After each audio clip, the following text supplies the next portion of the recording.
The story begins in the province of Guangzhou, where hundreds and thousands of the Great Mountains spread. On these rocky and majestic peaks, there is a cult of Guanmais. They owned vicious demonic art and mysterious rites of worship of demons. In the center of this cult stood their head, ready to punish everyone who opposed them. He was the strongest master of martial arts, all due to the fact that this young ruler has already mastered the highest art of the Lord of the Demons. With the help of this art, he could defeat any stranger on his territory. Usually this organization was called a demonic cult. If they went to the Central Plains, the world would plunge into the abyss of unprecedented disasters. However, Jan Chakok, the first son of the head of the Union of Murim, was able to direct these people to the true path, all because he was their young master. Initially, Jan Champ was a young star in talent. He was nicknamed for the ability to withstand any combat equipment for 10 exchanges of blows. So the talented warrior began to boast of the title of the most skillful master of martial arts. At that time, the political situation inside the Murim cult looked like a lull in front of the storm. The desire of people to take the place of the next chapter was increased by the intensity of internal conflicts and endless conspiracies. And outside these unrest, there was a union of cults that deviated from the adopted teaching and began to call themselves the Unification of the Apostates. Unfortunately, Yang was involved in this wave of political upheavals. Because of this, he was poisoned, not even reaching the age of 30. After his poisoning, he suddenly woke up in an unknown place. Looking around and panting, the man tried to recover. The last thing he remembered was how to die from the action of poison. Obviously, the young warrior considered that it was all only some kind of dream, but soon he felt pain in his body, clearly proving the opposite. He believed that he would definitely die after poisoning, and now he believed that he was perhaps abducted. He was pleased with the fact that he was alive, after which he decided to look back. Look for a way out of this place. He saw luminous balls decorating the walls. Most likely, he was abducted by a rather rich and influential organization that could afford such decoration. He suspected of this Jaggle clan or Clan MANHUA, or even the unification of the apostates. The circle of suspects who could crank this was quite wide. Perhaps the kidnappers, even on all fingers, cannot be counted. But it was not strange, because Murim was very chaotic politically. It is not at all surprising that someone wanted to harm him, the first son of the head of the Union Murim. Soon he saw a way out, but he was completely blocked. However, bright sunlight made its way. Looking around in the search for loopholes, he noticed a strange bag. It was completely filled with grain balls, which probably should have been enough for several years of food. In addition, he realized that the abducted people were not going to kill him, and enough air passed through the cracks of stone walls. If so, then he should have been released at the right time, and now he needed to focus on restoration. He decided to begin meditation, focused on the circulation of his internal energy, all in order to force those who attacked his life in the future to regret that they left him alive. However, no matter how much its meditation goes, there were no visible effects. Perhaps this was still a consequence of the poison. There was a strange sensation in the body. But so far he decided to deal with his thirst, which prevents him from concentrating. Surprisingly, in this place there was even a fountain with suitable drinking water. Approaching, he also decided to wash himself. To do this, he threw off his hood and soon saw his reflection in the water surface. His face was not at all the face of the same Chachok. He even considered that it was some kind of trick, trying to excite the water surface. But no matter what he did, nothing helped. This vision did not pass. His face no longer belonged to him. He was an unknown person. It was even difficult to understand whether he was a man or a woman because of his pretty face. This thought scared him, so he immediately checked his guesses. However, looking at himself without clothes, he realized that he was still a man. Having calmed down, he realized that he was not in his body. Moreover, his internal energy was too unclean. He did not feel anywhere, and the trace of his own art, and he was interested in whose body he occupied. However, no matter how much he thought, he realized that he would not receive the answers now. Although he considered himself balanced, he was still a skilled master of martial arts, and had never been in this state of loss. But he understood. He definitely needs to pull himself together. Even if the energy in his body was vicious, yet there was at least some energy in his body. In addition, since he was not abducted, his mind fell into the body of the one who was now a solitary practice. Therefore, he decided to look for some clues. To do this, he began to wander around the cave in search of some traces. And finally, he found the first drawing on the walls. Soon he discovered many other images decorating walls with different combat techniques. Everything looked as if these drawings were scratched more than a century ago, but he could still make out what was drawn there. There was shown an art that the owner of this body studied. Seeing him, Jan Champ realized that it was a truly vicious and strange technique. The warrior did not know who came up with this technique, but decided to repeat the movement seen. Initially, he suggested that this art belonged to Dharma. However, he soon realized that it was too vicious for such a teaching. Nevertheless, despite his dark essence, in his entire life the wanderer did not meet such magnificent martial art. Further, the master discovered the sign, Death, Renaissance, which reads that the mortal could become stronger, only comprehending the danger. It was a message that the owner of the body left in the end. Surely that poor fellow died of an excess of internal energy, directing the vital streams through the wrong body channels.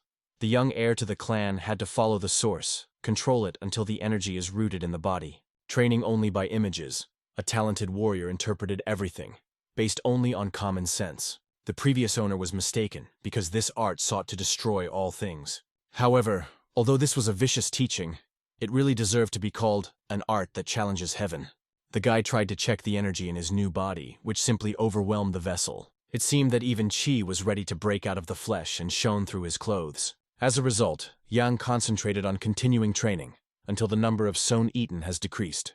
Then the master of martial arts realized that for sure at least several years of his diligent training had passed. During this time, the gifted student was able to learn absolutely everything that was drawn on the rocks. Unfortunately, the drawings ended in the position of the 10th star, so the heir to the clan could not completely master this mysterious art. However, having studied all these letters, the champ has already surpassed the power of his past life, reached an irreversible transition to a new stage. The fighter also acquired energy equal to 240 years of practice. The imprisonment in this place has become a truly useful for the exile. The student realized that for such gifts, he should express his respect. The grateful follower of the teaching bowed to the letters for the wisdom that they passed, and promised that he would not get since the path of justice with this knowledge. Remembering his father, the heir remembered that he ruled Miram, but was sure that he could even achieve more. The same could say the same fighter about the art of senior monks.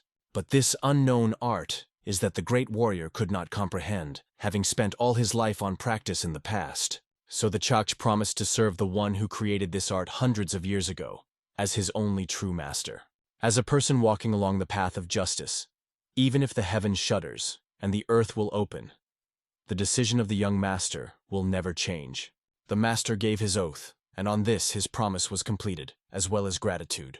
Therefore the heir to the great clan turned to the exit. However, there was still no hint that someone was going to open this door. Therefore, a decisive warrior decided to take care of this on his own. For this, the young master collected internal energy for a crushing blow. He no longer had reasons to stay in the place of imprisonment. The current force made it almost invincible. Even if one of the 10 strongest practitioners Miram stands in the way, the outcome of the battle will be unequivocal. As a result, the guesses of the talented fighter were true, and he managed to destroy the restraining door. Soon, after many years of imprisonment, the chain saw the first sunlight. Obviously, this blinded him after many years of meditation. But soon the liberated captive was pleasure from fresh air and the sound of flying birds nearby. A student of ancient art also saw a man. Approaching the sleeping man, the released prisoner woke him up to ask a question. However, only the stranger saw him how immediately his sleep took off his hand. Frightenedly looking at the master in front of him, he screamed. Looking at such a reaction, the chain even suspected that the man was dumb. The heir to the clan seemed great bad luck that the first person who met him could not even help. To begin with, the warrior decided to still find out if the man knew how to talk. And he, crying, fell to his knees, asking for forgiveness for his unforgivable sin and begging for mercy. The master considered that the stranger took him as a bandit, because the exile looked really not in the best way after a long imprisonment. Therefore, he asked a frightened person to calm down, but he seemed to believe that the chain was going to send him to the corridors of 10,000 demons. Breaking his forehead on the ground in a bow, he asked to better kill him. Calming the trembling stranger, Jan Champi made it clear that he should not behave like that. However, even the abundance of the master by the shoulder turned out to be so strong that the poor fellow lost consciousness. The champ was surprised by this man's pugil. He will have to leave the traveler he met because the warrior had to move on. Soon the heir was already making his way through the bamboo forest. However, he froze in amazement, seeing the city spread in front of him. To begin with, the martial arts master followed further along the paved road. There, the wanderer met the soldiers who looked at him suspiciously. Jan immediately felt that very strong energy came from them. It was surprising that such powerful guards guarded the entrance. Chachoki was interested to know what kind of place it was. However, at that moment two began to approach. The great warrior realized that most likely he would have to fight. But contrary to expectations, the guards were inclined as one, welcoming the young master. They congratulated Yana on the completion of training. And at that moment, the air froze in bewilderment. He could not believe that he became the ruler of these people. After which, the amazed master looked back at the sign, which gives an understanding of the cult. He got into the cult of Guan Men. Not just hit, but became its leader. It was a place hidden among countless centuries and majestic mountains. A place that cannot be so easy to leave if you step on its territory. The strangers called this demonic cult, and the warriors who showed respect called John Young Master. The heir to the clan seemed an incredible paradox, that the son of the head of the Union of Murim, obliged to strive for justice, was now a young master of a demonic cult. Ignoring the warriors, the puzzled master followed closer to the monastery of the cult. The realization that the techniques that he studied in the cave belonged to sworn enemies made the heart beat more often.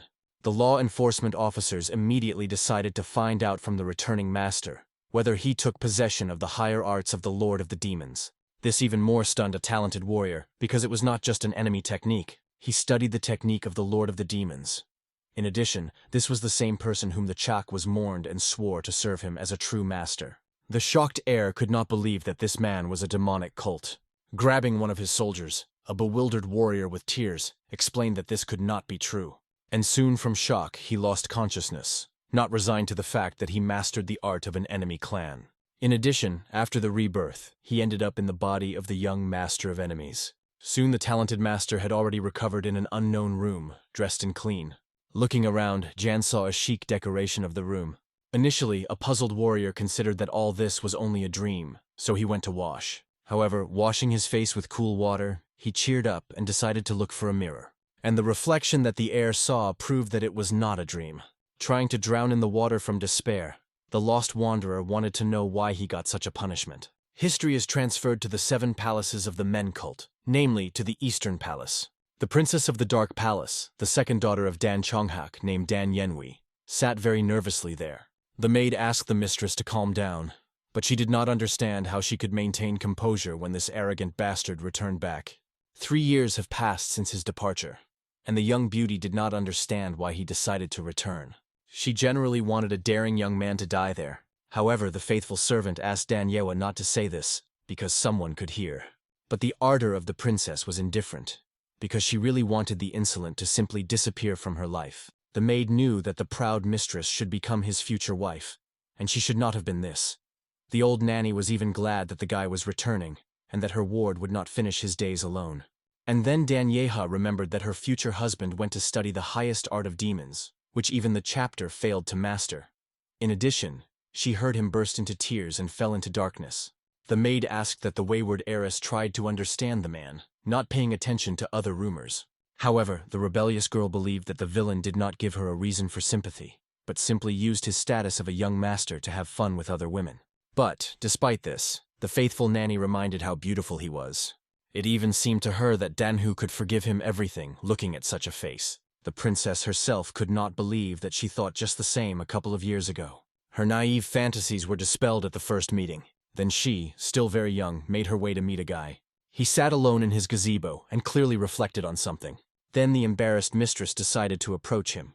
She bowed in a bow and introduced herself. The man, having learned that she was his bride, caustically noticed that she did not look as bad as he suspected. Then the daring young man demanded that the girl massage his legs. She was in complete bewilderment, looking at him. Then the man realized that perhaps his offer disappointed the beauty. However, he asked not to worry, because he also massages her in response, and decided to connect their bodies. The man who spoke such vulgarities at that time was 15 years old, and she was only 14. Therefore, now the proud princess believed that his intention to study the highest art of the Lord of the Demon was a joke. After all, many craftsmen gave their lives, trying to master them. She even wanted to applaud when he left, and his warriors hated their master so much that they would not even stop if he died. If the impudent oath to take possession of art, then he would have to part with his life if this did not work out. And she did not understand why a reckless guy fell with tears from the cave 3 years later. Danyeva, who was also called the One Flower, did not understand why she needed to marry such a moron, believing that it was better to die right now. One gray nanny understood that it was time for the girl to go to another palace, and hoped that these 3 years changed the young master. However, the wayward beauty could not believe it, and come to terms with her fate. Somewhere at this time, the main character himself was sitting in the small palace. He was very thoughtful, as usual. At this moment, 4 days have passed since he came into consciousness, and only a few people came to visit a warrior. But he managed to learn something during this time, namely that the owner of this body was a small head of a cult named Chonso. The behavior of his predecessor was not the best, as Jan Chachok himself would say. The former owner was simply restless. The locals called him a petty, lustful spirit. He was very attracted to entertainment with women, and he also used the status to remain unpunished.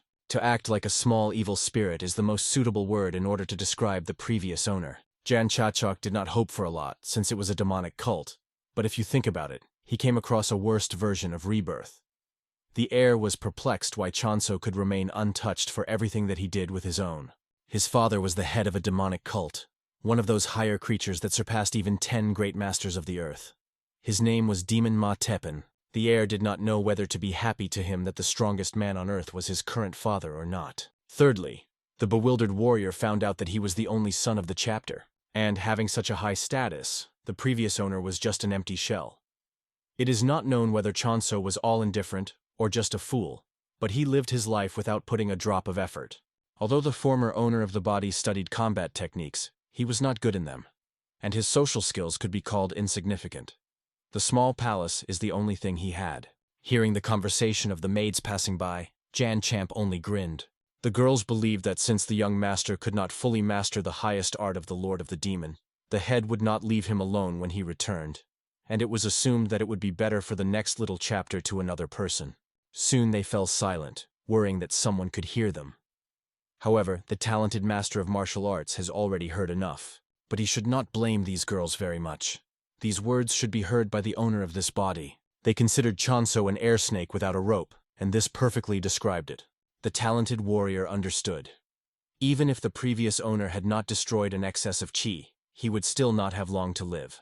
And now, looking at himself, he understood that this fate could overtake himself. The only thing that was encouraging at this moment.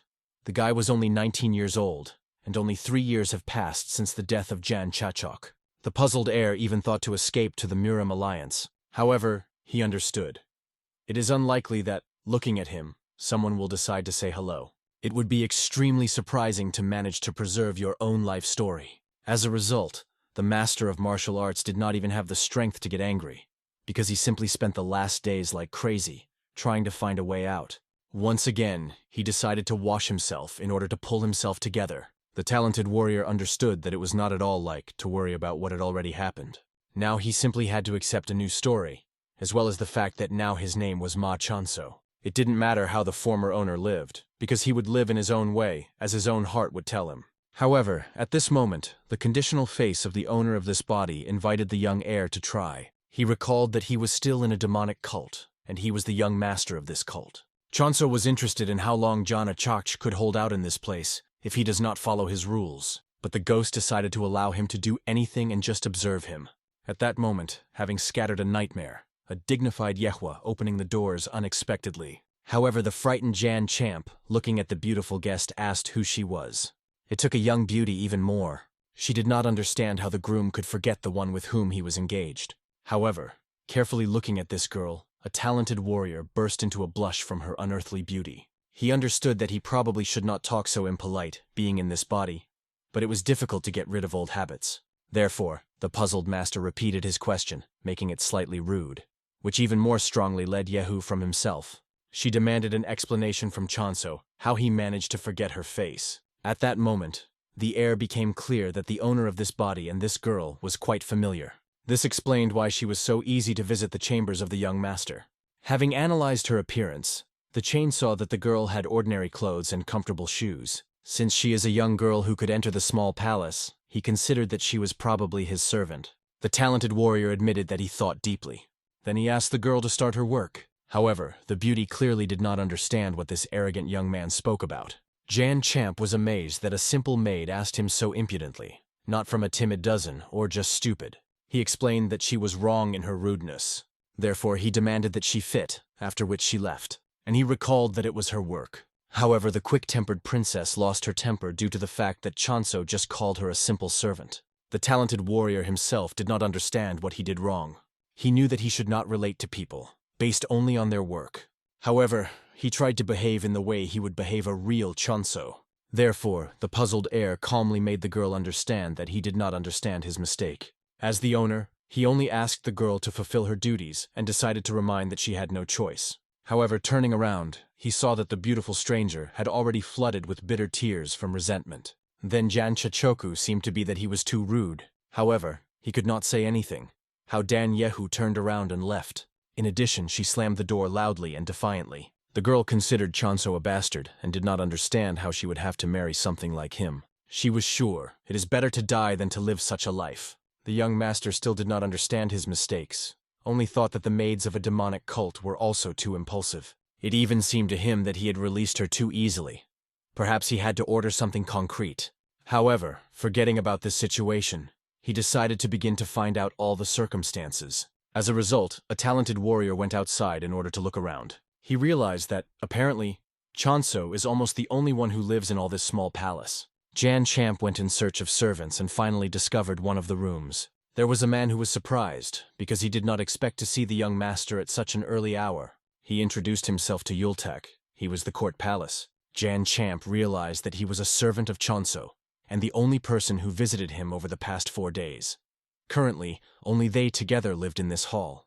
Yultak was surprised that today the master called him by name, suspecting that his memories began to return. Yultak admitted that he was very worried about Chonso. After all, when the young master returned, he looked gloomy. Perhaps he still lacked negative energy. Therefore, the helpful servant even invited the guy to book a place in the brothel. Jan Champ, looking at such behavior, realized that garbage always reaches for garbage. But he was even surprised that Yultak could be so vicious. He asked the man to stop speaking such nonsense. A talented warrior wanted to ask him a few questions, since his memory had not yet completely returned. Surprised by this behavior of the master, Yultak frowned. Then he even put his hand to the head of the young heir, trying to understand if he had a heat. However, he did not find elevated temperature. A faithful servant was simply surprised that Chonso was talking as if he were a man from a traditional cult. This greatly frightened the talented master, because he realized that his lies could be disclosed. Therefore, the champ immediately began to protest that it was complete nonsense, but still he was surprised that Yultak noticed it so quickly. He did not know what to do and whether he had to kill the faithful servant. However, at that moment, Yultak laughed, watching how the heir to the clan was surprised. He was actually mixed that now the master decided to become a good guy. His behavior was really different from the past. As a result, having received several cuffs from Chonso, he invited a young master to his home to answer his questions, despite his employment. The talented warrior did not understand what could be called employment that the servant was sleeping in the middle of the white day. On these presentations, Yultak decided only to find out what the man wanted to find out from him. However, John Chichoka was more interested in the fact that Yultak, it turns out, looked after and raised flowers. The faithful servant considered that perhaps the master again wanted to tease him. However, he demanded that Chonso do not touch the flowers, fearing that he would break them. Surprisingly, the young heir did not break them at all, but only surprised how beautiful they were, as if nature itself greeted him. This made Yultak understand that something was clearly wrong with the master. He even suggested that he perhaps accidentally hit his head. And then a talented warrior became interesting how previously Chonso spoke of flowers. Trying to recall the words of the previous owner of the body, Yultak quoted the usual behavior of Chonso, which was filled with foul language and threats. Jan Champ could not even believe it. Carefully following the actions of the assistant, the noble master realized that Chonso was one of the worst representatives of the cult. Although, as the servant noted, it was normal, because representatives of the demonic cult were usually harshly expressed. Then, the heir to the clan decided to find out how the cult was organized as a whole. At that moment, his stomach rumbled loudly. Yultak, falling to the floor from laughter, invited him to eat, and already after food, to talk. He recalled one of the restaurants where meat from meat with white garlic, pork, cut into pieces and processed in a special way. Then they could eat a portion of rice soup with egg yolk and corn. He heard these seductive descriptions. The hungry warrior immediately pushed Yultak to the exit. He demanded that they go to eat, since the servant told about this so appetizingly. However, he promised that this was the first and last time. When they got to the exit, Yultak remembered that today the restaurant was closed. Therefore, Chonso offered to eat somewhere else. The reason was that today a meeting of the heirs of the cult would take place. All the children of significant representatives of the clan should have gathered there. He even recommended that the young master not go there. This surprised a talented warrior. He had another opinion on this subject. Soon they went outside, where Janchachuk was able to enjoy the wonderful weather. However, Yultak did not look as joyful. He decided to ask the master whether he wanted to appear at the meeting, and reminded that he had not just advised him not to appear there. But the young heir asked the servant not to worry and just tell how the demonic cult works. As it turned out, the cult consists of 9 palaces. They, in turn, are divided into 2 main palaces and 7 third-party palaces. 2 palaces of Mun are the Guanmei's palace, where the head of the cult lived, and the small palace in which Chonso was located, and 7 third-party palaces were additional resource forces. However, Yultak recalled that they were the threat of the Guanmei's palace. Jan Chachok did not understand why, but the servant explained. All due to the lack of the chapter, which was due to a rumor about the need to choose a new head of the cult. The talented warrior understood that when Ma Tipin disappeared, he left only one note with a request not to look for him. For wolves, it is quite natural to try to become a king of the territory when there was no more leader. However, he recalled that the young master was still in place. Although Yultak was surprised by these words, he continued to speak frankly. After all, no one saw the next chapter in Chonso. He was incredibly weak, not intelligent, and his actions were shameful. There was nothing beautiful in him except his sweet face. Even Yultak would not choose Chonso in the next chapters. After all, if they become any dog from the street, then what will happen to the demonic cult? He would become a dog cult. Jan Champ could not disagree with this, although he was embarrassed to hear it. He even noticed that Yultak was terribly frank. Laughing, the faithful servant explained that others were talking about this. He was a devoted servant of Chonso. And in any case, he heard that the young heir can lose everything if he could not master the highest art of the Lord of the Demons. Remembering this, Jan Champ realized that it should not be so easy to renounce his words. So he decided to continue to consider the Lord to be his master. But he should not use these techniques without proper necessity. In addition, the talented warrior decided to find out from Yultak how many people are part of the Moon cult. After assuming, the servant called the amount of 10,000 people. If we consider ordinary followers and fans on the Central Plains, the cult totaled millions of participants. It was not strange that in such a situation, the emperor fussed. It is unlikely that Chonso saw how the government was pursuing the union of Murim, or the unification of the apostates. They only distinguished the cult of Mun and called its members the enemies of the country.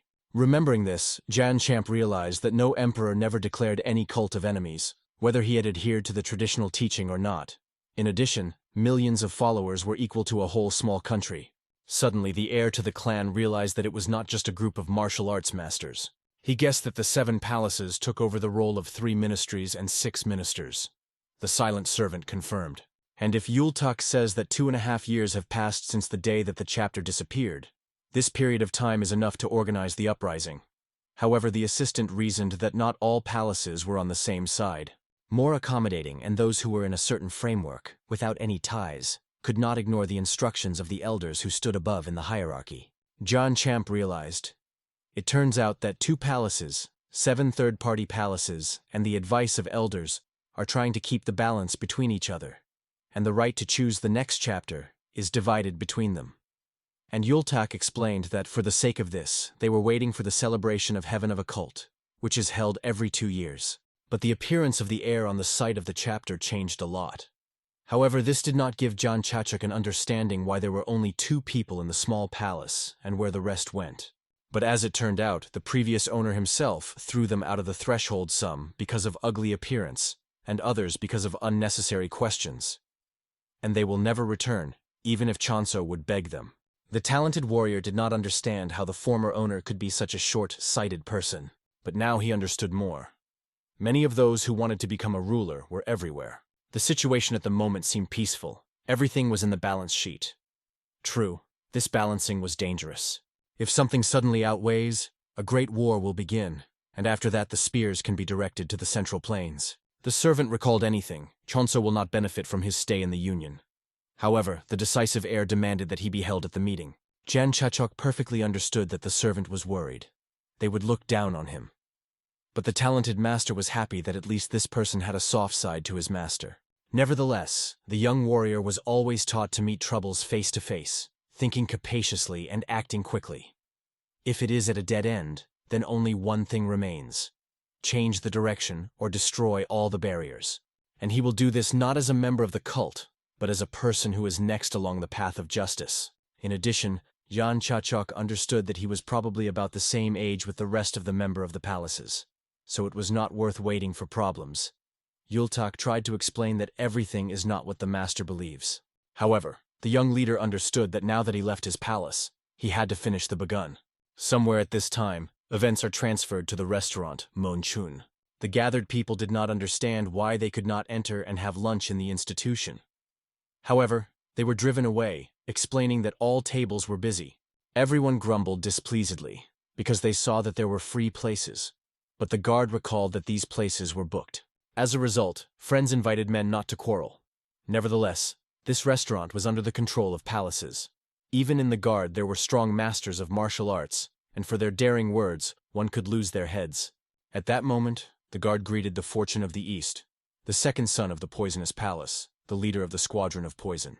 Having bowed, the guard opened the door to the man, and then it became clear to everyone that today was the day of the choice of the heir to the cult. After that, all influential figures began to gather in the walls of the restaurant, and the cooks tried in every possible way to please their honorary guests with gastronomic delights.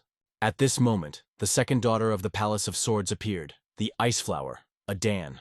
Everyone immediately whispered, because this young beauty was the most beautiful among all cults and associations.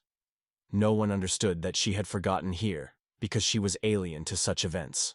But at that moment the girl herself appeared, and with her royal passage she picked up the views of many. The men understood, the rumors did not lie, and she was really beautiful. In fact, Manhwa came here, realizing that the young master is not the only man in the cult. Therefore, she decided to terminate this marriage, because she could not afford to engage with such as Chonso. However, when the proud beauty looked at the men in the hall, she was amazed. One had a too elongated face, the other just looked like some kind of monster, and the third forced to feel uncomfortable.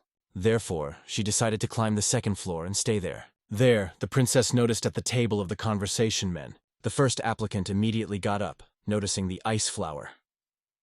Assuming that she came to a meeting with the heirs, he explained that today they celebrate the great day of choosing the heir, and those who did not appear will soon regret it. The second son of the head of the trade palace even suggested that perhaps he would smile at luck that evening in the person of the beautiful Danyeva. However, the proud beauty, ignoring his words, simply sat down at the next table. The embarrassed young man was still trying to look at the girl in any way without stinting for compliments. However, the sophisticated beauty clearly saw that this flattering gentleman was simply trying to lift her. At least this seeker of favor looked the most status of all. This was a meeting of the heirs of the cult, but she did not see either representatives from third-party palaces, nor any of the elders' council. Dan Halusha hoped that at least Yulden would deign to appear. At this time, a self-confident dandelion decided to find out what led the Ice Flower to them. He even smugly suggested that Danyeva guessed that he would also be here, wanting a meeting. These words only insulted the proud princess. She understood that this pompous dandy was clearly not bothering to think before saying something. In addition, she did not understand why he looked as if he were a predatory shark that sensed the prey. She was uncomfortable next to him, so she just wanted to slip away. However, at that moment, ceremoniously announced the arrival of the only son of the head of the cult, Chonso, the head of the small palace. The exquisite audience was amazed. No one expected his appearance on this day. People frozen with amazement did not understand how this daring bastard dared to come here. Returning 10 minutes ago, when they arrived at the restaurant, Yultak was very nervous. He explained to the young master that, no matter how you look, there is nothing good in this parish. The alarmed servant suggested that Chonso return and begged him to turn around. However, instead, the decisive heir only closely pushed him into the entrance to the restaurant. In just a moment, Yultak was near the guard, who immediately recognized him. The faithful servant only grinned awkwardly. The vigilant guard suggested that the guy came to the meeting.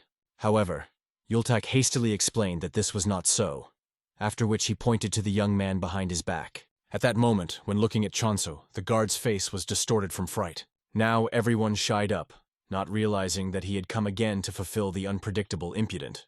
Many even decided to disperse, as they were afraid to contact him. Looking at this, a talented master realized, Usually people bypassed a demonic cult, considering them all madmen. But this opinion was only due to the behavior of the previous owner of the body. As a result, when Chonso entered the building, everyone immediately got up from the table in order to formally greet the young chapter. At that moment, Jan Champ noticed how the girl already familiar to him hastily runs away. Therefore, he asked Yultak to stay inside until he followed her. He saw how the beauty hastily retires, simultaneously cursing everything in the world. Not understanding what the hell of Chonso forgot here, she was worried that perhaps he appeared behind her. However, at that moment the young master was already nearby, and in surprise, she tried to attack because of such a rapid appearance and fright. But having lost her balance, Danha almost fell to the ground. The only thing that saved her was Chonso, who arrived in time. Jan Chachok still did not understand the truth. He considered it no matter what he was dealing with a lively boy or servant, here absolutely everyone took possession of at least some martial arts. In addition, a talented warrior realized that this person was clearly a very unpredictable girl. Now she, assessing the situation, realized that the young man was still holding her in her arms. Therefore, imperiously demanded that the insolent would let her go as soon as possible. Even Chonso himself understood that he was holding his hands on the girl's waist for too long, which was unacceptable, so he let her go. However, in the end, the Halhuhi was only falling to the ground. The indignant beauty considered that Chonso had completely lost his mind, since he had so unceremoniously dropped her. However, he calmly explained that he did it by chance. She herself had to understand this. He thought that she would fall, but let go of his hand, because he decided that it would be very rude on his part to hold her waist for so long. He wanted to do the right thing. At that moment, he noticed that the girl was looking at her wounded hand. The young heir immediately knelt down, trying to make sure that everything was in order with her. However, recalling, he thought that perhaps he was too polite again, and offered to help rise. Jan Chachuk explained that if she continued to be his servant, he should take care of her hands with which his room cleaned up. However, the proud princess thought that he had finally survived the mind. Then the talented master realized that even for a demonic cult, her sharpness of statements was like a wild cat. He had to try to correct this behavior, otherwise it would be difficult for her to survive in such a dangerous place. He explained that she could say what she wanted, but, despite such a contradictory nature, she could make herself problems wherever she went. Let him not mind if she behaved like that in the small palace, but asked not to do this anymore, and thought that she should not arrange tantrums in such places. The insightful heir understood that this world is such a demonic, culled by darkness. So, if the girl remains in the small palace, he at least be able to protect her. However, Danyewa was offended and stated that the guy needed to worry not about her at all, as if he did not understand what meeting was taking place tonight. However, he was well aware that it was a meeting of heirs.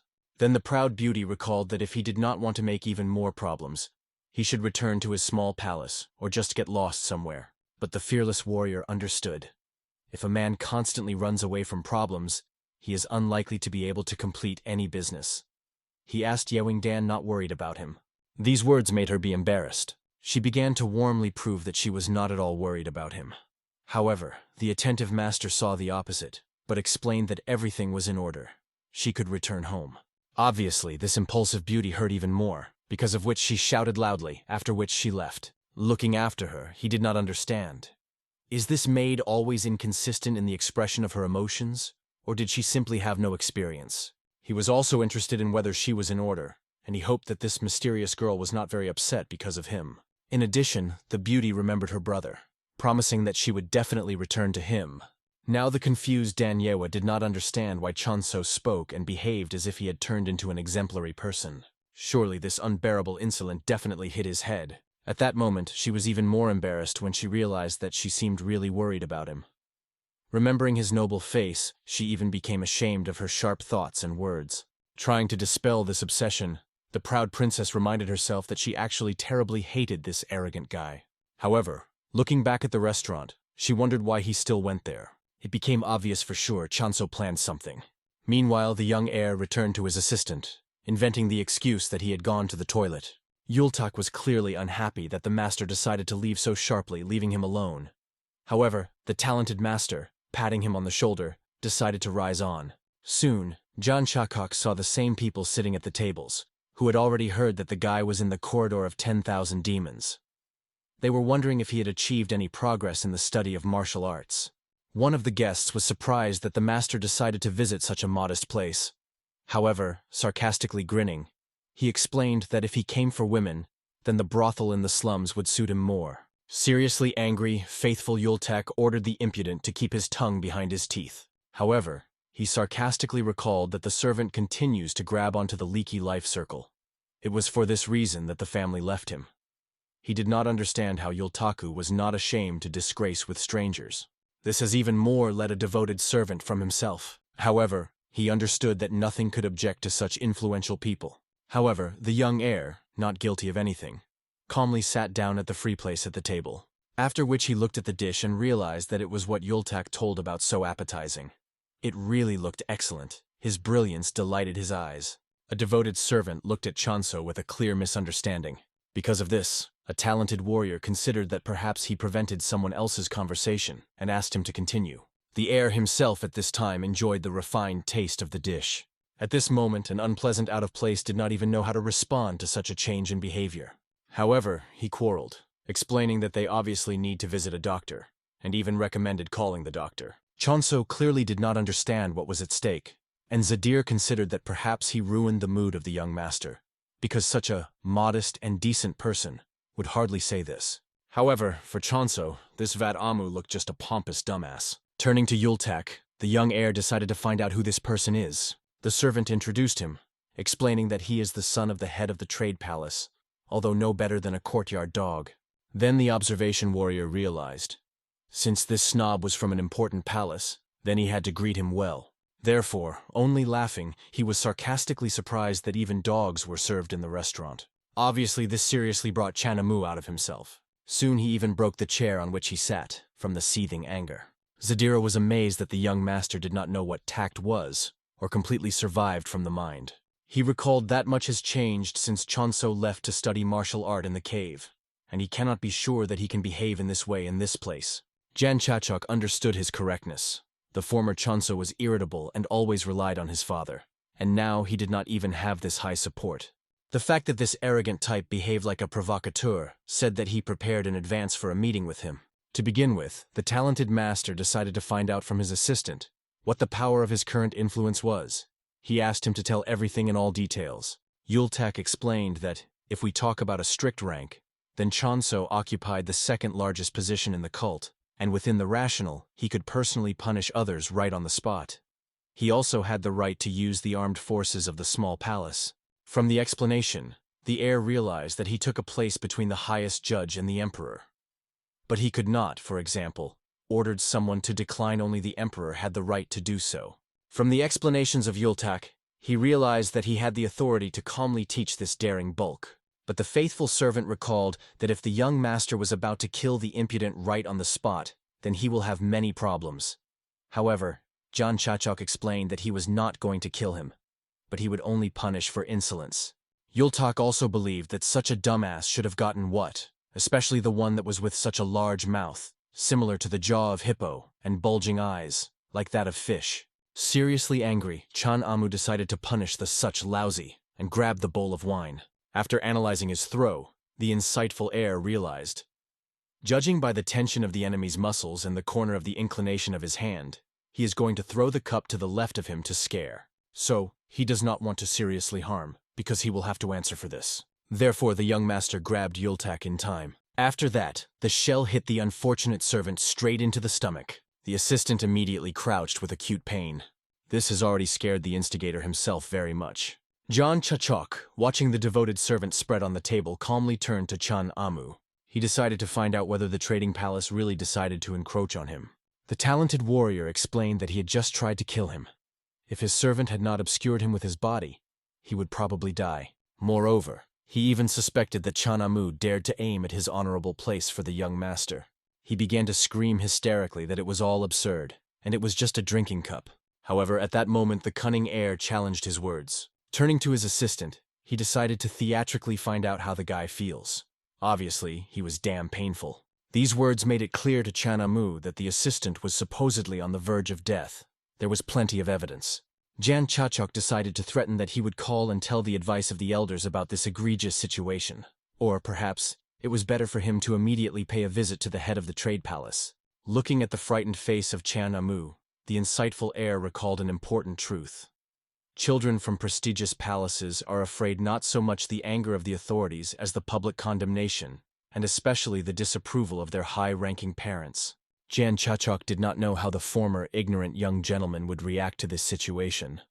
But the talented warrior himself was completely different. He turned to people behind the back of the bully to find out if they were in collusion with Chan Amu. However, they immediately renounced their comrade, hastily explaining that they had just come to dinner.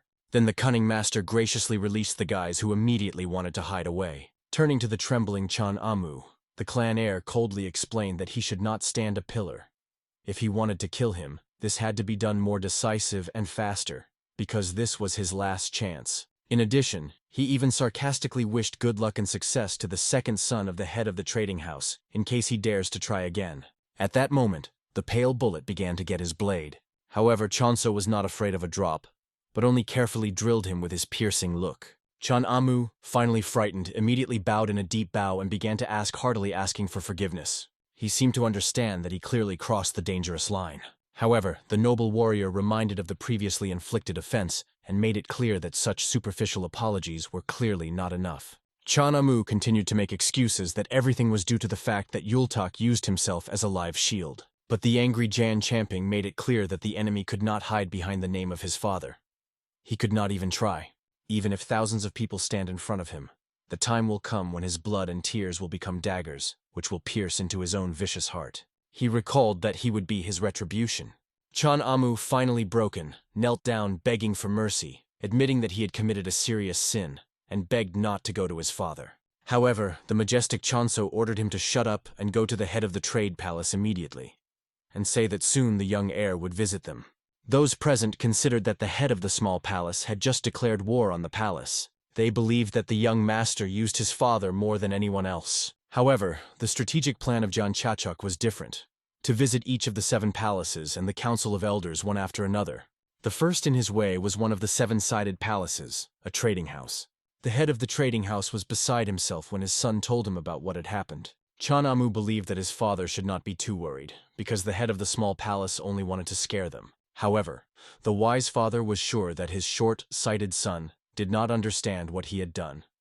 Chan Amu continued to convince that it is unlikely that Chonso could contrast their influence, and did not understand why his father was so alarmed.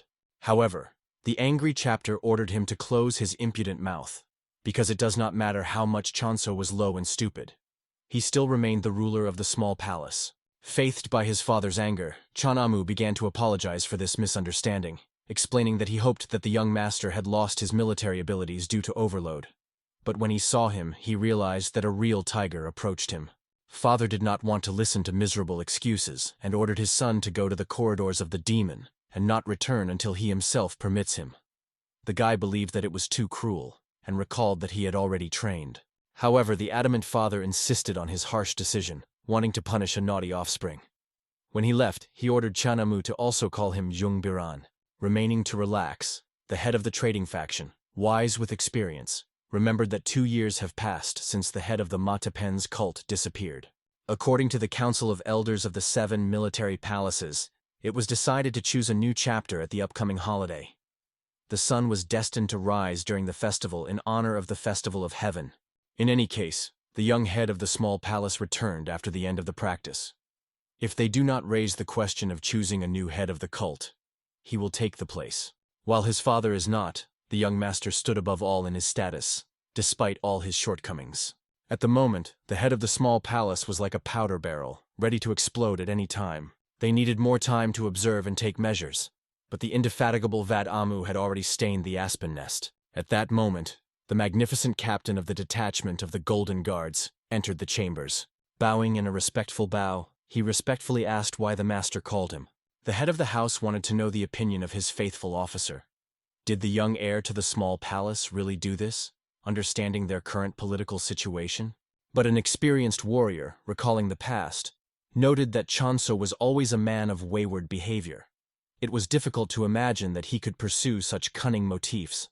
The head of the trade union still seemed strange that the young master was able to cope with his son so easily. It is unlikely that his offspring would seriously call this ignoramus a tiger. However, the insightful assistant believed that the young Mr. Chan Amu was known for his tendency to exaggerate. the young head of the small palace was an ordinary master of martial arts in his not the best manifestations. Even if he is not weak, it was not worth it about him so much. In addition, the faithful advisor added that he considers this situation a suitable chance. The chapter, it seemed, did not understand what his subordinate was hinting at. However, he explained about the excellent opportunity that opened. The Meyer employees did not understand why the assistant made such an optimistic conclusion. The cunning strategist explained that, since all other forces are equal, the young Mr. Chanso was the most decisive grain on the scales. Either he will be on their side, or they will be forced to eliminate it. It was a border affecting the change in the entire political situation. However, the cautious chapter understood. In current troubled times, an accusation of a conspiracy against the heir could kill them all. If one of the other third-party palaces kills Chanso, they will be able to blame competitors of this, and they will meet their ruthless death. That is why a far-sighted assistant considered this a unique chance. The head of the small palace is impulsive and rapid in decisions. If they are well greeted and generously gifted, they will be able to earn his precious trust. The wise chapter realized that for sure his cunning assistant wants to defend the young master, believing that in this way they will be able to earn his favorable location. And this means that the trading house could actually control the cult through influence on Chanso. The chapter was delighted with a similar strategic proposal of the assistant, because they could really control the clan until the real chapter would return. After that, he ordered his faithful servant to bring the sacred sword of a demonic flame. He, frightened by such a bold requirement, recalled that this was one of the 5 divine treasures of the clan. However, the decisive chapter understood that the relic to them is useless, after which he decided to go for a sacred blade himself, because in order to catch a large fish, they had to use the largest and most seductive bait. At this time, John Chachok calmly returned to the small palace. There he meditated serenely. He understood that his enemies would probably regard the troubles in the restaurant as a reckless step of the reckless young master, and will be occupied by the miscalculation of his subsequent actions. If he is destined to live the remaining life in this body, then for a noble warrior, it would be better to take the reins of the rule by a demonic cult and bring the long-awaited world to the Central Plains. Thus the trade palace seemed ideal as the first goal. To implement grandiose plans, economic support was necessary. The current problem for a talented master was the lack of sufficient strength. He could not overturn the mountain on his own. He needed to find faithful people who would not be part of someone else's army. The only warrior under the roof of the small palace was just a devoted Yultak. At that moment, the alarmed servant burst into the master's room, not understanding how he could sleep so serene after everything that happened. When the heir explained that he was meditating, Yultak could not believe that the master was engaged in such, and recalled that now it was not the most suitable time for spiritual practices. After that, the faithful servant persistently warned that Chanso had to go to the trading house rather, and explained that all this was just a joke so that he had no serious problems. However, Jan Champ was unshakable in his intentions. Yulta was striking that for such an audacity of the young master could again lock 10,000 demons in the corridors. However, he recalled that Chanamu crippled Yultak, and his master was used to taking care of his people. Initially, the faithful assistant was delighted with changes in Chanso, but remembered that it was the young master who pushed him under attack. But Jan Champ, not paying attention to his words, asked the assistant to bring the records where the entire hierarchy of the cult was registered. Yultak could not believe that Chanso really requested hierarchical documents from him. He could get them, but did not understand why they were so urgently needed by the young master. He explained that he needed to know who he could turn to in order to fill the small palace with the people he needed. After which he demanded that Yultak rather take him to the library. The curious servant still wanted to know what the master had planned. He patiently explained that he wanted to fill the empty palace. There were whole 11 unoccupied houses, not counting the dwelling of Yultak himself. He believed that in the palace it was too empty despite the fact that this place where the young master lived. In addition, Yultaku himself was probably lonely and boring. However, the servant could not believe that his owner wanted to do this troublesome. He believed that this was just a new way to throw another tantrum. However, John Chachuk made it clear that he would prefer that his enemies rolled his hysteria and not himself. Yultak, however, the last time warned the young master that this was not done so easily. But if influential people intervene in this, unforeseen troubles may begin at the small palace. 7 third-party palaces and the Council of Elders will not leave him alone. It was too risky. After all the futile attempts to calm his master, he did not give up, and asked him, reminded him who he was. But Yultak calmly replied that this is not important at all. Yultak was worried that his eager master again wanted to arrange a booth, but he persistently repeated the question. Who am I? The uncertain servant reminded Chonso that he was the head of the small palace. And then the resourceful heir decided to clarify.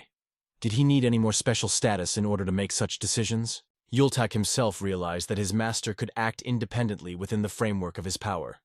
And smiling, Jan Champ ordered him to go for the documents.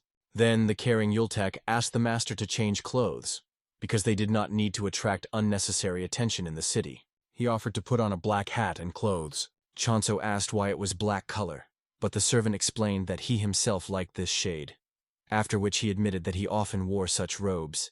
Not arguing, a talented warrior put on black clothes. Then, looking at himself in the mirror, I realized that the outfit looked really elegant. Soon they went to the market. Jan Champy suggested that it was a night market. However, Yultak explained that these were the very famous hundreds of thousands of the Great Mountains. He himself did not think, but there really were an infinite number. Members of the cult lived only on a few of them. The palace of Guanmer and the small palace were located on the largest peak, the peak of the sun, eagerly accepting a good part of the sunlight. Then there is the top of the moon, the top of the flame, the top of the water, the top of the tree, steel, and the earth. At the peak of the sun, there is everything except what is not on it. The head of the cult is content with everything necessary. But for other palaces, everything was not so rosy. Many had to go to the top for goods in the evening, the other at night, and another, in general, in the morning. So the market worked all the time. This way, we can say that this trading area was around the clock. Jan Chakok had no idea that people of the cult had to go through such difficulties. It must have been not easy for them, especially those who did not own martial arts. The air even became interesting. Did these people think to go down the mountains to buy something in the valleys? However, Yultak explained that if the members of the cult went down, they would be attacked by the unification of the apostates, the union of Murim, and the emperor himself. They could not leave their shelter in the mountains. However, Chonso objected that this would have happened because it was from the demonic cult that the Central Plains suffered, and several times in history. However, the wise Yultak explained that even if the cult members wanted to go down, the emperor had long considered a demonic cult his enemy, without any thorough justification. They just fought to survive in this harsh world. However, the insightful Jan Chachoku seemed that the actions of the cult members were too barbaric to consider them simple self-defense. But Yultak objected that the young master should not say that. The whole world has already heard about the shame of the little lustful spirit. The servant was interested in whose side he was now, and then Jan Champ was aware of an important truth. Now that he has become a young master of a demonic cult, he really must speak on the side of his new clan. He forgot about it. But now he remembered that the nickname stuck to his new person created a serious problem. Even if he finds potential supporters, hardly anyone will decide to follow such a scandalous figure. Where at that time a gray-haired man carefully copied ancient manuscripts in the walls of the library and created new ones. After numerous ascents on the endless stone stairs, they reached their destination. Yultak explained to his master that the library is an interesting place for those who are eager to find out the last gossip. They are in no way inferior to the mystical palace, he added in a whisper, after which he opened the massive door and invited the master to enter. In the twilight they saw a clearly displeased gray-haired guardian of knowledge. Yultak politely asked the man whether there was something to see today, and he only frowned where they came from. The servant did not answer directly, but carefully remarked that even though there was light in the room, he was completely dim, and the old man could ruin his eyesight if he continues to read in such conditions. At that moment, the librarian carefully looked at the Yultak himself carefully, and then at the mysterious guy who came with him. The keeper calmly stated that they are unlikely to find what they would like to look at. The young heir was surprised that men spoke among themselves as if some kind of cipher. But the next moment, the librarian unexpectedly closed the main hall, driving away visitors away. Obviously, the servant was indignant, not understanding why they were put out the door. He screamed that they came from a small radiance, but even this code word did not help. At this time, the librarian outraged a secret passage to the basement. There, illuminating the path with an old lantern, he went down to the deepest dungeons. Approaching the door, the man spoke about the arrival of guests from the small palace. He wanted to know what to do with them. The unknown outside the door was surprised that they personally showed up, and the assistant explained that the young master tried to hide in dark clothes, but he could not hide his beauty, so he recognized him. An elderly man, having heard about this, laid a feather. He deeply thought about the reasons for the arrival of the heir, assuming that the reason in the scandal of what happened in the restaurant. But the librarian noticed his aura was different from the former, and it is also difficult to understand what such a person has in his head. The unknown was surprised that not one of the trade palace or other palaces showed up to him. In addition, it turned out that he came in order to take lists of names. And not any lists, but lists with a record of the moon cult. This made the old man think. The guy was surprisingly difficult to predict. However, this interested him, and he decided to meet with the hero himself. The assistant was worried that it was not dangerous, at least risky. However, the old man did not expect the danger from the one whom everything around was considered an insignificance. But the librarian was more worried that the young leader could recognize his master. But the elder believed that this is even for the better, because if the young master was much more useful than in rumors, then he uses it in his favor. He was interested in the head of the small palace on the verge of rotten life, or his reborn version. Finally, the librarian got up to know the guests. The servant was indignant. The librarian understood him from the very beginning, but still drove him away. However, he quickly fell silent when they began to lead to an unknown basement. They went down to where Yultak was the first time. The young man was struck by the fact that under the library they hid such a place. Finally, going to the door, the man explained that they had arrived. Jan Champ was in a room that was completely decorated with portraits and some notes. The guests did not understand that this was all that.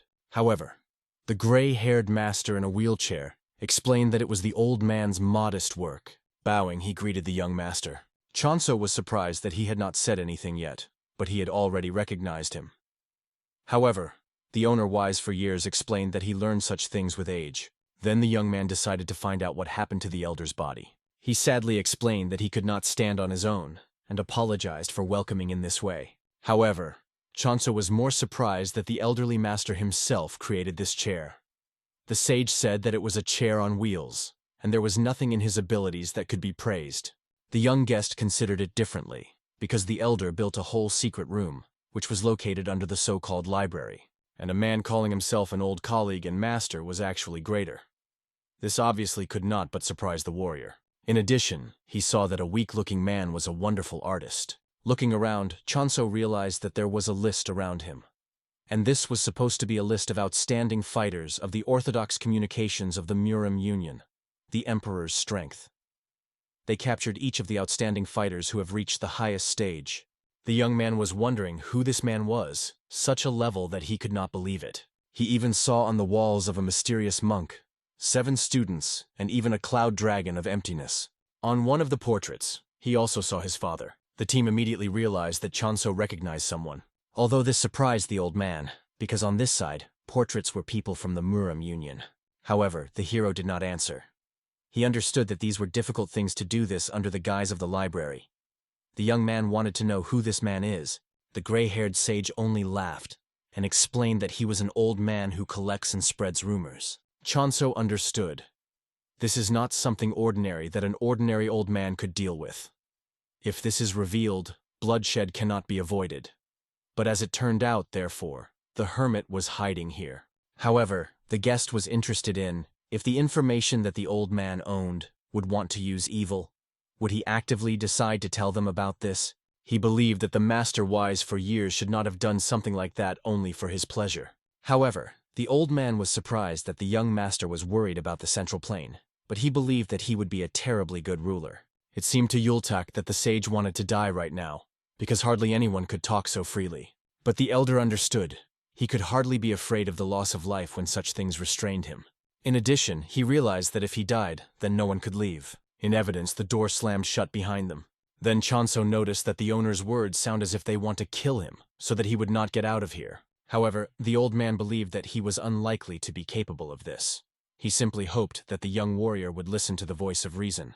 But the brave guest recalled that he could pretend and return with a large number of combat warriors to arrest him.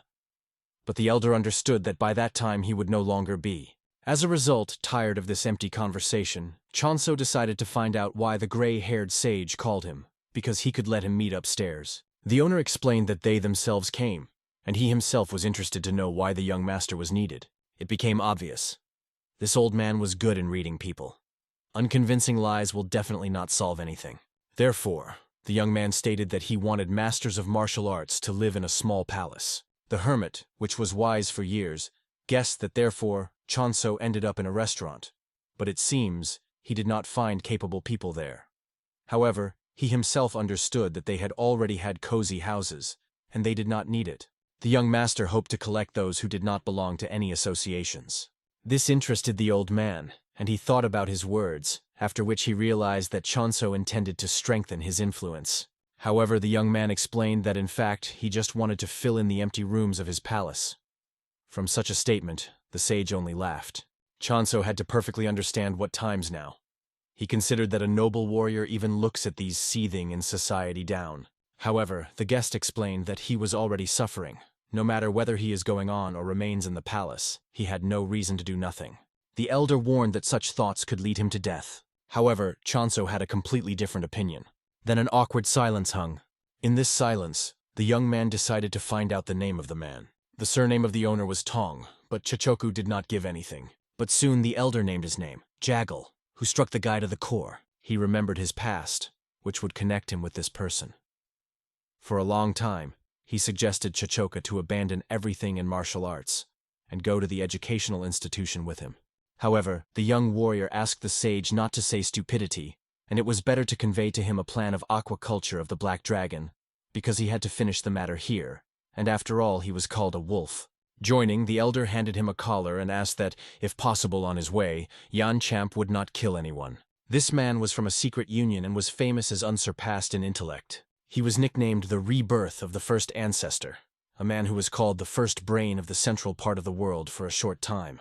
With the publication of the White Book of the Secret Union Muram, he was the so-called mentor Chachok, who cared for him the most when he only entered the alliance with Muram. For a long time, friends studied martial arts together. Then the young man noticed a scar who was on the hand of the master. He was exactly the same as that man, but the Chach could not believe whether this was his mentor. In addition, he did not understand why he was in a Millennium Library and even in a secret room. He could not believe that this was so, because if the sage was really that man, then he should have been 40 years old. His body looked quite older. And then the elder became obvious that the young master knew him. Now he was interested in whether Chonso was a real young master. To hint at the old man, he said that excessive questions could cost him life. It was a phrase that the sage once told him. It is not known whether the old man understood the hint, but he apologized for showing disrespect. Chonso decided to find out why the elder lived here. He explained that no one knows who and where he would bring. He is here because his fate brought him here. Yultak was surprised that the young master knew this man. However, the hero pretended that he could not know this, because they first met here. This did not seem strange to Yultak. After all, he himself first saw this person. Interrupting this moment, the old man decided to ask Chonso something else, namely, why did he come here? After all, he probably knew that the 7 third-party palaces, the elders, and the palace of the head began to follow him. They even declared war on the trade court. The longer it remains here, the more problems arise. Hearing these words, Jan Champ realized that the only person who could sit here for a long time alone was his mentor for a long time. But the guy explained that it was he who followed the enemies of Chonso, and not they were behind him. This caused the old man a smirk. After that, the gray-haired sage pulled by a small ribbon, and immediately after that, he showed a whole poster with portraits to his eyes. It was a sheet of their clan, and the hero immediately recognized him. The elder explained that initially only 2 words about the young master were written on the sheet. These words were maniac and crazy and nothing more. Yultak, boiling with anger, desired immediately to break the old man all the bones. How he dares to joke so much before the young master. However, at that moment, the owner asked the guy to bring him water, and preferably a bucket, his throat was very dry. He, snorting with displeasure, retired away, while Chonso asked the old man to continue. At this moment, the wise hermit realized that after the visit of a noble warrior, he needed to change something. Therefore, he began to spin the words on his portrait. He accidentally issued that he believed that he knew everything about the young leader. But now he understood that it was impossible to sit out here for ages. He was told that Chonso was stupid and mediocre, but he was smart. Although the young man was considered a psycho, a real gentleman appeared before the mentor. It was obvious. If now Chonso thinks about why he mentioned treason in 7-sided palaces is to protect himself, and about the trade palace, then this is not because he needs wealth and power. And he guessed the reason why he came here. The heir wanted to take the place of the head of the cult, the place belonging to his father. However, the young warrior only said nothing of these suspicions, but the old man believed that it was already evident in the eyes that it was the true reason why he appeared. At that moment, the young man could not stand it and smiled. However, he explained that if he became the head, he would surely burn this place. But the sage understood. If Chonso is going to become the head, he will need help servants, the advice of the elders, or one single old man. The young man believed that he did not need to worry about it. But the elder knew very well that having only a high status, Chonso could only dream of it. It was a futile hope that could be repaid even a small pebble. The air became interesting. If he brings the old man's hand, will he manage to climb to the very top? However, he explained that in return would demand 50% from him. However, the young man objected that 50% would not work, and most likely he will have to cope with everything on his own. But the old man knew it would not be worth it. He talked about brutal reality. The young man laughed, apologizing to the old man. But he explained that he was not going to climb to the top. Then, a multi-hearted sage guessed that he had come to him in order to save his life. The young leader explained that the centuries-old mountain looks obedient, but this is just a small corner in the northwest. If you look outside, and not from the inside, then this is just human greed. Even if you climb to the top, you will be just a tiger on the mountain.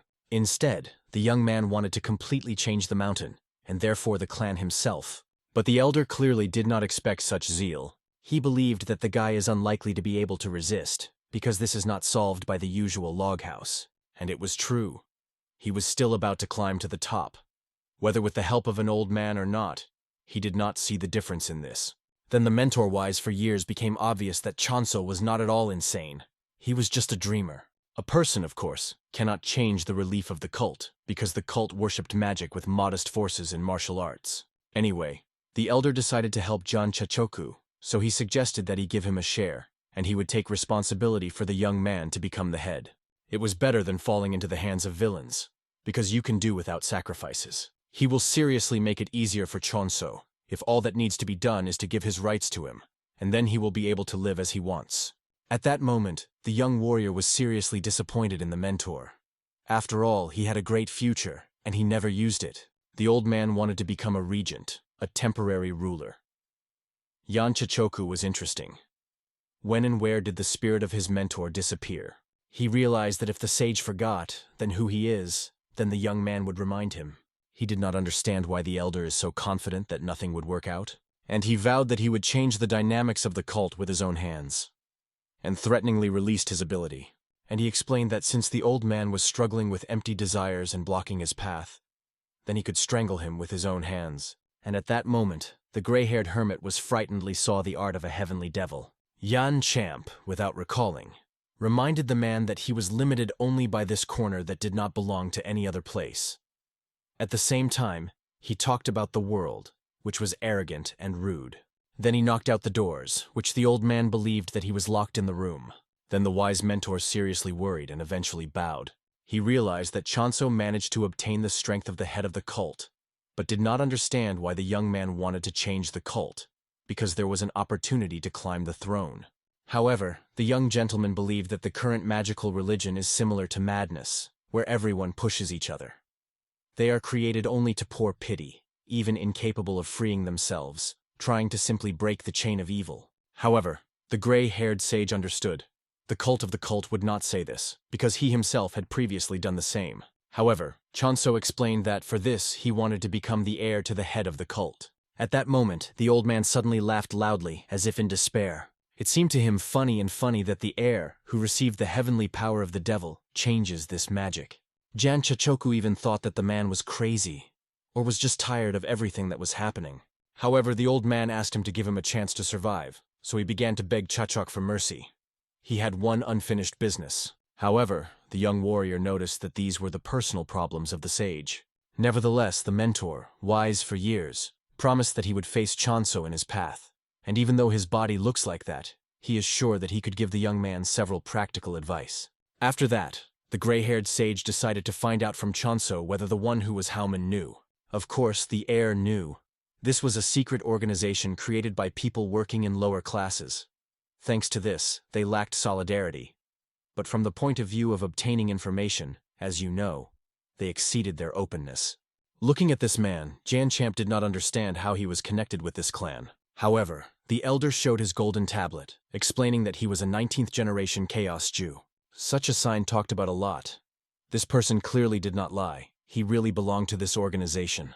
However, Chonso indicated that they were all deceived because they lived, hiding on the mountain. The sage was sure that it was he who obediently watched the progress of the young man in achieving the strength of the heavenly demon.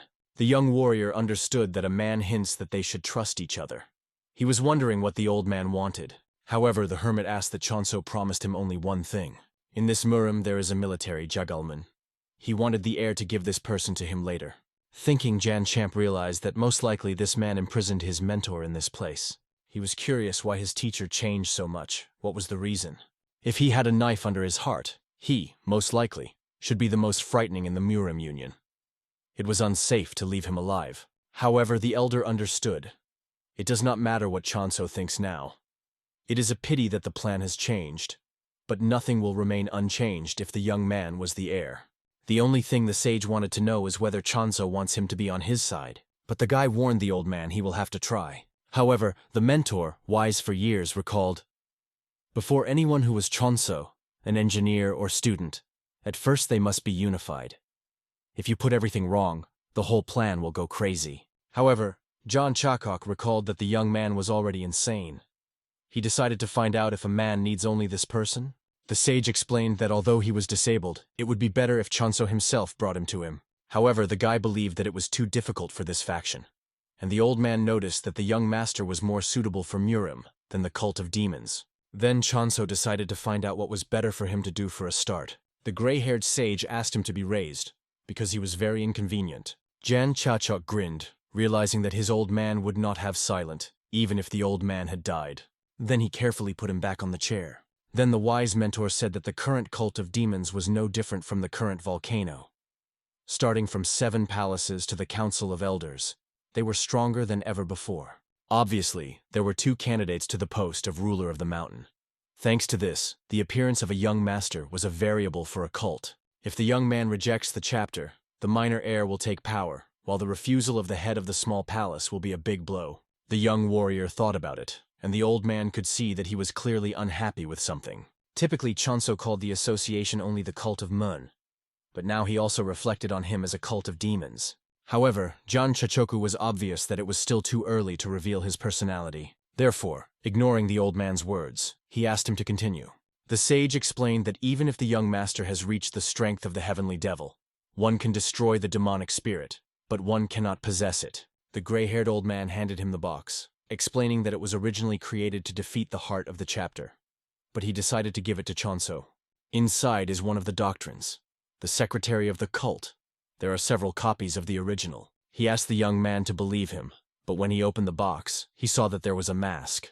It is said about the roots of the West that the demonic god created an evil dragon, but God sent a hero who killed the monster. It was a mask of that very hero. Although this is an ordinary mask, wearing it, you will be surrounded by a sea of blood. Besides, it is made in such a way that no one recognizes a person.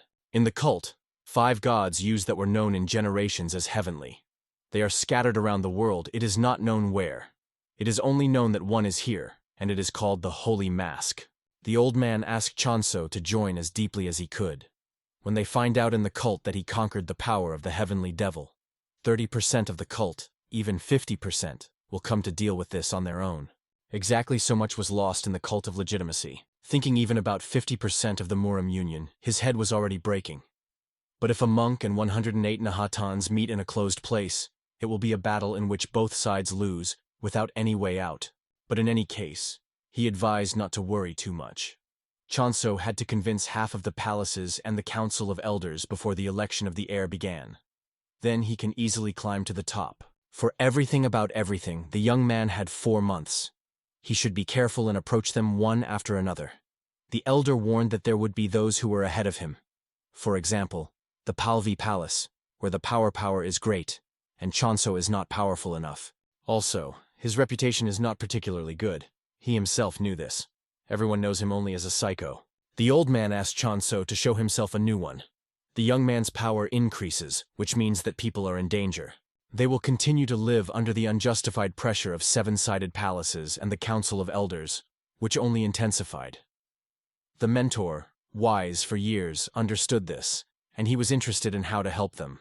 The gray-haired sage suggested Chonso to go outside and look around. Then he will see those who can change their lives with small things. In addition, the elder promised the young master that he would act undercover and asked if he could fulfill his plan.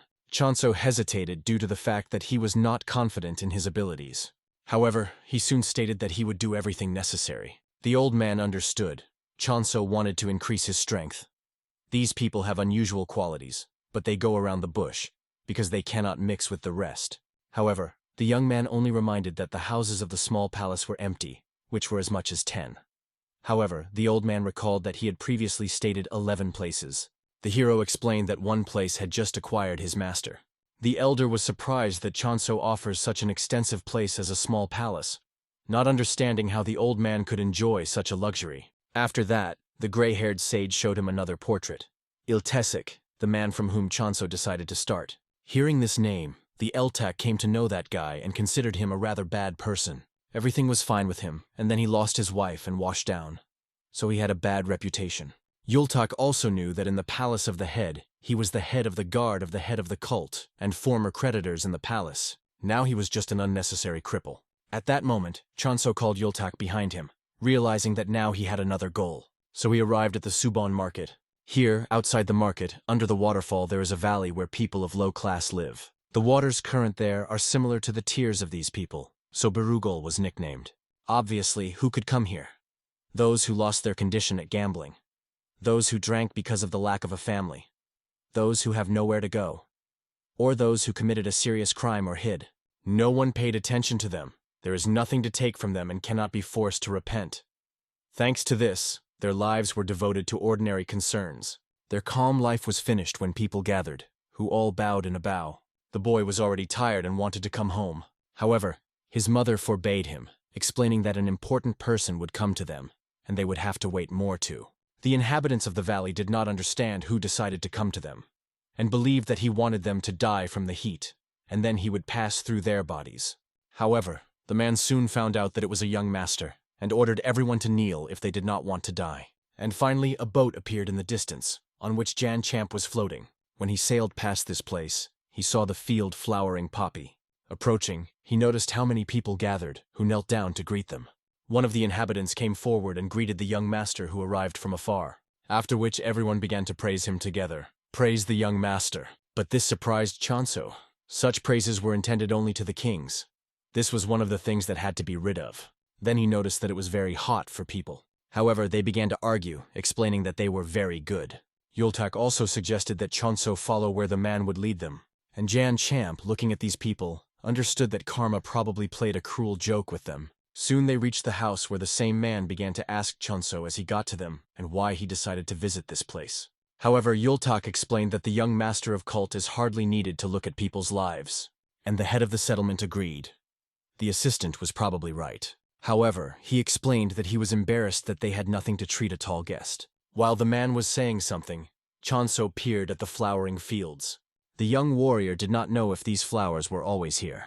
Unfortunately, the head of the settlement himself did not say anything about this. And since Chachok no longer had an assistant questions, he let him go about his business. Bowing, the head of the settlement asked that the young leader call him at any moment when he would need him. Finally, having left alone, Yultak realized that the valley was very small. Surely Yang Champ will quickly find the person he needs. However, at this time the heir himself thought about the oddities of this place. There was a feeling that something is missing here. However, the satellite believed that believers look open. Flowers and a river are beautiful. He did not understand what the young master was still lacking. However, Chonso thought about the fact that in places where people live, there should always be farming. Then Yultak recalled that Chonso also goes to the market to buy products. And even a centuries old farm is not given easily. However, the young warrior recalled that there was a river here, and it was a good place for agriculture. In addition, these people could hardly climb the market from the valley. The assistant understood that for sure people had the reason why they lived without agriculture. Perhaps in order not to occupy yourself and just eat and have fun. However, Chonso did not suit this answer. He decided to find out everything himself to begin with. At this time, the head of the settlement, leaving thought, not understanding why Chonso appeared to him. He understood that this was not just. Perhaps the young man learned something. The man hoped that this was a chance for him to get in position and finally go to another place. Finally, he reached the gazebo, where he was already expected. Rising, he saw a man who hid his face with a mask. The man, calling this man Nari, quickly handed him a red bag with unknown contents. However, looking around the red bag, the person noticed that its contents were less than last month. However, the head of the valley explained that all due to the fact that a young gentleman suddenly arrived at them. He himself did not understand why he arrived, but he had to not work for several days and prepare for his arrival. The man in a mask was surprised that Chonso and his assistant was in this dysfunctional place, because more recently the heir only escaped from his test. After which, the mysterious figure demanded that the man next time bring the full amount of money, and he reminded why he was the head of the valley. He promised that he would not forget his duty and would surely bring everything. The head of the valley was about to leave, but the unknown stopped him again. He decided to ask how Iltesic went through. However, the man asked not to worry. Now that Iltesic's heart was broken, he could not even raise his head. He was just an employee. The unknown was surprised that the head of the valley was already used to this life, and added that it was time to present a gift. He asked about the daughter of this warrior, and he joyfully said that she had already grown up. Her skin was so beautiful. Besides, he cared well that no one touched her. The stranger himself asked him about this, and the head of the valley fulfilled his order. For morons, drooling on a girl, he just prepared a pot. The mysterious figure realized that in this case, since the young master arrived here to them, then he had to be attracted to a woman. Therefore, the stranger ordered his daughter to be placed to Chonso in bed. He clearly initially came here not just like that, which means he came to save the head of the valley, and we need to help him. However, the man was worried that something could go wrong, but the master in the mask believed that the head of the valley had no right to ask him. He just had to do what they would tell him. For the sake of such purposes, he lives. Feeling awkwardly, the head of the valley understood that Iltesic probably stole even his wife from his owner. But still, he decided to grow his daughter for such a purpose. However, this did not bother the head of the valley, because at least he was able to earn status to the young master. At this time, the stranger, laughing even more, understood how quickly Tesic would fall, and thus they would become more similar. After that, in just a moment, the mysterious figure disappeared. At this time, John Chachok tried to understand the basics of a demonic cult. They were based on the worship of the gods and the salvation of living beings with the help of fire. Nevertheless, fire for lighting living creatures has always become the embodiment of a real fire. This place could not illuminate, so the cult has become a cult of demons. Then, together with his assistant Yultak, he began to walk around an abandoned village. People, seeing him a little, immediately fell to their knees, bowing in a bow. Yultak, it seems, did not at all understand where the young master was going. The day was hot, and the servant offered to just go and find Iltesic. Jan Champ was surprised that his assistant did not notice anything at all. Yultak looked with interest at the young master. It seemed strange to Chonso that the number of houses exceeded the number of people. However, this assistant did not seem strange. If someone was constantly dying, it was understandable. However, the young man noticed that most people here were quite young.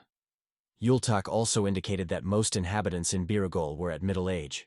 When Chonso decided to draw the attention of the assistant to the weather, he did not see anything strange that the sky was clear, although it was slightly stuffy. It seemed to Yultaku that Chonso simply powdered his brains, or he began to row from the heat. However, seeing how this angered the master, the servant only laughed awkwardly, explaining that the day was really hot.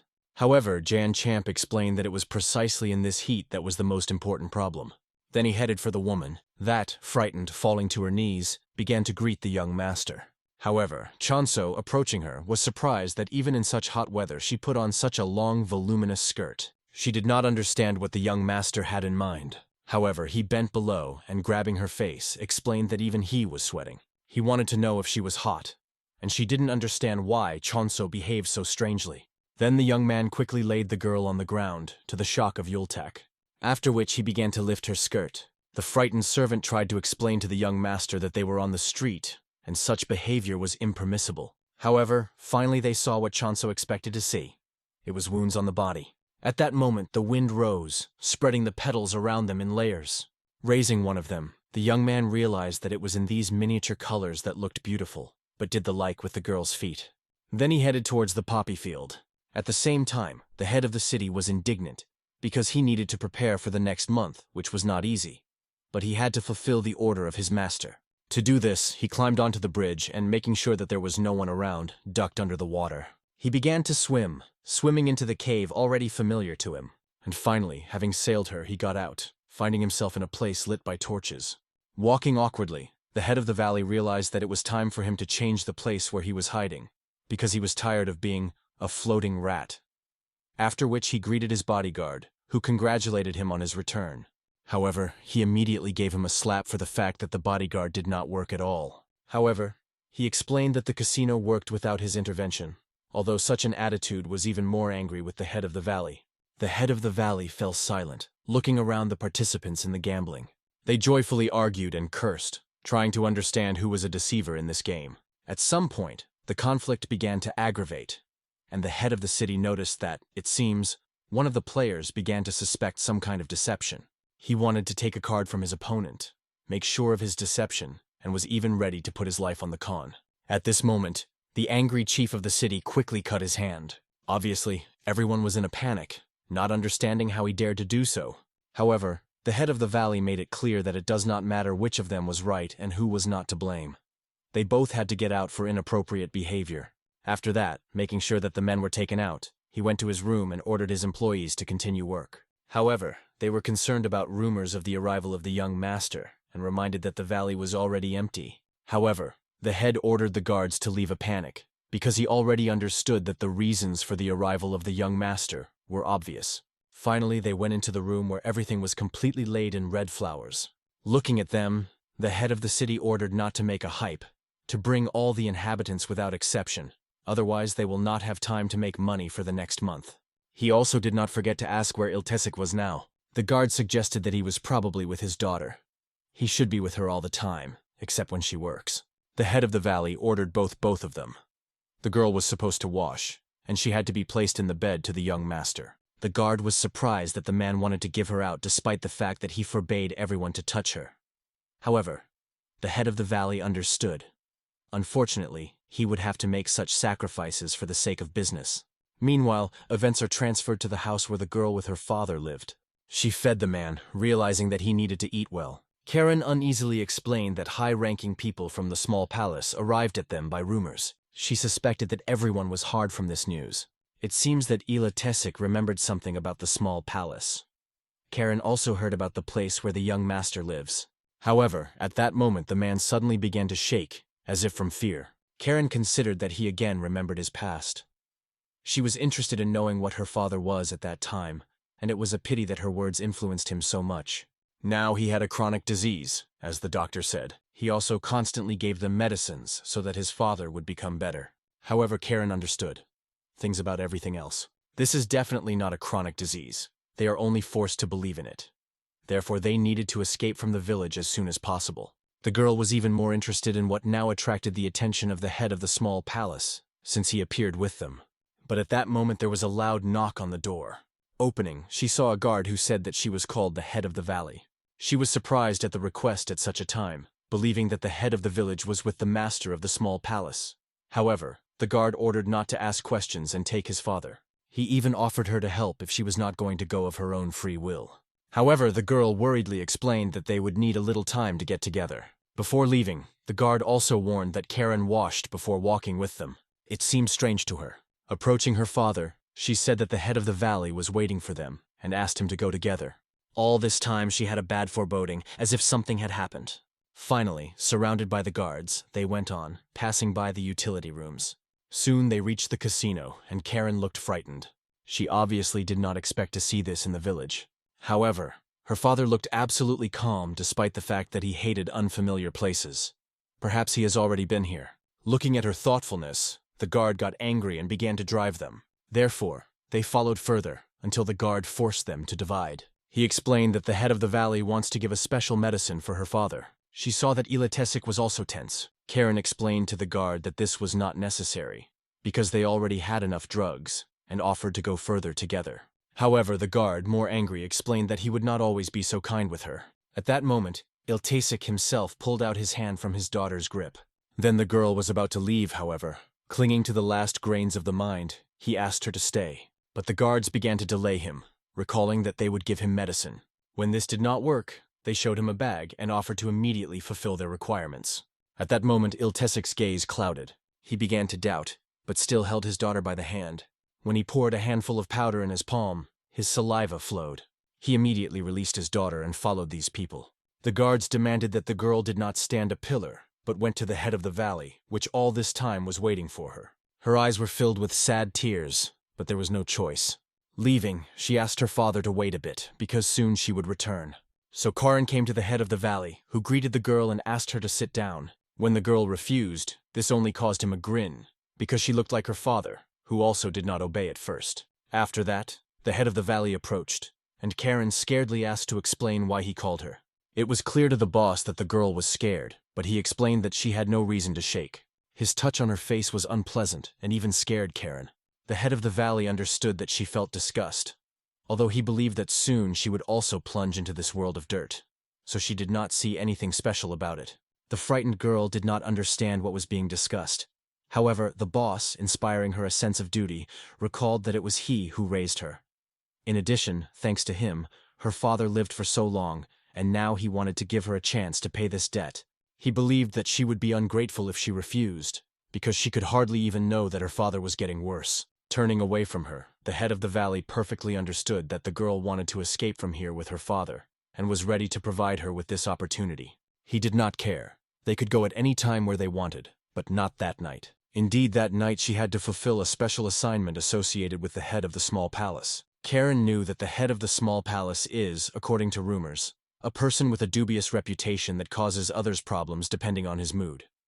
He seemed to her an unpleasant man, and she did not want to go there. The girl wanted to know about the consequences of refusal. However, the head of the valley explained that Iltesik was his debtor, so he needed to pay off a special price. He recalled that until this day, her father received medicines that were very expensive, and they were not given just like that. In addition, she remembered that it would be difficult for them to get out of here on their own, and if Karen remains with his father, she would not see real life. Therefore, she had the opportunity to please Chonso and change her fate. Hot tears poured out of her eyes when she understood the inevitability of her fate. However, the head of the valley asked not to cry so as not to swell his eyes, and threatened that if she did not fulfill his order, he would see how her father was cut off. Obviously, this finally convinced the girl who was ready for anything, so that only her father was in order. Having rejoiced at her agreement, the head of the valley stated that the time would come soon, and she had to prepare. In addition, he asked that she would not carry all kinds of nonsense, and remembered that she already knows. The young master does not like empty conversations, and she should not forget about it in order to save her life. When the girl left, the head of the valley realized that she would be enough to reach Chonso's heart. His insidious plan forced him to laugh, like a villain of ancient legends.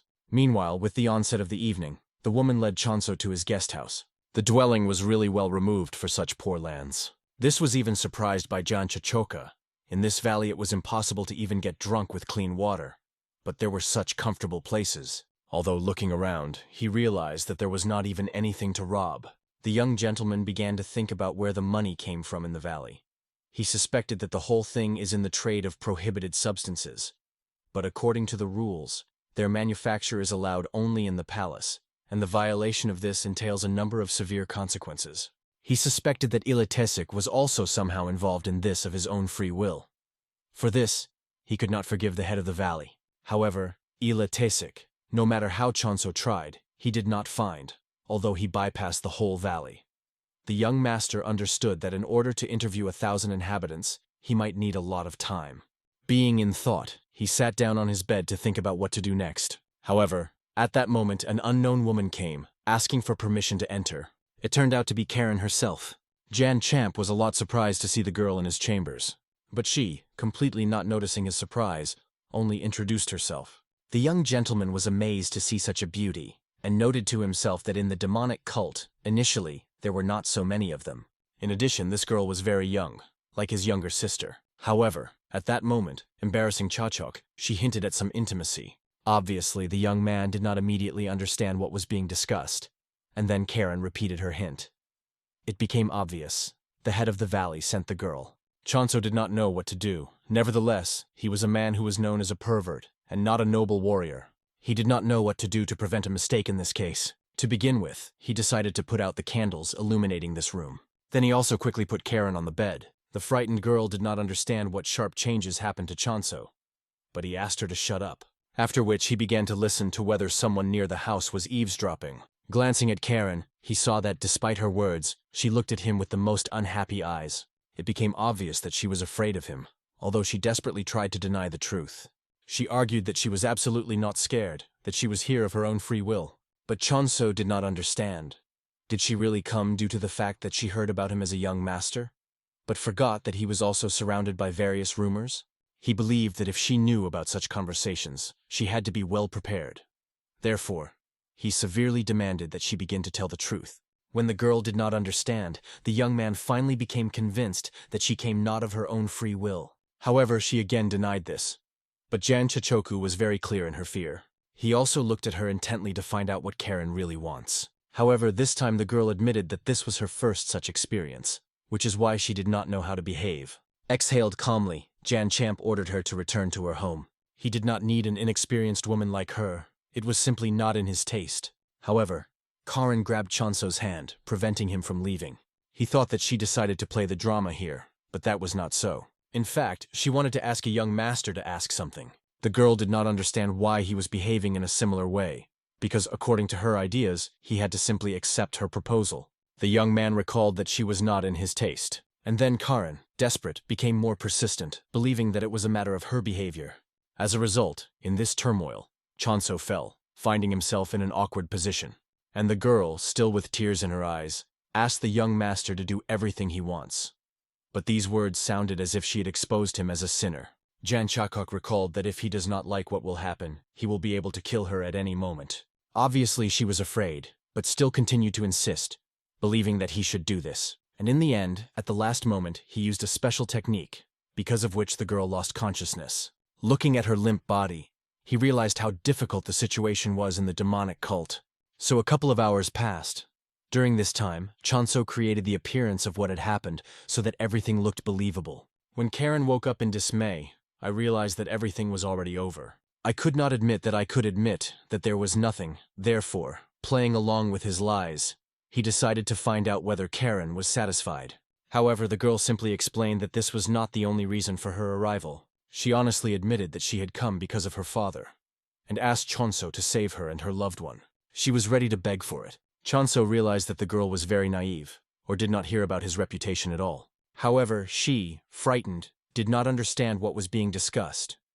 The young gentleman explained that even though she gave him her society, this does not mean that he would help her. However, Karen explained that she was only a simple girl, and she could not do anything else, which is why Chanso called her prudent. After these words, obviously, the girl burst into tears even more in despair, and Chanso understood how reckless the judgments were about the former owner of this body. However, not wanting to be completely in the image of the former Chanso, Jan Champ decided to listen to her. But, as befits the heir, he warned that he could brutally do if the conversation does not interest him.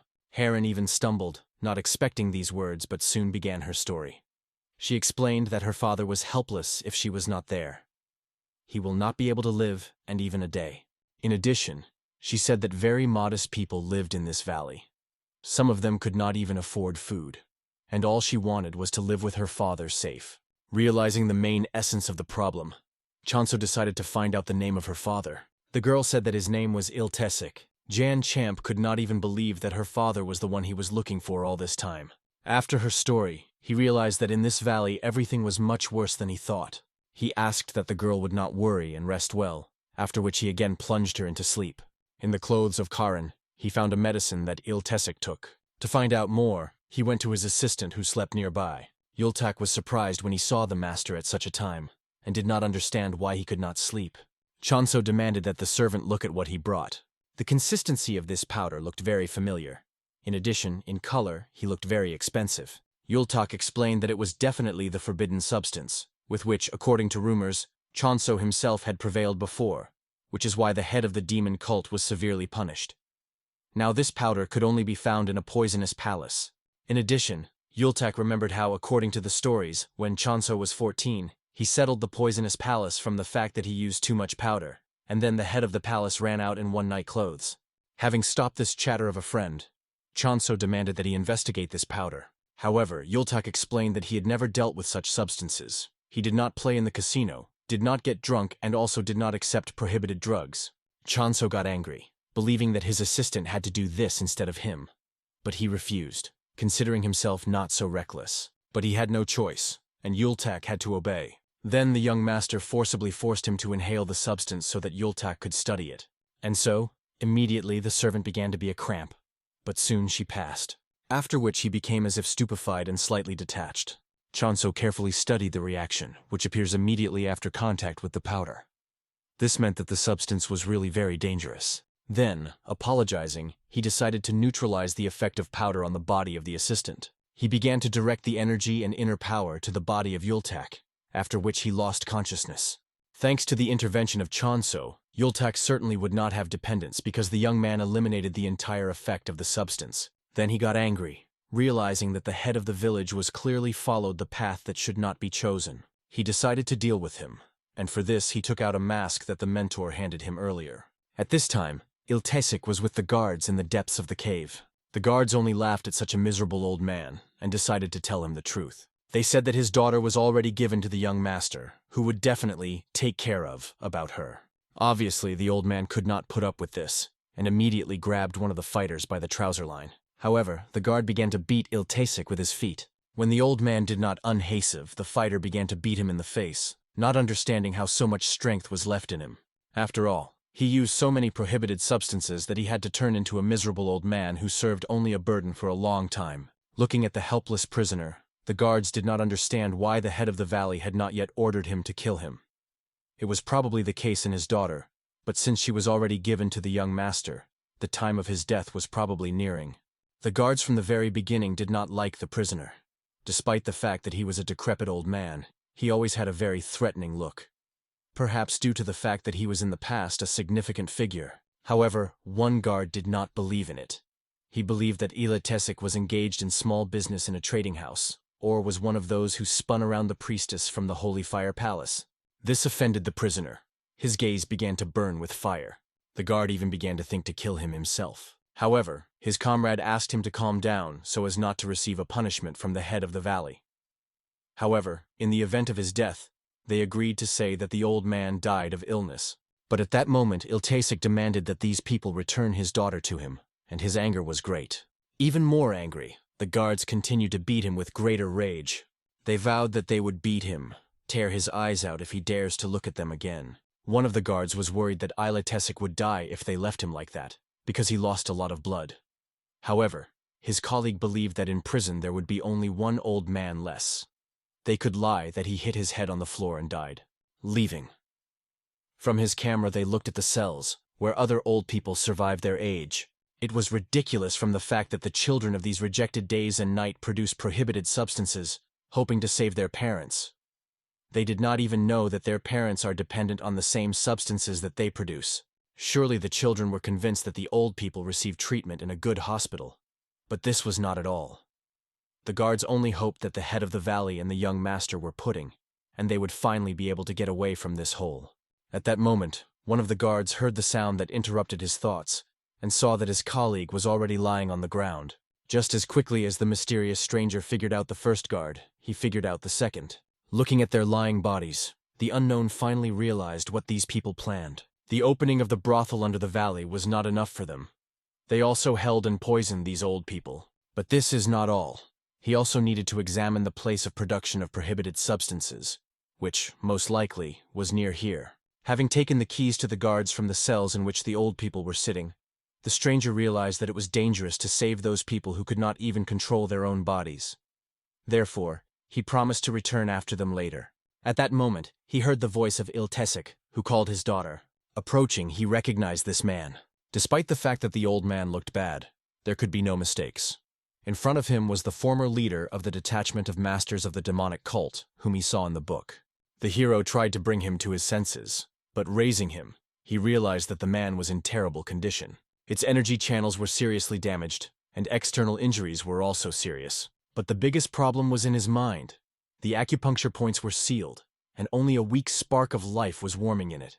Iltesik, seeing a mysterious figure, decided to tell him his last request. The stranger realized that the old man was really on the verge of death. However, he asked Iltesik did not give up so easily. The man, grabbing the stranger, asked that no one would ever know about his death.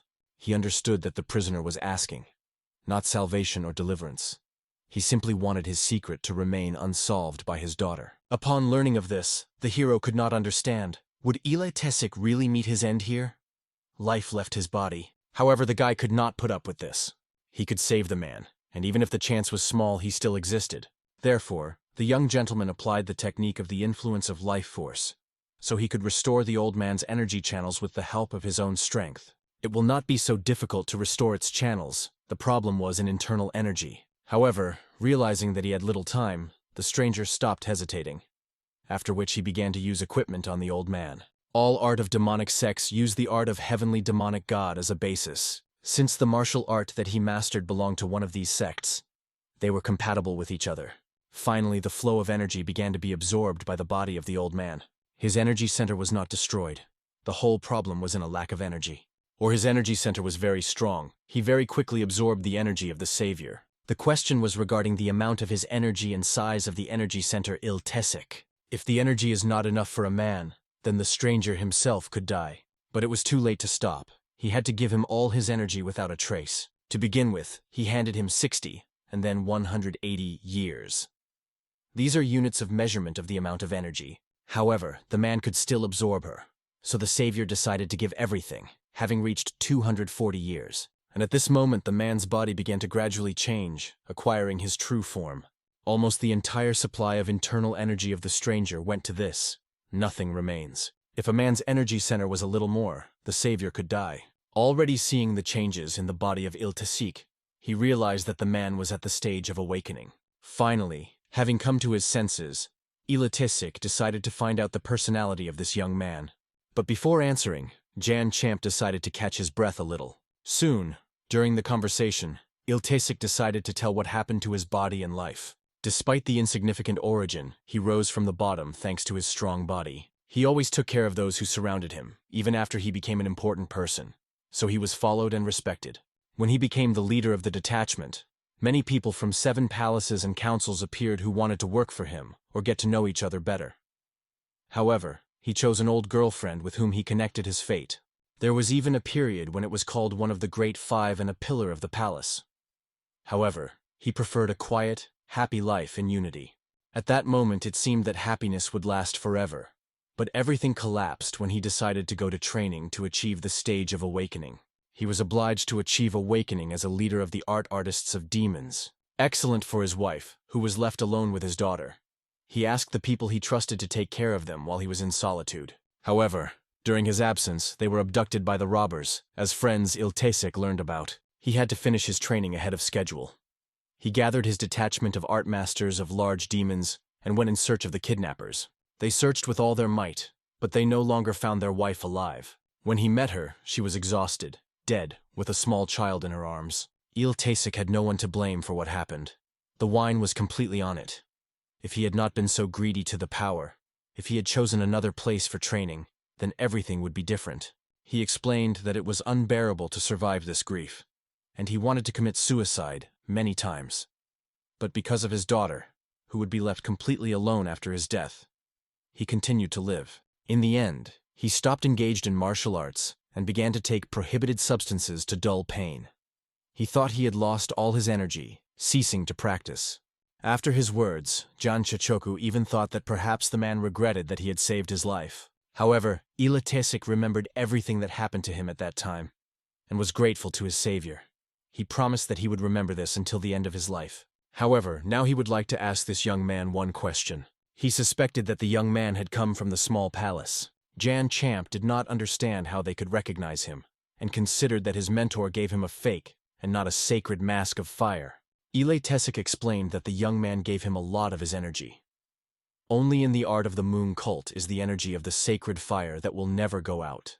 In addition, only one martial art could merge with his art Bloody Sky of the Sura, and it was the art of the Supreme Lord of the Demons, which can be owned only by people belonging to the Palace of Guanmays and the Small Palace. Bowing, Ile Tesik explained that he would become his humble servant and would follow him until his death. Even if a young master orders him to equalize the mountain or swallow it, he will execute an order. In return, he asked only to take care of his unfortunate daughter. However, Jan Champ quickly reassured him, explaining that it was not worth worrying. She was fine. Nothing happened to her. He did not have enough conscience to lie to the master who had reached the stage of awakening, and the young man admitted that he had taken advantage of the acupuncture point to lull the girl. Iltesic understood that if his daughter is next to such a noble man, then he could not even wish the best. The life that the savior returned to him now belonged to the young man, and he was ready to do anything for him. It was difficult to describe the joy that Jan Champ experienced, meeting with such a direct and honest person. He hoped that a man would become someone to whom he could trust his back. However, he warned Iltesic that tomorrow the head of the village and a young master would come here, and asked him to make with them what would consider necessary. Iltesic smiled joyfully.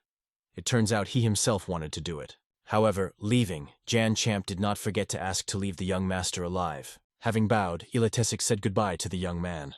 The guy himself understood that now he had only to wait for tomorrow. In the morning, Jan Champ was sitting in his room, engaged in the restoration of the amount of his internal energy. The head of the valley came to him, and Chanso invited him inside.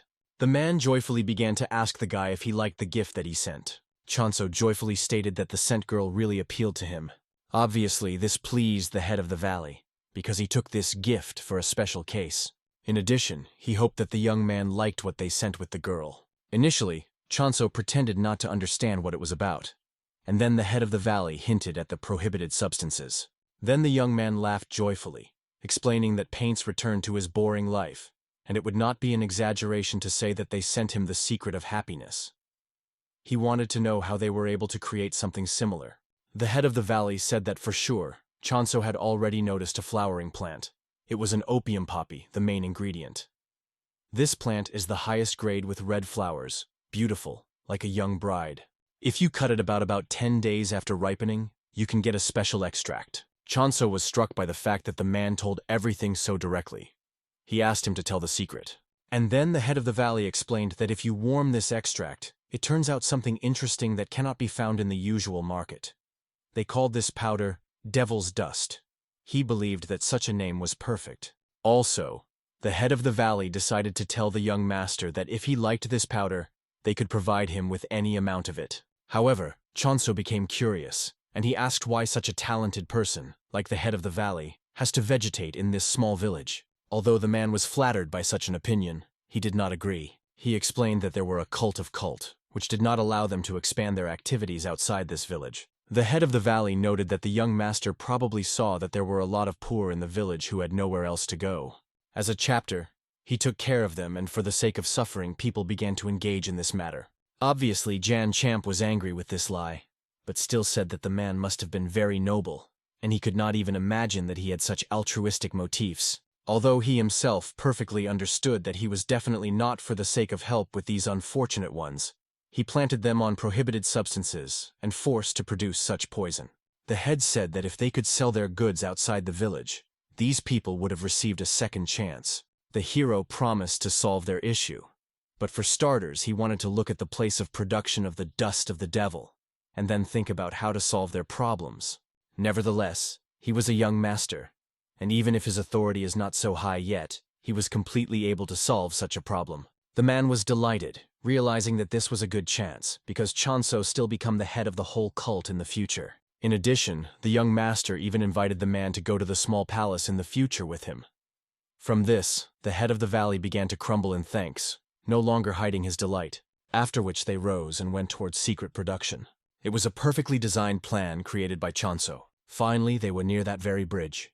Laughing, the head of the valley explained that they took care of invisibility very much. But Jan Chachok did not embarrass this, and he offered to go. After that, the head of the valley immediately jumped into the water to swim through a secret passage. Chanso was surprised that in the light of day this place looked so ridiculous. They made shelter right in sight, but there was no choice, and he followed the man. Soon he sailed when he saw the cave and guarded the guards. It was obvious that they were very good here. At this moment, the head of the valley demanded that the guards go for towels for the young master, and he himself explained that such a way to get here was needed, so that they were not discovered. Chanso praised him for genius, believing that it was very difficult to arrange such a shelter. And obviously the man was pleased to hear such praise.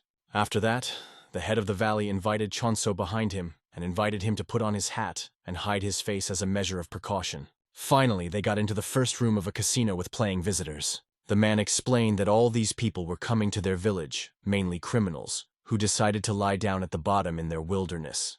Looking at these people, Chonso was amazed that they had prepared such a good performance.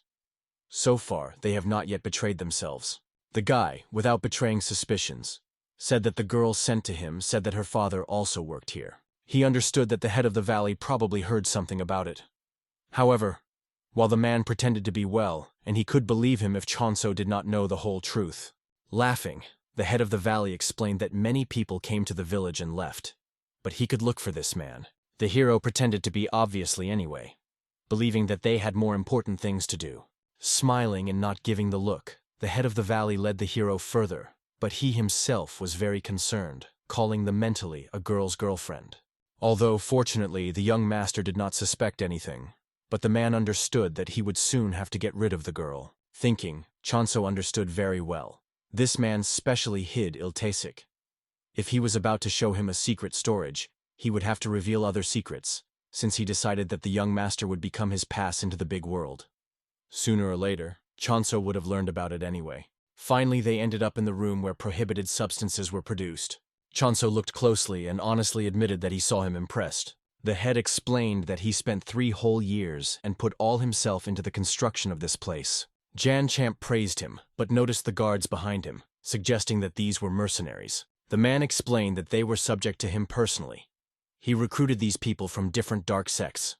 When Chonso asked about the workers, the head of the valley explained that these were just stupid people trying to help their family. He hardly noticed, but many inhabitants of the village were sitting on prohibited substances. They gave them a large dose, and then slowly reduced the amount. This caused hallucinations.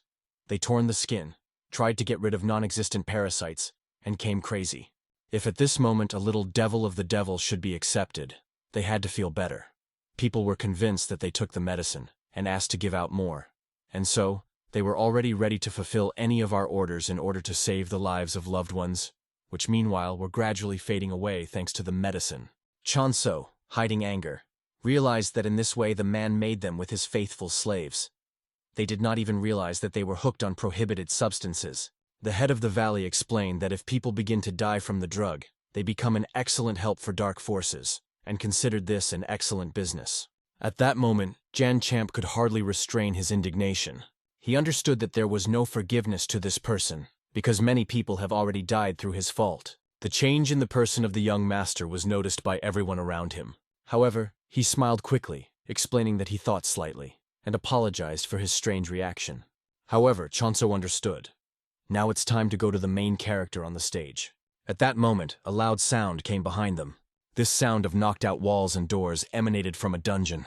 Everyone was worried, but this caused a young master only a smile. Finally, the penultimate door leading to the dungeon exploded. Looking at the silhouette of the man, the guards immediately realized that it was Iltasic. However, they did not understand how the old ruin still did not die and how it got out of the dungeon. However, the person standing in front of them at that moment was no longer at all similar to who he was earlier. However, they convinced themselves that they should not worry, because he was poisoned, although they were embarrassed that he had just managed to smash the walls. At that moment, looking at these small marshmallows, Iltasic realized that they were already accustomed to their domination, and then the guards became obvious that the dust of the devil no longer acted on him. However, he asked them not to worry about anything that would happen now. After all, although he did not know what the young master would say to this, but this would not help them. He promised that they would not see a slight death. They could not wait for mercy from the bloody demon of the Asura. After that, as if chasing small children, he attacked his offenders. He began to kill them one by one, supported by rage. All these sounds of the murder came from the dungeon and were clearly heard Chonso and his company. They did not understand what was happening while the door that protects them from the unknown did not fall apart. And at that moment they saw that old man. For 10 years he continued to live, although he sincerely wanted to die and thought about it again and again. Only thoughts about his daughter held him in this world. And he could not allow anyone to harm anyone. Everyone only laughed, realizing that he must have survived the mind. And the head of the valley did not understand how, in one day, Iltasic got rid of poisoning and returned his former form.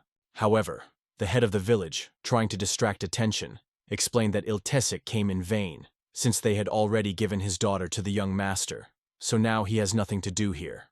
At that moment, the rebellious master carefully looked at Chonso. However, He ordered the young master to leave if he did not want to die, and he immediately obeyed his order and went away. Looking at him in surprise, the head of the valley considered that the young leader was scared. But he with a grin explained that it was a pity that the head did not notice the obvious, because greed blinded him and deprived of sanity. The guards and the head of the valley considered him a fool, although it was obvious that anyone would be afraid when such a monster promised that he would give them the most fair retribution for sins. Ignoring his threats, the head of the valley ordered the guards to stop the old man. They attacked him, considering the usual dependent, who himself dug his grave. However, obviously, such people were not a problem for Iltesik. He could kill anyone using the technique of bloody heaven of Asura. Enemies literally scattered, turning into a mess, interspersed with blood. Then it became obvious to everyone. This man managed to somehow restore his energy during the night. And now, like a furious beast, he promised all those present to tear to pieces. The guards attacked, believing that, despite his strength, they would be able to overcome the crowd. However, they were mistaken, because everyone quickly lost their hands, legs, and even heads. The frightened head of the valley, looking at the approach of Iltesik, asked his assistant for salvation. However, instead of escaping, he decided to offer Iltesik a profitable proposal. He showed him a bag of prohibited substances, which, as he thought, liked him very much. It was the same dust of the devil of the highest quality. Iltesik took this bag, and the assistant immediately brought his sword to chop off his head. However, the old man easily stopped his sword with his bare hands, besides, bent it. He explained that he really did not forget the devil's dust and the tragedy that she made with him and his daughter. Then he squeezed the warrior's hand, crushing all the bones, and then with one blow the fist blew his head. Looking at these horrors, the head of the valley did not understand what happened to this person. After all, he considered him simply hooked on prohibited substances by an old man. Apparently, for this reason, everyone tried to behave more than one with him. Now he understood his oversight and that he could not survive. At this time, Chanso calmly got out, realizing that although he would like to interrogate the person standing behind the head of the valley, he did not want to take a chance to take revenge from Iltesik. Therefore, he put on a mask to continue his task. Initially, the highest demonic art does not include specific techniques. It was just a method of cultivation using the human internal energy. But there are records that help reproduce some tricks. One of these records was the great demonic art of fire tie. With the help of her, Chanso began to run through the poppy fields, burning them. Locals were very worried, tried to put out this fire. With tears in their eyes, they looked at burning crops. Chanso saw very well that they were in despair, perhaps even curse him. It was not surprising, because they had a similar life for a very long time. They did not even understand that because of these colors, they lose their strength and will. It was hardly possible to say that it was their fault. They only wanted to save their relatives and friends. Not seeing another way, they worked here, forgetting about techniques and cults. Upstairs are demonic sects, mired in luxury, forgetting about the teachings of the sacred fire, and orthodox, justifying any actions that they serve justice. It is unlikely that at least one of them can be considered right. And now Chanso had to decide what to do next. Therefore, he flew into the sky, recalling the teachings of the sacred fire. According to them, he must burn everything in order to clean, save through the purification of fire, and show them the embodiment of heaven. All people learned in him the god of a cult, the sun. It was a dark sun, which they began to pray, because he gave them a fire of purification with his sword.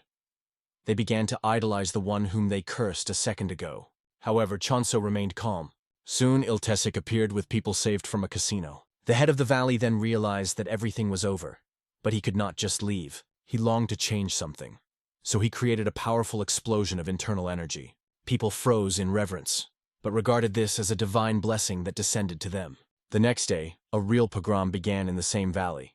Residents gathered around the house of a young master, believing that he turned away from his faithful followers. Chanso himself was not in the room.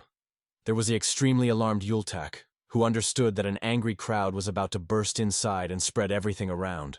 Turning to Karen, he desperately tried to find out if the girl knew where his master was now, but she knew nothing. The young servant with bitterness realized, this is a real curse. Since he returned from his solitude, there was not a single calm day. He even thought of just leaving the small palace. However, at this tense moment, as if from nowhere, a Chanso appeared, who remarked with an ironic smile that, if Yultak is so eager to leave his service, he could freely settle in this village.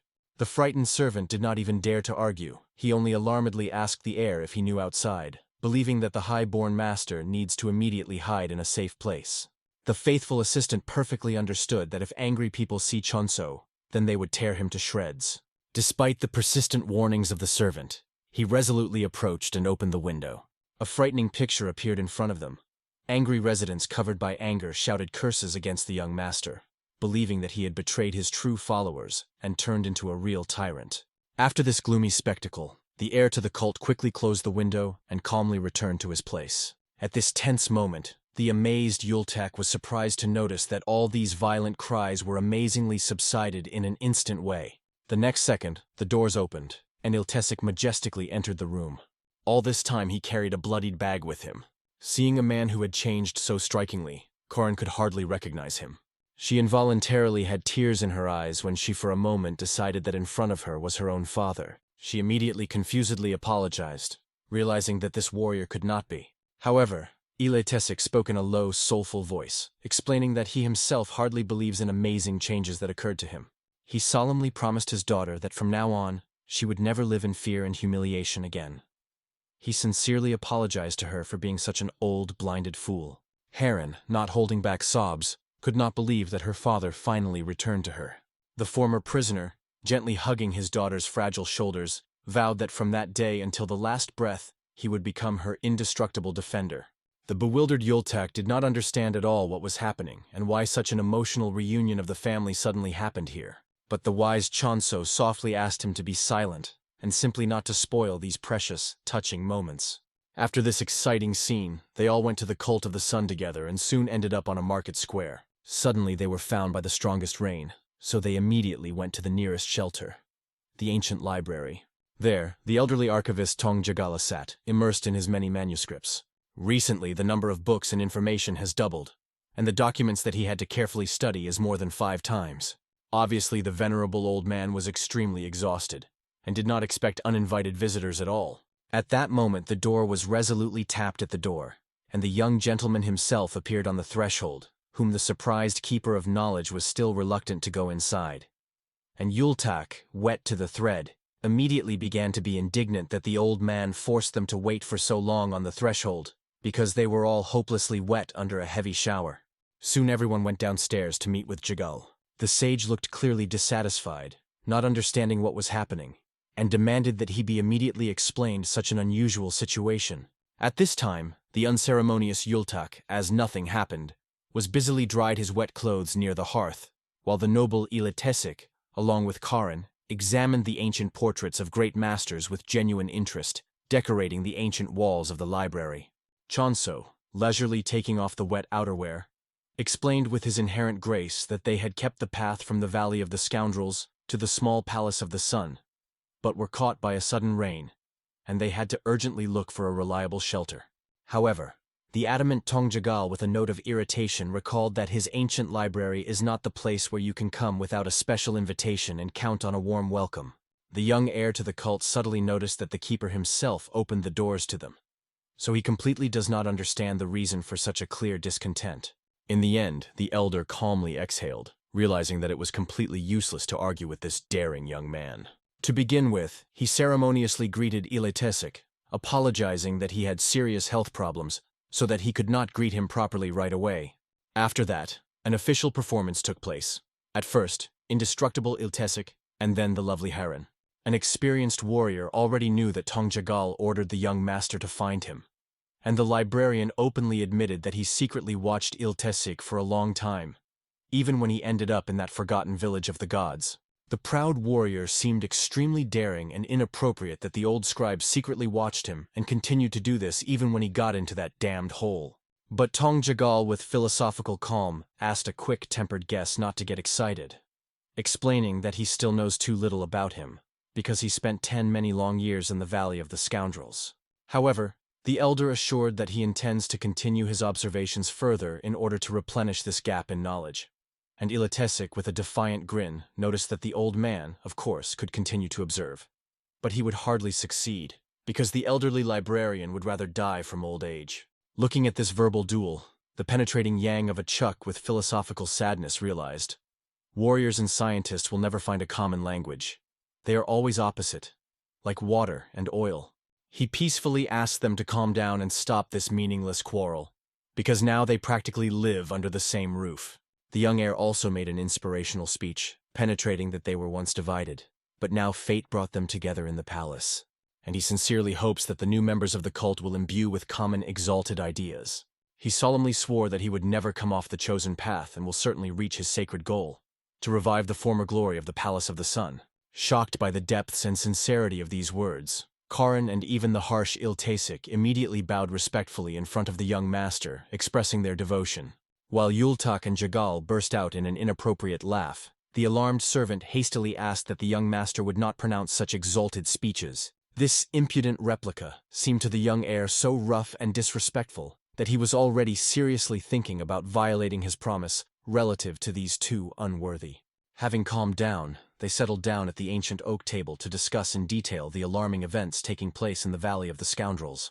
The wise Tong Jagal with satisfaction noted that the inhabitants there have already returned to ordinary life, which means that the time has come to concentrate all their strength and attention to 7 powerful palaces. The insightful old man knew very well that the ambitious Chonso passionately wanted to gather around him those skillful masters who had not yet belonged to any palace, but with regret admitted that they categorically had no precious time for this.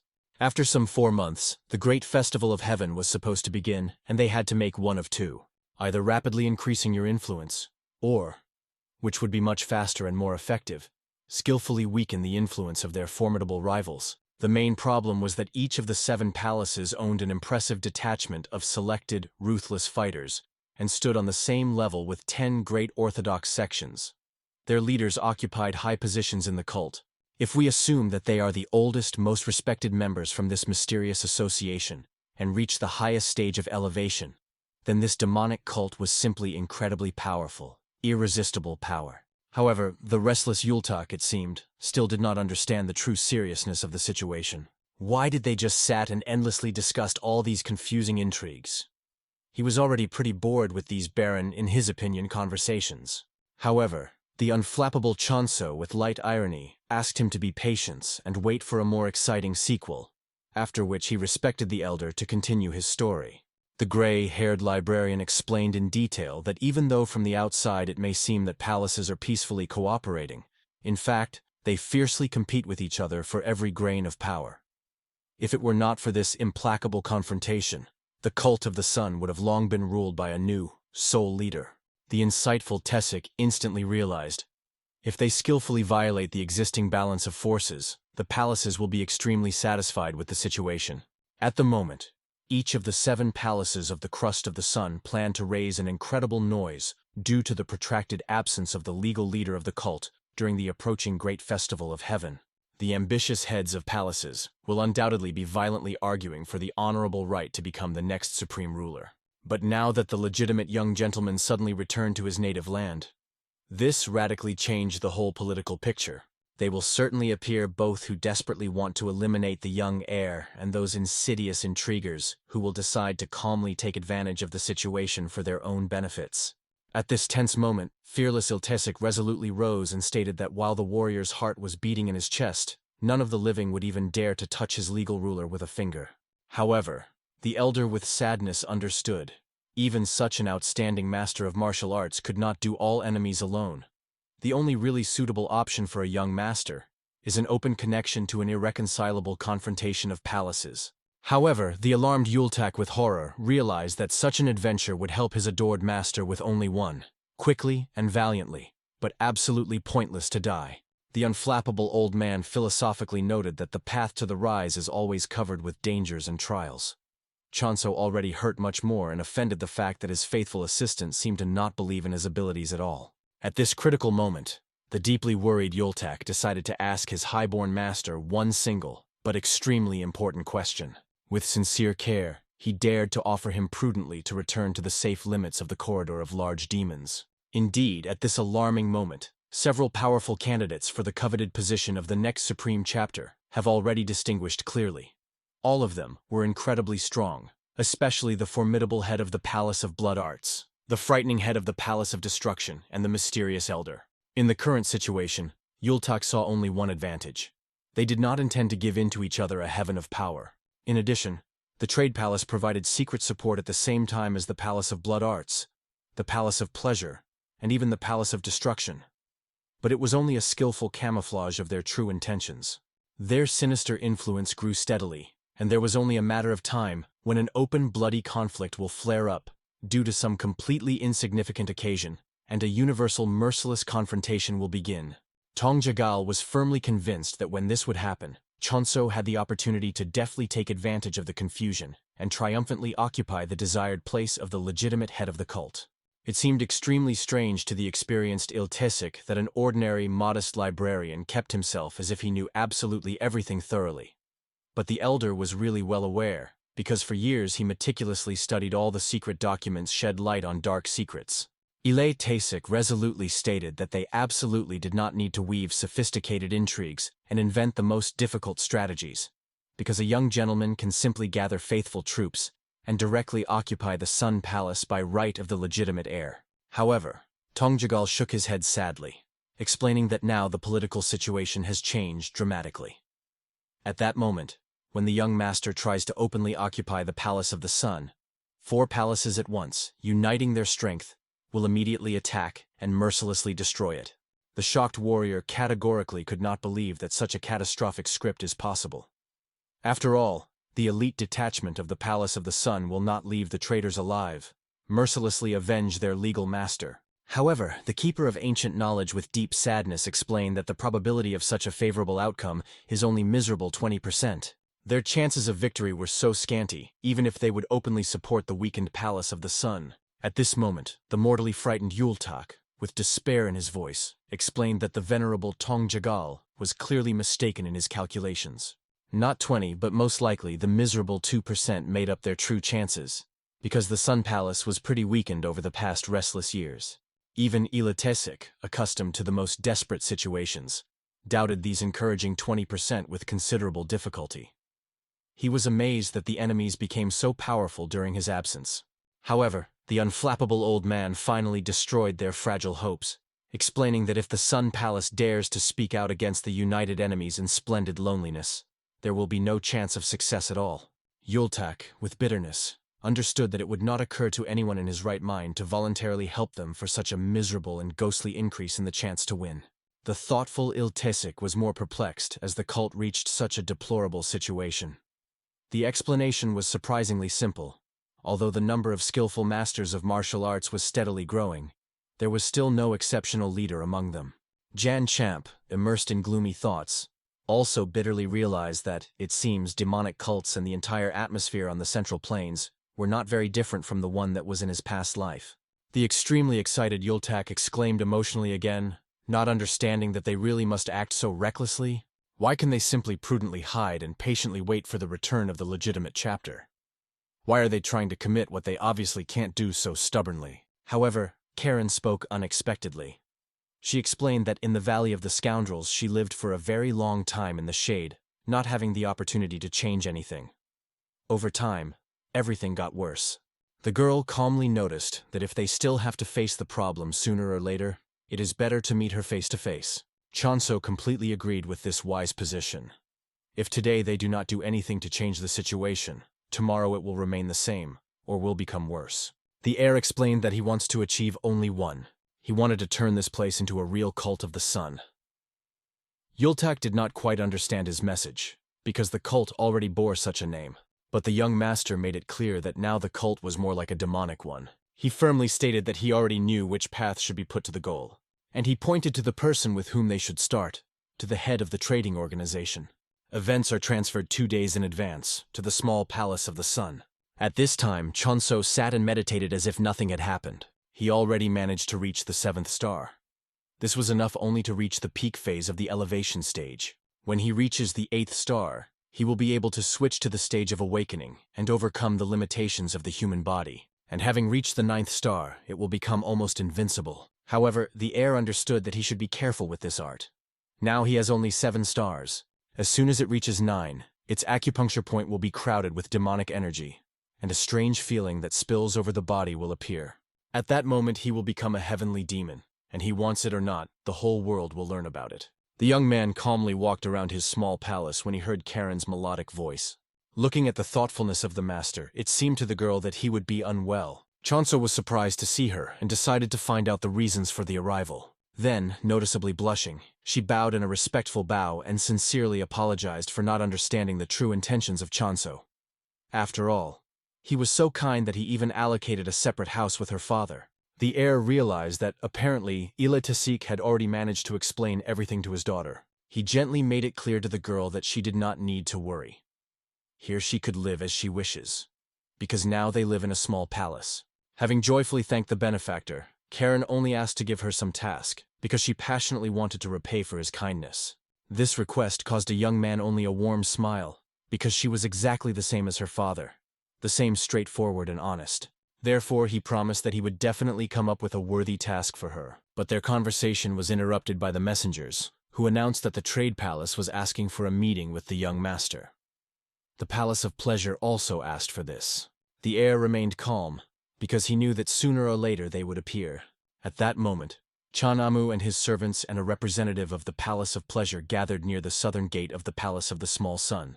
People watching this did not understand what they forgot here, and what troubles they were trying to create. Chanamu, clearly dissatisfied with the presence of competitors, was surprised that the girls did not wag their tails in brothels, but were still here. The young chapter of the palace, Chihami, only answered this coward, calling him a toad, who tried to harm the young master. She expressed surprise how he generally safely got out of this situation. The merchant only got angry, ordering Chihami to shut up. He stated that she did not dare to say that he was trying to harm the heir. The man ordered her to fail while he was in a good mood, and promised that if his conversation with the young master will be successful, he would even invite her to drink. However, Chihami was convinced that decent alcohol could hardly sell such toads. She was sarcastically surprised that he had money at all to apply for it. As a result, their skirmish was quickly interrupted by the appearance of Yultak, accompanied by Iltisik. The girl was surprised at this meeting, because I had not seen these servants before. But soon Chonso himself appeared, who did not understand what these two were doing at his gate. He considered their behavior too daring. As for representatives of the Palace of Pleasure and merchants, for him, everything was said by Yultak, who called them morons, who were not even going to testify their respect. At this moment, all accompanying and Chanamu himself were inclined, expressing his respect to the young leader. The girls behind Chihami did the same, although she herself remained straight. Looking at Chanamu, she only contemptuously noticed that the man really turned out to be a spineless toad bastard. Seeing the discontent of Yultak, she explained that she had no business for him and asked to step aside. Then she calmly greeted the heir and asked if he felt good. Yultak noted that Chihami behaved too flirty with the young master, with which Chanamu also agreed. As a result, when the heir was tired of these empty conversations, he turned and asking Yultak to hold guests, entered the small palace. Soon, Chonso sat in his office in anticipation of visitors. It was Chihami who was released to him. She smeared coquettishly with skirts, rejoicing in the decision of the young leader, and stated that the Palace of Pleasure is incomparably better than the Palace of Sweaty Merchants. However, the heir remained extremely cold-blooded. After her words, he only asked, "Was it really so hot in Camellia in the small palace?" When she explained that this was not so at all, he demanded that she stop waving her skirt, said that she wanted and leave. The girl smiled slyly, expressing the surprise that recently, Chonso was so interested in literature. She was amazed to receive such an exquisite letter from him. These words sounded too boldly, as if before he could not even write such messages. Chihami could not restrain her curiosity and, smiling sweetly, asked if the master was just as sophisticated at night. However, prohibiting the woman to approach him, Tessik blocked her path. She immediately began to ask the heir whether it was new employees whom he hired. At the same time, it seemed to the girl that Iltesik did not look like an ordinary servant at all. But, laughing, she noticed that she had never heard the young leaders to hire accompanying and guards. If he informed the Palace of Pleasure before, they could send him young, beautiful girls to guard. Judging by her frivolous speeches, Chonso realized that Chihami had completely forgotten about her initial obligations and carries complete nonsense. She had too strong a feeling of pride, but at the same time she was distinguished by amazing frivolity. Therefore, he mentally ordered Iltasik to let the girl come closer. When the warrior retreated to 2 steps, letting her out, she only gasped vividly from his simple obedience. Then she approached Chonso and smiled joyfully, even daring to reach out to his face. However, this instantly brought the young master out of his temper. He did not understand how much more the defiant behavior should endure, but Chihami did not notice his irritation.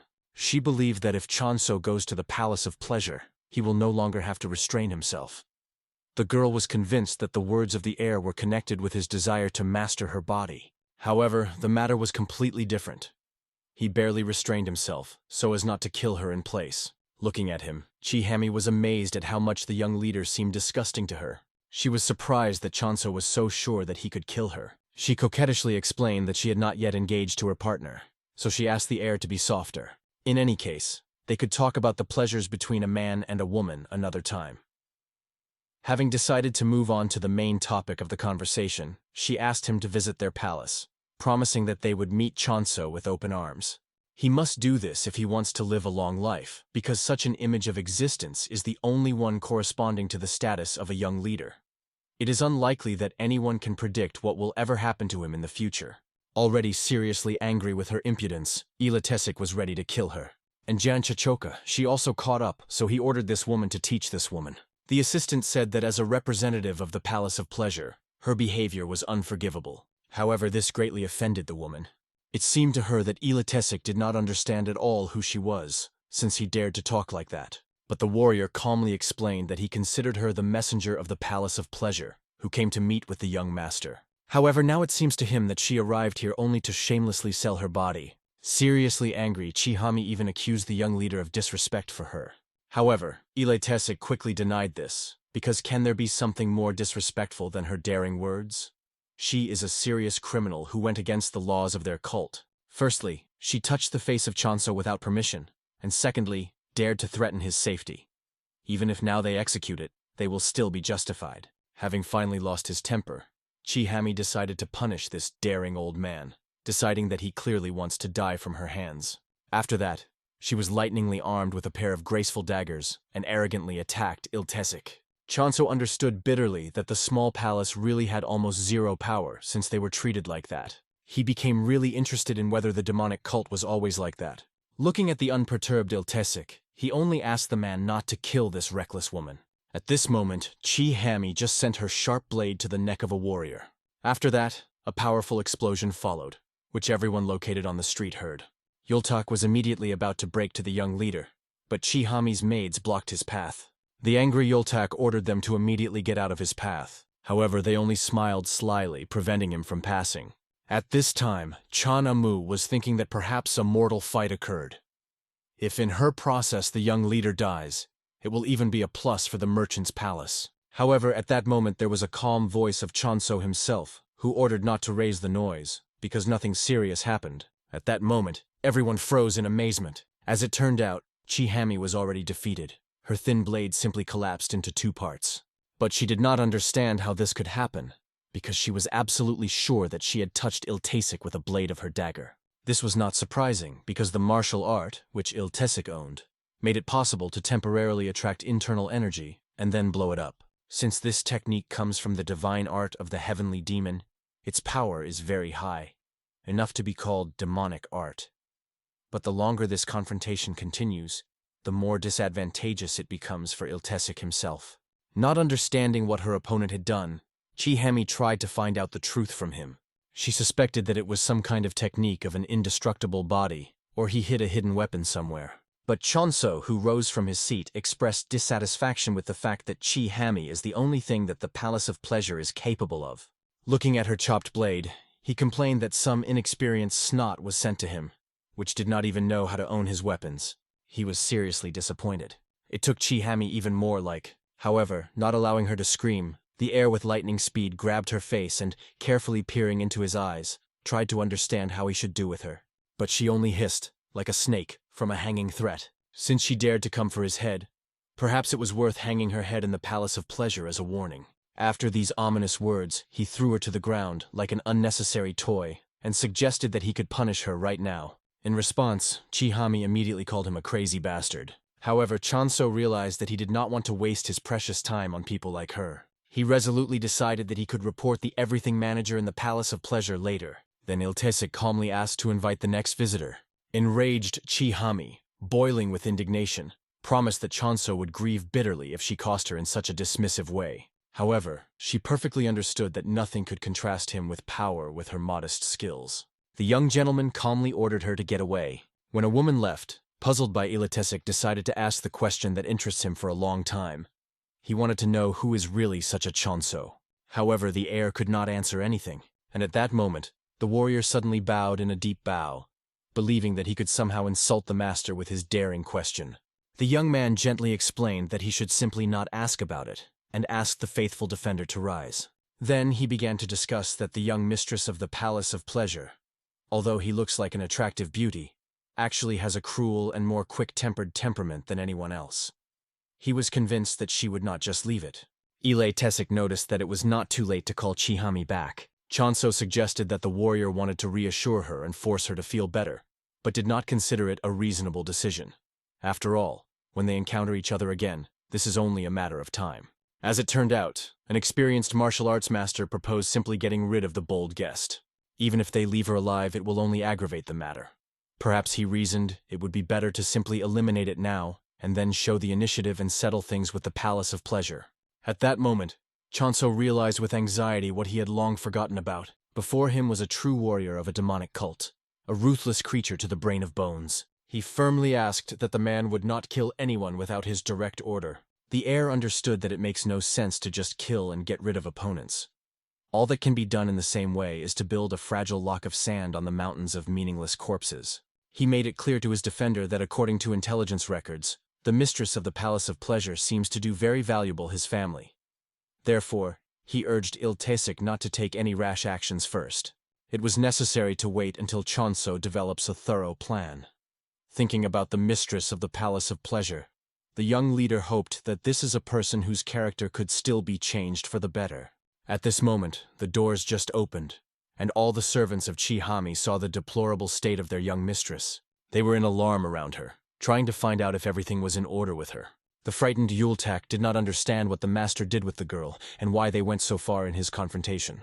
Chan Amu with a grin suggested that Chonso must have been a really lustful pervert, who seduced the girl with some mysterious witchcraft. Yultak, well aware of the true state of things, only with irony he sympathized with Chan Amu, realizing that as soon as he enters the heir's chambers, perhaps he would be taken from there, already lifeless. And finally, Chonso himself appeared, who, with a slight smile, suggested that Chan Amu follow him. He added that he was already in plenty of breath, and now is the time to smell of money. The merchant, approaching, asked the young master to visit their majestic trade palace with surname. At the same time, a real scandal was unfolding in the peak of the earth. Danyaha shouted loudly and cursed frantically, and her devoted nanny tried in vain to reassure her. However, the wayward girl was completely not going to listen and continued to rage. The nanny did not understand the true reason for such a ferocity of Danyeva.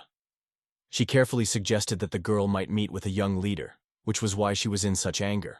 However, she angrily demanded that the nanny did not even dare to mention him. The old woman then reasoned that perhaps the girl was angry due to the fact that she was so long separated from her named groom. However, Danhu was clearly not going to be sad because of the such annoying bastard. She, in desperation, stated that she was even ready to shave her head and go into secluded mountains for a long meditation, just to avoid this marriage. The nanny gently reported a quick-tempered pupil, explaining that this is a common thing when noble people marry each other in order to maintain the purity of the genealogy. She emphasized that Dan Yehwe was incredibly lucky, because she was able to find out in advance who she had to marry. Luxury, inaccessible to many girls of her situation.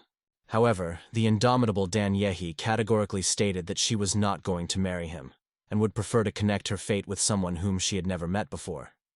But the reasonable nanny recalled that Chonso comes from a respected family. However, the obstinating girl obsculpturously objected that she did not consider his family truly respected. After all, the whereabouts of the leader of the cult remained unknown for a long time. The frightened nanny, having heard such impudent speeches, begged the girl to lower her voice. However, Dan Yewe did not care, even if Chonso himself hears her harsh words. However, she was sure that there was not a single living soul nearby. At this tense moment, a heavy door suddenly swung open, and a rude male voice indignantly interrupted her daring speeches. This harsh man was the formidable owner of the palace. Soon, the head was already standing in the training arena opposite her angry father. He strongly demanded that the girl expose her sword. She did not understand. Did he really believe that she would not dare to direct the weapon against her own parent? The young warrior was ready to repeat again that she was not going to marry this person simply because she did not want to associate fate with him. The man was deeply indignant that she allowed simple emotions to spoil the most significant event in her life. However, the obstinate daughter said that this guy is worth nothing. After all, the father himself said that if someone gives slack, they could destroy their noble family. Therefore, she sincerely did not understand why her father was going to practically sell her to this obvious weakly. The owner of the palace severely recalled that she had already taken an oath of engagement in the name of the god of sacred flame. However, the indomitable girl firmly stated that she was not obliged to do this if she did not want to. Now she finally changed her mind to marry a such jerk. And his father, losing patience, ordered his daughter to attack him if she was so serious in her decision. He wanted to understand whether she could still say such audacity after the test by force. However, not experiencing the slightest doubt, she immediately abruptly attacked him. The brave girl again proudly recalled that she was not going to get married. Then, triumphantly raising her weapons, quickly ran away. The man was surprised to realize that his stubborn daughter trained truly diligently. Perhaps she has already reached the highest stage of skill. After waiting for the head to retire, he restrainedly called his faithful commander of the department. He understood that this wayward girl was still his only and unique daughter. Therefore, he demanded to bring him the young leader of Chonso. That was all he could do for her now. Father strictly ordered the commander to make sure that the martial art of the young heir is at the level that would suit them. This will be his special gift for the beloved daughter. At this very time, Chonso and his companions jumped on excellent horses. This rare breed of horses was difficult to find even in the mountainous regions. Therefore, undoubtedly, the trade palace made a lot of effort to get such horses. However, the time soon came to make a stop. The hero dismounted and offered to arrange a short halt in order to relax a little from the road.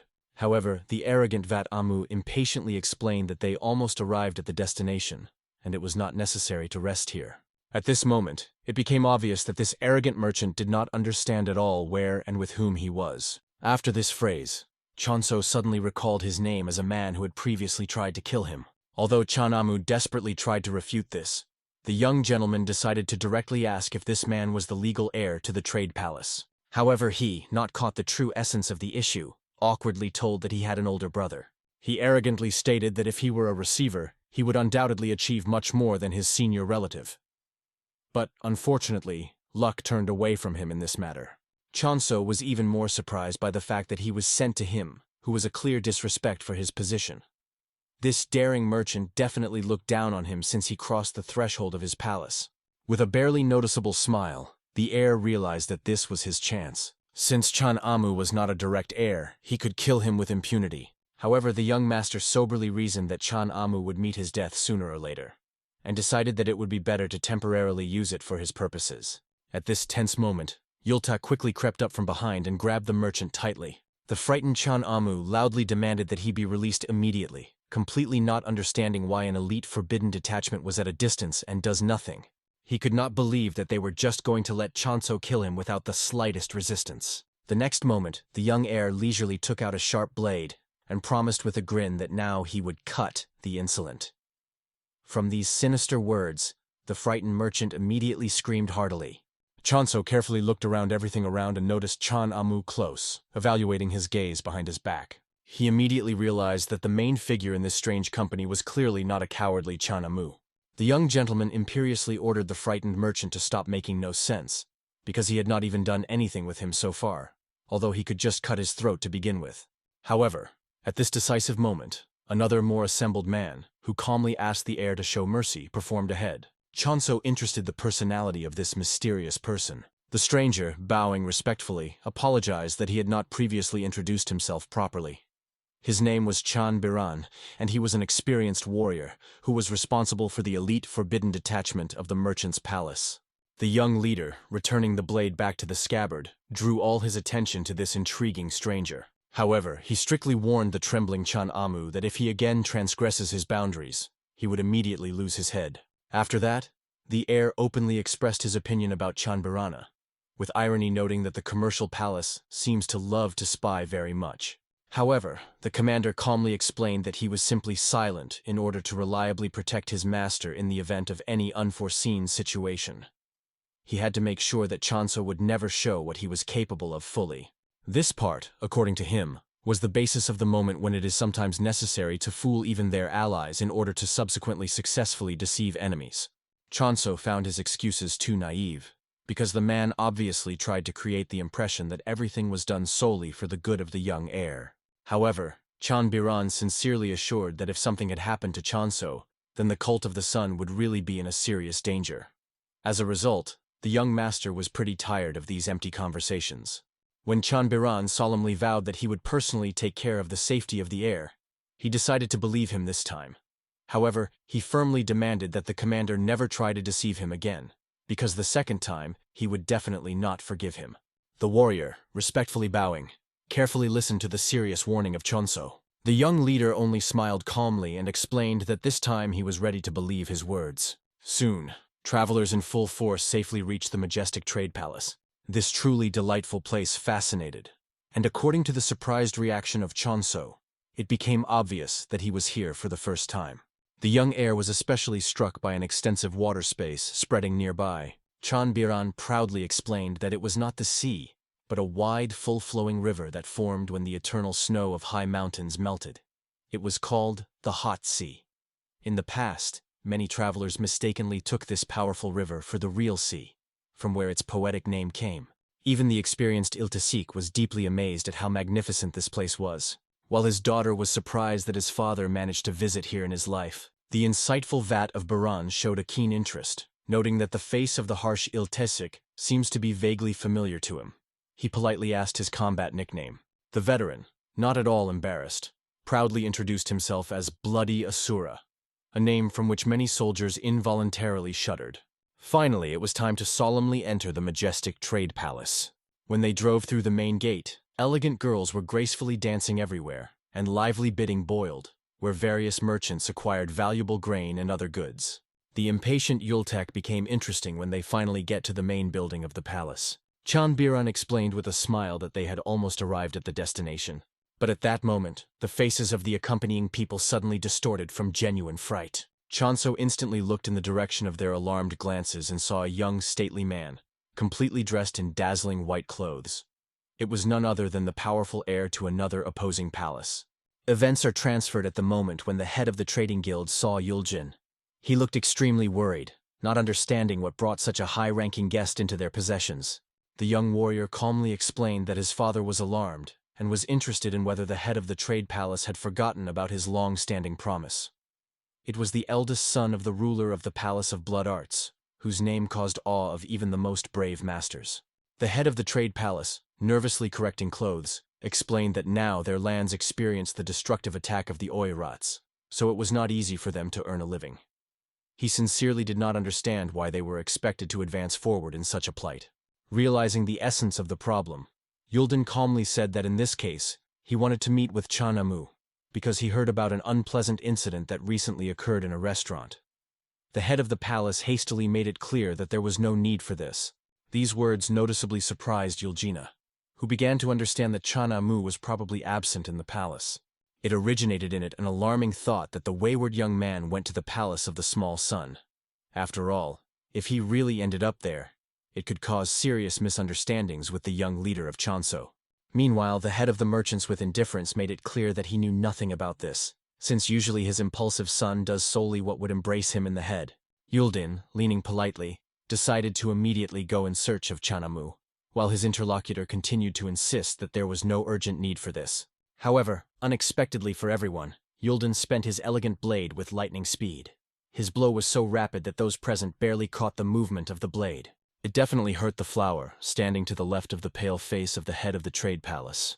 The man instinctively reached out to catch a falling pot with a precious plant. Yuldin with disarming calm explained that this rare plant was affected by an invisible disease. However, it can still survive if the affected leaves are cut in time. But if the plant is left alone for too long, you will have to mercilessly cut it off with the root. He politely apologized for his apparent rudeness, and generously promised in return personally to take care of the annoying problems with the Oirats. The head of the trade palace inwardly shuddered, fully realizing the impressive power of this young man. Yuldin was clearly close to the achievement of the highest kingdom of the demon. However, despite this, a frightened man mentally considered him a real dangerous madman. Soon, Yuljin met his elite detachment. His faithful assistant quietly made it clear to the master that the attack of the Oirats was just a transparent justification. and the trade palace obviously not just reduced the promised amount of money for them. However, Yulden strictly asked the girl to refrain from unnecessary questions and assumptions. She, silently agreeing, bowed respectfully in front of him. It was the commander of the famous White Battle 7, a special support detachment. At this significant moment, his faithful assistant, a noble hawk with a penetrating look, was majestically on the strong hand of the master. Yulden immediately decided to find out from a smart bird if someone he knew here. However, it was at that moment that he noticed Chonso and Yultak, who was quietly standing in front of him a few steps. Looking at the approaching pair, the penetrating Jan Champi instantly realized that Yulden was Yultak's older brother. Both of them came from the powerful Palace of Bloody Arts.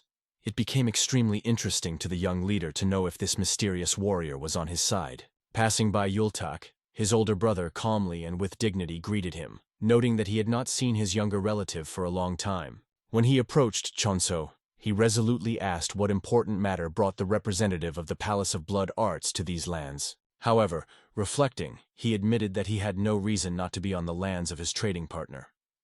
After which the warrior asked exactly the same direct question himself, Chonso himself.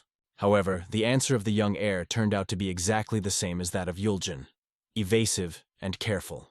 Both quickly realized that they did not intend to reveal to each other the true reasons for their appearance, so Yulden politely took a part and was about to leave. However, at the last moment, turning to the silent Yultak, he asked with a cold grin whether his younger brother was still miserable and weak as before. Without waiting for an answer to his ulcerative question, he immediately informed the frightened Chan Amu, which he urgently wishes to talk in private with him, and promised that he would join him soon. At the same time, the second master himself sincerely did not understand why the master came here. The presence of a detachment of the support of the White Seven even more puzzled him. Chonso was much more interested in the strange behavior of his friend Yultak. He already knew that Yulden was the eldest son of the formidable owner of the Palace of Blood Arts, so their sudden meeting was undoubtedly very awkward for both brothers. Soon, all the companions of Chonso gathered in a cozy guest house to discuss the last alarming events. There they learned that Yulden was currently occupied with an extremely high rank in the Cult of the Sun. He led a special elite force, widely known as a detachment of support, a real combat elite of the cult. Having familiarized himself with this valuable information, the impressive Karen was noticeably alarmed, because the Palace of Blood Arts, without a doubt, possessed the most powerful military force among all 7 palaces of the Cult of the Sun. After this revelation, she resolutely turned to the thoughtful Yultak to find out more about his mysterious brother. However, he only said silently. He clearly did not like the tense atmosphere that arose around this topic. He persistently invited friends to stop further discussion of his family affairs. But nevertheless, he was reluctant to talk about a man who was an omnipotent master of the Palace of Blood Arts, and occupied the second place in the struggle for leadership in the cult. That was his father. But Yultak himself was a son from the concubine, and never received any recognition or support from the harsh parent. Although such an attitude was a very common phenomenon for their noble clan, and his family could even be known for its coldness to illegitimate offspring, his older brother Yulden never treated him dismissively, as if with his son of a simple concubine. He even patiently taught him complex martial arts. But he became cold with him until his younger brother completely disappointed him, starting to tear his life pointless, thoughtlessly dragging with the young leader of Chonso, visiting brothels and other dubious dens. But now Yultak sincerely hoped that soon the opinion of his respected older brother would change for the better, because now Chonso clearly has become much more serious and purposeful than ever before. The puzzled Yultak did not understand anxiously, was his master seriously going to go there, or was thinking something like that. He carefully made it clear that everyone is well aware of the close ties of the Palace of Blood Arts, with numerous escort leaders and trade palaces throughout the country. Chonso was especially interested in the important fact that they had a significant impact in the trade palace. This unequivocally meant that both of these powerful clans were on the same side in a large political game.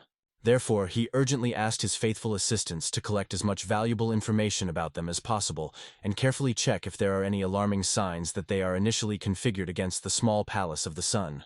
The tired Yultak sincerely wanted to relax a bit before performing this responsible task, but he realized that the situation did not tolerate delay. Therefore, the decisive Karen and the adamant Iltesik quickly seized the evasing Yultak and persistently fired him to complete an emergency task. At the same time, Chonso sat alone, thinking deeply about the head of the trading guild and the position of the palaces. He initially believed that the Palace of Merchants and the Palace of Pleasure are precisely those places in which he must be enlisted by support. In order for his group to move forward effectively, they certainly needed reliable capital and fast transport. That is why in the Murim Union there were not only combat sects, they also had many influential banks, outlets, and escort owners. But that was not all. The main problem was that the only map that he was holding in his hands was the title of a young leader, the heir to the small palace. In order for the trading chapter to sincerely want to take his side, Chonso had to have his own convincing ambitions and real power. Therefore, for starters, it was vital to isolate a trading palace from the rest of the rivals. At this tense moment of thought, an unexpected guest appeared. It was Chanbiran, who respectfully said that the owner of the palace had already completed all his urgent affairs, and respectfully asked if the young leader could meet him right now. Chonso was clearly surprised, noticing how young Chanbiran looked young. The face that he had now seen was strikingly different from the harsh appearance that he had observed earlier. Having bowed, the man sincerely apologized for showing disrespect for the young master. At this moment it became obvious, he undoubtedly used a skilled mask of specially processed human skin to hide his true appearance. Jan Champ dryly recalled that he had already warned the interlocutor to never deceive him again. Chanbiran again, in crushed, apologized for the fact that the situation so unsuccessfully got out of control. Then the insightful Chonso bitterly realized that Chanbiran did not take him seriously at all. Surely he believed that all the words of the heir were just empty threats and children's jokes. This experienced warrior clearly looked down at him, like a non-hazardous child. The young leader coldly recalled that he came here only thanks to the sincerity of the head of the trade palace, since he promised that he would pay for all the unforgivable sins committed by his reckless son. But now, Chonso clearly understood that he should not have come to this dangerous place at all. But Chanbiran was ready to go to any humiliation, if only to sincerely apologize to the offended young leader. He persistently assured that now his true face appeared before him, without any masks and pretense. However, Chonso no longer understood how he could trust this false person and meet with the owner of his palace. He resolutely stated that he was immediately returning to the palace of the small sun. Having fallen to his knees in despair, the commander begged to reconsider this severe decision, and vowed to personally make sure that nothing like this would never happen again. However, Chonso remained adamant. He was already shamelessly deceived twice, and it is unlikely that this cunning will not do this for the third time. The young master could not believe empty words, so he firmly asked to give the owner of the palace that he would never hold any business meetings with him again. The pleading Chanbiran persistently wanted to know what he certainly needs to be done to earn such desirable trust in the young leader. Chonso perfectly understood. Usually, this proud commander is not one of those people who would allow themselves such humiliating behavior. The only reason he now showed his weakness so easily was that he sincerely considered Chonso a useless and non-hazardous youth. The heir decided a little more to mock this self-confident person and handed him a clean piece of paper and an elegant feather. He intended to force the commander to write something important in order to gain complete confidence in his sincerity. To begin with, Chanbiran had to write that he was the commander of a secret prohibited detachment of a trade palace. After these first words, the commander clearly doubted, believing that the young leader was going to ask him for some special protection. However, Chonso only mysteriously smiled in response to such a naive assumption. The next phrase, which the heir forced to write a puzzled man, was that supposedly Chanbiran was about to destroy the entire palace of the small sun. Obviously, the shocked commander immediately began to argue desperately, explaining that the young Chonso himself should perfectly understand how many powerful people would like to harm his palace, and that he and his family tried to protect the heir from this danger with all his might. However, the observation Chonso seemed very strange that his imaginary defenders so carefully hid their true personality from him, supposedly only to test him. He completely did not understand why the quick-tempered son of the merchant's palace so persistently tried to check it if they were on his side. According to solid opinion, Chanbiran was a very dangerous and unpredictable person. However, the commander continued to persuadedly objected that this was completely wrong. Chonso calmly remarked that if he really does not pose a threat, then there should not be any problems in order to honestly write down what they demand from him. In this case, no unpleasant consequences will follow. As a result, obviously nervous and doubting, Chanbiran still reluctantly took up the pen. However, looking at his indecisive movements, the wise Chonzo realized that he should leave immediately. He had to just go straight to the Palace of Pleasure. Realizing that they were losing a potentially important ally, the desperate Chanbiran finally broke and agreed to write absolutely everything that was required. He desperately hoped that this humiliating concession would be enough. But this is precisely what the insightful Yang Chakok achieved. He insisted that the commander add something still significant to this incriminating letter. Chanbiran had to add that the Palace of the Small Sun itself would serve as evidenced by the veracity of his recognition. If he violates his solemn promise, he can be considered a traitor without hesitation. The commander was forced to assure all this by a family sign with the image of the Holy Sun. It was a special memorial plaque issued by the cult, a kind of identification of a member of a demonic cult. We can say that it was something no less important than life itself, since this is the only reliable way that people of cult could officially identify each other. The only reason why the proud owner of the palace agreed to such humiliation could be that he was absolutely confident in his actions, or in that the Palace of the Small Sun considered just a harmless joke. But no matter what it really is, now the palace was officially obliged to defend the Palace of the Small Sun, in spite of any circumstances. Shortly after the successful end of the compilation of this important letter, the peaceful Chanbiran respectfully led Chonso for the long-awaited meeting with the head of the trade palace. He, sitting in his luxurious place, warmly greeted the young leader and politely asked him to feel completely calm and comfortable in his possessions. The owner of the palace explained that he deliberately arranged their meeting a little later after the arrival of a high guest, because he sincerely wanted to give him the opportunity to relax after a tedious road. Chonso was impressed with such prudence, knowing very well how much effort was put this influential man in order to deliver him here in complete safety. In addition, the head of the merchants joyfully stated that he specially prepared a special gift for the respected young leader, since he first left solitude. While they talked, Chonso's attentive gaze attracted an impressive chest, full of sparkling gold. The head of the trade palace immediately became obvious what exactly his guest was looking at. He honestly admitted that he could give the young leader all this wealth if Chonso really wished it. At that moment, the air became clear that the owner of the trade palace was much more generous and insightful than he initially expected. In addition, he noticed with interest that an influential man, by all signs, lived a completely happy and wealthy life. Chonso gave an example, an old proverb. Parents are sometimes so concerned about love for their children that they do not even notice their own unreasonable deeds. Since the head of the trading house had such a precious son, it was simply impossible for him to live an unhappy life. However, it seemed to the young leader that the head of the merchants remained too ignorant if he did not even know about his own unseemly acts. He should openly and honestly pray for forgiveness, but instead he calmly ordered his faithful subordinates to lock Chonso in a guest room. And now he was sitting in a much higher place, condescendingly talking to him. For the insightful air, it looked like the head actually admitted in a secret conspiracy against him. However, the alarmed merchant immediately began to exclaim hotly that this is completely wrong. But Chonso calmly repeated his insightful question. Suddenly laughing, the head of the merchants admitted that he realized a lot when Chonso opened his eyes for his unheard-of son. Rising, he unexpectedly asked the young leader to sit in an honorable place where he had just sat. Chonso, as if nothing had nothing, went straight along the expensive table, confidently sank into the chair prepared for the owner. Obviously, such impudent recklessness finally led the head of a trading house, but he skillfully did not show. Chonso behaved so defiantly because he already dealt with such influential people. Once, inquisitive, Chonso asked the leader of the beggars, which was wise with the experience of the leader, why he was so similar to the rest of the rich and influential people, despite the fact that they were at the completely opposite ends of the social staircase. He wisely noticed that all people, in essence, are similar. There are those who have everything in abundance, and there are those who, it would seem, do not need anything at all. And in a strange way, now before the air was a man who was surprisingly similar to representatives of both of these types at the same time.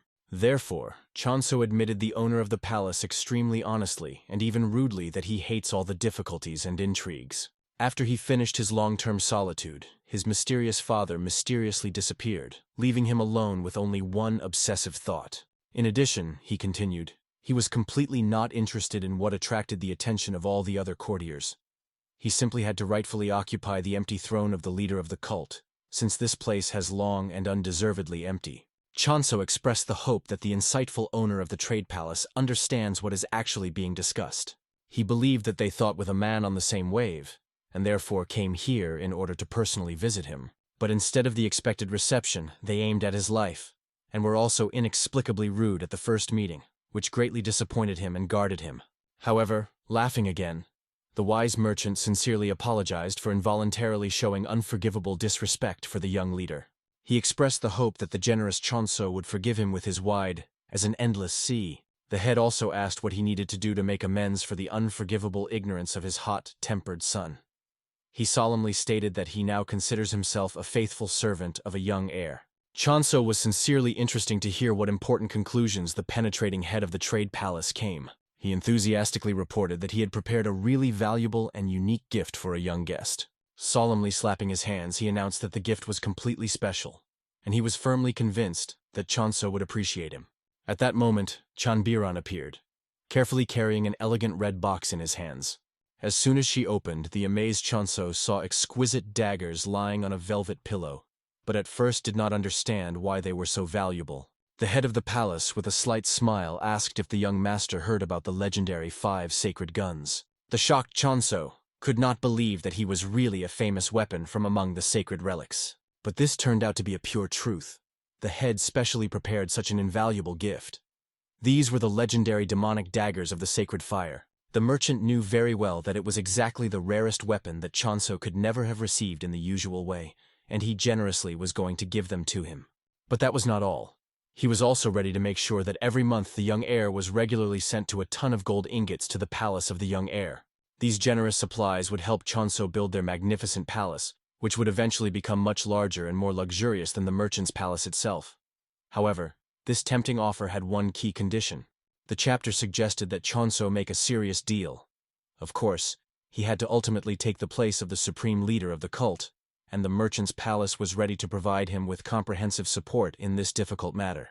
Chonso was genuinely surprised that he was so straightforwardly asked to become the leader of a powerful cult. However, the head solemnly stated that this is quite natural. After all, it was the sacred purpose of the imperial family.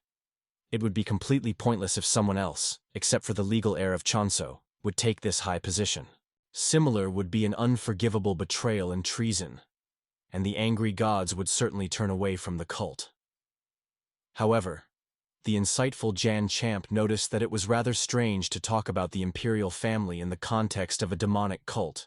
However, he politely agreed with a wise man and admitted that there was a lot of deep meaning in his words. The head was sincerely glad to hear this, especially the fact that the young leader finally realized why he first rejected his visit. Chonso agreed that the man was a truly amazing diplomat with a slight irony. However, one detail nevertheless embarrassed him. Based on what he knew, the trade palace also supported the powerful master of the Palace of Blood Arts. It was extremely interesting to the young heir what a cunning man was going to get, playing so risky on 2 fronts. This insightful statement really interested the head of merchants, who found him extremely curious question. Even the indisputable fact that Chonso was generally interested in such complex matters surprised him, because he sincerely did not believe that the young heir was generally capable of deep thoughts. The head of the merchants explained that he simply noticed and understood something important. He had already heard that the young leader suddenly had a new powerful bodyguard, as well as that Chonso was absent in the palace for a long time. He did not reasonably suspect that he could secretly visit one of the 7 other palaces. Perhaps he even managed to conclude an important deal with this mysterious palace, and in response they generously provided him with an experienced bodyguard as a guarantee of their support. It seemed extremely strange to him that the young heir did this all this long way allegedly only in order to politely visit him. But if someone influential directed Chonso here with a certain mission, then this would already have much more sense. Therefore, he reasoned that the young man probably visited either the fighting palace or in the Palace of Pleasure before his visit. He was clearly excited and suggested that the interests of the Palace of Blood Arts could stand behind this. However, Chonso resolutely stated that he had no idea what was at stake. But the incredulous chapter considered this an obvious lie and persistently decided to find out the true opinion of Chonso. Why did he really look for him? However, when the young master calmly reminded his previous explanations, the merchant only got angry because he categorically did not believe his words. Carefully evaluating the inner power of the man, the experienced fighter became obvious that he significantly increased it with the help of rare elixirs. It was extremely interesting to him how many precious elixirs he managed to use. Now he had an impressive amount of internal energy, And since the chapter obviously used considerable money to rapidly increase his military capabilities, it is completely natural that he had to put finances above even martial arts. But the merchant quickly calmed down again, and now deeply thought about who was actually involved in this complex political conspiracy.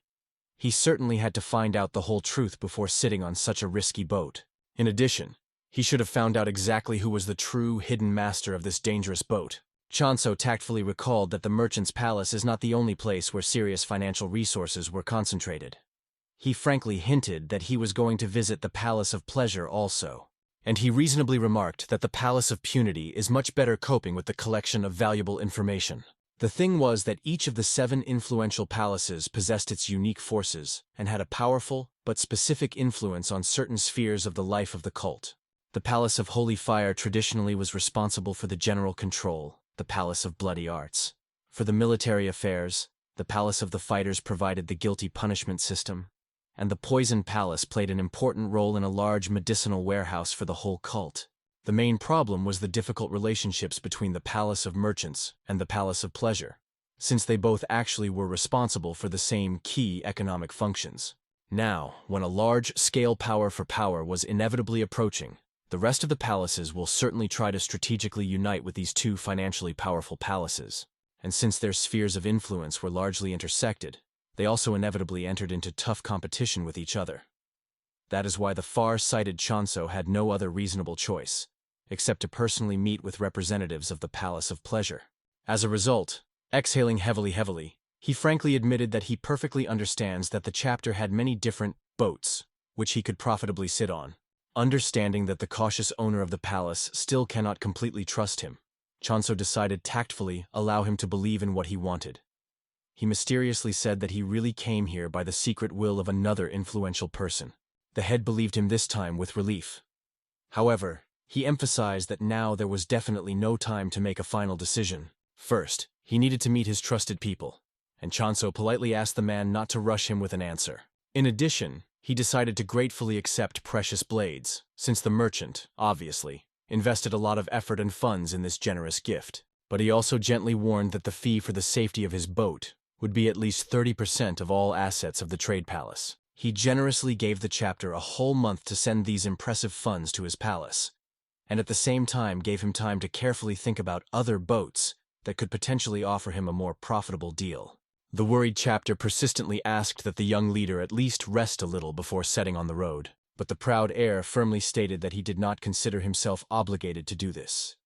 He politely asked that the head of the merchants would not worry in vain, and calmly went to deal with his urgent matters.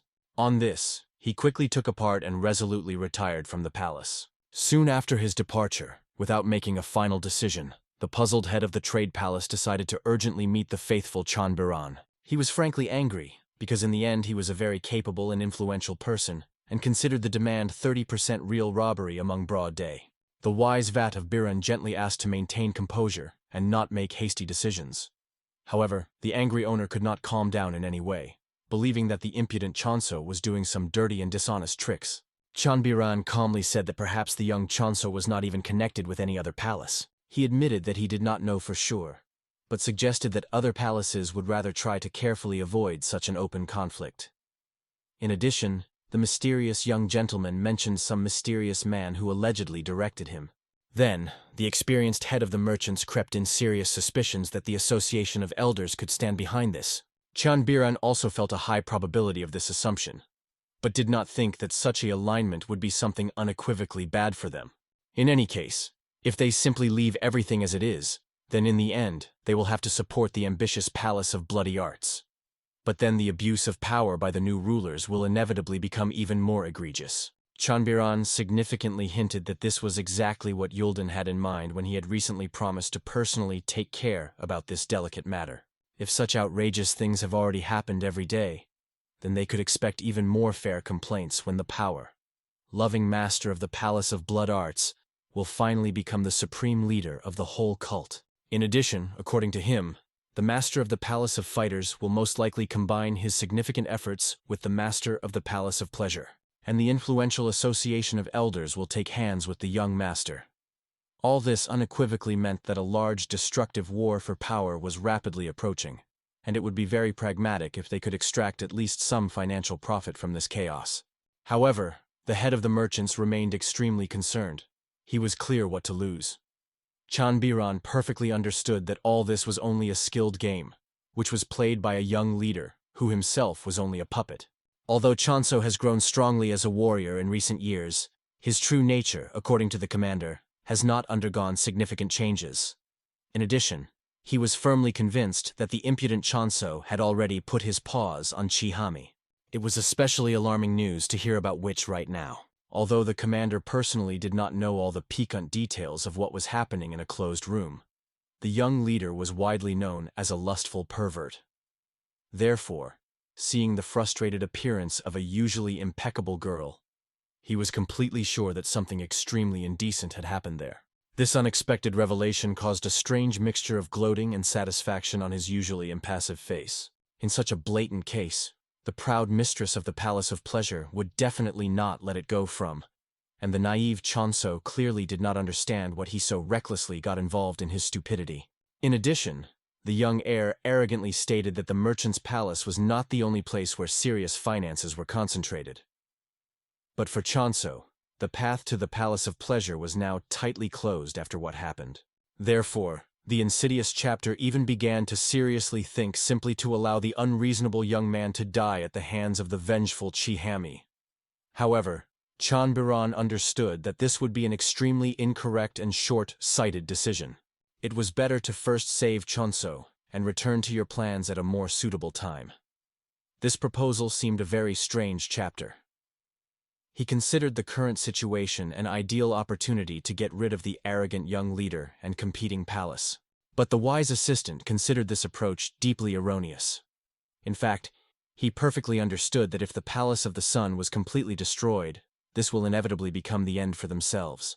As a result, the pragmatic chapter nevertheless listened to his experienced assistant and asked him to quietly penetrate the Palace of Pleasure so that Chanso did not die there because of his insolence. In addition, he soberly reasoned that since he would still have to pay for the safety of the chosen boat sooner or later, it is better to take his strategic step first. He resolutely ordered to immediately send the promised gold bars straight to the Palace of the Small Sun. Somewhere at the same time, Chanso, calmly wandering around the city, mentally returned to their recent tense conversation. He clearly understood that the emotional owner of the Palace of Merchants would definitely not be able to hold himself in his hands for a long time, and will soon take some actions. At this time, Yultak, Ilatasik, and young Karan were just returning from their intelligence assignment. Carefully listening to the lively conversations of local residents, they caught the disturbing news that some people miraculously escaped deaths to the market hill, where something serious happened. One of the excited men excitedly said that he was going to a brothel, and on the way with amazement saw that the whole top of the hill was black as tar. At first he thought that he was just very tired due to the fact that the grumpy wife did not give him a minute of peace. So he closed his eyes tightly and opened his eyes again. To his horror, he saw a whole 10,000th army there. The man swore that he could not believe his eyes. However, his skeptical friends considered this whole story frank nonsense.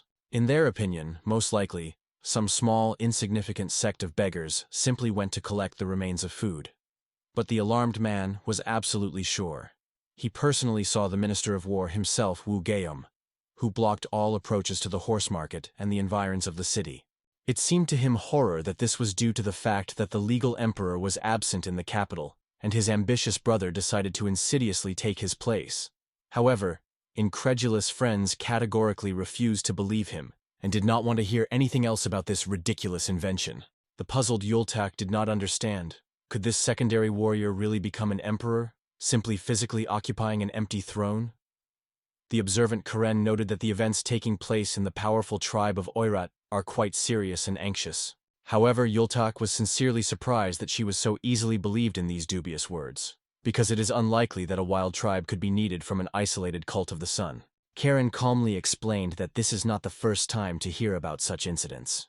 But the servant urged her to stop unconditionally to believe everything that the tipsy visitors of brothels tell. Karen wanted to continue this dispute, but suddenly she heard a quiet, painful sigh nearby. He came from a wounded man who, apparently, was a warrior. The compassionate girl wanted to sincerely help him and carefully asked if everything was in order with him. However, he, to her surprise, only screamed at Karen angrily. demanding that this annoying girl would immediately unhook from him. Protecting the honor of his daughter, the harsh Ortesic immediately stood up to her defense, but at the same time calmly asked his child not to pay attention to such rude and ungrateful people as this irritated stranger. In addition, the peace-loving Yultak reasonably explained that they should not interfere in vain in the internal feuds of the cult of the sun, especially considering that this gloomy man looked like a member of an elite, nameless detachment. However, the angry man, continuing to scream, imperiously ordered Yultak to shut up immediately, because his deplorable state was extremely the fault of the damned Oirat bastards. Yultak coldly asked the wounded old man to be more careful with such insulting expressions, and strictly warned that he could easily lose his head if he did not carefully choose the words. Having calmed down a little, the stranger gloomily explained that the warlike Oirata completely blocked the most important silk path and mercilessly killed anyone who would not like it. They behaved so bold only because the head of the cult was absent in place.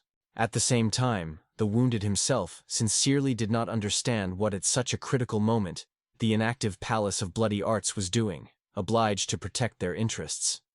But Yultak categorically did not believe these accusations. Then the angry man again repeated that it was the Oirats that were the first to aggressively wave their swords. They cruelly dusted him with a dagger only because he accidentally looked at them.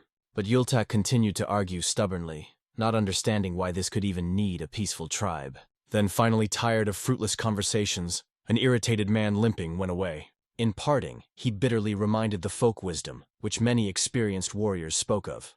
Those who are located at the top of the social staircase will most likely listen only to immigrants from privileged circles. They advised him to just flee, because all those in power are completely on the fate of an old wound crippled and rootless immigrants from brothels. They could not really help in this situation. Since the powerful Palace of Bloody Arts was inactive, he strongly intended to go there alone to save those who could still be saved, or at least kill as many enemies as possible before his own death. At this tense moment, they were unexpectedly found attentive Chonso, who had already managed to find out about the whole current situation on the way here. He calmly invited his companions to go to the nearest hotel to discuss in detail what was happening in a more secluded atmosphere. There, a young gentleman restrainedly explained that warlike Oirats really killed much more than a couple of people, as some rumors claimed. However, the indignant Yultak said warmly, believing that the Oirats simply could not go to such recklessness. In response, Chonso admitted that he could not absolutely guarantee the reliability of all information, but was quite confident in the main facts. The reasonable Karen only noticed that they had no convincing evidence of what had happened yet. Jumping to his feet in righteous anger, the emotional Yultak began to prove that all these accusations against the Oirates were simply madness and slander. But at the same time, Karen trusted what she heard with her own ears from eyewitnesses. The harsh Yultasic seriously angered daring behavior, which allowed himself a quick, tempered Yultak addressed to his precious daughter. He quickly and resolutely calmed the recessed young man. Watching these tense negotiations and meaningless disputes, the patient Yang of the chain imperiously asked everyone to calm down immediately. His careless subordinates, out of habit, respectfully called him young master right in the hotel, because of which some alarmed visitors immediately wanted to hastily escape, fearing troubles. However, Chonso imperiously ordered everyone to sit in place. Although this appeal was addressed to his own assistants, absolutely all the people who were inside a crowded hotel felt his powerful aura. At this time, the restless Yultak continued to persistently prove that even if the Orath sometimes allowed themselves some liberties, they were not at all so bloodthirsty and ruthless as they tried to imagine. The incredulous Karen reasonably asked where he got such accurate information about the nature of this mysterious tribe. Then Yultak uneasily admitted that he grew up among them. He had already mentioned earlier, which was the illegitimate son of his father, and knew about it since childhood, because his mother came from the Oirat tribe. He sincerely asked not to understand him incorrectly. He did not at all claim that the whole tribe was extremely noble and peaceful, but sincerely did not understand why they and the powerful Palace of Bloody Arts suddenly actively conflict with the cult of the sun. In his opinion, he could rather understand their aggression if we were talking about the orthodox sects with which the Oirats had long-standing accounts. At this time, the thoughtful Jan Champ began to think deeply about the head of the merchants. He did not seek to become the leader of the cult, so he did not try to directly harm him, but clearly wanted an irreconcilable enmity to arise between the young master and the Palace of Bloody Arts. If they are really in a state of conflict, and the Oirata tribe takes an active part in this, then most likely warlike nomads gather captives precisely on the orders of the Palace of Blood Arts. So, the duty of honor demanded immediately to save the unfortunate, even though they belong to a demonic cult. Therefore, having paid for their food, the decisive Chonso imperiously ordered his faithful assistants to immediately leave the institution. The frightened people who were in the restaurant were completely confused, not understanding whether they could get up. They were panically afraid that the formidable young leader could wait for them when leaving the building in order to mercilessly cut off their heads for the involuntary evidence of his secret negotiations. The next day, when a clear morning came, the alarmed Yultak hurried to the chambers of his master. However, to his amazement, he did not find him there, and he completely did not understand where the mysterious young leader could again abyss until he noticed a neatly folded letter on the table. It spoke of his sudden care, and the faithful servant immediately suspected that the brave owner was going to go alone to dangerous showdowns. Initially, he hoped that the impulsive guy over the past time became more reasonable and calm, but it seemed he remained the same reckless daredevil. When Karin and the Sura Yiltesher joined him, the worried Yultak immediately handed them a letter to get acquainted. The message elegantly said that the young master could not close his eyes, thought about the situation all night, and asked them to immediately go to a small palace and patiently wait for his return. The letter was compiled by such an impeccably polite syllable that the amazed Yultak unexpectedly realized. Instead of engaging in martial arts, Chonso carefully studied the subtleties of elegant literature. In addition, he persistently asked Karin not to waste precious time on admiration, but to focus on an important issue, where their fearless young gentleman is now. However, the unperturbed Yilteshchik reasonably remarked that now there is no point in worrying too much. The incomprehensible Yultak was struck by his strange frivolity. After all, no one could guarantee that Chonso would return safe and sound. However, decisively pointing to the letter, an experienced warrior calmly explained that this was a direct order of their master, so they would immediately go to the small palace as he ordered. Immediately after these words, Yilteshchik suddenly burned a mysterious letter, as if it had never existed. The shocked Yultak instantly understood that the skilled warrior masterfully used the mysterious cleansing fire, which means he was able to return all his internal energy. Therefore, when the harsh man directly asked if he was going with them, the bewildered young man simply had no other choice. Politely bending over the authoritative commander of the detachment, he meekly followed him. Somewhere at the same time, the fearless young Chuck was among the majestic mountains. Carefully looking around, he clearly understood that any unprepared person could really die easily in a desperate search for a mysterious demonic cult if he decided to attack them alone. But now it did not bother him so much, because he purposefully walked to the northwest of the endless hot sea in decisive search for the mysterious tribe. The young gentleman immediately followed in the only direction known to him, firmly believing that there he would certainly find at least someone who could indicate him the right path. Events are transferred to the Oirat Great Plains. There, warriors who guard the tent where their captain lived, lined up in a row. At that moment, Yulden appeared in front of them with his detachment. Warriors ordered him to stop, not understanding what this person was doing here. However, armed with 2 blades, Yulgina's right hand ordered them to be missed. The warriors were indignant, not understanding how she dares to behave like that and who she imagined herself. However, a decisive girl made them understand. If they want to live, then they should lower the axes and let them go inside. Getting angry, they began a battle in which, obviously, they went out to the losers. The girl had excellent combat skills and quickly defeated 2 attacked fighters. After that, the rest had no desire to enter into a direct battle with her. They armed themselves with bows to confront those who came.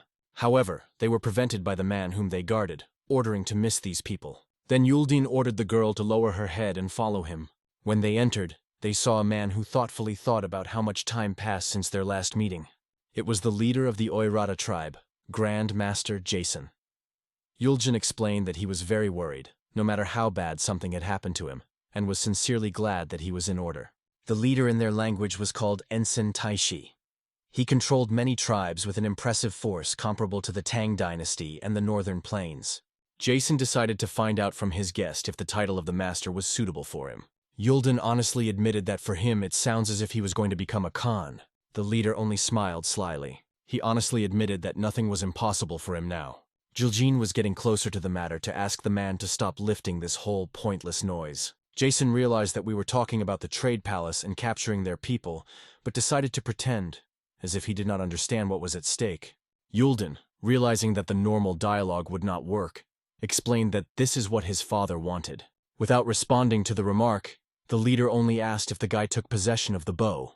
They say that the commander made an ivory bow, and using his experience, created a weapon that looked like his own. He believed that this onion is most suitable for a person in whom the blood of a Khan flows. Yuldin was surprised at a similar issue. Suddenly, Jason attacked him with internal energy. However, the guy's body was strong enough, so this did not affect him. After that, the thoughtful Jason reflected on the difference between guests living far in the mountains, but with blood in the veins of the Northern Imperial Dynastia Liao, and those who are not able to continue the great genus Yuan. Then he calmly ordered Yuljin to return to his father. However, for starters, the guy armed himself with a blade and cut the bow of Luke. He explained that if someone is not able to take possession of anything, then he should know when he should retreat. They say that the Minister of Military Affairs of Wu Guillaume restored the defense line and is going to block all the inputs to Baijin, and Grand the Master only gave their emperor the reason to increase the number of the army. It was obvious. He was going to become a Khan of the Northern Plains. He could do what he wants, because the cult of the sun would take care of the Central Plains, but on the condition that he would let the followers who were captured. Yuldin promised that he would tell his father about this conversation. In addition, he decided to pay for the rudeness that they showed today. To do this, he inflicted 2 wounds on his assistant in return for the 2 killed people of the leader. On this, he suggested stopping and leaving. Turning to the assistant, Yuldin ordered to return home. Looking after them, Jason understood that in front of him is a tiger who did not obey anyone. Surely his father lived out of place because of this. However, making sure that the guests left, he called his assistant. The leader wanted to terrify the whole world as soon as he becomes a Khan, and he ordered the emperor to use the emperor as an offering. Therefore, they went to jail. Soon, at the sunset, Yuldin and his team stopped at the foot of the mountain. He was going to return back to the palace, and the assistant wanted to conduct it. However, the guy forbade her, since she still had blood. She thanked Yuljin for his care, but he explained, all this was for the good of the family. It was not worth giving him away. Because of which the girl awkwardly left crouching on the nearest stone. The heir himself believed that the curse that happened to the Khan, a stupid way to preserve the genealogy of the Northern Imperial family, which would prefer their subordinates to take punishment instead of them. Yuljin was interested in how far his father was ready to go. Suddenly his guards felt someone else's presence. Turning around, Yuldin saw an unknown man behind his back. Seeing him, the guy thought that this man was lost. Although it was strange that of all the places on Earth, he found himself on the hidden path of the heavenly mountain located on the border of western China. He was also dressed in unique clothes. Jan Champ, as if nothing had happened, asked for permission to relax here before hitting. However, the warriors ordered him to remove the mask and show his face. He calmly explained that he was an ordinary wanderer who went on a long journey. In fact, although his face did not betray him, Jan Champ was surprised that Yuljin met so quickly in this place. But the soldiers continued to insist that he looked too suspicious. They could not trust his words. However, when the stranger explained that the scar was on his face, Yuldin immediately ordered the soldiers to lag behind this man and let him stay. At that moment, Chonso drew attention to the assistant of Yuljin. He was a lot surprised by the fact that the ghostly killer who, without the slightest hesitation, would take the life of anyone, whether even the old dying insanity, now allowed his wounded subordinate to rest and restore strength. Crouching nearby, Chonso decided to ask Yuljin where they came from. He quickly realized that the interlocutor was extremely laconic, although he himself guessed that he was most likely returning from the Oirats. After that, the traveler tried to ask something more neutral, asking if Yuljin liked the local river. However, the wounded assistant sharply ordered him to shut up if he did not want to lose his tongue. In response, Chonso calmly noticed that in this state she was unlikely to be able to draw her threat, which caused even more irritation. When he approached her, the girl grabbed her blade with lightning speed, but did not have time to do anything. Jan Champ had already intercepted her hand. At that moment, several dozen swords were assigned to his neck. Yuldin, in bewilderment, noted that a strange traveler, it seems, did not think at all about the consequences of his actions. However, he only calmly noticed that Yuljin had very impatient subordinates. Then he pointed to the girl's serious wounds. In addition to everything, yellow sand came inside the cuts and led to the infection with tetanus. Her skin was already covered with necrosis and began to rot. In this state, she will not even be able to keep the knife soon, not to mention the sword. Even if the famous doctor had ended up here now, he could no longer correct anything. She urgently needed to drink the medicine of the golden spear.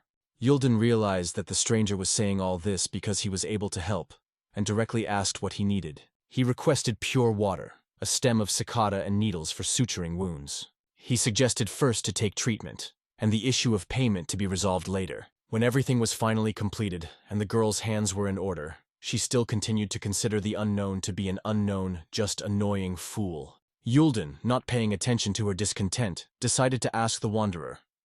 Did he belong to the Orthodox sect? Only people from there are so hypocritical that they save someone for the sake of dried meat. It was his traveler who received as a reward. Jan Chachok was surprised at how adamant Yulden was adamant when it comes to his subordinates. In addition, it became interesting to him do strangers consider it a representative of a demonic cult, or, nevertheless, an Orthodox sect. Yulden reassured him, saying that he had not yet reached the point of killing his benefactors. Then he decided to ask the wanderer what the Central Plains are similar to. Yulden was amazed to learn that the interlocutor had never been there. Although he understood that the demonic cult would not care about the Central Plains, if not for the war, invasion, and mass killings. As a result, Chonso said that if Yulden went to Sichuani and examined the river valley to the southeast, then the surface of a huge lake would soon open before him. It was the famous Dunting. If he looked at the sunset from the pavilion by the lake, he would have found that in these places nature is truly beautiful. There are people who are not at all like the local ones. The masters of martial arts who arrived from everywhere, freely communicate with each other, are interested in each other's affairs, share stories about their life. Together they drink wine, and their stories, like waves, cross the river and spread throughout the region. This is a place where different people meet and share their stories. Sometimes they quarrel, but everyone there understands each other's situation and enjoy the time spent together, realizing how short life is. These are the Central Plains that he heard about. Yulden realized that it was a very luxurious lifestyle, but he was curious. Are these people who claim that they live according to the principles of fidelity and chivalry, or they simply adapted to exist in such a world, once faced with brutal reality? However, Jan Chakok asked him not to rush with the conclusions, but to look at the Central Plains himself, to talk to the locals and try to find a common language with them. Yulden believed that this was impossible, but Chonso understood that people themselves could change reality. Many sacrificed their lives to overthrow the Yuan dynasty, united with the Ming dynasty. At that moment, it did not matter. There was a man from an orthodox or uniform sect.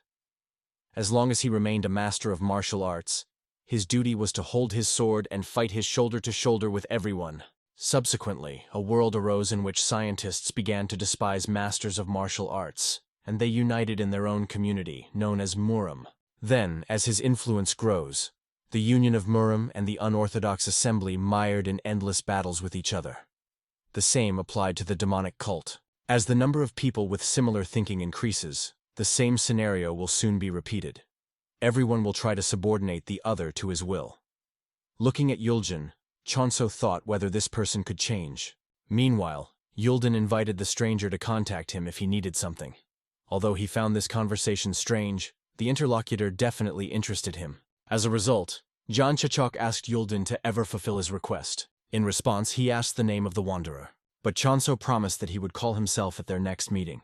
After that, he decided to continue his journey, not yet understanding what the future awaits him, whether he and Yulden will drink wine together or fight against each other. However, it did not matter now. Soon, Jan Chachok wandered around the endless desert and regretted that he did not ask Yulden a road. If not for the traces left by the Oirats, he would have long been lost. Fortunately, after a while he saw a meadow and realized that he was moving in the right direction. Having wandered a little among the trees, the traveler noticed a small tent, which the warriors guarded. It seemed strange to him that Yurt was standing in the middle of the forest. He wanted to know who was inside. In addition, he was puzzled that the soldiers seemed to try to protect someone from the one who was inside. But at the same time, the guards were also present within the Yurt itself. Suddenly, Yang the champ realized everything indicated that they locked someone inside. He decided to find out who they are captured. At that moment, the soldiers led the girl. Surprisingly that the ladies from the Central Plains had such good skin, they were sorry to just kill her. They decided to have fun with her, promising that if she gives them pleasure, they would give her a quick and painless death. The Chuk, listening to their conversations, did not fully understand what was being discussed, because he never learned their tongue. He was worried that these people could be from the direct submission of the Khan. However, suddenly he saw how the girl cried, and unable to do anything, At the same moment, she took herself with a hairpin for hair. Falling dead, she apologized for not being able to do anything. She could not serve her master to the end. Her lifeless body began to kick these warriors, cleaning her boots about her, which she stained with blood. This finally got Chachika. Looking around, he saw many corpses, girls, men, old people, and did not understand how to be so cruel. At this time, the members of the tribe only laughed, realizing that this girl had to lie, to say that if she agrees to their conditions, they would save her life. At that moment, Jan Champ appeared in front of them, not understanding if there were creatures in front of him at all. They immediately armed themselves with axes, not realizing who was in front of them. The Chuck, sparkling with his eyes, did not understand why they went so far in their cruelty. Looking at the guy, the soldiers suspected that he was from the Han tribe, because he was not at all like a man from the cult of the sun. However, Jan Champ did not answer their questions, not understanding their language. They laughed, deciding that they did not need to know this about this person. Now that he saw everything, they will have to eliminate him. However, the champ did not understand how they dared to behave like that after all the atrocities that they committed. He had the whole look at the approaching man to die instantly. He literally burned alive under the strength of his demonic fire. Everyone else aimed at the alien, realizing that they needed to kill such a difficult enemy. However, Jan Champ was soared into the sky, not allowing to get himself with ordinary weapons. Arounders aimed immediately, but he should not have eliminated the first of them. He applied a series of higher imperial martial arts. It was the secret art of the absolute claw of the heavenly wolf. Immediately after that, the fighter's body turned into minced meat. Then they realized that none other than an evil spirit or devil was in front of them. And the hero, as if nothing had happened, warned that they would die today. After that, the chain in a moment figured out everyone who was here. Finally, in front of him was the last warrior who was kneeling and began to beg for mercy. He could not cry anything except crying, realizing that he would not run away. However, Jan Champ took his head and ordered the man to disappear. In just a moment after that, his whole body burned down with the bones. Looking at what was happening around, the chain realized that he had lost control of his emotions and arranged a massacre. The heavenly demon is the embodiment of the devil himself, so he needs to carefully treat this skill. In addition, he should have raised it to the 9th star as soon as possible, because so far it was too dangerous to use it without perfection. After that, Jan Champ went to the ward, which most interested him. There, he saw a boy who asked if he had come to kill him or save him. The Chuck explained that he did not come for this, but after another, and wanted to know if they had a child captured, and how long he is here. The boy believed that it was better for a stranger to know about it, but he replied that he simply passed by and accidentally wandered here. Obviously, the child did not believe in such an explanation. Jan Champ was already quite disappointed that he made so much effort only in order to find a child here. However, the boy immediately made it clear that the guy behaves too disrespectfully. The champ was about to leave, believing that he had lost his time in vain, and advised the child to run if he wanted to survive. However, turning around, he saw how he almost cried with rage. It seemed to him that this guy could not be an ordinary captive, and decided to ask a question. Are there other prisoners here? After all, he heard that the Oirata took with him many people. He wanted the boy to tell him everything that was known. As a result, the child decided to believe the stranger and said that all other captives are in the north. Walking along the Chu River and crossing the mountain range, it was possible to get to a stone prison. Jan Champ immediately decided to go there, but the boy recalled that he did not allow him to leave. However, the Chaksh made it clear that he would not stay with him, because he needed to go north. The boy explained that if he really ended up here by chance, he would ask him to take him to Beijing. But the Chak was not going to spend time on this. In addition, he explained that the boy is clearly not significant enough to dictate the conditions. Then the child finally introduced himself, Ju Taijin. Grinning, Jan Champ replied that if he really Ju Taijin, then he himself is a black meteor. However, Jan Chichok frowned thoughtfully, pondering the named name. In the kingdom of Ming, it was strictly forbidden to use the surname Ju and generally mention it somehow, since this surname could belong exclusively by the imperial family. He could not believe that this fragile boy with proud posture was indeed the emperor of the powerful kingdom of Ming. Seeing his confusion, the young interlocutor with impudent confidence suggested that Jan Chichok understands who he was, and explained in a firm voice that he was really a legal emperor.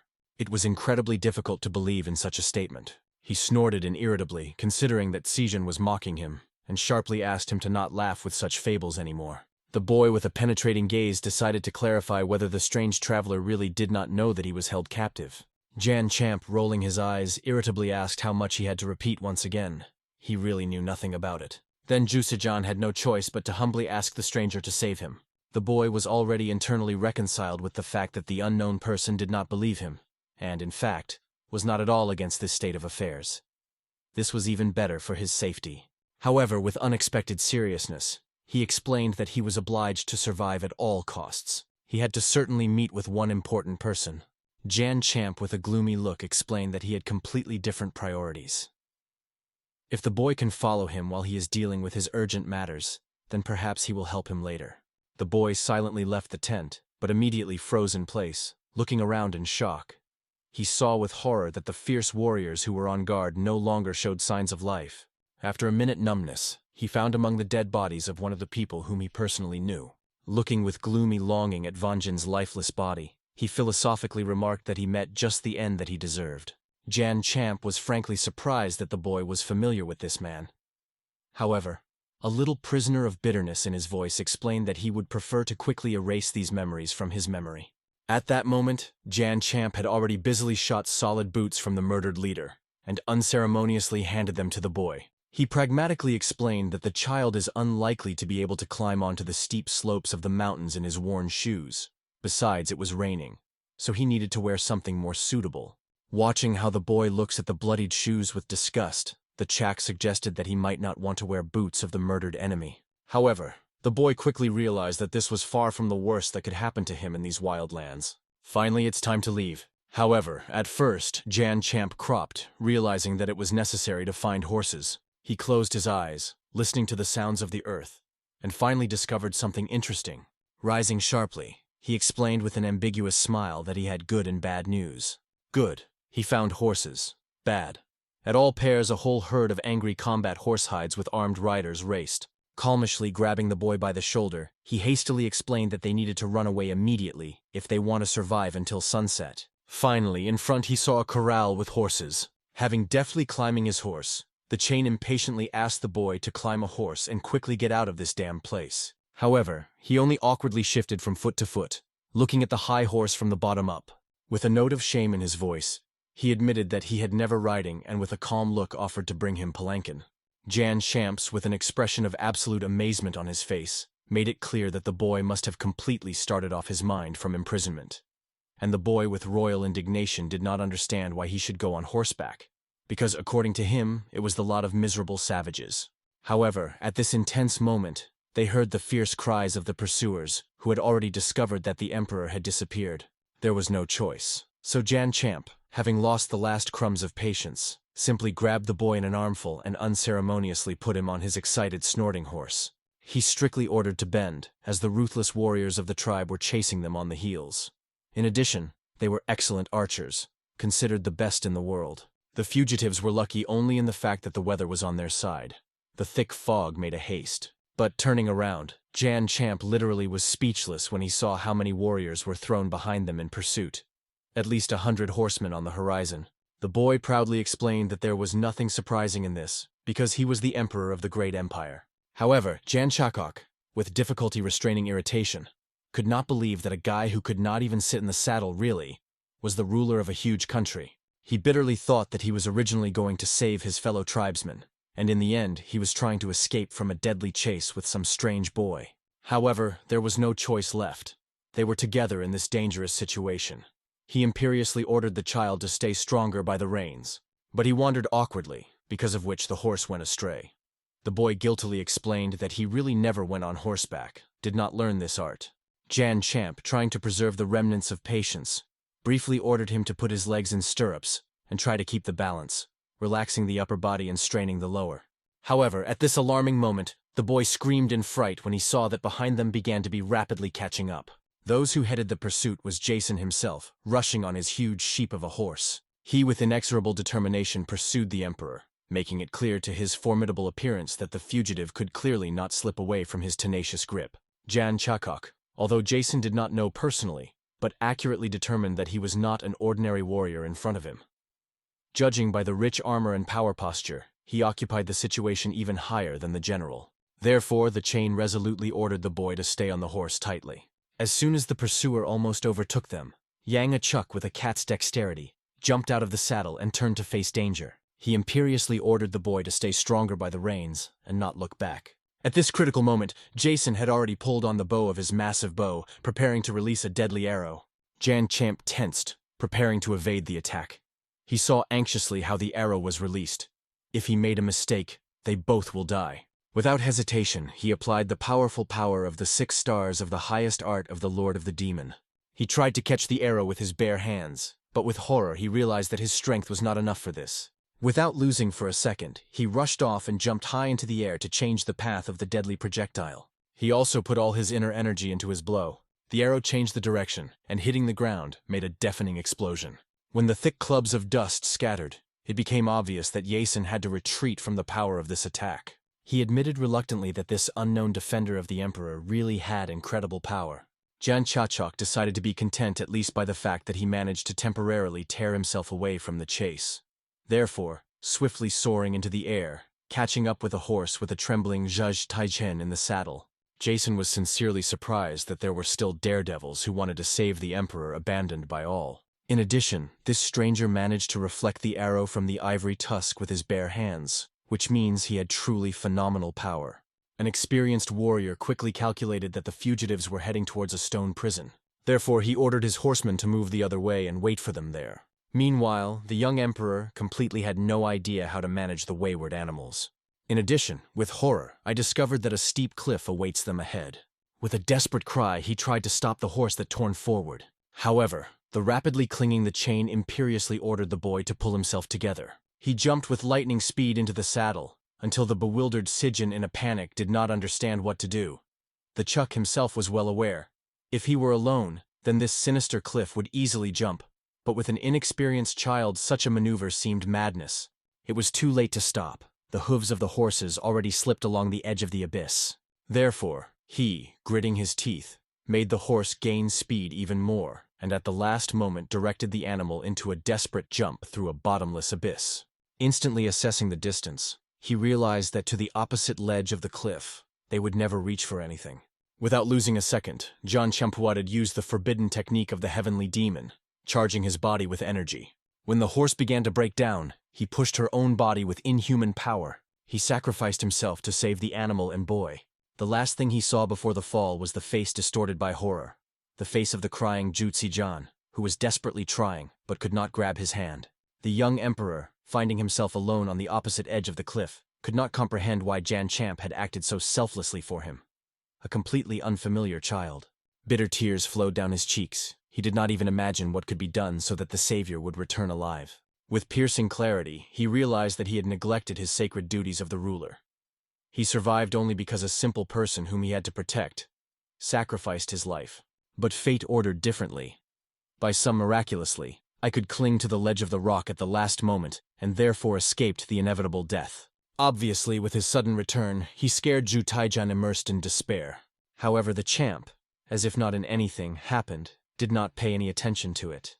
He only gratefully patted the horse around the neck for the invaluable service that she served, and unexpectedly for the boy decided to release the faithful animal to the wild. Stunned by Tijin could not believe his eyes. The man he considered to be dead stood alive and unharmed in front of him. Not understanding how this is generally possible, he experienced such relief that he almost fell to his knees. The joy of the fact that everything was in order with his savior overwhelmed his heart. Jan Champ at all could not understand this emotional transformation of his companion. Let the boy behave unbearably arrogantly and selfish, but at such moments he could be truly naive and touchingly innocent. Perhaps he was thinking of a champ. The whole thing was that an ordinary child was hiding behind the mask of the emperor, and perhaps such conflicting behavior was what he learned, watching the former emperor.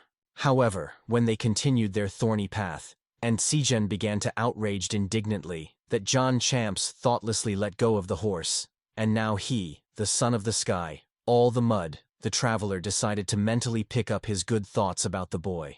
With sincere indignation, the young emperor did not understand why it was necessary to let go of a precious horse, only because his satellite suddenly showed a sentimental mercy to some miserable animal. Now he, the lord of the Middle Kingdom, had to walk like a commoner. However, Jan Champ, with barely hidden irritation, reminded that if it weren't for this miserable animal, the boy would have said goodbye to life that he was so proud and clinging. Taijin Smalley stated that it was just a savage horse, for which the champ was philosophically noted that the horse was not to blame for who its owners were. Even a sword cast from a noble iron can be both a sword of life and a death sword. But then suddenly Champ fell silent in a half-word, plunging into deep thoughtfulness. His face was overshadowed by the shadow of doubt. He suddenly realized that his own active relation to the demonic cult was unlikely to make him better than those savages from whom they fled. As for the son of the leader of the Union Murim and the head of the squadron of the residual poison, the demonic cult has always been a deadly adversary who did not deserve anything but destruction. So he was taught from childhood. He grew up with these unconditional beliefs. But did the followers of the demonic cult really deserve death only because they supported a different way of life? The demonic cult, which he had to see and learn from the inside, was strikingly different from what terrible rumors shouted about.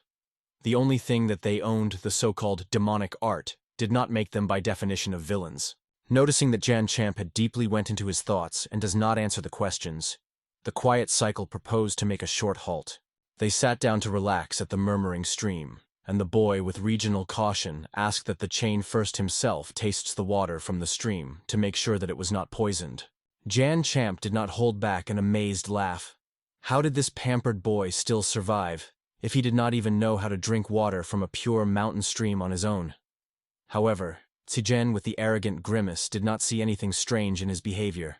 He was much more surprised by the Chuck himself, a man who lived such a wild life that in the end he turned out to be completely indecent and rude. However, Champ with undisguised pride rated, which perfectly complies with all the standards of respectable Murim.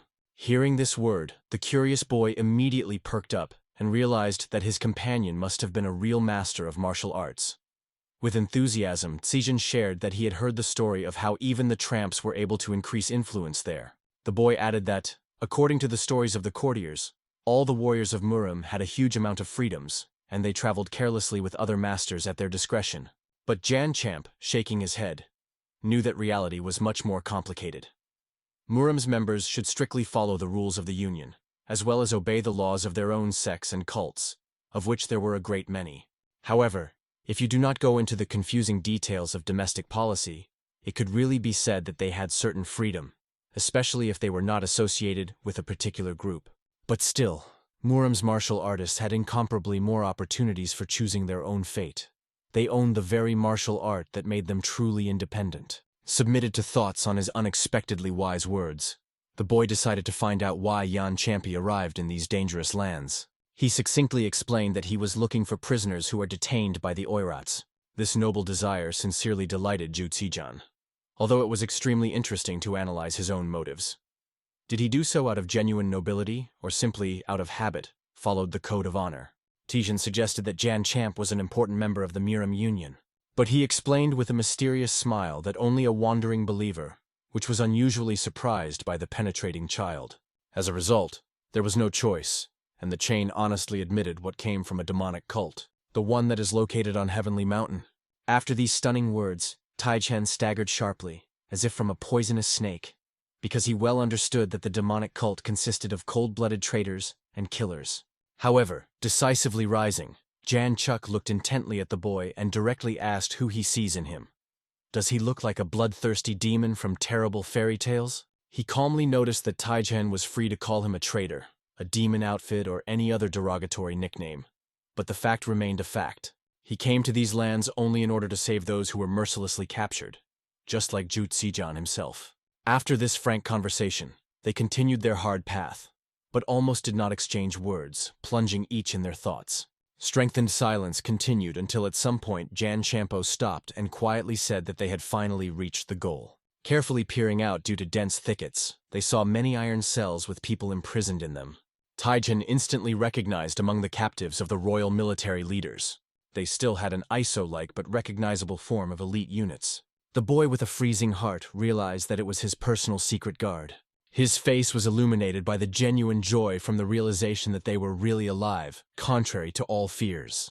However, John Chakok with a firm hand held him from the impulse to immediately run out to meet him. Zijian said warmly that they should save his faithful people as soon as possible. However, the champ, sensitively feeling some kind of catch in this too perfect picture, suggested that the boy carefully look around. Suddenly, Zijian also noticed a suspicious detail. No one guarded the cage with the captives, which seemed extremely strange. The chain, closing his eyes, concentrated and applied his subtle detection energy. Soon, he anxiously realized that there, in the shadows, a whole detachment of warriors lurked at the same time as a man whom they had already met before. With annoyance, he realized that he had made an unforgivable mistake. It was too easy for them to understand which way the fugitives were heading. In addition, Taijin himself was nearby, who, without a doubt, wanted to kill as soon as possible. He restrainedly warned the boy that a cunning trap was placed right in front of them. However, to his amazement, the young emperor was not at all confused in the face of danger. He corrected his battered clothes with dignity, straightened his shoulders, and threw up his head. At that moment, he passionately hoped that he looked like it was appropriate for a true emperor, even if there were no traditional dragon robes on him. He was still the legal ruler of his great country, and this fact could not be changed. With unexpected sincerity, he told that when he was only 9 years old, he was erected to the imperial throne, although he did not understand anything in the difficult intrigues of politics. Being under the complete influence of the insidious eunuch Van Jin, he meekly sentenced to death people who did not even know personally. Moreover, he once led the 50,000th army to repel the attacks of the Oirates, and lost the battle with shame, having suffered monstrous losses. Hearing a familiar name, Jan Champi instantly realized that the mentioned eunuch was the very man who was cut down his legs for abuse of power. Taijin did not stop in his confession. He bitterly explained that the long, painful months had passed since these people abducted him.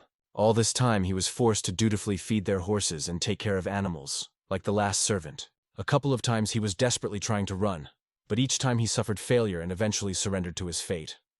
Then he even ceased to understand who he was actually, a magnificent emperor or simply a miserable groom.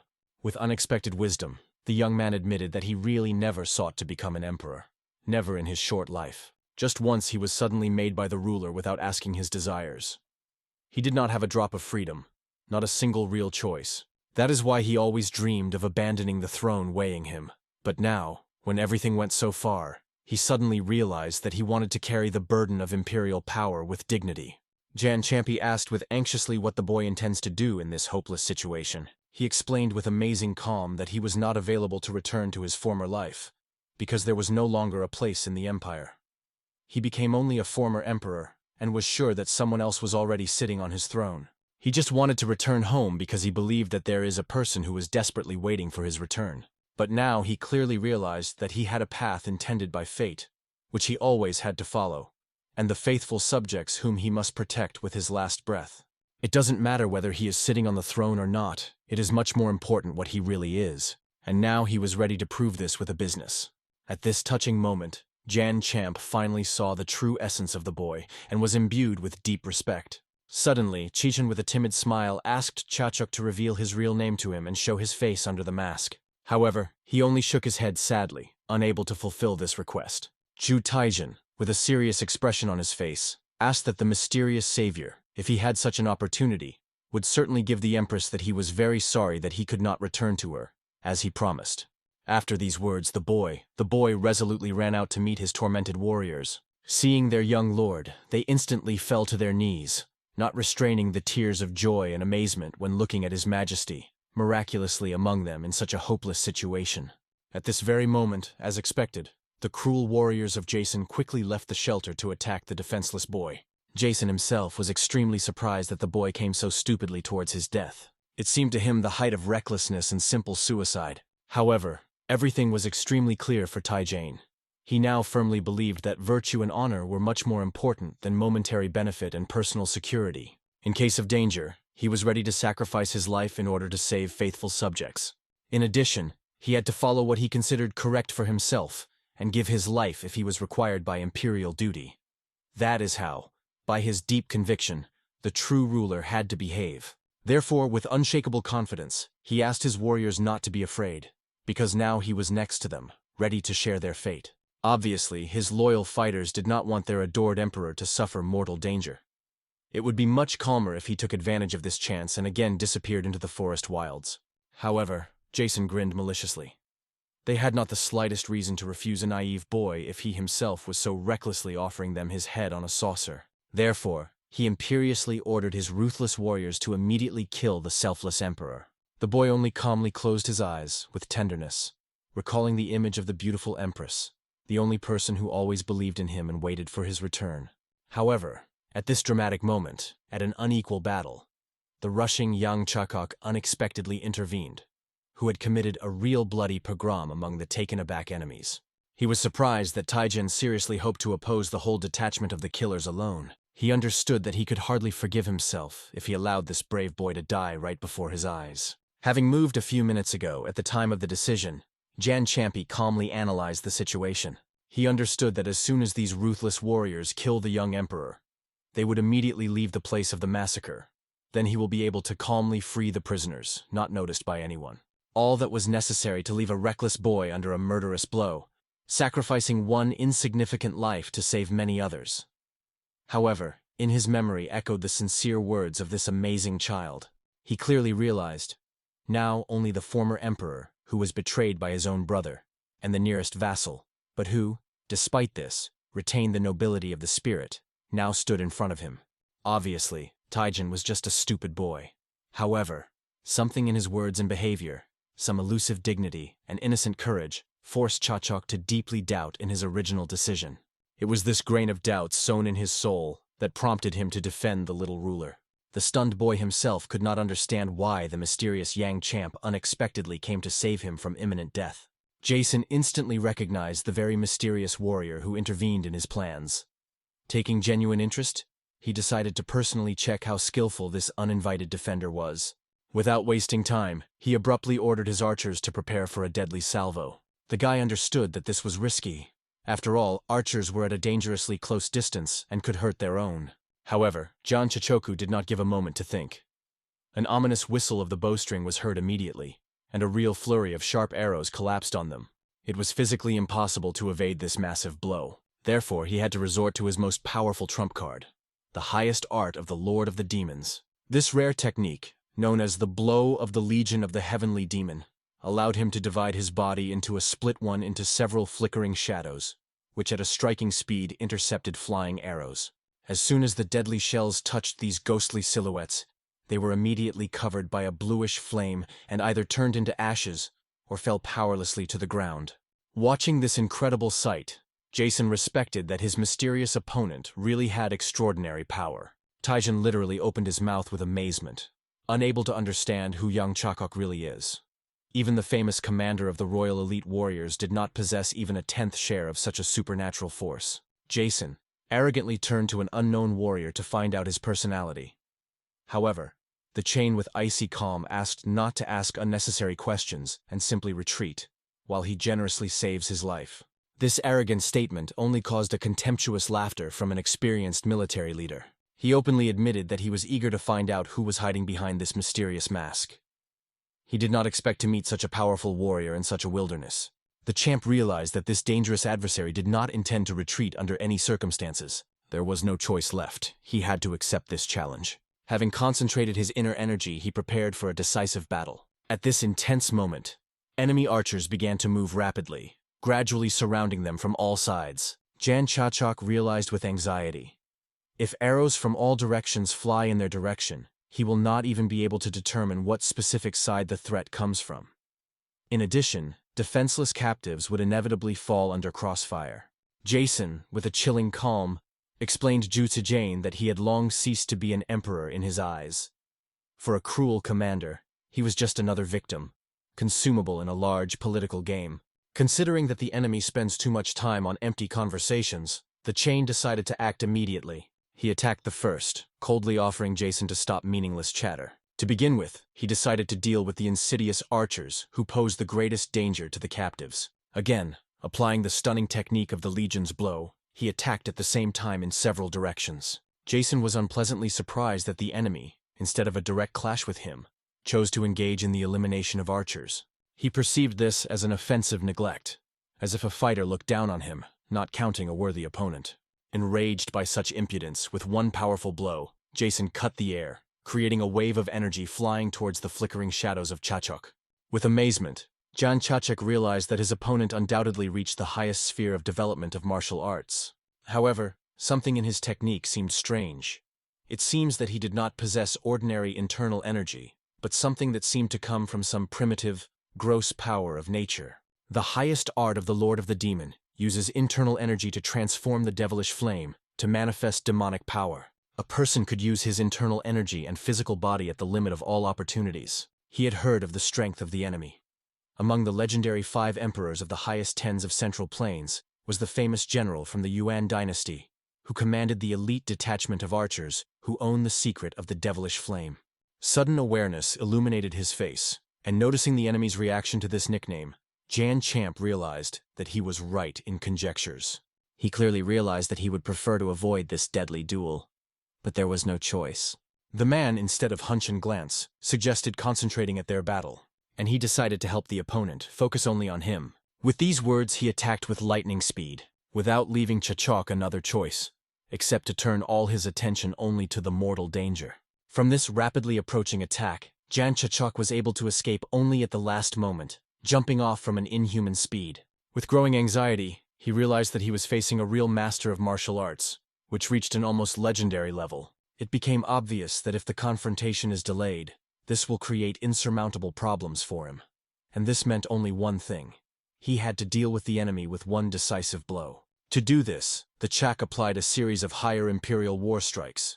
Having gathered all the energy available to him, he performed the deadly reception, destroying the palm of the time, directing it exactly to the enemy's chest. The power of the blow was such that Jason threw it a few meters back, forcing him to fall to his knees. Although, to surprise Chachok, he never released his weapons.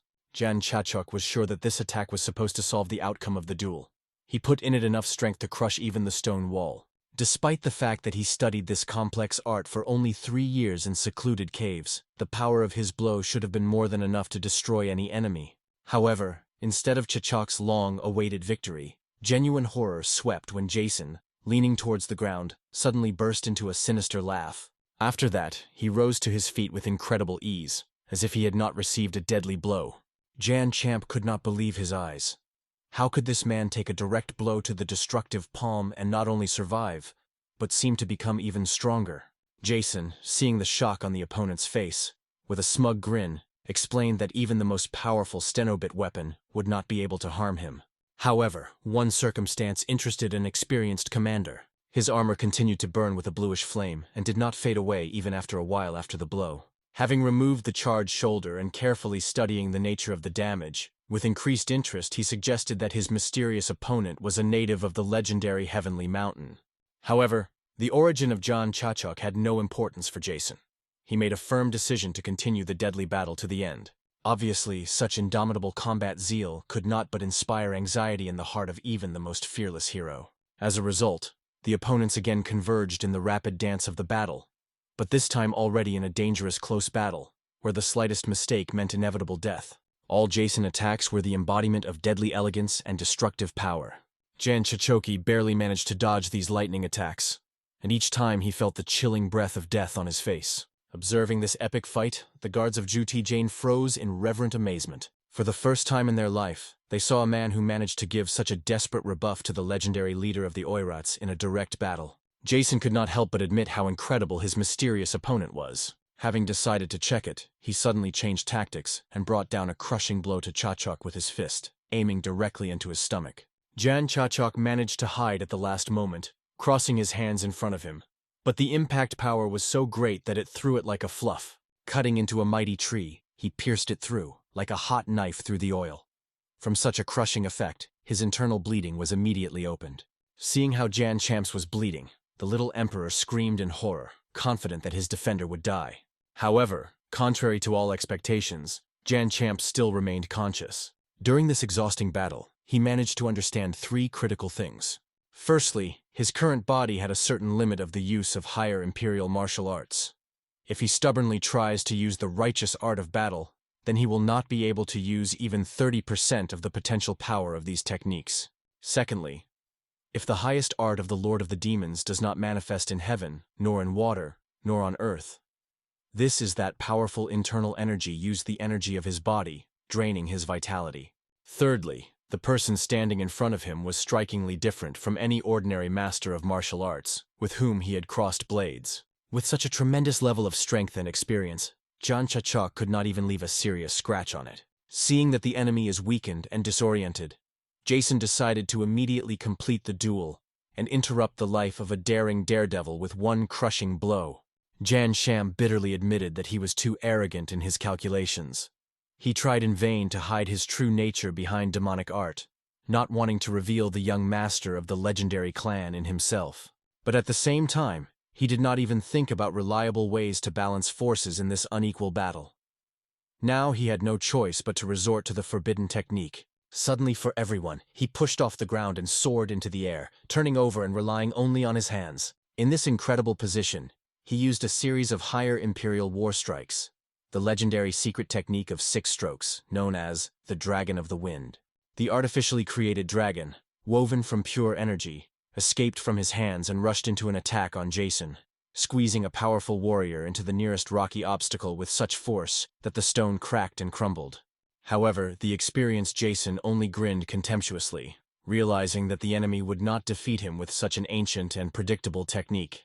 But the cunning Chain did not expect to defeat only this technique. He used a spectacular attack only as a distracting maneuver to quietly get closer to his enemy.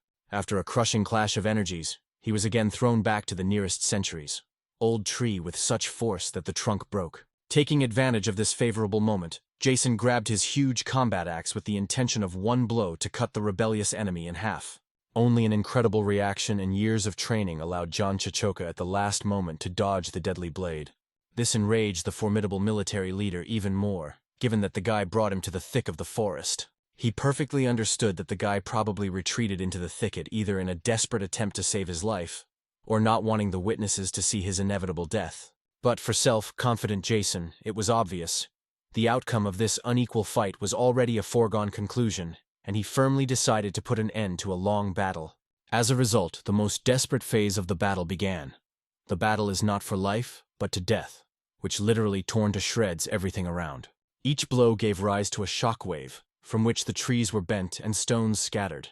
Jan Chakok, surrounded by a flickering barrier from internal energy, hardly kept the defense. He clearly realized that he was in an extremely dangerous position, especially now, when a warrior was opposed to him, capable of creating such incredible power only thanks to the external energy received from the years of training.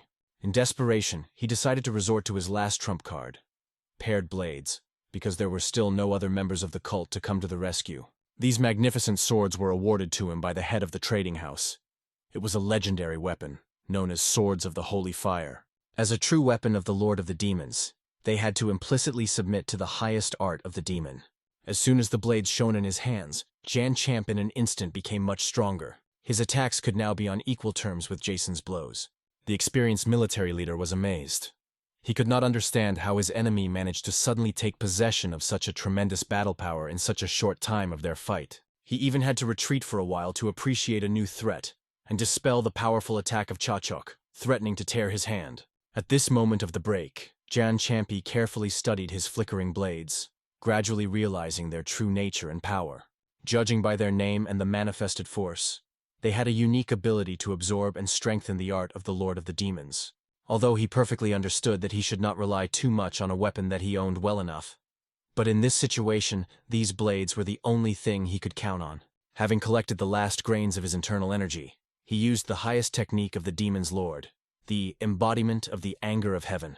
When Jason saw this technique, his imperious face was instantly distorted from genuine horror. However, after a second he came to his senses and erupted with an arrogant laugh. He thought that this was just a desperate, the last attempt by his enemy to survive in a hopeless situation.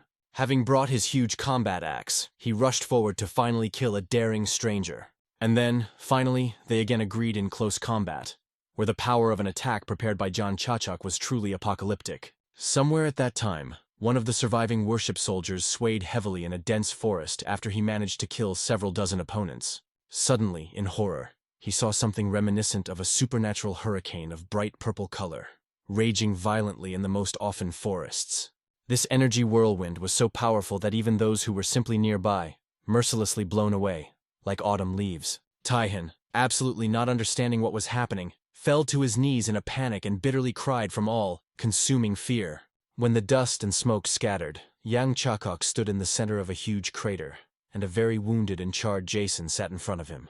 The legendary military leader finally realized with the opponent of what level he had the imprudence to contact. Conducting that, he faces not just a warrior, but the Lord of the Demons, He, to surprise Chachuk, did not pray for mercy. Instead, he asked him to give him a quick death as a worthy opponent.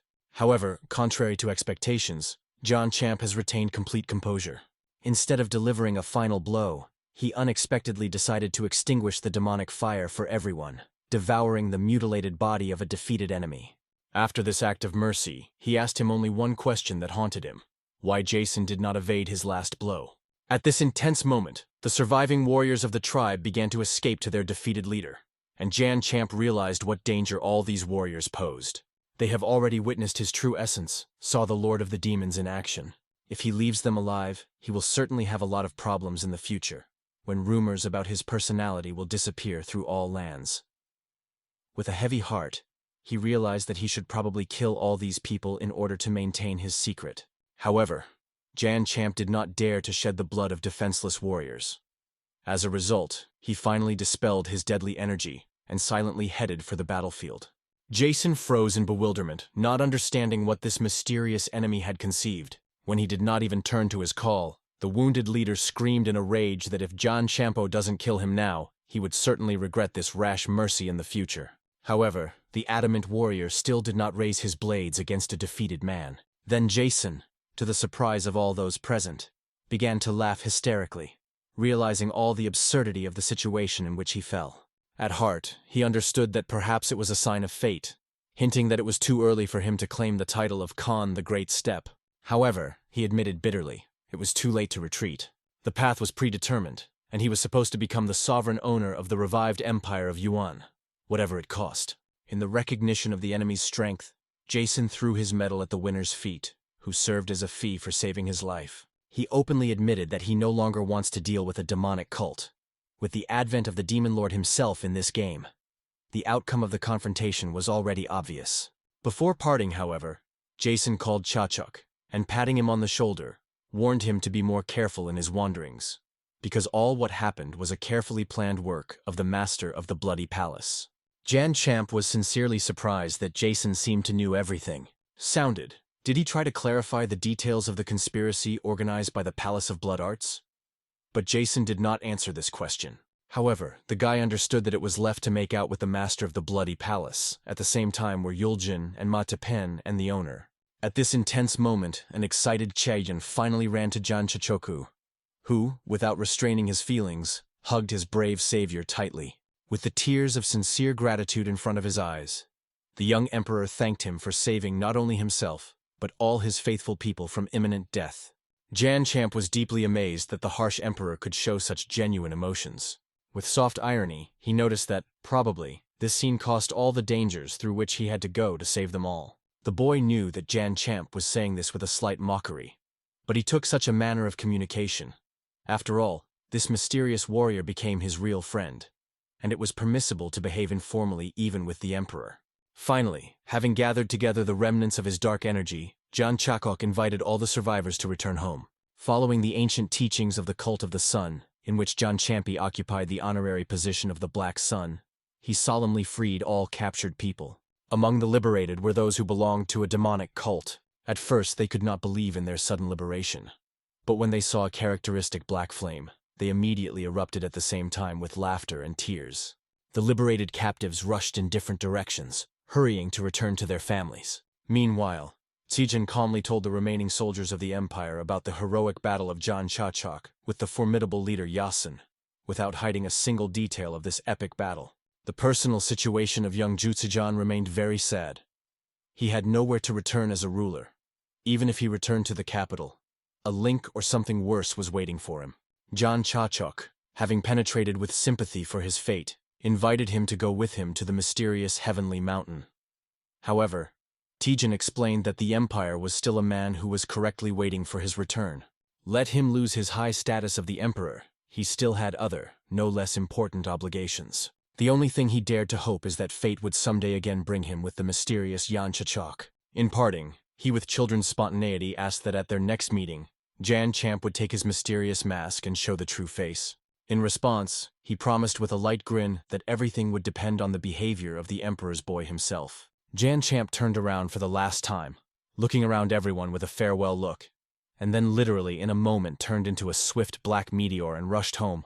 After a long and difficult journey, Taijin finally returned to a magnificent forbidden city. However, a cold reception was waiting for him.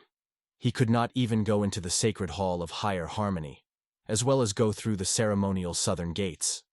He had to go away at all loneliness, modestly pass through inconspicuous eastern gates. The bitter truth became obvious.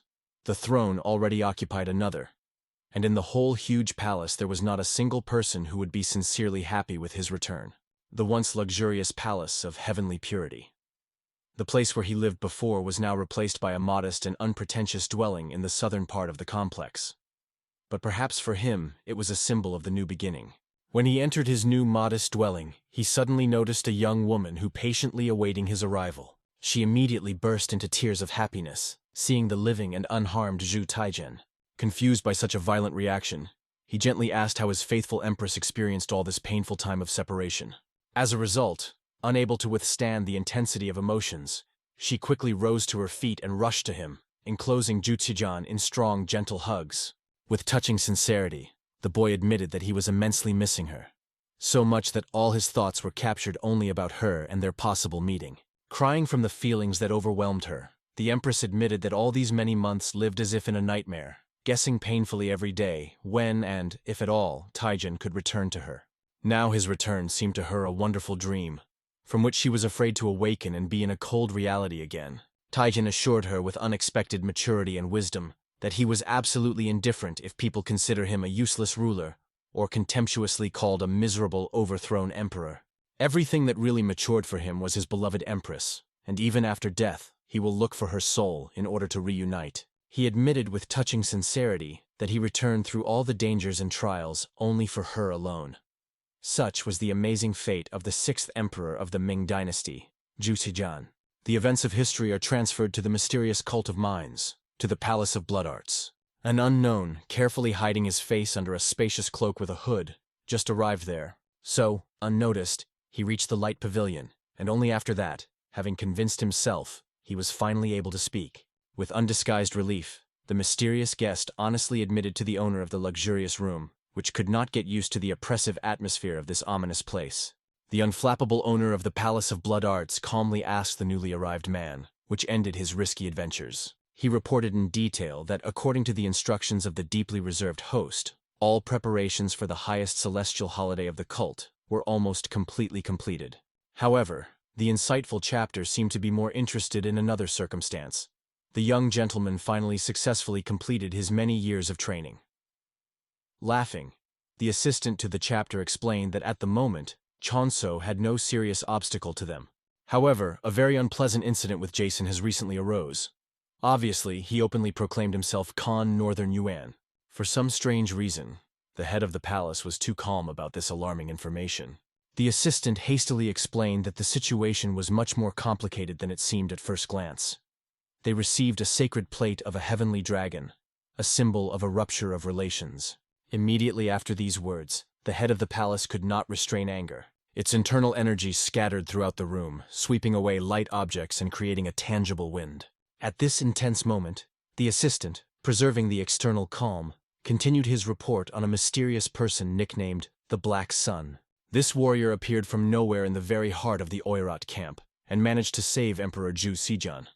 Moreover, he managed to defeat in the duel of Jason himself, which seemed impossible. The chapter understood that the transfer of the plate of the heavenly dragon meant only one thing. Jason decided to completely break off all the connections and allied relations with him. With poorly hidden rabies, he abruptly ordered the assistant to immediately convene all leaders to a common emergency meeting between the palaces. Smiling cunningly, his faithful minister retired to comply with the received order.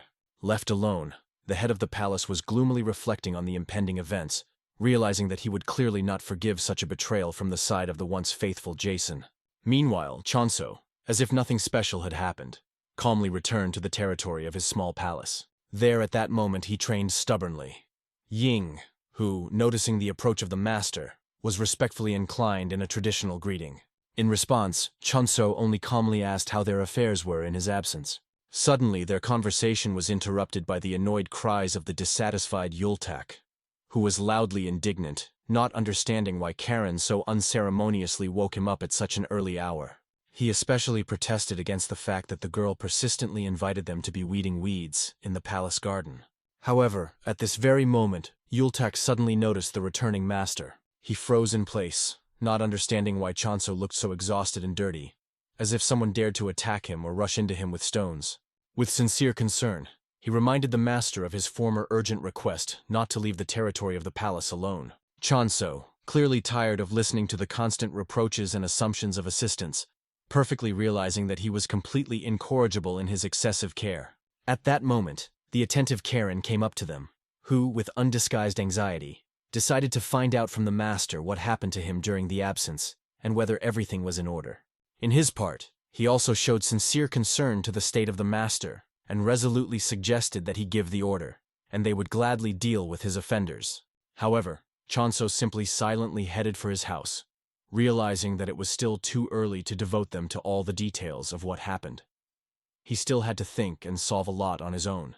Nevertheless, turning around and seeing the deeply alarmed faces of his faithful assistants, he realized that he could not just leave them in ignorance. Therefore, bowing slightly, he made it clear that he had returned safely, and sincerely thanked that they so devotedly monitored the house in his absence. His assistants were immensely surprised by such an unexpected manifestation of gratitude, but they were genuinely delighted with the complete return of his master. At the same time, events are transferred to the ominous lunar peak of the brothel of the demonic clan. At this fateful moment, a column, the famous leader of the elite team of soaring ghosts, came to the powerful master of the palace. She appeared specifically in order to personally receive a new order from her formidable master. The mysterious woman master, without unnecessary ceremonies, asked to transfer a special message to the inhabitants of the third room. They should have taken an inconspicuous walk to the small palace and disrupt icy flowers. In the third room, the legendary 3 demons of merciless steel were currently inhabited. They were the most dangerous hired killers in the entire Palace of Oblivion. The request to take a walk literally meant the order to kill the planned victim. And since we were talking about ice flowers, this unequivocally indicated that the goal was a noble mistress living there. Noticing the shadow of doubt on the face of his usually impassive assistant, the master with some irritation suggested that she was scared of possible consequences. In fact, the girl really felt fear, but not for herself. She perfectly understood that her wayward lady would be truly satisfied only when brutally avenge everyone who has ever dared her to offend or cross her path. With hidden anxiety, the assistant realized that it was extremely risky to choose as a goal.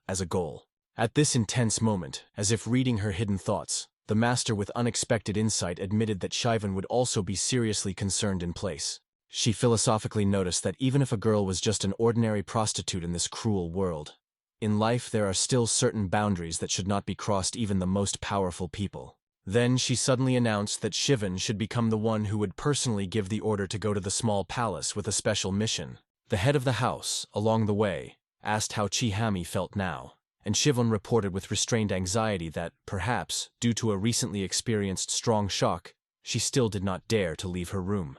She also reported that when the girl only arrived at them, she immediately began to say that something terrible with her was committed by a terrible member of the retinue of a young gentleman from a small palace. Hearing this, the head of the house unexpectedly decided that Chihami should also go with them on a dangerous task, because if the girl will continue to retreat in the face of life troubles, then she could never change her unenviable fate for the better.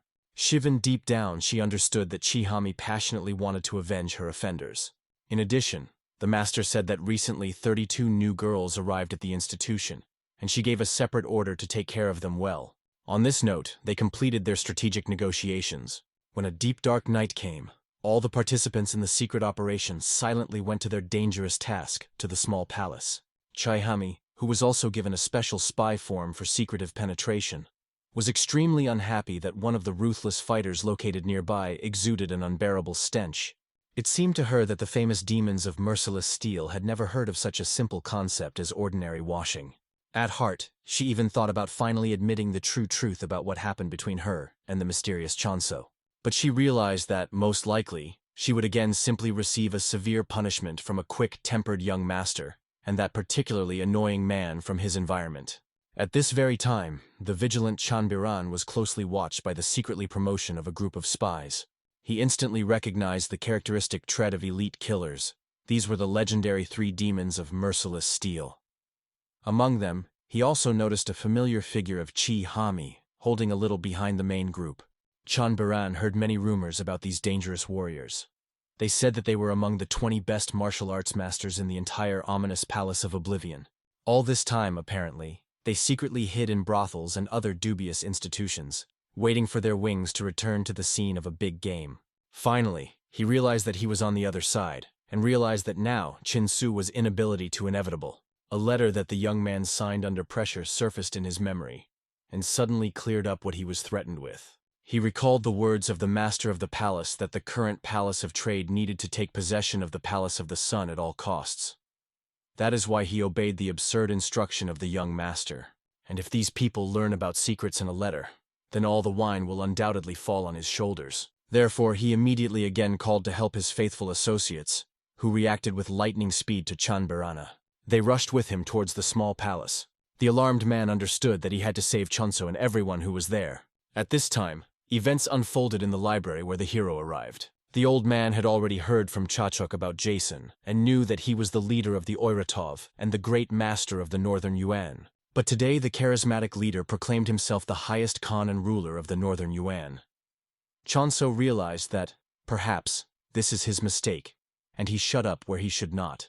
Looking at the medallion received from Jason, the wise Tong Jagal understood that the language on it is clearly not Yuan, but rather looked like West Chinese. The inscription on him meant his name. In addition, an experienced old man suggested that this tablet was by no means the only one. At that moment, Chonso recalled the last words of Jason. He warned of danger from the master of the Bloody Palace. Jagal, learning about this, considered the information very entertaining, because the Bloody Palace was closely connected with the Oirats, and he did not understand why Jason ordered Chinso to be afraid. Jan Champi asked that the Tong Jagal's sophisticated and secret knowledge helps him to unravel the meaning of these things and why Jason warned him. Tong Jagal agreed to fulfill his request, but now that he has become the highest Khan, it will be extremely difficult. However, young Chonso did not have any special hopes. In addition, he needed new techniques of martial art. He asked Gagala to help with this. The man was surprised for some time.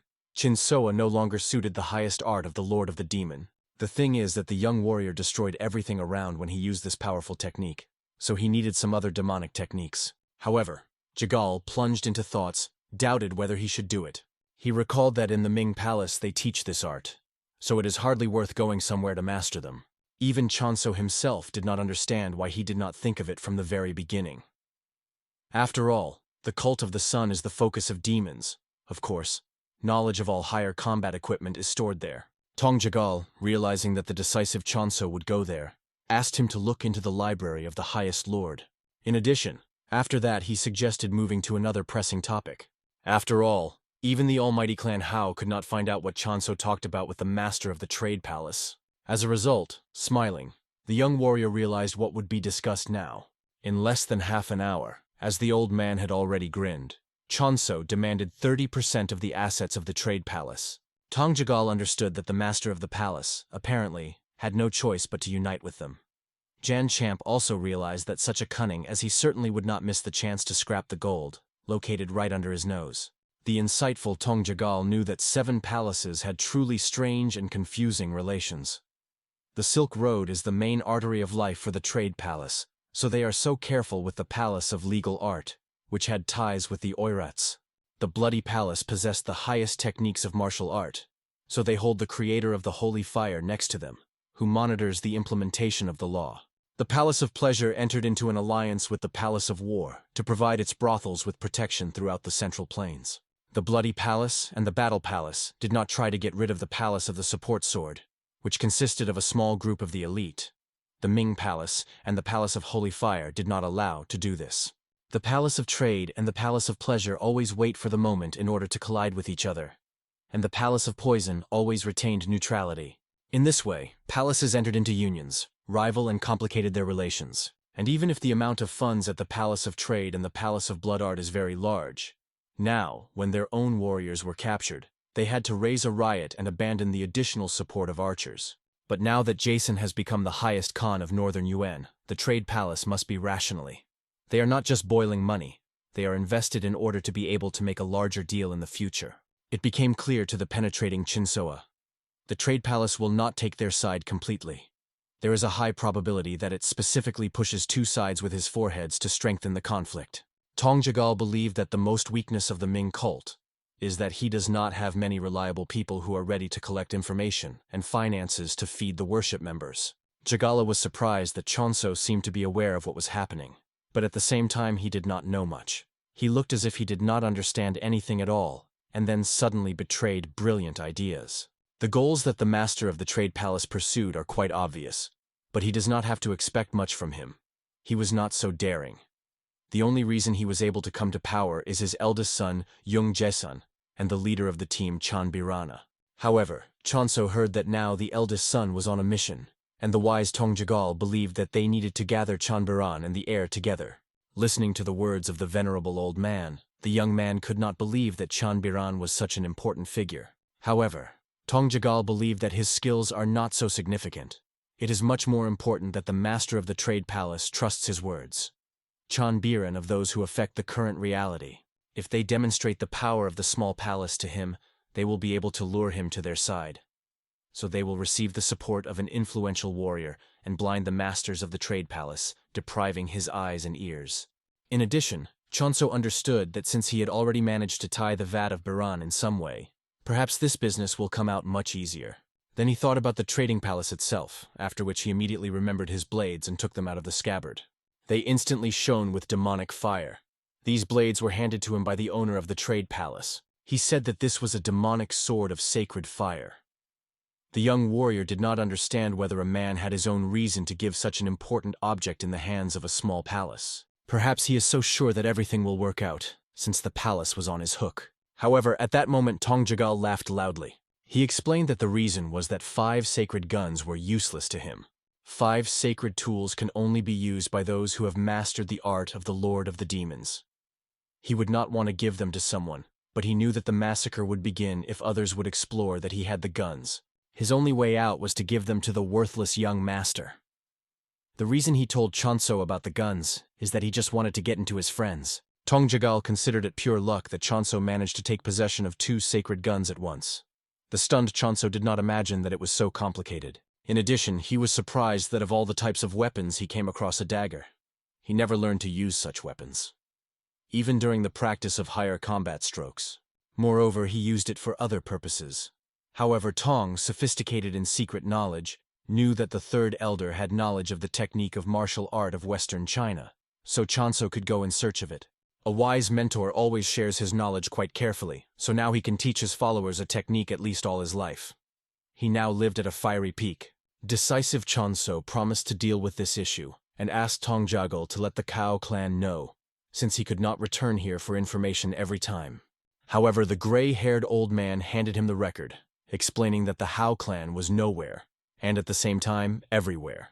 He could just throw the record on the ground when help would be needed, and they would immediately find it.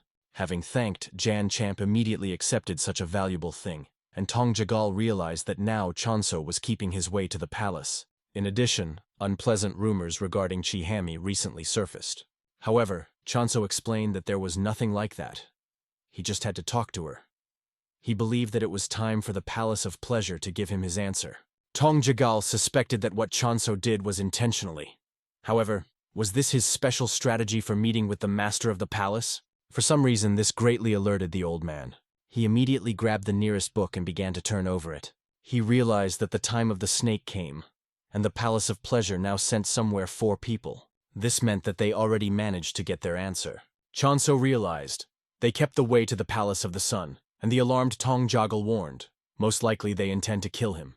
As a result, Chinsoa had to urgently deviate from the route and leave to deal with the hired killers sent by the Palace of Pleasure. Tong Jagal did not understand where the young warrior was going. However, he understood that it was not worth worrying for his palace while Tessik was there. He needed to visit the Palace of Pleasure. During this time, Tong Jagal promised to prepare and warn the servants of the palace about guests. The young man had already barely restrained his rage. He could not believe that the creator of pleasure gave him such an answer. Somewhere at this time, Chonso's assistants saw a letter informing that he had left again. Karen did not understand why he was constantly doing this, and why she did not trust them. However, Yultak believed that the master had simply a transitional age. In this difficult situation, The Teshik remained calmer than anyone. He understood that if he followed the master, his daughter would be left here completely alone. The gentleman definitely did not want to put him before the choice, and yet he also could not take Harren with him and carry, so he began to think about conveying the care of her to Yultak. However, he was not serious. Now, since there is no master, he offered to have fun and drink. And Teshik realized what a warrior this person. Therefore now, as serious as possible, he went to the guy and grabbed him by the shoulder. It seemed to Yultaku that the team leader wanted to drink with him and have fun. However, starting from today, he decided that Yultak would begin to train with him. It seemed to Yultaku that it was just nonsense, and he did not understand what the leader had in mind. However, the warrior believed that Yultak was not able to protect either the venerable leader or his daughter, so he should certainly train. After that, despite the displeased screams and lamentations, Yultak pulled away by force. He screamed and fought back, not understanding why it was he who should protect the young master and Karen herself. At this time, lively conversations were in the summer brothel. Since the young leader finished his elongated training and returned to the heavenly mountain, there has been not a single calm day. People whispered that he had a real commotion in the spring pavilion. One of the men generally went to a sunny peak to participate in an expedition to the position of the highest member of the cult in the Ming Palace. There, Daredevil saw Madame Chihami from the Palace of Pleasure. Most likely, she came to greet the young leader, but it ended completely differently. After she left, he decided to wait for her near the small palace to see the noble lady again. An hour later, she appeared again, but completely transformed. All her clothes were in a mess. A stunned man heard from his friend from the trade palace that the young leader did something obscene with Chihami in the reception hall. However, at that moment, the head of the Palace of Pleasure, who sarcastically asked whether he counted his lives, unnecessarily picked up to a talkative man who counts his lives, once says this. All those present immediately began to look at each other in fright, not expecting to see her here. It was a legendary white snake named Khan Soso. Everyone instantly fell to their knees, welcoming the formidable mistress and expressing the deepest respect for her. Khan Soso, in response to such a servant reaction, only grinned condescendingly, and with a gesture asked the men to rise as soon as possible. However, in an icy tone she added that they will have to pay for their impudent speeches. They had to pay their own lives. The frightened warrior, trembling, explained to the formidable mistress that he was just retelling the rumors that had reached him. Khan Soso, smiling at an ominous smile, suggested that the man then talk about it personally. She wanted a talkative warrior to tell her that he had just told his friends. Immediately, a frightened man, bending in a deep bow, admitted that he really committed an act worthy of death, and humbly asked for mercy. However, the ruthless head of the palace was not going to give him mercy. She calmly decided to kill him. At that critical moment, when, it would seem, a sharp knife had to fall into the face of the unfortunate, suddenly something pushed him away with force. It was a massive vase that changed the trajectory of the Khan Soso knife, forcing him to fly by. Unknown, as if nothing had happened, expressed extreme discontent by the fact that such a disgusting wine was presented in this institution. He explained his sudden act by extremely quickly intoxicated. However, raising his elegant hat, he asked with interest at the stunned Khan Soso what she was doing here. At this fateful moment, all those present recognized the young master in him and instantly fell to his knees, expressing his deepest reverence to a high-born man. Khan Soso, as if nothing had happened, watched a daring young man with undisguised curiosity. After that, Jan champloted at ease to the nearest table, where he noticed an unfinished bowl of exquisite alcohol. He measuredly poured his wine, recalling that about 10 years ago an extraordinary case occurred, when numerous bodies were discovered in the pavilion located in Shania. All people who were there, including high-ranking commanders, were found brutally killed. At that tragic moment, the whole Union Muram was shocked to the core that one of the revered elders of the Mountain Clan was grabbed among the dead. They instantly launched the legendary Celestial Network, but they never managed to catch the elusive criminal. Only after some time, the world found out that a ruthless killer was an elegant girl named Khan Soso. This valuable information, which was once obtained by the former owner of the body, in which Yang Chakok was now, was very useful. It turns out that he dug up the incriminating evidence on Khan Soso only because she seemed pretty to him. Typical behavior for him. Now he could not even think that the magnificent lady of the Palace of Pleasure would come down to visiting this place. Khan Soso, maintaining icy calm, only gracefully hinted that Chinsu should have noticed her in advance of her visit, so that she could personally and with all the honors to meet him. The young gentleman sarcastically remarked that the girl that the cunning Khan Soso sent to him was completely not in his sophisticated taste. This remark caused on her impeccable face only a fleeting gloomy smile that issues deep discontent. The insidious Khan Soso, wanting to discharge the tense atmosphere, decided to ask how Chonso felt now and whether he was able to curb his righteous anger after their personal meeting. In fact, it was extremely difficult for the young man to pacify the raging rage after the treacherous woman sent ruthless killers to him. However, it seemed more important to save the life of an innocent person.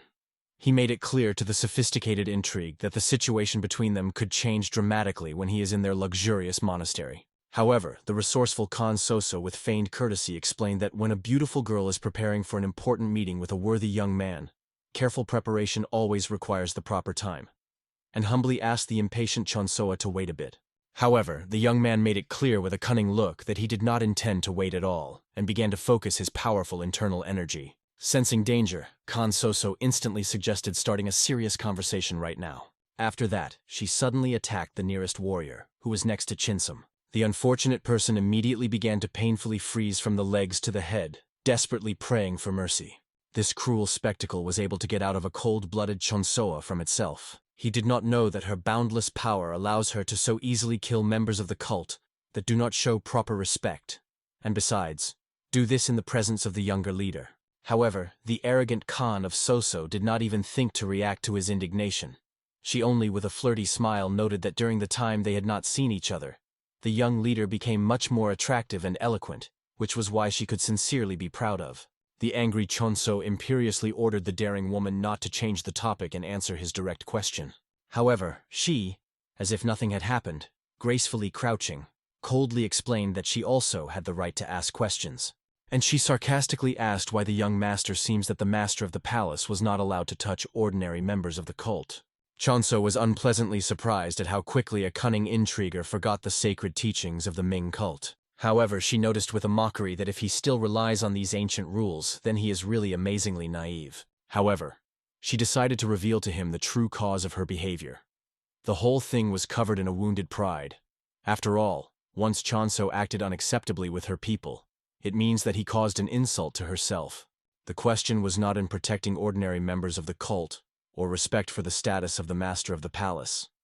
This impudent man dared to hurt her honor, and she considered him worthy of death. If someone else does this, he will also offend her and break her heart. She with a cunning squint asked if she knew Chonso, who is the person who has upset her most of all. However, the young man skillfully pretended not to understand what was being discussed. Khan Soso, with a meaningful smile, insisted that he should know, simply obliged. At this tense moment, Chonso drew attention to a frozen man, and was surprised to realize that he was still alive. Khan Soso only mysteriously smiled and invited the young master to bet. At that moment, everything around him began to gradually be covered with sparkling ice. The ruthless Khan Soso demonstrated the highest level of magic possession. Just think, put such an outstanding person only in 8th place. If the cult of Min decides to win Central Plains, the whole world will plunge into chaos. Carefully watching the arrogant Khan of Soso, he realized that for her the title Young Leader has absolutely no meaning. However, the insidious intriguer with feigned humility explained that the 3 main commandments should be followed by the fact that everyone should be equal and acted in fairness. Communicating with this imperious woman, the insightful Chonso realized that she was radically different from the head of the trade palace. She is completely not concerned about the opinions of others. She is concerned only by herself and the prosperity of the Palace of Pleasure. As a result, a decisive young man agreed to the proposed bet if the proud Khan Soso wants it. She laughed melodically. She was sincerely pleased to realize that Chonso had not changed at all. After that, the majestic woman asked to come to the gibberish. On elegant stairs from the top floor, women, accompanied by a young girl, immediately began to descend gracefully. Shuzul respectfully asked the mistress why she called her, and the imperious hostess ordered all the guests to hold, announcing that the institution was closed today. Immediately after that, slender girls politely but firmly indicated confused men to the exit of the brothel. Those not daring to resist immediately dutifully headed away. As soon as the hall was empty, beautiful girls gathered around their adored mistress. Khan Soso, mysteriously smiling, explained that she had not seen Chonso in these parts for a long time, and she could not let him go so easily.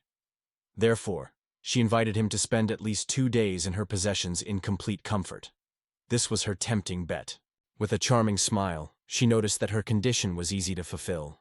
However, the guy recalled that he could still refuse. At this tense moment, the devoted servants of Khan Soso instantly extracted their sharp swords. What will happen to him in the event of a refusal remained inconsistent, but obvious. The essence of the bet was clear, but the young leader did not understand what would change 2 days later. However, the sly Khan Soso, with feigned care, suggested that perhaps Chonso would like to stay here, and he would leave here alive. And she would certainly remind him of what happened in the past. Then the decisive Chonso, to the surprise of those present, agreed to stay, but under one important condition. Since Khan Soso was the first to touch on this topic, he also wants to offer something, because based on the rules where everything should be honest, she could not argue with this. An intrigued woman asked Chinsoa to voice her conditions. The cunning young man began with a provocation. He wanted to put on the fact that in 2 days he would destroy them all. But seeing the fright in the eyes of those present, he softened and decided only to completely subjugate the entire palace of pleasure. Undoubtedly, this could not but alert the vigilant mistress. The insightful woman noticed in disbelief that Chonso went too far with her daring jokes. However, the adamant young man imperiously ordered them to simply wait for his inevitable perish. Khan Soso laughed melodically, promising that Chinsoa would be impatiently awaiting, like a faithful spouse, and even personally prepare a fragrant bath for him. However, only if he succeeds in reaching her personal chambers. Then she gracefully said goodbye to the man, expressing the hope that he would have a great time. Chonso decided to find out about the fate of the unfortunate warrior. He would not really like to spend the night next to someone's burial. The young man did not understand. Is the ruthless hostess really going to leave the poor man so easy? The woman only frowned in displeasure and again applied the power of her inner energy. After which the man instantly imprisoned that man in an impenetrable ice rock. Looking at the bewilderment reflected on the guest's face, the arrogant Koso Khan with a feigned care asked Chonso, as soon as he finals his drink, climb the 6th floor, where she had already prepared a luxurious room for him. At this critical moment, Chonso could not finally restrain the bubbling rage. He firmly decided that he would come behind the head of the arrogant lady of the Palace of Pleasure at all costs. At this time, in the small palace of Ming, the evening was already sank, but grueling training continued tirelessly. The clumsy Yultak could not correctly repeat the complex techniques of his strict teacher, and he, with increasing irritation, understood that with such miserable abilities, the student would not be able to save even his own life. He can't even protect the young master, not to mention the fragile heron. After another unsuccessful attempt, a patient mentor again began to adjust his movements with a bamboo stick, pointing to gross errors. Yultak only screamed in displeasure on the aisle of the heater, not understanding why he should have defended the capricious Karen. At that moment, an angry man resolutely raised his hand to strike and said that he was attacking his head. However, he punished him with a blow to his side, because of which Yultak only loudly yelled in pain. The wise Yilteshchik calmly explained to the negligent student, "The ruthless killer is unlikely to warn where he would inflict a mortal blow. He must be ready for everything at any time." At this tense moment, the caring Karen suddenly appeared, who, with a subsidiary, asked that the tired father rested a little and drank healing tea with a fragrant persimmon. Yilteshchik immediately softened and decided to take a short break, looking with love at his precious daughter. And the envious Yultak only soundlessly indignant, seeing this touching scene, because the harsh man clearly loved his daughter. But he also once had a father, he bitterly remembered, but immediately realized that he could hardly really love him. The good-hearted Karen, noticing his despondency, decided to take care of the tortured Yultak, suggesting that he be eaten before the continuation of the exhausting training. However, the obstinate young man stubbornly did not understand why he had to train at all. The patient Karen, finally, was tired of listening to his endless displeased cries, so she resolutely began to violently feed him. Yultak, having calmed down a bit and saturated, with a crafty smile admitted that he had the feeling that his whole body was covered by painful internal damage. With the suffering, he pleadingly asked the compassionate Karen to make him a massage if he was really sincerely worried about him. However, at this critical moment, the decisive Karen hit the lazy guy around his neck and strictly ordered him to stop behaving like a capricious child. She did not understand how an adult man could be so frivolous. As a result, they again began to argue violently. Yultak with fervor proved that he was already quite adult and mature, but the insightful Karen considered him an absolute loser. At this tense moment, the girl suddenly noticed that her father was about to leave somewhere. He calmly explained that he intends to visit the forge, and strictly demanded that Yultak continue to train in his absence. The exhausted young man, realizing that the heavy training stick could barely raise, was prayed so that a strict mentor would not buy him any weapon. However, the adamant man did not heed him, and resolutely retired. Then the desperate Yultak, having fallen to his knees, began to remember with longing for a young master. He clearly realized that he was just a worthless person, but he was ready to follow his adored master at least the most distant wilderness, if only he finally returned. Somewhere in this alarming time, enemy spies finally carefully got to the small palace. They noted with satisfaction that the palace, most likely, is not under a reliable guard, which could only play in hand. At the same time, the resourceful Chonso began to gradually melt the frozen man with his powerful internal energy. He decided to use the ancient art of heavenly blood, the secret technique of demons, and soon felt a weak but encouraging reaction of a frozen body. Let him have to cope with the difficult task. He sincerely hoped that luck had not yet left this unfortunate man, and he would be able to survive. As a result, strong ice gradually began to crack, and the stiff body slowly began to thaw. Finally, the ice block turned simply into a puddle of water. A caring young man neatly put a half-frozen man on the ground. Then he began to nourish his weakened body with healing internal energy. Soon the unfortunate managed to wake up, which meant he was quite lucky. After this miraculous salvation, Chonso immediately closed his mouth with a trembling man, and firmly made it clear that if he wanted to stay alive, then he needs to keep absolute silence and hide, avoiding any contacts if possible. The man immediately nodded his head, making it clear to the noble savior that he completely understood his instructions. The decisive young man himself went to the upper floors of the mysterious building. He knew that the summer pavilion was known to everyone as a palace of pleasure. However, up to the 5th floor, this place was considered an ordinary pavilion, and only starting from the 6th floor did it turn into a real palace of pleasure. Finally, opening the doors, he confidently went to the floor, where beautiful girls already expected him, who welcomed the young master affably. He was clearly dissatisfied with such frivolous jokes. However, at this tense moment, mysterious smoke appeared from nowhere. Graceful girls began to circle around, begging to play the Honorable Mister to play with them. Gradually, this mysterious smoke also began to influence Chinsoa himself, which is why he began to lose his composure. He instantly remembered a long-standing conversation with his insightful friend. Tot warned that women from the cult of demons are much more dangerous than a mythical nine-tailed fox. Then he decided to find out from his brother if he had ever heard something about the mysterious technique of charm. However, the wise Jan Champ only asked him to shut up and just go to bed. But the restless young man continued to insist and talked about his strange dreams, where skilled demons used this magical technique. She gave such pleasant, fascinating feelings that he involuntarily succumbed to the spell. At this moment, enlightenment descended on John Chachok. He realized that he was skillfully applied to the technique of charm. The cleaner the internal energy, the easier it is to get into this insidious trap. If he was in the same body, it would be almost impossible for him to get out of this captivity.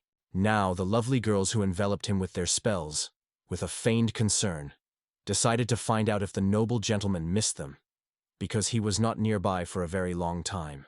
The guy remembered that only 5 floors were available for guests of the small palace, but she spoke as if he had been here for the first time. Now his dense, charming girls were surrounded by his dense ring. In addition, another mysterious girl skillfully played a musical instrument behind the screen. She was the true heart of the technique of charm. At this dangerous moment, the treacherous girls pleadingly asked the master to hug them tightly. It was supposedly very cold and sad if he becomes so detached and cold. However, suddenly the girl behind the screen saw a dazzling bright light, which for a moment blinded her. At this critical moment, she lost her and stopped playing, because she was unexpectedly distracted. And after a moment, a young leader suddenly appeared behind her. Somewhere at this time on the top floor of the luxurious brothel was the majestic Khan Soso. She thoughtfully played with her elegant snake when her devoted assistant approached her respectfully. A curious woman wanted to know what she was thinking of an insightful Pune about the unusual situation. However, the wise girl only philosophically remarked that the young master was always not easy to understand. In addition, a lot of time passed with their last memorable meeting. But the insightful Khan Soso felt something inexplicably strange in relation to this mysterious guy. She did not understand why he behaved as if for the first time ended in these walls. Perhaps the great leader of the cult did something irreversible with him when he sent him to the mysterious corridor of large demons. The assistant immediately started. having heard the mention of the formidable leader of the cult. They were strictly forbidden to talk about him. It was an unspoken, but strict rule. Therefore, she did not understand why her mistress broke him so frivolously. However, for the powerful Khan Soso, all this did not matter, because the young leader granted them to visit them. They must serve him in the highest category. In addition, a smart assistant understood that now that skillful junior entered this delicate matter, everything would be decided very quickly. Khan Soso only mysteriously grinned, realizing that this skillful girl would probably be incredibly happy to see the young master after so many long days. She asked with the indifference how things were in the small palace. The assistant respectfully reported that soon they would probably hear detailed reports from the devoted warriors themselves. Then the satisfied Khan Soso released the assistant, realizing that she had already learned everything she needed. She herself thought thoughtfully that everything was happening exactly like the last time, but she was not able to change anything. This was all a foregone conclusion on his birthday. She has already prepared a special gift for him. It remains only to patiently wait for his arrival. At this tense moment, on the way to a mysterious girl, Jan Champ suddenly felt something inexplicably strange. He was sure that the girls from the Palace of Pleasure studied the art of deadly ice, but these girls were surprisingly easy to defeat. In addition, the enchanting atmosphere of charm was completely dissipated. Therefore, he accurately realized that he had found one who skillfully used the technique of charm. At that moment, the frightened girl turned sharply, looking with trepidation at the adamant Chinsoa. The guy became obvious. She definitely knew him. She introduced herself with trembling in her voice. Her name was Junning, and she honestly admitted that she had not seen the master for a long time. At this moment, the puzzled Chonso did not understand what was happening with the excited girl. He just slightly immobilized her with his inner strength, but she was already noticeably blushed. The intrigued Chonso decided to find out where this mysterious girl knows him. However, the embarrassed girl recalled that they spent a lot of time together in the past. Then the dumbfounded Chonso instantly realized that all these are the inevitable consequences of the slutty life of the former owner of this body. He decided to ask this mysterious girl another delicate question. Did she do this already like that before? However, a flushed beauty with an awkward smile said that for that memorable time they undoubtedly had a good fun. Then, the shocked Chonso realized that something indecent happened 3 years ago, right before the former owner of the body went to the mysterious corridor of large demons. This stunning discovery meant that a young girl, who was not even 16, could already masterfully use the insidious technique of charm. John Chachoku was incredibly difficult to believe that he got into the body of a man who, without a doubt, was a real sexual maniac. In this alarming time, sinister spies have already rummorized for the strong walls of the small palace silently. Initially, the careless Yultak was delighted, naively, considering that this was finally returned to his adored young gentleman. However, a joyful smile with lightning speed disappeared from his face when he saw strangers wrapped in black.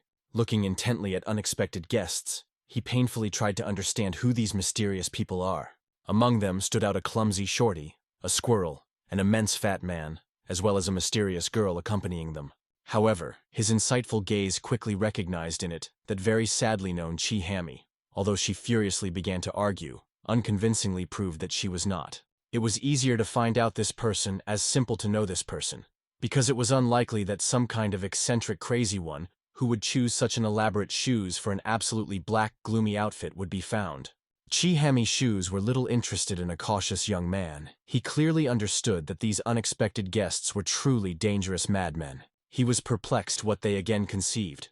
Not only did they brazenly cross the walls of their sacred palace under the cover of a dark night, and also cowardly hid their faces under ominous masks.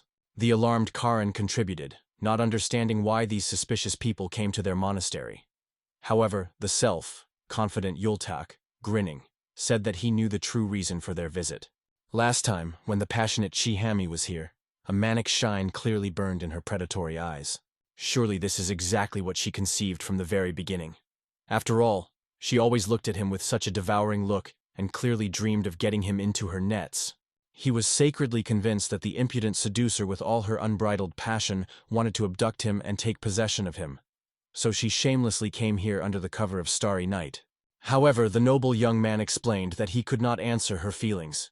His sacred mission was to insistently be next to the young leader and protect him at the cost of his own life. At this fateful moment, an angry woman finally lost her temper and contemptuously ordered a terrible frog to shut up immediately. She did not understand why this impudent youth suddenly took that she wanted to connect her fate with such insignificance as him.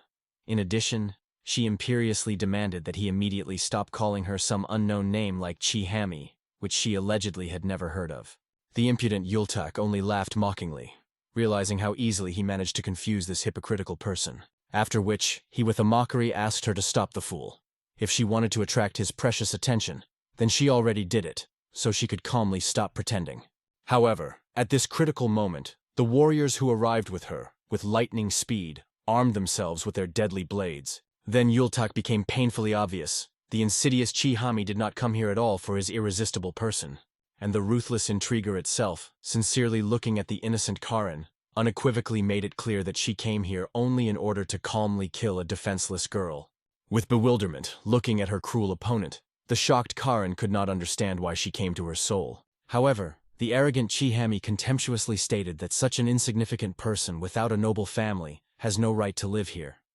With her miserable presence, she desecrated this sacred place. The frightened Karen desperately recalled that they were still in the small palace, and it is unlikely that such a crime will come off the killers. Laughing sarcastically, Chi-Hami with a mockery suggested that the naive Karen probably had in mind that she had already managed to establish close ties with high-ranking inhabitants of the palace. Cruel mercenaries, who arrived along with the ruthless Chi-Hami, impatiently offered to kill this annoying girl quickly and immediately clean up.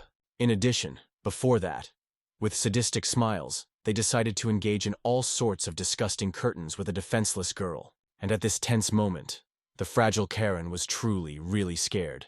She desperately ordered the bloodthirsty warriors to immediately get out of their house. However, they only laughed contemptuously, not understanding how some miserable girl laughs to them, experienced killers, to order something. The bewildered Yultak tried to somehow reassure the enraged Chi-Hami, but she only got angry at the tactless young man even more, after which she resolutely ordered her thugs to attack immediately and ruthlessly kill the hated rival. Immediately after this ominous order, their sharp blades were immediately ruthlessly aimed at the trembling Haran. The defenseless girl only managed to squint in horror, realizing that she would not be able to avoid the upcoming deadly attack. However, at the last moment, the resourceful Yultak bravely stood up for her, who threw a heavy flower vase with lightning speed directly into the face of the main attacker. After which he awkwardly pretended to be a precious vase, quite by accidentally slipped out of his trembling hands. In addition, he muttered displeasedly that since then their unpredictable young gentleman returned from his long journey, there was not a single calm day in the palace. He sarcastically recalled that he had come to the small palace not for such a dangerous life full of deadly intrigues. Then he imperiously turned to a frightened girl, severely warning that it was the last time he generously saved her life. Then he adamantly demanded that Chi-Hami immediately clean the way and leave them alone. Then he, with unexpected seriousness, reminded her that he sincerely tried to understand her motives after that strange case, but it seemed to him that, choosing such low goals and dishonest methods, she went too far in her revenge. As a result, finally angry, the bloodthirsty Chi-Hami resolutely stated that they would have to kill these two insolents in order to successfully fulfill their secret mission. After that, her thugs immediately pounced furiously on a fearless guy. However, the resourceful Yultak exclaimed in time that they might want to know whose son he is. He significantly recalled that his formidable father was not just an ordinary warrior, but was himself the omnipotent master of the bloody palace. Obviously, although this loud statement did not impress Karen and Chi-Hami at all, the sharp blades of the mercenaries suddenly stopped a millimeter from his unprotected neck. They wary began to look back at their leader, waiting for further instructions. The angry Kopecks cried piercingly, demanding that they immediately kill this annoying liar and a defenseless girl. However, the stubborn young man, looking at the furious Chi-Hami, sincerely wondered how she could look so arrogant at a modest girl, not even knowing who her powerful father actually. An arrogant intriguerly replied that she did not understand why she knew some kind of a simple form of some commoner. Although she was suddenly worried. What if this unremarkable girl is another secret daughter of some influential master of the palace? However, at this tense moment, the insightful guy significantly pointed out behind them, explaining that, finally, her damn frightening dad appeared. As soon as they turned up in fright, behind them there was a deafening explosion, shaking the walls, after which an angry warrior appeared in the puffs of smoke. The indignant swordsman could not believe that these arrogant strangers dared to afford this in his house. And Chi-Hami, pale with amazement, realized who was the father of a shy girl. Events are rapidly transferred to a luxurious summer brothel. The unflappable Chonso slowly walked along the mysterious 7th floor and accidentally stumbled upon a zealously training swordsman.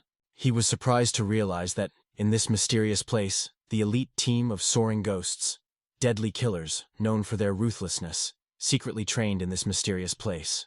Stunned by the sudden appearance of an outsider, frightened warrior girls did not understand that the impudent Chonso even forgot in their secret chambers. But the young man himself was sincerely perplexed why they were so surprised by his presence. After all, they themselves persistently asked him to rise here only a few minutes ago. The girls quickly parted on different sides of the huge hall, and the young man perfectly understood. For sure they hastened to find out what happened, then to immediately report to his lady. Suddenly, the amazed Jan Champ noticed several little girls, not older than 10 years old. This has become a real shocking discovery. To see innocent children within the walls of the famous Palace of Pleasure. In addition, absolutely unexpectedly, one of the miniature girls boldly approached, gullibly pulled Chonso by the sleeve, and greeted him with children's spontaneity. The last young man affectionately stroked the baby through silky hair, and warmly answered her sincere greeting. Chonso involuntarily was surprised by her striking fearlessness, and she only with a disarming smile was simply informed that she would be 9 years old this year. The softened Jan Champ also politely introduced himself in response, although he was inwardly wary. The girl seemed to him a slightly strange, not calm for years. At this touching moment, the mysterious women who persistently asked Chachuk immediately went upstairs to go upstairs. The last time he looked thoughtfully at the quiet children, who escorted him with a gaze, not childishly careful look. Looking into their innocent eyes, he intuitively felt with these unusual children, it was obvious something wrong, as if something more was hiding behind the children's shell. At this alarming moment, one of the alarmed assistants excitedly reported that the fearless young master had already successfully reached the 7th floor, and the 6th was completely defeated. Obviously, the girl was extremely concerned about this alarming report. When someone was considered defeated in the Palace of Pleasure, this meant only one thing. The harlot unconditionally surrendered to the enemy.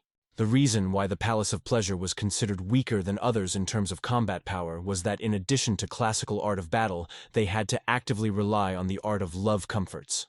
Moreover, the alarmed assistant knew very well that among the elite fighters whom they sent against the invincible Chonsoa, there was not a single tale of the tale.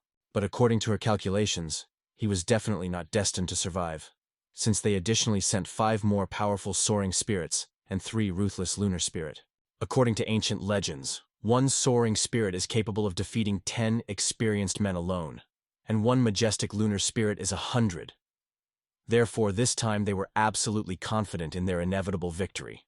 However, to her indescribable horror, another breathless girl ran up and scaredly reported an urgent report. As it turned out, the 8th floor also fell. Elite defenders failed under the powerful onslaught of uncontrollable Chinsoa. This news was even more shocked by the personal assistant of the mistress. She could not comprehend how such an incredible event could happen, and how he managed to defeat so many skillful warriors in less than 2 hours. As it turned out, the amazed woman herself personally went to look at the defeated, as she could not believe in what she heard. But not one of the proud defenders was even able to stand on his feet after a meeting with a mysterious young man. And there was still something extremely strange that it was certainly worth noting that there was not a single trace of the young leader on their impeccable bodies, as if he had not touched them at all. The stunned girl instantly realized. The great Chonso masterfully controlled her body. This is an unattainable level for any man who, according to ancient legends, was achieved when the emperor from the Sui dynasty spent as many as 12 nights with his 80 wide concubines. She was absolutely sure.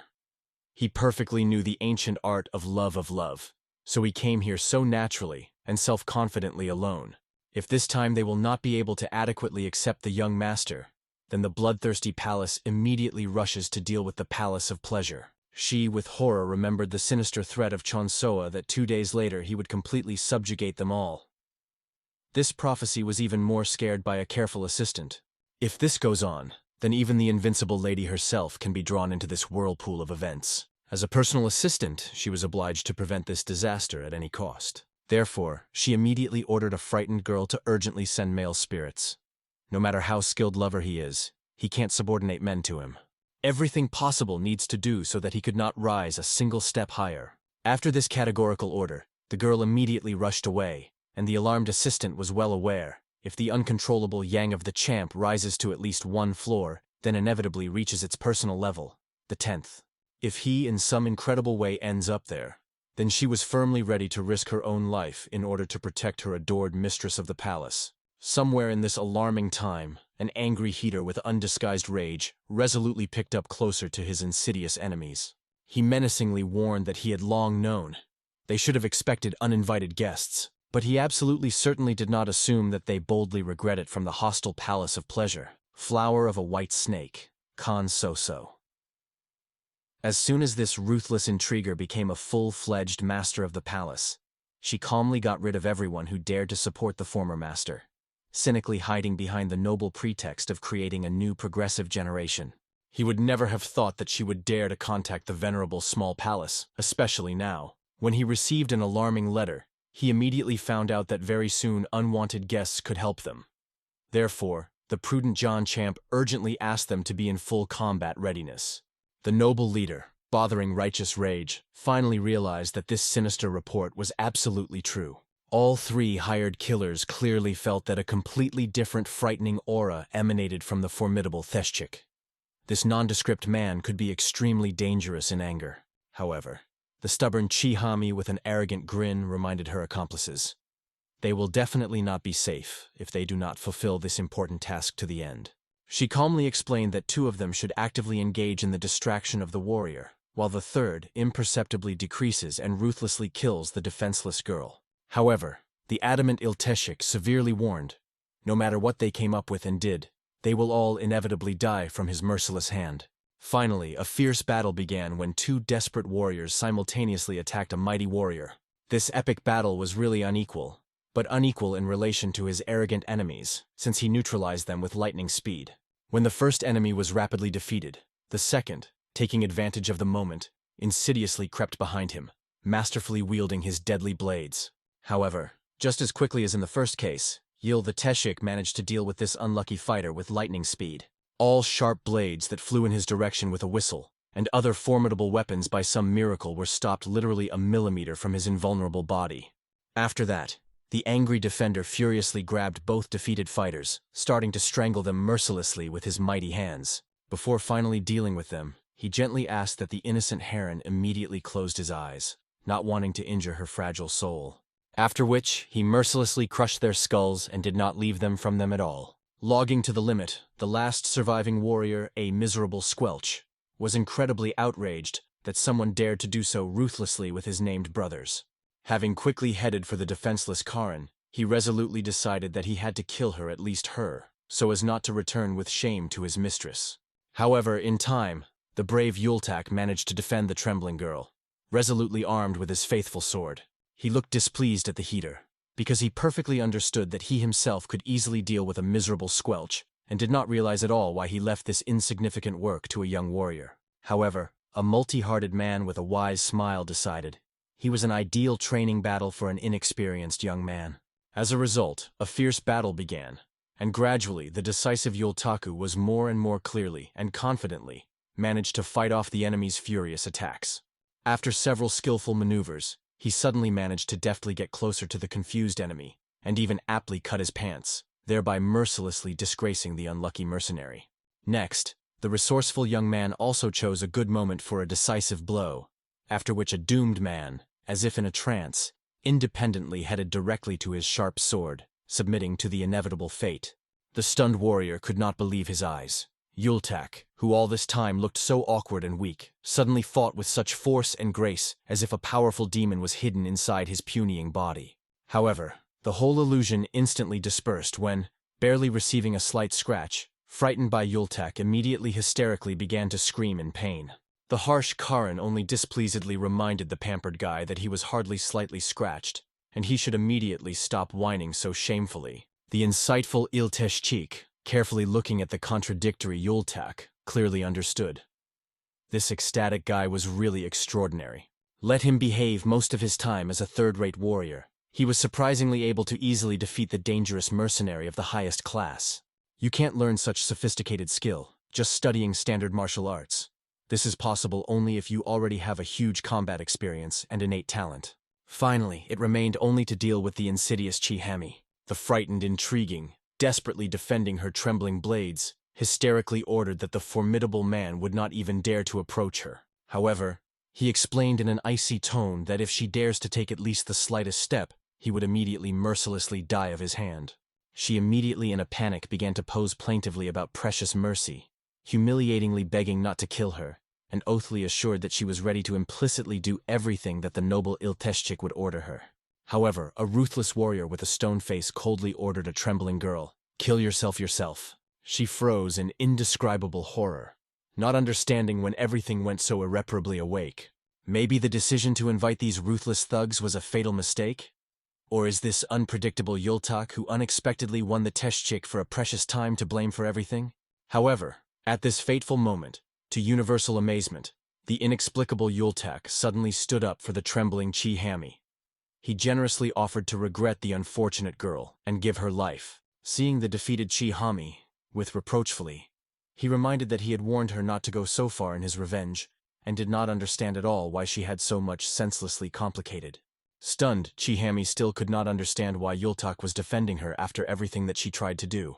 In this tense time, the indomitable Chonso determined even higher, to the next mysterious floor, where they were already respectfully greeted by the meeting. There were reverently stood tall men who seemed to be looking forward to the young leader.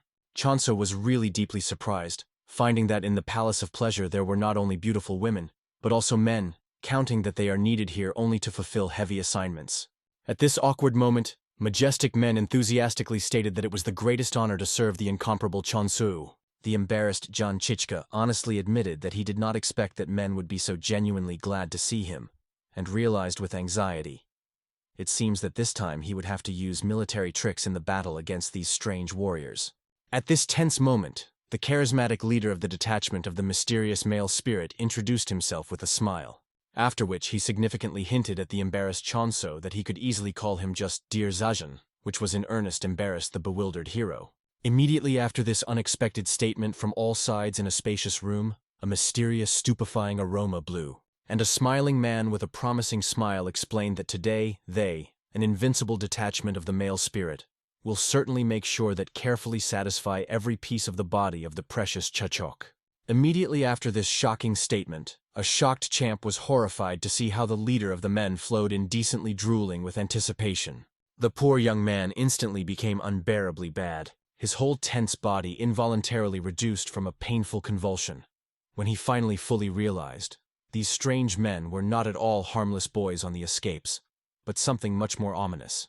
Without restraining his growing rage more, he instantly applied the powerful art of the highest lord of demons. This ill-fated floor literally began to fall apart in front of his eyes from his attack.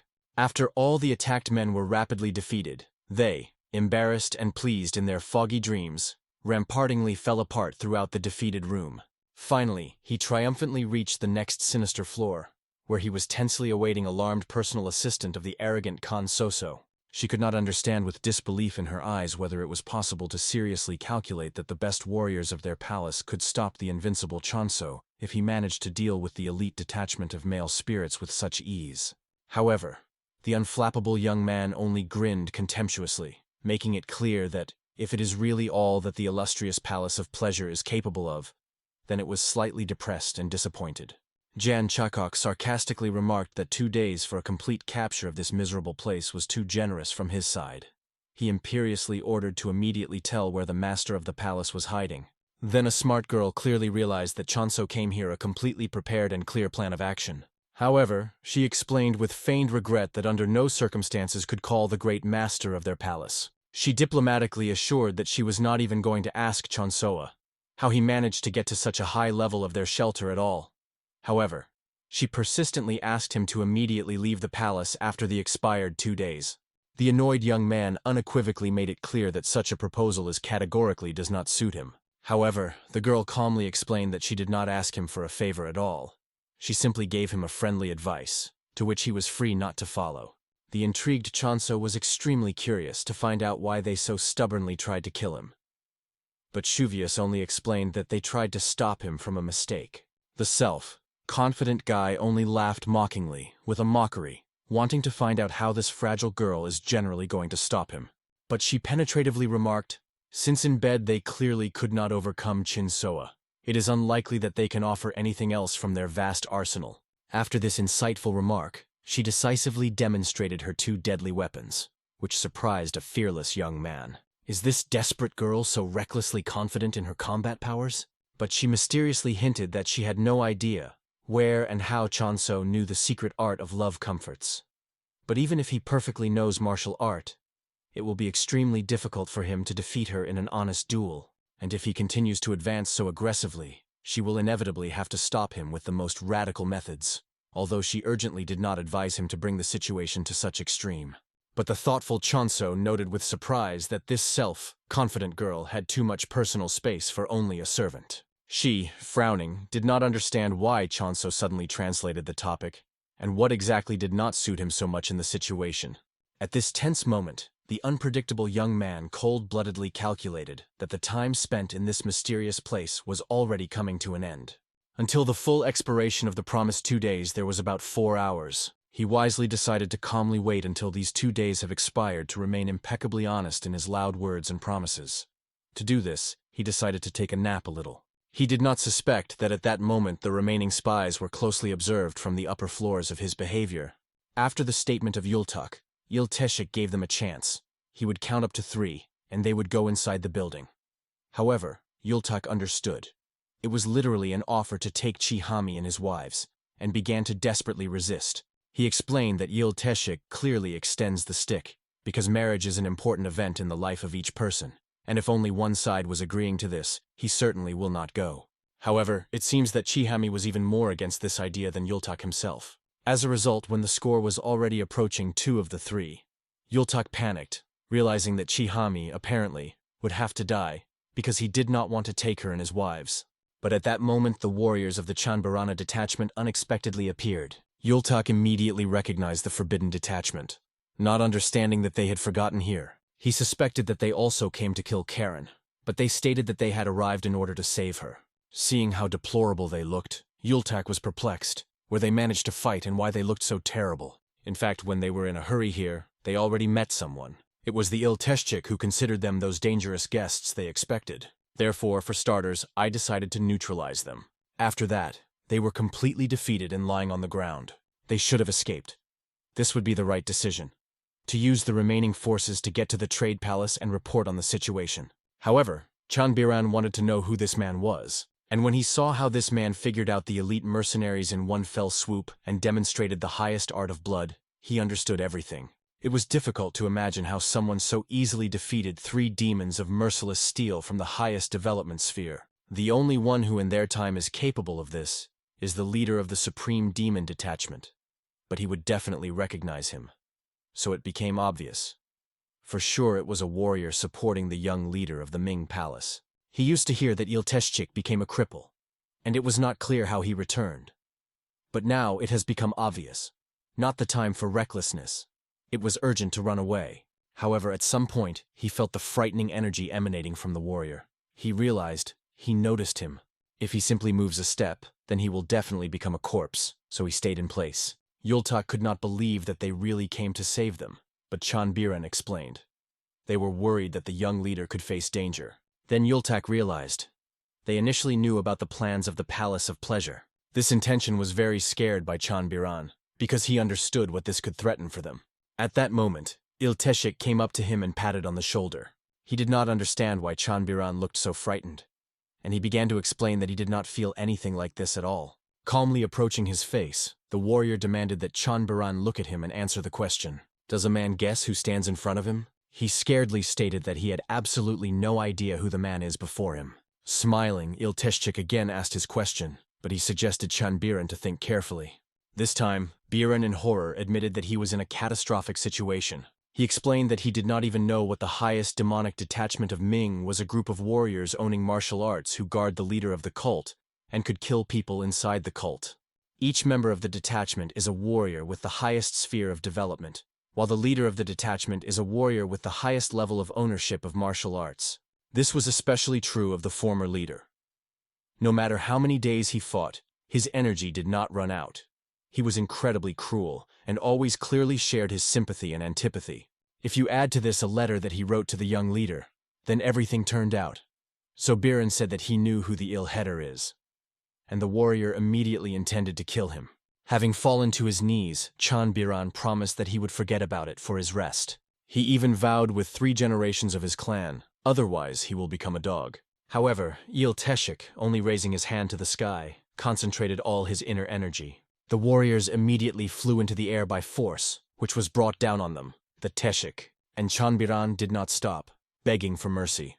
But the Teshik was not going to do this. To begin with, he recalled that now Biran has become a simple person who does not belong to anyone else. Biran immediately stated that he understood his words and would definitely remember them. Only then did the warrior release both the man himself and his people. Then he turned his gaze to the insanely frightened Chihami. He ordered Biran to knit this girl while he goes to the young leader.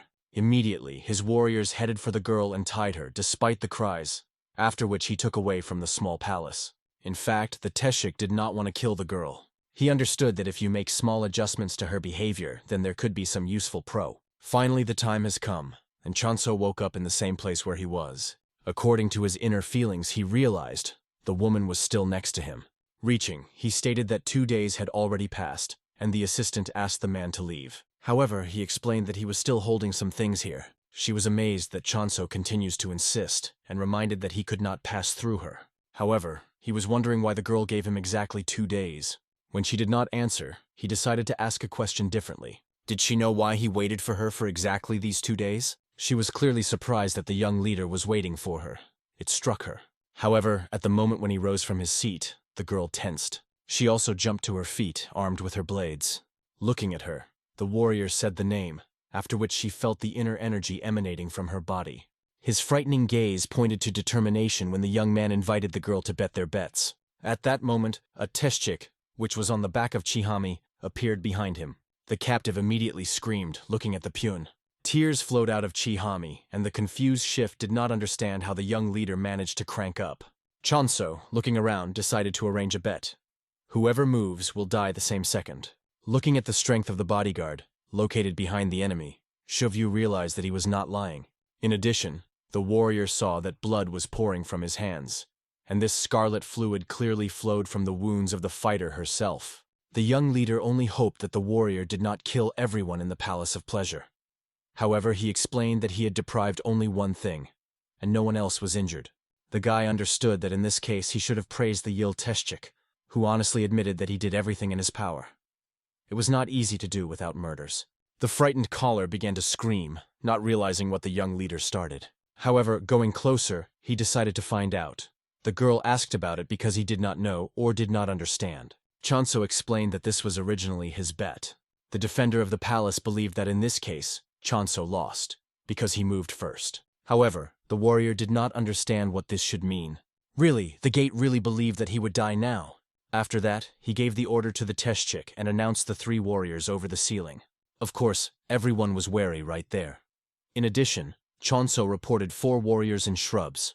He ordered, if someone moves, then his subordinate must act without hesitation and kill them in place. At this moment, the frightened peon was even more tensed. She did not understand how an uninvited guest learned about the location of the detachment of soaring ghosts on the 10th floor. Chanso, approaching closer, explained that he had been waiting for 2 days, all in order for them to understand who they actually contacted. Seeing that the enemy got closer, he began to attack, but the young man remained calm. He decided to allow the warrior to feel his strength, but she managed to do anything. Before she realized something, the stairs sank behind her. A voice belonging to the mistress of the palace, who asked Chanso, came from this moment to conduct conversations only with her.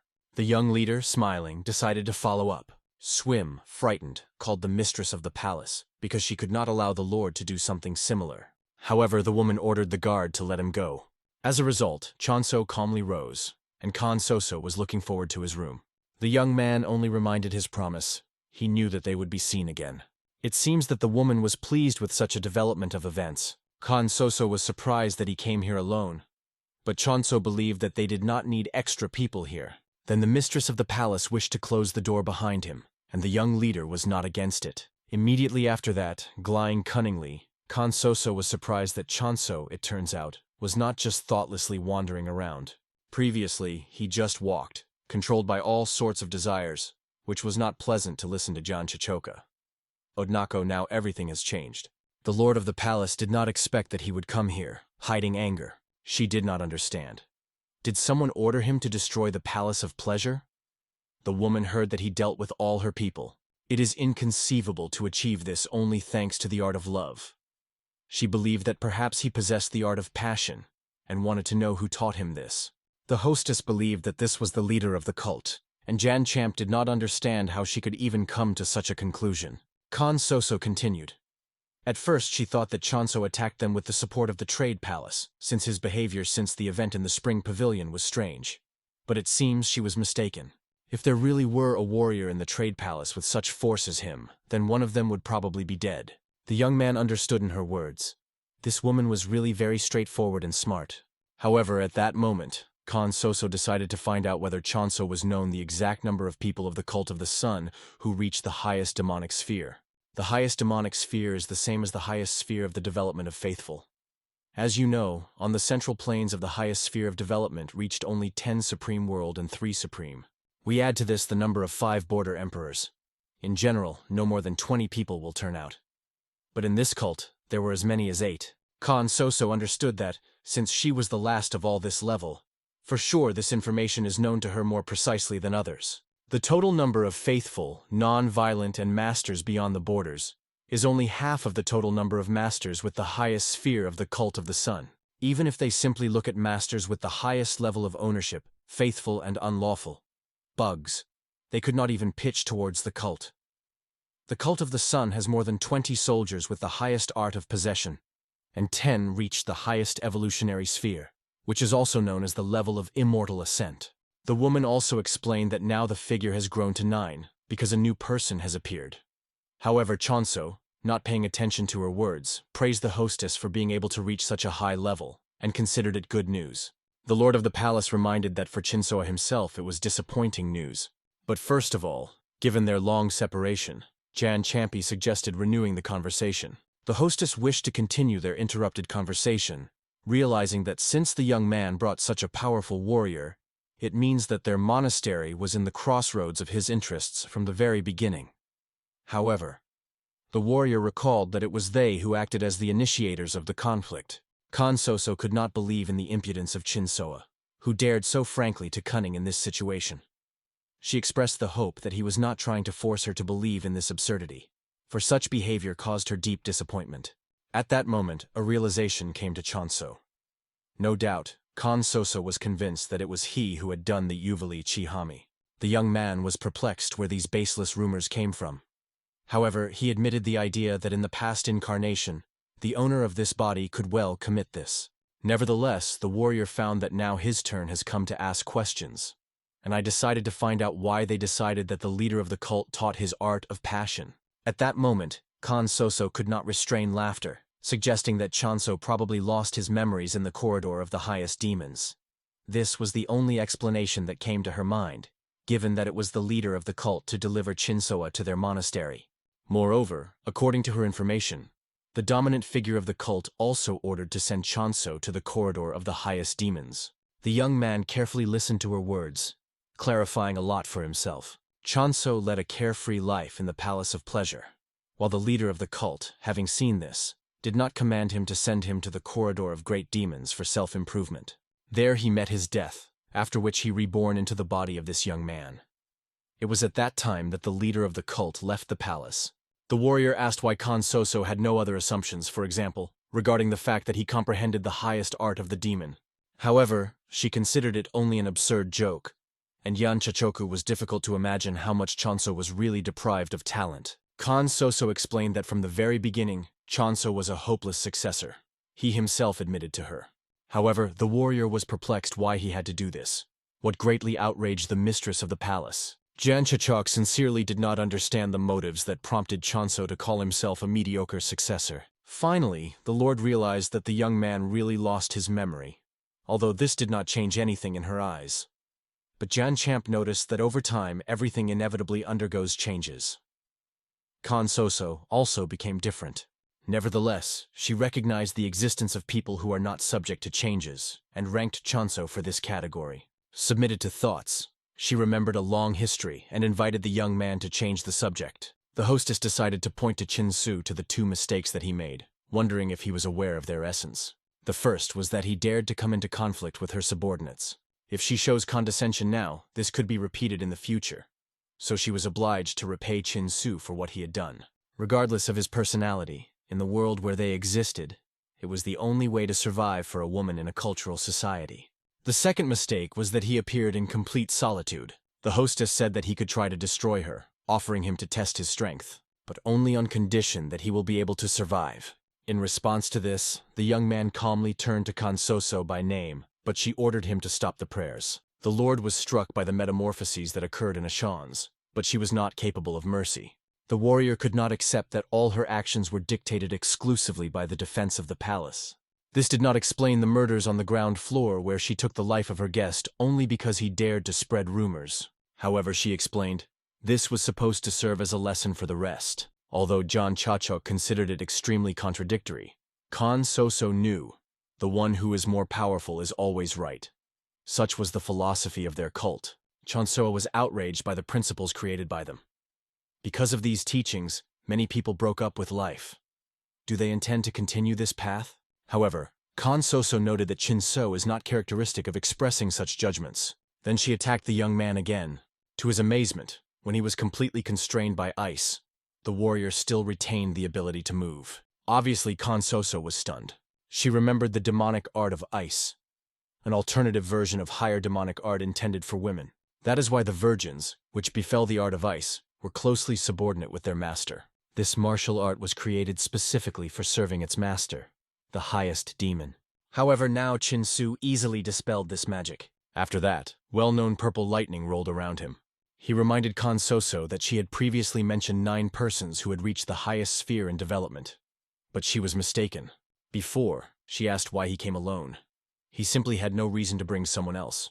The warrior decided to destroy Kansoso, because she did not want to change, which made her useless. Therefore, he used his highest power of the demon, intending to deal with it with his own hands. The frightened woman immediately tried to defend herself, resorting to ice force. However, her defense was instantly destroyed, and Chachok's powerful hands closed on her neck. After that, she realized with horror that she was in front of the higher demon. This meant only one thing. From the very beginning, they did not have the slightest chance of victory. Jan Chakok, throwing an angry look at the woman, decided to find out for whom the Palace of Pleasure existed, and she knew the answer. It was created for the highest demon. However, the views of Kansoso remained unchanged, for everything remained as before. However, Kansoso realized, if Chanso became the highest lord, she could take possession of the cult of the sun. She did not understand how then they would differ. The woman felt injustice, wondering why the representatives of her floor should eke out such a miserable existence. In response, Chanso recalled, first of all, she is a master of martial arts, and only then, a woman. It is unlikely that she had reasons to kill. However, Kansoso only smiled, explaining that there could be an order given to her. At that moment, Chanso finally realized that Kansoso was a really dangerous woman. Surprisingly but dying, she asked to spare not herself, but the rest. This truly struck Jan Chachok. He did not understand why he had to spare them. Kansoso revealed the truth. All the inhabitants of the Palace of Pleasure were previously either sold or abducted by someone. Kansoso herself was also a child born in the North Sea, and not in the cult of the sun. Remembering Jun, Chanso realized that that girl, judging by her appearance, was mixed blood. Something foreign was felt in her. So, the children he saw along with a detachment of soaring ghosts were also stolen from their parents. Finally, he realized what was the Palace of Pleasure. There were children who found themselves in a similar situation that trained and cultivated each other. This place resembled a family, but was a hell. Kansoso admitted that she was ready to do everything possible to break this vicious circle. It seemed amazing to her that Chanso called them evil, although in some way he was right. However, she did not understand. Who, if not they, could withstand and go through what they went through? Chanso understood all her words. Their life was too distorted and wrong. But he was sure that everything was done for the sake of the Palace of Pleasure. The warrior decided to find out if a woman really wants to save them. The mistress of the palace explained, if Chanso is going to offer some miserable decision, then he should refrain better. He already knows her answer. Then the young man became obvious. Kansoso hates and despises the cult more than anyone else. He stated that he was going to change this place and create a monastery where everyone can live together, without dividing the higher and lower. It should have been a different cult, not a demonic, but a true cult of the sun. Khan Soso objected that this is stupidity. It is impossible. The young leader believed differently. He had to do this, even if he had to destroy the heavenly mountain itself. The Lord at all did not understand why the young man wants to go so far. And Chonso provided Khan Soso chance. If she wants to break the vicious circle of the Palace of Pleasure, she should help him. This was her only opportunity to survive. She had to withdraw herself and the rest of the girls from this hell. Having fallen to her knees, Khan Soso still did not understand his motives. Then the warrior explained, this is a game, and he wanted Khan Soso to bet on him. If she believes him, then the stretched relationship between the cult of the sun and the Palace of Pleasure will remain in the past. Khan Soso hesitated. What will happen if she does not believe him? And Chonso got angry, not understanding how to explain more accessible what was waiting for her. Then the hostess remembered how Chonso first came here. Now his eyes were the same as then. But the young leader did not remember the past, because that young man had already died. As a result, Khan Soso decided to believe him, and John Chakok promised to restrain his word. Then, kneeling, Khan Soso, the master of the Palace of Pleasure, greeted the highest demon. At this time, on the floor below, all the girls heard something clearly happened to the master of their palace. However, they were still influenced by the energy of the Teshchik. He warned the inhabitants that if they move, then everyone would die right away. They did not understand that for a person in front of them, they could not move because of his powerful energy. At that moment, Yultak came with Chanbiran, who had already figured out the lower floors and were perplexed what happened above. Seeing these men, she was very angry. She did not understand what they had forgotten here, and quickly recognized among them the leader of the forbidden detachment. The man tried to create the impression that Shul was mistaken. However, the warrior was convinced. Everything that happened here was the hand of the hands of the trade palace. She considered them miserable rats. Yultak was perplexed why such a depressing atmosphere reigned here. What is more important? Where was the young master all this time? At that moment, all the girls remembered their mistress and fell silent in anticipation of her appearance. Khan Soso herself asked Chin Soa for a while to turn away and give her time. Earlier, he said that he wanted to free the Palace of Pleasure, and promised to do this when he brought the conceived to the end. Khan Soso decided to take a chance and trust him. At that moment, the embarrassed young man began to guess what the woman was doing behind him. The sounds resembled the rustle of the clothes taken away. Frightened Chonso asked her to stop, recalling that he would not do anything obscene. However, turning around, he saw that the girl simply changed into another dress. Looking at the expression on the face of Chonsoa, Khan Soso even noticed that he looked slightly disappointed, which in principle did not surprise her. But the embarrassed young man hastened to refute her guess. Chonso decided to find out from Khan Soso if he had really been to this institution before. Then she confirmed that he really lost his memory. Rumors reached her, but she did not believe them. The warrior explained that rumor often goes far from the truth, and therefore he asked, did they use the equipment technique on it? He recalled the incident on the 6th floor, where he met a musician girl who looked like a foreigner. Khan Soso was extremely surprised that she used the charm technique. However, Khan Soso assured that this could not happen. The technique of charm is prohibited demonic art. Although Chonso was sure, not all the inhabitants of the palace strictly followed the rules. The Lord made it clear. In the Palace of Pleasure there is no charm technique. The art of the ice demon is already quite enough, and she did not understand why they needed another technique. The young leader was interested in whether the charm on it was used. The hostess confirmed that they had never used a similar effect on him, explaining that the former Chonso was just a pervert. As a result, the young man decided to leave the past behind and asked Khan Soso about her connections with the Palace of the Massacre. He warned, he doesn't care, whether it be a massacre or a bloody palace. Anyone who refuses to change will finally finish. Thinking, Khan Soso explained that Guanyang Ryan was the master of the Massacre Palace. If Chonso really wanted to change the Kultin, he will have to get rid of this person. The master of the Blood Palace, the master of the Massacre Palace, as well as the main elder. They were united by the desire to become the next leader of the cult, although everyone had their own methods for achieving the goal. Chonso accepted this information as expected, because even in the Murim Union, opinions often dispersed. But the leader of the Massacre Palace was especially stood out. He did not seek to take the leader of the leader. He longed to erase the cult of the sun from the face of the earth. This person was an ordinary psychopath that enjoyed the murder. He dreamed of filling the cult of the sun with bloodthirsty demons and direct them to the central plains. In addition to ambitions, he had nothing. He simply enjoyed every moment of his life and created a world full of death and murders. It was all that he wanted. The current events only proved this. When he caught the escaped prisoner, he immediately decided to kill him personally, but first suggested that the victim try to escape. The escaped scaredly begged for mercy, and the head of the palace was perplexed why he did not want to return. It seemed to him that this guy was too boring. After which he began to mercilessly cut and beat the man, for daring to say that he did not want to run away from him anymore. The master of the massacre recalled that he treated him very well, and did not understand why the prisoner did not want to continue their games. As a result, the unfortunate quickly died under many blows of his blade. After that, the owner of the palace calmly left, and his subordinates in dark robes quickly began to notice the traces of the incident. Meanwhile, in the Water Peak, the trade palace, his owner calmly sat, reading a letter from Chanbiran. He reported that he rescued the young master from the palace on time, and decided to stay with him for a while in order to take advantage of the moment when he had appeared. Chanbiran asked the master not to worry, making it clear, during fishing the main thing is to maintain patience, and then perhaps they will be able to catch the larger fish.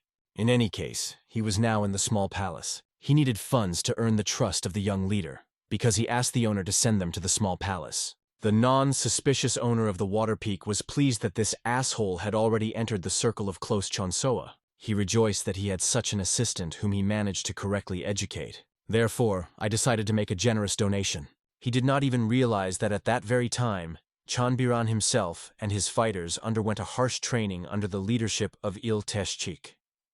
Chanbiran wondered how much time this test would last, and did not understand why the bodyguard of the young leader started all this.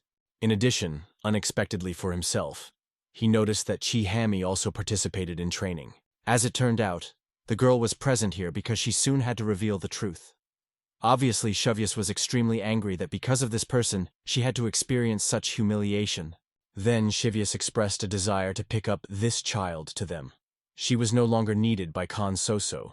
The mistress was even ready to immediately kill her. The question arose, why did the heater needed this girl? The bodyguard explained. One guy asked to save her life, so now he wanted to engage in her preparation.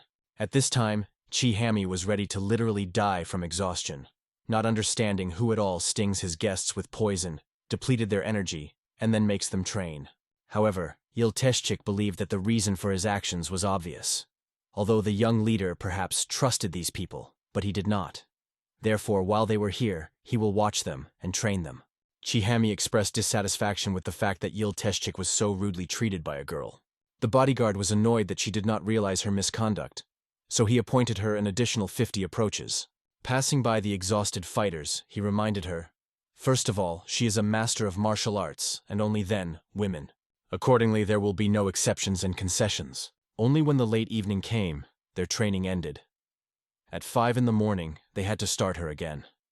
Obviously, Chanbiran was exhausted in the same way as his warriors. He could not believe that fighters with the level of development above the sphere should perform some third-rate exercises.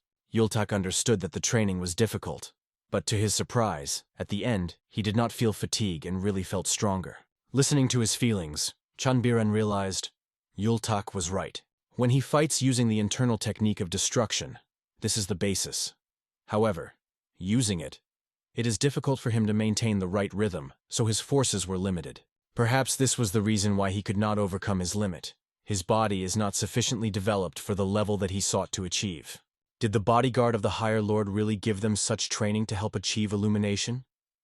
As a result, Chanbiran became dependent on the small Palace of the Sun. Events are transferred to the library, where Chonso soon arrived to meet with a mentor. He brought with him a Khan Soso, who was glad to meet Tongjagal, and did not expect her meeting with a gloomy shadow that would happen that way. The teacher himself was surprised to learn that the lady of the Palace of Pleasure would join them. However, Khan Soso believed that the world has always been like this. It is quite possible that yesterday's enemies will already drink tea together today and laugh. Just like heavenly networks remain in the cult of the sun. Tongjagal could not disagree with her words. The Lord was perplexed whether Tongjagal was standing in the Palace of Pleasure, but the mentor explained that he had just helped the young leader. Chonso, although he was glad that they found a common language, still suggested discussing the most important thing. They needed to solve an important issue. Previously, he was on knives with a Palace of Pleasure. Then there were too many witnesses, so rumors could crawl. However, Khan Soso suggested that other rumors can be dissolved. Perhaps a new rumor will appear. Tong Jagal also believed that the more rumors, the better. Khan Soso shared this opinion. Given that both the Palace of Pleasure and the Trade Palace are silent, it will be difficult for people to distinguish the truth from fiction. At this time, Chonso recalled his conversation with Il Teshchik and the fact that the bodyguard killed only one person. The same girl using the technique of charm without the knowledge of the master of the palace. Shiul said that Khan Soso was deeply saddened by her death. And even if many things arouse suspicion, it would be better if he does not poke his nose there. At this time, Khan Soso and Jagal discussed the fact that the massacre of the massacre did not yet know about what happened. Tong Jagal suspected that all this was because of the case, and Khan Soso agreed, because she had already managed to fulfill his request. As it turned out, the Palace of Melina always had only one goal: the murder of high-ranking people. While the Union Murim made various attempts in the name of the extermination of a demonic cult, the Massacre Palace did everything possible to demonstrate his strength on the example of the Murim Union. Chonso could hardly believe that the time had already come to exterminate the demonic cult. They called this a time of unity. Many were ready to sacrifice their lives in the name of this unity. But in fact, it was only a political trick to spur people inside the alliance to unite. That is why the faithful and their minions could not climb to the heavenly mountain. They only reached the river, and then retreated after the cult of Ming answered their creeps. If the extermination of the demonic cult has already begun, then the detachment of the Dragonstorm, which belonged to Yang Chuk in a past life, will be here before others. The warrior was not particularly worried, because the detachment was as strong fighters as himself. However, he believed that it was necessary to find out what the Murim Union was doing. The Dragonstorm detachment will definitely be ahead of the rest. Tong Jagal agreed to take up this task. The guy himself understood. Even if the Massacre Palace intervenes in this matter, they will not be able to so easily defeat opponents. He could guarantee this. After his words, Khan Soso absolutely did not understand what Chonso wanted to say this, and he immediately stated that they should use more strength. The whole Union Murim is so easy to win. Tong Jagal objected that the young man should not worry about this, because the master of the Massacre Palace himself would join the campaign. It really was alarmed by Chonso. The master of the Massacre Palace took 6th place in the ranking of masters with a level above the demonic sphere. If he participates, then the representatives of the Dragonstorm detachment will not be enough to resist it. However, Khan Soso recalled, he is a person who will do something only if it brings him pleasure. Then Chonso offered to go to the boyfriend's palace. They must still not know much and are preparing for war. Tong Jagal warned that for some time in the small palace it would be a little noisy. John Chachok did not understand. Did anyone again send mercenaries to them? But that was not the point. Since the Palace of Trade and the Palace of Fun pressed the tails, it will now be more difficult for them to act. In addition, they lost interest in Chonso. But since it will be difficult for others to understand what happened, they will very soon come here. Therefore, Tong Jagal has already invited someone. He asked Chonso to treat with understanding the upcoming noise. The young leader was worried that in this case rumors could crawl, but Tong Jagal assured that he would not allow this to happen. Not a single ant in the small palace will elude his gaze. As a result, Chonso trusted the mentor. Khan Soso even offered to transfer the Palace of Pleasure to the Sun Peak. Chonso believed that it was too early for this. There would be no benefit from such a step. Only excess attention would attract. Instead, he will highlight the Khan Soso a separate building so that it can come at any time. The woman was clearly glad of his courtesy. Chonso realized, it is impossible to give opponents the time to prepare. It is necessary to spread rumors so that it is difficult to distinguish the truth from lies. And it doesn't matter what these rumors will be. While they can make the interest of followers, anything is suitable. At the same time, Chonso himself decided to get rid of 7 palaces. Somewhere at this time, a scandal flared up in an earthen peak, the palace of a support sword. The young guy could not believe that his father was really going to do so recklessly. The head of the family was indignant that his son raised the noise early in the morning. The young man said, although he believed that the young leader at least changed a little after training in the corridor of the highest demons. But it turned out that this was not so. The head persistently asked his son to stop all this noise until he said anything, which would subsequently regret. But the guy was not even going to stop. Obviously, this was very angry with his father. Therefore, he immediately called his blade and repeated the order again. However, the young man could not retreat and demanded that he cancel the wedding of Danyeva. Seriously angry with the obscure offspring, the man began to attack, but the guy easily retorted a blow. He realized that his father was still considering him a child, and reminded him he had already become the leader of the extermination detachment. The son was perplexed why his father was not at all sorry for his daughter. After all, just a couple of days ago, her groom had fun in the Palace of Pleasure. Although he was a young leader, for the good of their palace and for the good of his sister, it was necessary to cancel the engagement. He believed that his father simply had no right to do this. Remembering the past, he knew that his parent always went crazy about the art of owning a sword. And since he himself was not talented enough, he trained day and night. When his brother looked at his youngest daughter, who inherited family talent, he thought that she had everything necessary for success. But, it seems, this is not at all what she really needed. All that she wanted is that she had a family, brother and father. Therefore, the young man was beside himself with anger, realizing that the most dear person was going to do so cruelly with her. He could not forgive this to his father, so he decided to change everything on his own. The head of the family, was involuntarily amazed at his skill. By hard work, the young man was able to overcome the lack of innate talent and almost reach the highest development sphere. However, he did not expect another from his son. Having called the leader of his detachment, he decided to find out. Did his son tell the truth? The head of the family was deeply upset when he realized that this was not a brazen lie. The young man realized he should immediately bring this libertine to the palace. He was already trying to do this before, but then Jan Chachok was not in the palace, and he had to return with nothing. But this time everything will be different. In the end, there was a difference between just bring and bring by force. At the same time, without suspecting anything, Jan Chachok calmly meditated. He already knew that the massacre, the bloody palace, and the palace of the supporting sword were different from others. They were created for the war. He was wondering to what extent he could do with them at the moment. After all, they surpassed the small palace of the sun number. If the war begins with the palace of Melina, they will definitely lose. Therefore, it was necessary to stay away from these opponents in order to preserve at least some chance of victory. In addition, Jan Chachok heard that the elders had to arrive, but so far there were no news from them. Although from time to time, strange sounds from under the floor came to him. True, while he could not determine exactly where the underground tunnels were digging. Suddenly, the warrior heard a scream demanding that the young master finally seemed to appear. It was a military detachment from the palace of the support sword. They demanded to open the gate. The worried Karen did not understand what was happening. Chi Hami expressed dissatisfaction with their noisy behavior. The girl asked Karen to let the uninvited guests, because if they are universal to do something, then her father will be able to stop them. This remark was angry with Karen. She did not like that Chi Hami tried to shift all the problems into her father. Finally, Yultak, who was awakened from the noise, received an explanation from Karen. Some unknown people from the palace of the supporting sword came for a young leader. Obviously, this was seriously angry with the assistant. Approaching the gate, he immediately opened them. Looking at the eyes of the arrived warriors, he realized that there were many of them. The young man, who was at the head of the detachment, immediately stated that they had appeared for the young master. Yultak rudely besieged the uninvited guest, reminding that the young leader of the cult was not his friend. The overlord should be treated with proper respect.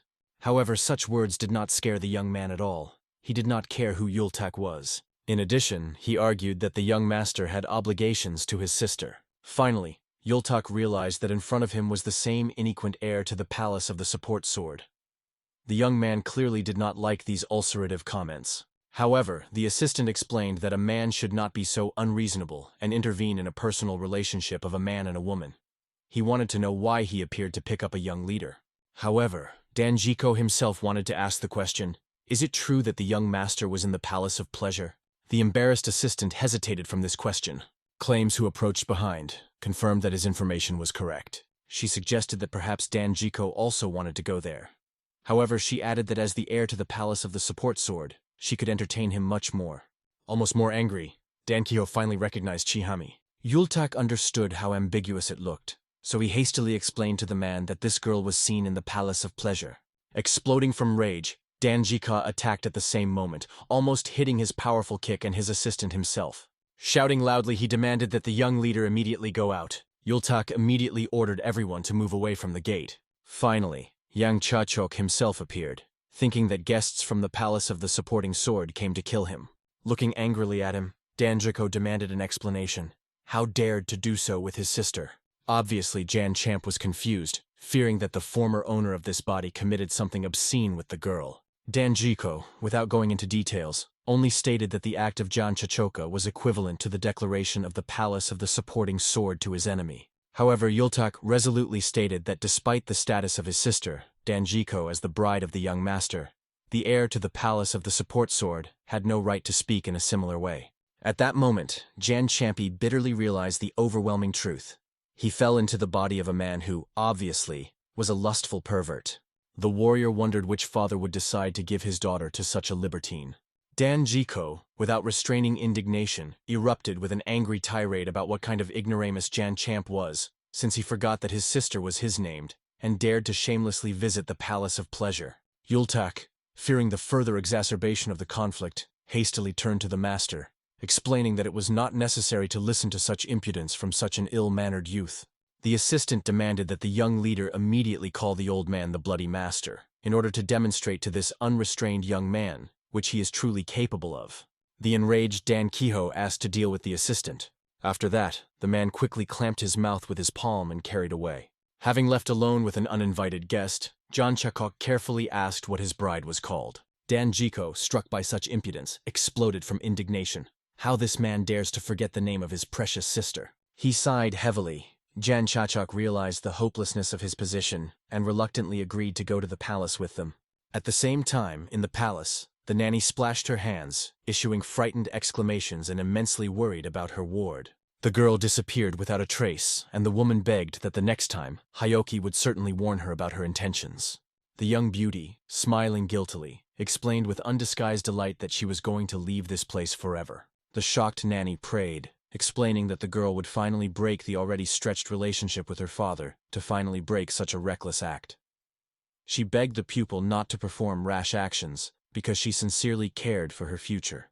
However, the Yehui, with her eyes burning, objected that it was her father who methodically destroys her life with her despotistical decisions, and she could not allow him to control her every step. In addition, as the nanny reminded, the girl had already reached the age when it was supposed to choose a life partner. This was the essence of the problem. The one has already found a suitable person. Her face was literally illuminated by the inner light when she spoke of him. The nanny, observing this metamorphosis, suggested that perhaps the pupil finally saw a worthy man in the young master. However, the beauty burst into an indignant tirade, proclaiming that she would never connect her fate with that vicious creature, but simply break the engagement. She was completely indifferent if someone hears her daring desire. In addition, she could not forgive him for recent entertainment in the Palace of Pleasure. The girl did not understand why she was not allowed to do the same. To meet with one man, but to marry another. Obviously, such free-thinking speeches deeply shocked the elderly woman. The inspired Dan Yeha decided to tell her about her lover, a mysterious hero which was a mask and a raincoat. He appeared as if from nowhere, like a ghost, to save Emperor Zhu Tijin when he fell into dangerous alterations and free the soldiers in the cult of Ming. This elusive hero became a legend, having defeated the Khan of the Northern Yuan himself, one of the 5 powerful emperors of borders, and then disappeared without a trace, like the morning fog. The people called him the Black Sun. Yihu could not believe his happiness. He managed to achieve what even the masters of the Blood Palace and the Trade Palace did not seem to do. The alarmed nanny prayed so that the girl would not go anywhere, recalling that the young leader was about to arrive. Dan has been perplexed about the reasons for his visit, to which the woman explained.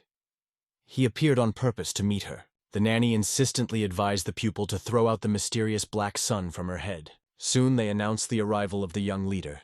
He was immediately taken to one of the rooms, leaving the audience to expect, and warned that he would not even think of leaving the chambers allotted to him until the master of the palace deigned to visit him. Turning alone, Jan Champ at all could not comprehend the logic of the master of this palace, who decided to give his daughter for such a dubious creature, which, obviously, was the former owner of his body. He only knew the name of the girl and did not hear anything about her before. Moreover, he was tormented by perplexity why his assistant, Yultak, did not say a word about this engagement. The warrior firmly decided that upon returning home, he would certainly call him to the answer. Looking out the window, he noticed a familiar girl. She, with one gaze at the young master, crumbled scaredly and tried to retire rapidly. However, Jan Champ with lightning speed blocked her path. which caused a real storm of emotions. The beauty burst out with piercing cries, and he was wondering how much she intended to behave so hostilely, given that he had gone all this way to the palace of the supporting sword and met her. Dan Yehui, panting with indignation, recalled that at their last meeting, he did everything possible to demonstrate his unwillingness to see her. Jan Chachuk awkwardly explained that the matter was not at all in her personally. He was perplexed why she so clearly demonstrates her hostility to him, and he honestly admitted that he himself did not particularly complain, so he could well understand her antipathy. Nevertheless, the warrior assured that he himself did not feel any hatred for her. He knew that she was studying martial art, and therefore he was sure that her safety should not be worried. However, he asked that she did not leave the palace for no good reason. Moreover, Jan Chakok invited her to settle in the small palace, convinced that it was originally there was her place. Obviously, these words were incredibly confused by the girl. Later, when she secretly left the palace, her cheeks were flooded with a treacherous blush in the memory of his words. However, she firmly believed that the young man obviously mastered the art of love spell and, undoubtedly, simply influenced her with his magnetic charm. Therefore, she was adamant in her decision to go to the village of a slay stream, where the mysterious black sun was seen for the last time. Meanwhile, John Chichoka was accompanied to the training ground. It seemed to him that organizing a meeting in such a specific place was an obvious bust. However, the master of the palace soon appeared, who reported that he had heard about the completion of Machanso's training. He wanted to meet him here to talk like a father-in-law with a future son-in-law. Now, when Machanso saw this man with his own eyes, he instantly understood why he was given the nickname of the Demon Sword. The man, as if nothing had happened, suggested that Jan Chachak arrange himself with any blade of his choice and get into the center of the arena. The young warrior did not fully realize the significance of what was happening, but in bewilderment he reminded that the master invited him here seemed to be for a conversation and not for a fight. However, the head of the palace believed that it was much preferable to exchange blows than empty words. Ma Chanso tried to say something else, apologizing for not paying due attention to his narrowed, but his interlocutor, already armed with his sword, adamantly stated that he could judge if his words were true only after the battle. It became obvious that the young warrior had no other choice except to cross his blades with the master. Now that he stood opposite the head of the palace of the support sword, there was a feeling that he was opposed to impregnable grief. The man possessed a truly powerful and unshakable force, the embodiment of the true master of martial arts of blue blood. However, Jan Champ could not afford to lose such a person. When they crossed their blades, something happened that caused the master of the master. His sword and blade of Jan Chachak cracked at the same moment. The man realized that the power of this guy was equal to his own power. As if nothing had happened, Jan Champi calmly announced that the wedding would not take place. The head of the palace recalled that earlier the young man had already expressed such a desire and sought to cancel the engagement. The demon of the sword burst into a fierce cry, explaining that the decision was made not at all Mahanso. The young warrior only calmly asked the man to let him meet his bride, so that he could make her sincere apologies. However, the angry head of the palace recalled that Jan Shampo did not have the right to decide the fate of this engagement. Otherwise, he will make a detachment of a supporting sword with his sworn enemy. Until that moment, Jan Chakok tried to reason the interlocutor, recalling the incriminating rumors surrounding his name, but the master, it seemed, did not worry at all. Going away, the head of the palace promised that he would give an answer regarding the engagement in a few days. When the terrible master left, Jan Chachok realized with surprise. He managed to stop the splitting, destructive blow. He was sure that he would be able to block the attack, even if the enemy had brought down all his power on him. However, he was curious how their confrontation would turn into, to bring that to the blow of the highest imperial technique of self-improvement. Finally, Dan Jiko, who suggested Ma Chonsu, entered the training site to follow him. They fell into another arena, where at that moment warriors from the extermination detachment thawed their skills. Jan Champ was perplexed why everyone threw such close views on him. Dan Jiko explained to his amazed associates that the young leader would become part of their extermination detachment for some time. The warriors were indignant, but Dan Jiko recalled that this was a direct order of the master of the palace. Jan Chakok, as if nothing had happened, invited them to get to know each other, since they have to divide the shelter for some time.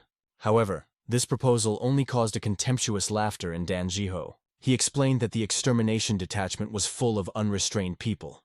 They had an explosive character and did not conduct secular conversations with spoiled loafers. Jan Chachok was surprised that this man was so neglected about an explosive character, and remembered that initially a detachment of a Dragonstorm was also distinguished by a similar disposition. At the same time, Khan Soso, Ilteshchik and Tongjagal gathered deep in the maze under the labyrinth.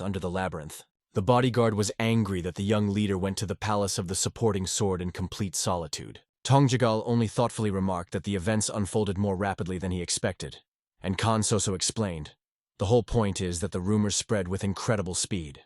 Then it became obvious that these two were originally devoted to what was happening, and, it seemed, everything developed according to their secret plans.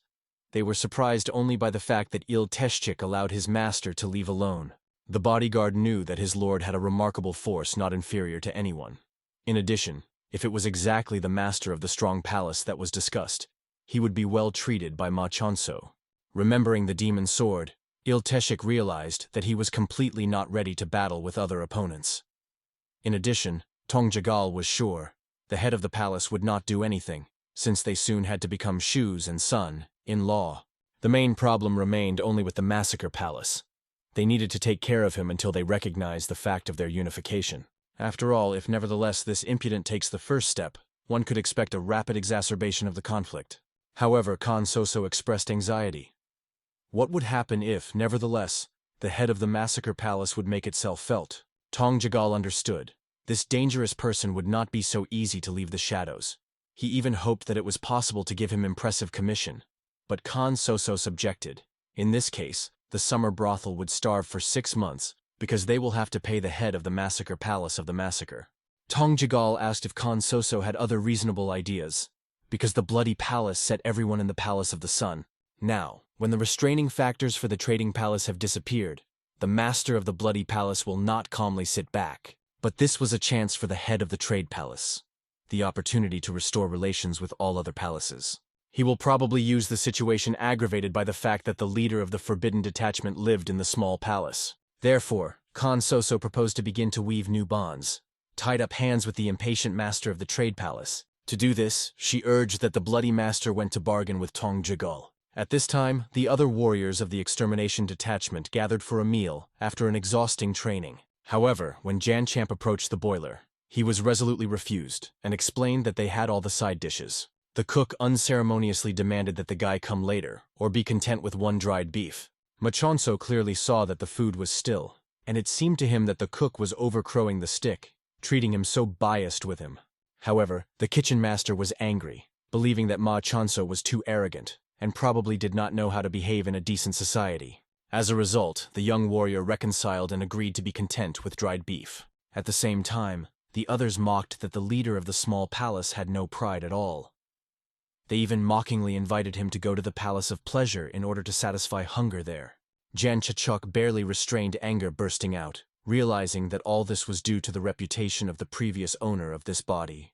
It was not easy for him to resist universal contempt and constant humiliation, but he managed to steal to explore the balance of power in the detachment. A huge warrior stood out there, and next to him, a fragile-looking warrior.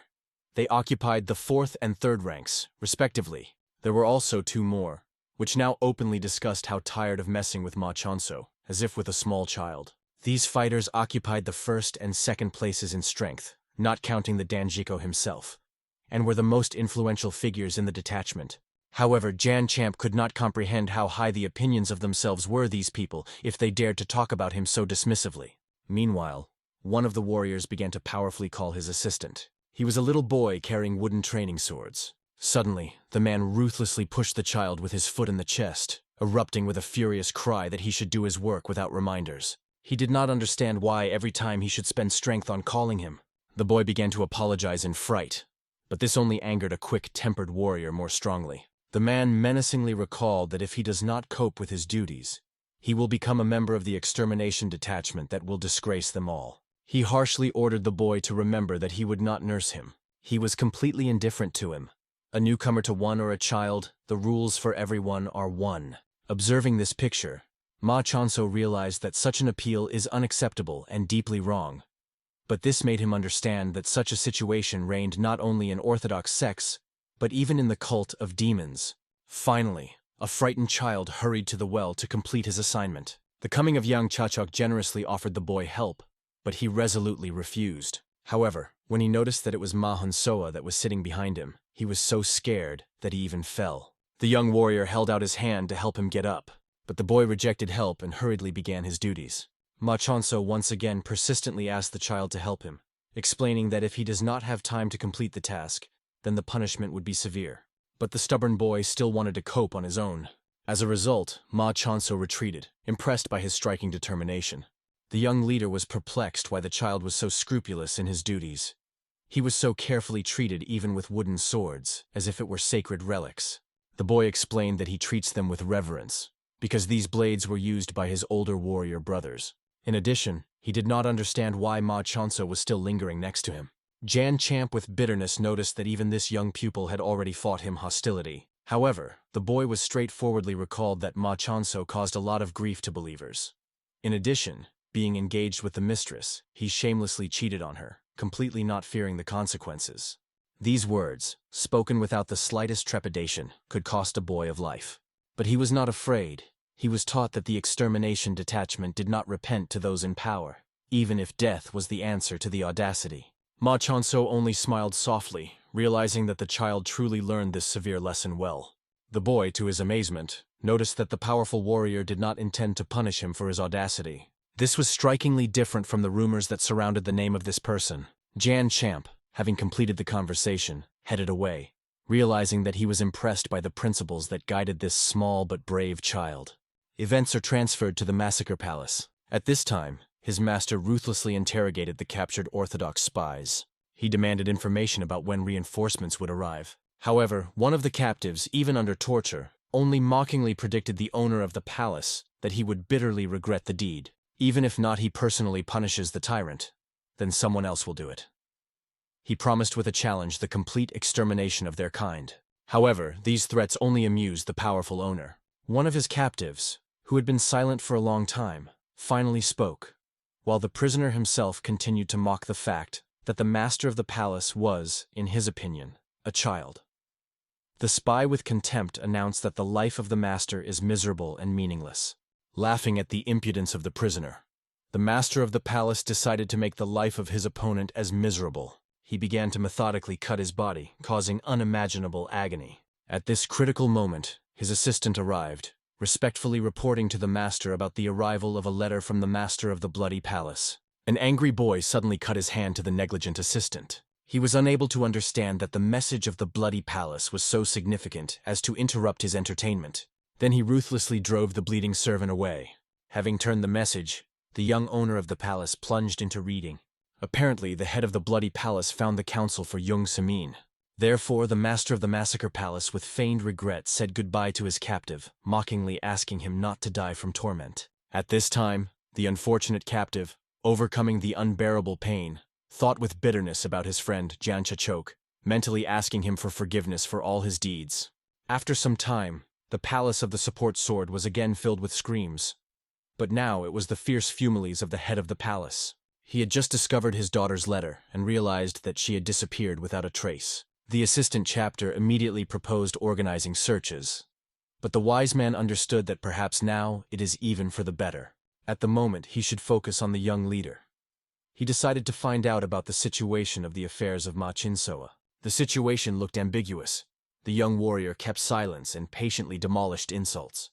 Some warriors boldly poked their fingers into it and released obscene remarks. The head of the palace guessed that such behavior could be the result of a loss of memory, or the young man simply hid his true essence. However, his faithful assistant believed that the young pupil was not capable of such an impeccable deception. At this moment, the head of the palace, wanting to test the assistant, quickly directed the same deadly attack on him, which was previously used against Ma Chansoa himself.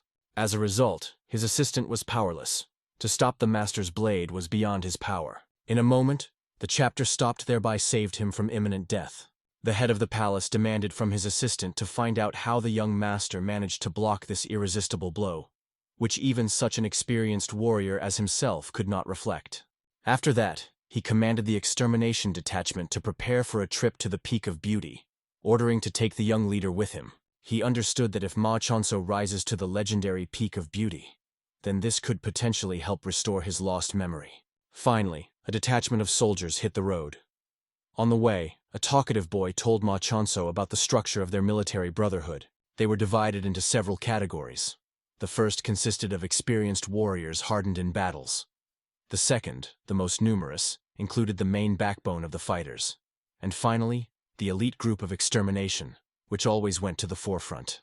Their organization was strikingly resembled the structure of the Dragon Storm Detachment. But to the amazement of Jan Chachok, the average age of these ferocious warriors was noticeably lower than that of other combat units. As it turned out, the essence covered that the extermination detachment mainly consisted of those who did not have a family. All of them were orphans, and having come here, accepted the name of the leader, gaining a new house and a new fate. That is why the lady treated them as their native children, and she was more important for them than all the treasures of the world. The boy added that now that Ma Chonso got all these secrets from him, he will no longer talk to him. At that moment, the senior warriors, amusing, laughed at a serious little companion, jokingly ordering him to take care of the young leader. The frightened little boy immediately agreed. From their conversation, Ma Chonso realized that once this child lived here, but it was the part of the past that he did not remember at all. Plunging into thoughts, Ma Chonso comprehended the deep truth. Each person had a past, which initially, invisible threads, associated them with the mysterious and powerful cult of the sun. However, at this moment, Danjiko imperiously ordered the whole detachment to stop and express respect for the deceased. Stepping closer, Ma Chonso realized bitterly that they were standing in front of numerous graves. The heir to the palace of the supporting sword mournfully explained that these brave warriors died in treacherous fogs and deadly respions of the Peak of Beauty. At that moment, for Yan Chachok, the reason for such a cruel attitude towards a little boy became obvious. This child grew up at an ominous Peak of Beauty, a place that ruthlessly took the life of their families. Dan Jordo, with bitter wisdom, understood that his soldiers needed an object for hatred, although deep down he knew that such behavior was wrong. They continued to handle the boy severely, but at the same time did not drive him away. In addition, the leader of the detachment was perplexed why Ma Chonso believes that he had a moral right to judge them, as if imagining himself the highest arbitrator of justice. He sharply reminded the young leader of his own vile actions in relation to his sister, demanding not to forget about his sins. However, Ma Chonso objected with dignity. Whatever his past misconduct was, this did not mean that he should turn a blind eye to the injustice that was happening right in front of him. Thinking, Dan Kiho suggested that, perhaps during his isolation in the mysterious corridor, Ma Chonso managed to realize the depth of his sins. To this, a young warrior calmly replied that he simply decided to start life from scratch, leaving a vicious past behind. The man warned that the further path would be full of dangers and hardships. He suggested that Ma Chonso stay here, promising not to report this to the master of the palace if he refuses further travel. However, the decisive Ma Hanso rejected this opportunity, saying that he could not stand in ignorance and wants to face the secrets of the peak face to face. Finally, reaching a huge cave, Danjiko solemnly announced that they would break the camp here for the night. The soldiers immediately scattered in search of food, but it soon became clear that all the badgers in the district were mercilessly destroyed by previous expeditions. Because of this sad circumstance, the detachment was threatened by a painful 2-day starvation. Because the badgers were the only reliable source of food in these harsh lands, Danjika realized with fatalistic humility they had no choice left. It would be necessary to overcome the hunger of the willpower and plunge into a restless dream. However, Ma Chonso expressed reasonable dissatisfaction. If Dan Kiho warned of the dangers awaiting them ahead, it is hardly reasonable to meet these trials with empty stomachs and hunger weakened by hunger. The heir to the palace arrogantly recalled that real warriors were able to draw forces from the spirit and internal energy, simultaneously doubting why Yan Champs went with them at all, without due determination. The young leader only exhaled calmly and retired away. He was accompanied by the mocking looks of the soldiers who considered him too pampered and noble to endure hunger, like ordinary mortals. However, soon, diving into an inconspicuous crevice, Ma Chonso discovered something unexpected. The frightened warriors, hearing his exclamation, looked at each other with distrust. This simply could not be. Burning with curiosity, he himself bravely went down into the dark cave to see what was about. To universal amazement, Ma Chonso discovered not long awaited badgers, but a nest of poisonous snakes. The warriors screamed in fear, demanding that the madman immediately kill dangerous creatures and get rid of them. However, the resourceful Ma Hanso explained with a tricky smile that if they suffer from hunger, they may well satisfy him with snake meat. After all, there were plenty of them in the nest. Looking into the crevice, the senior warriors were amazed at the number of wriggling reptiles. The bewildered trace of the ranger was absolutely sure that he prudently threw this deadly den with stones in order to protect the detachment. Ma Chonso calmly explained that he had cleared the blockage, and the alarmed Dan Kiho warned that if a young master allowed the snake to bite, his body will be filled with deadly poison.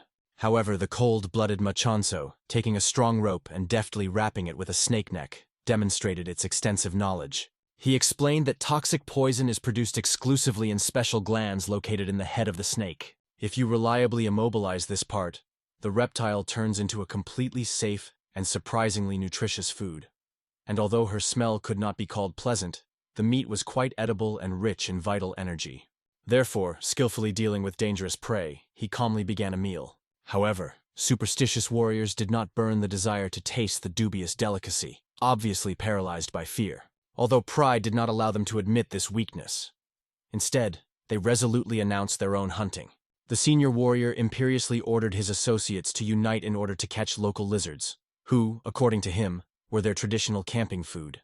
Ma Chonso only grinned knowingly, in an ironic tone, wishing them a pleasant appetite, well aware of the true reason for their refusal. Finally, with the onset of the next day, the detachment continued the exhausting ascent to the top of the mysterious mountain. Danjiko, showing unexpected care, advised the young leader to release the safety rope. However, Ma Chonso, to his surprise, implicitly followed this advice. Danjiko, struck by such humility, regretfully noted that he regrets the decision to bring Ma Chonso to this dangerous journey.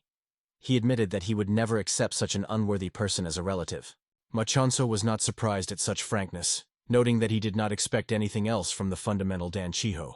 Enraged by this insolence, the heir to the palace was indignant, as Ma Chonso dared to pronounce such words. However, he calmly explained that he himself was never glad of the prospect of this engagement, and repeatedly spoke about this to the master of the palace. But, despite his objections, the chapter still brought him here against his will. Danjiko, with undisguised curiosity, asked the true reason for the unwillingness of Ma Chonso to bind himself to marriage with Dan Yekvoy. The young warrior honestly admitted that he considers the girl completely unsuitable for herself. Dissatisfied with such an answer, Danjiko angrily shouted that Ma Chonso, in fact, had nothing but his loud title. And according to Ma Chonso, it was this circumstance that made the girl inappropriate for him. Hurrying even more, Danjiko recalled that Ma Chonso himself makes the final decision in this matter at all. The young leader, immersed in his own thoughts, thought that now he would have to apologize to many people. First of all in front of the Namagun Ion, and only then, before the head of the head. With bitterness, he realized that he was likely to conduct eternity in complete solitude, without sincere affection and real allies. However, suddenly his gloomy thoughts were interrupted by an alarming sensation. He noticed an abnormal wind approaching from afar, accompanied by powerful waves of wild energy. With power determination, he ordered a Danjiko to climb higher immediately, fleeing the impending danger. The perplexing heir to the palace did not understand what was being discussed, but Ma Chonso persistently repeated his demand. At that moment, all the soldiers enveloped the sudden impulse of an unusually strong wind. The frightened Danjiko, in confusion, realized that it was still too early for seasonal winds from the surrounding hills. To the horror of all those present, those who were in the lower part of the cliff began to sway a lot. They barely held on a groove, stretched as a string. With growing anxiety, Ma Chonso understood that Danjika could hardly withstand such a monstrous load. The rock will inevitably break down if this pressure is not removed. The problem was that no matter how strong the rope was, it will inevitably burst from such a critical tension, carrying everyone into a deadly abyss. In the blink of an eye, Ma Chonso realized he had only one chance of salvation. With the determination of the doomed, he began to methodically cut the rope holding the group. The frightened boy, watching this picture, realized with horror. Ma Chonso, contrary to all expectations, intended to abandon them all to their fate. In response, the young leader only smiled mysteriously, after which the tense rope finally cut off. The next moment, all the warriors, not even having time to realize what was happening, with cries of horror flew into the bottomless abyss, the brand of the traitor leader with the last words. The only one who did not lose consciousness in the fall was a little boy, although at that moment he would sincerely want to be in merciful unconsciousness. The child desperately did not want to break on the rocky bottom, and his piercing scream spread through the gorge, exposing the primitive fear of death. However, at this critical moment, something suddenly grabbed a rope. After that, a stunned boy felt that he was pulling up with incredible force. Looking through the swirling fog, he saw a mystical purple light radiated by his savior's hands. Jan Champ, pulling him closer to him, grinned condescendingly, and recalled the recent accusations that he was a terrible person. The young warrior calmly explained that he was not as terrible as it might seem, after which he turned around, preparing to continue the ascent. Meanwhile, in the middle of a dizzying break in the Peak of Beauty, other warriors heard desperate cries coming from below. There was supposedly their leader of the detachment. The senior warrior with a heavy heart realized they are obliged to go down and try to save their comrades. However, a more experienced fighter gloomily recalled that abnormal winds come in intervals, and at least an hour will pass before the elements are calmed down. In addition, the ominous fog spread rapidly along the gorge, becoming more and more tightly than a minute. If they leave their associates in the power of this destructive darkness, they will inevitably die. But he himself meant to go down to doom himself to the same tragic fate. Therefore, the senior warrior, making a painful decision, ordered everyone to wait out the storm. He sadly explained to his friend that they simply had no other choice. The leader of the detachment would have to fight for survival on their own. This statement stirred up a storm of indignation at his comrade. He perfectly understood that the leader of the detachment perhaps would survive. But now, under his responsibility, 5 other members of the expedition were under his responsibility. With the determination of the doomed, he cut off his safety rope, saying that he would go in search of one. Several faithful comrades, driven by courage and a sense of duty, followed his example. After their departure, the remaining senior warrior plunged into gloomy thoughts. However, the inner voice of the duty prevailed over fear. He gave his people an uncompromising order to ensure the survival of all members of the detachment, no matter what it costs. After that, they also began a dangerous descent, intending to search for every corner of the ominous gorge. At this time, Ma Chonso, with a little boy behind his back, continued his stubborn ascent upward. A thick haze deprived him of the opportunity to see anything. His eyes were completely useless in this impenetrable veil. Nevertheless, he felt that they still had a chance to get to the top. The boy remembered terrible rumors anxiously. Everyone who fell into the deadly smoke of the Peak of Beauty did not return alive anymore. And at that moment, Ma Chonso noticed with interest that his young satellite demonstrates amazing dexterity. It remained incomprehensible why the child was so diligently tied up with a rope, creating the appearance of dependence on the help of adults. As it turned out, he simply did not want to demonstrate his outstanding abilities to the other soldiers. He was afraid that if they learn about his true talents, they would mock him even more, considering him a strange geek. However, the insightful boy was perplexed why Machonso himself hid his true power. After all, possessing such power, he could force others to respect himself. No one would even dare to look out in his direction. The child suspiciously suggested that the young leader may give a perverted pleasure to observe the weakness of others, carefully hiding his own strength. Dissatisfied with such an accusation, Machonso patiently explained the important truth. The highest level of ownership of martial art itself does not solve fundamental problems. Of course, he could force people to obey him, but this would not happen because they share his beliefs or respect him as a person, but only out of fear. The boy, brought up in the harsh world of martial arts, stubbornly objected that power is all that is really necessary. After all, it is power that makes others listen to your opinion and trust you. With a thoughtful appearance, Ma Chonso said that the cult of the sun is a place that seeks to create a world without divisions into strong and weak, gentlemen and subordinates. But they still have a long way to achieve this ideal. He explained to the child a significant difference between blind follow-up and conscious protection. Anyone who wants to simply follow others must meekly obey the authorities. But one who seeks to protect others must have the courage to oppose those who abuse power, and be prepared to sacrifice their own lives to save others. This was, according to him, the fundamental philosophy of true faithful. Having decided that it was time to act, Ma Chonso concentrated his internal energy and directed a powerful stream to the veil surrounding them.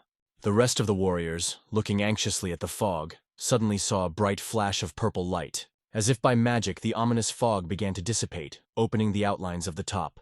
Continuing the rise, Ma Chonso shared his thoughts about the highest goal with the boy, creating an ideal society where everyone will be able to realize their potential without fear of oppression. Finally, the first to overcome the last section of the cliff, he was on the flat top of the mountain.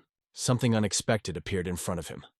A small, overgrown house, clearly created by human hands. He asked the wary boy to wait for him from the outside while he explores the mysterious dwelling. In fact, Ma Chonso suspected from the very beginning that something unusual was connected with this place. He could not recognize the nature of the surrounding haze, even with his outstanding abilities, which in itself was an alarming sign. In addition, the place caused him a strange sense of familiarity. The feeling was surprisingly similar to the effect of the charm technique that he recently experienced on himself. He suspected that someone intentionally arranged a complex trap of the highest level, spreading to an extensive space. Carefully entering the house, he realized that the building had long been abandoned. However, his attention was attracted by the inscription on the wall, which read the continuous space. Ma Chonso froze, recognizing these words and a special handwriting. He perfectly remembered this calligraphy from his visions in the corridor of the highest demons. This handwriting, without a doubt, belonged to the former owner of his body. Meanwhile, on the slope of the mountain, the little assistant tried to bring to the sense of saved warriors, while trying to explain to them how amazing a person their savior turned out to be. The boy was worried if they could safely go back. The rest of the comrades probably already considered them dead and could leave these dangerous places. Suddenly, a hand extended to help appeared from the shreds of the scattering fog. It was the leader of the detachment himself, Danjiko. He did not hide sincere joy, seeing that everyone survived, and especially warmly welcomed the little boy, who became an unexpected link in this dangerous campaign. The child with enthusiasm said that their salvation was the merit of the young leader. Danjiko, in disbelief, suggested that Machonso probably died when trying to save them, but the boy confidently denied these fears. The boy, however, preferred to keep silent about the details, realizing that even true stories Danjiko were unlikely to believe without convincing evidence. The warrior sincerely rejoiced that they managed to survive in this deadly test, but was perplexed that it was a mysterious place at the top. The boy suggested that this could be a secret refuge of one of the legendary commanders of the detachment, who created an impregnable refuge here. However, Danjiko only shook his head. He has been countless times at the Peak of Beauty, but never saw or heard about such a structure. Noticing the boy's growing concern, the heir to the palace soothingly explained that they had no reason for excessive anxiety. The remaining members of the detachment probably already went back to the palace of the support sword. In his opinion, they should have to wait for the arrival of the master of the palace, who certainly would not leave them here. However, suddenly he saw one of his assistants, who was glad that everyone survived. The frightened Dan Kaiho did not understand what the warrior at all forgot here. Finally, 2 more fighters of the 4th and 3rd rank appeared. Danjihu was sure that they appeared here, so shown their honesty to disgrace, and hoped that the rest did not become impulsive. Soon, other members of the detachment arrived, and in the end, a group of extermination appeared behind them in full force. This was very angry with the governor, because he considered these people just fools. But still, training at the Peak of Beauty was supposed to resume after the change of route. At this time, Ma Chonso was still looking at the mysterious inscription on the walls. No matter how much the young man reflects on this, something in these words did not give him rest. It does not seem at all that Ma Chonso, this lousy sheep in the herd, looked at the world from a philosophical point of view. He was wondering what the owner of this body really was a man. Realizing that it was necessary to hurry, the young warrior began to sort out and study the papers lying on the floor. He needed to get rid of these incomprehensible words. In addition, he hoped to find some more traces besides the inscriptions on the wall. And finally, he discovered something interested in him. Only 2 words were written on the sheet: the Palace of the Follow. Soon the young leader finally left the house, but was at a loss. He did not understand why there were so many warriors. The boy explained that they came to save them. In addition, he said that he did not reveal the rest of the young leader about his abilities. Looking at these merry warriors, Jan Chichoku even thought that they were not so terrible. He hoped that the words of constancy written by the owner of the body would be displayed in the demonic cult, which would go from here. The heir to the blade hoped that those people would still laugh for a long time, because they really deserved it. Suddenly, interrupting his thoughts, the leader of the extermination came up, not understanding why Ma Chonso went here without a plan, and how he managed to save the members of the detachment. He argued that this was the responsibility of the young leader. However, Dan Chiho did not believe him, recalling how someone treated his sister. There was no choice, so Jan Chichoku had to lie that he was about to leave everyone, but got confused in the ropes and dragged everyone along. The warriors immediately believed him, because they knew that this person could do just that, and Ma Chonso, looking at their joy, did not understand why they were so satisfied. However, the fighters realized that regardless of whether the young leader was accidentally saved or not, they still looked at him differently, considering him a daredevil. Some were grateful to him, although they warned that they would not trust him yet, and asked not to be arrogant about this. Watching them, Ma Chonso realized He suspected that they could become a little closer. When the night came, the boy still did not sleep, peering down from the mountain. No matter how much he thought, the fog, who swept them, seemed very familiar to him. At this moment, a senior comrade came up to him, who wanted to know why the child was not sleeping. The senior warrior himself could not fall asleep in such a situation. Perhaps they were destined to die here, he thought thoughtfully. Since his father died here, he may have to repeat his fate. The boy became insanely awkward because of this conversation. He heard that his interlocutor's father died at a peak of beauty. The young man realized why he was treated as a stranger. Each member of the detachment, someone died at a peak of beauty. And he, on the contrary, managed to survive here. He not only belonged to the Palace of the Support Sword, but also came from other lands. Of course, no one wanted to be friends with him. However, the eldest, realizing that the boy felt his guilt, made him understand that it was complete nonsense. He was just younger among them, is not able to stand up for himself. So the captain asked him to get rid of such thoughts. At this moment, the boy assured his mentor that they would definitely be able to get out of here alive. He could not explain that the whole thing was in the unique abilities of the young leader. Probably he would be considered crazy. Suddenly, the man pointed to sleeping people. Even they knew that they could die as their predecessors. Everyone understood this, but simply did not show, because among them was the youngest. They were ashamed. It was obvious, because they, like senior comrades, could not shake with fear. Therefore, he asked the younger not to behave like an adult. He could be afraid. After that, having risen, the man decided to leave and asked the boy would not sit here on, but went to sleep. It was really difficult for the child to understand what a comrade wanted to convey to him. However, he decided to go on intelligence, realizing that the duty of the younger ones was to defend his senior comrades. However, in a fog in the middle of trees, he saw something frightening. It was a silhouette. When the boy approached, he ran, and the youth examined the red skin. Initially, a little warrior wanted to wake his older brothers, but convinced himself that he would cope with everything. He reminded himself that he was also part of the extermination detachment. At some point, he was frightened and rushed straight to the place where he was the silhouette, but found nothing. He even thought that perhaps it seemed to him, and it was the shadows from some tree. This thought was held in his head, until the mysterious entity unexpectedly attacked him from the nearest bushes. As a result, the boy managed to escape. He immediately hastened to report to the senior comrades about what he had seen on this mountain. Ma Chonso carefully asked the young intelligence officer about everything. As evidence, the child even provided his torn clothes. Describing the creature, the boy said that the skin of the creature looked red, and the nails were so long and similar to the protruding bones. Dan Kiho suspected that it could be the demonic art of the White Hand. However, Ma Chonso understood that the White Hand demon was white. This could not be bloody art either, because bloody art only energy was red. As a result, Dan Kiho realized that since they would stay here, it was necessary to check everything. Therefore, the governor took with him the strongest members of the detachment to go to reconnaissance. His warriors tried to convince the leader that the boy could die of fear. The leader understood. This does not cancel the fact that they had to make sure of this. Then he went to the inscription that stood out on the wall.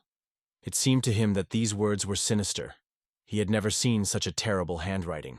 Even a person, the owner of this handwriting, was probably a terrible person. Undoubtedly, this villain committed many sins, because of which he had to hide here. However, Ma Chonso asked him not to draw hasty conclusions. But Dan Jiko was confident in his innocence because the handwriting of this villain literally shouted, "Dirty, disgusting, perverted." At this moment, distracting them from the conversation, the boy approached the leader. He begged for the master to take him bypass. However, he refused, recalling his weakness and fear. The young man asked him to be given a chance to cope, but Danjiko believed that he should be ashamed to ask for such a thing. The military leader demanded that the boy stay here and did not go into his own business. Ma Chonso knew what the young man wanted, but he knew that Danjiko was right. The young leader foresaw that now the boy would beg him to take him with him, but explained, no matter how much he asked, he would not change anything. Ma Chonso already told the boy that he should be responsible for his actions.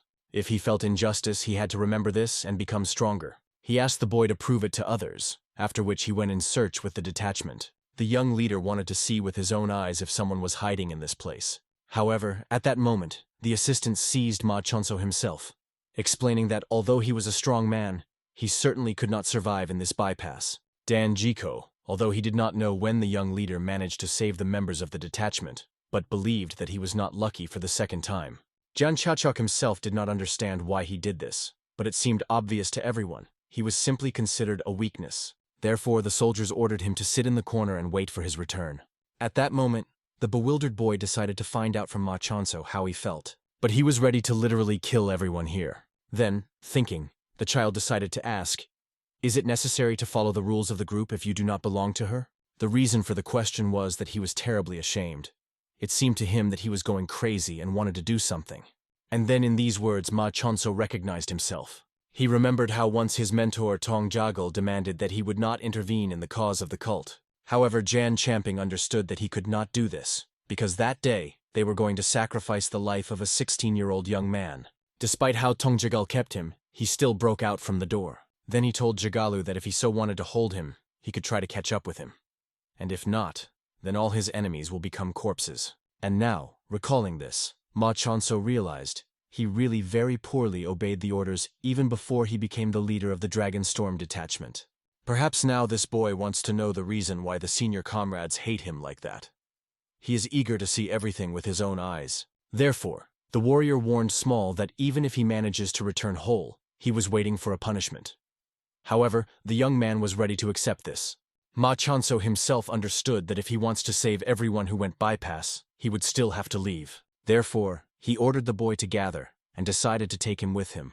The commander was still thinking what someone saw in this place and placed such a message. The group got to some constructions, thinking what their younger comrades saw in this place. However, they were already surprised by the fact that, it seems, people once lived at the peak of beauty. Wading forward, they came across a strange place that resembled an abandoned tree, like a shadow of a forgotten world on the verge of nothingness. It seemed that people once lived here and this place was called the Peak of Beauty. One of them wondered, and suddenly all the missing comrades were hiding here all this time.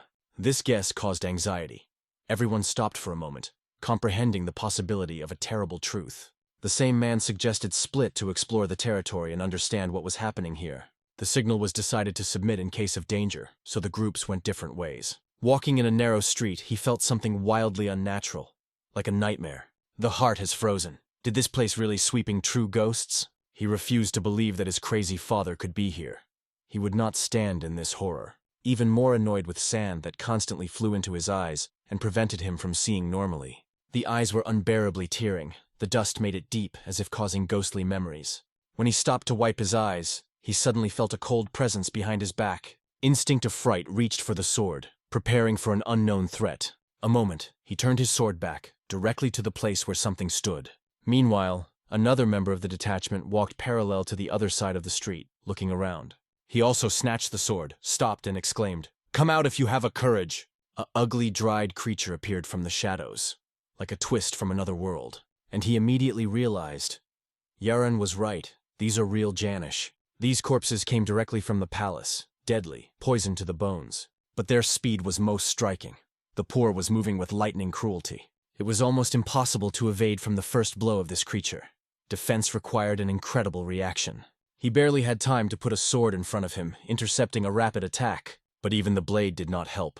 The monster stopped him with his bare hands, as if not feeling pain. In response, he immediately activated spiritual energy.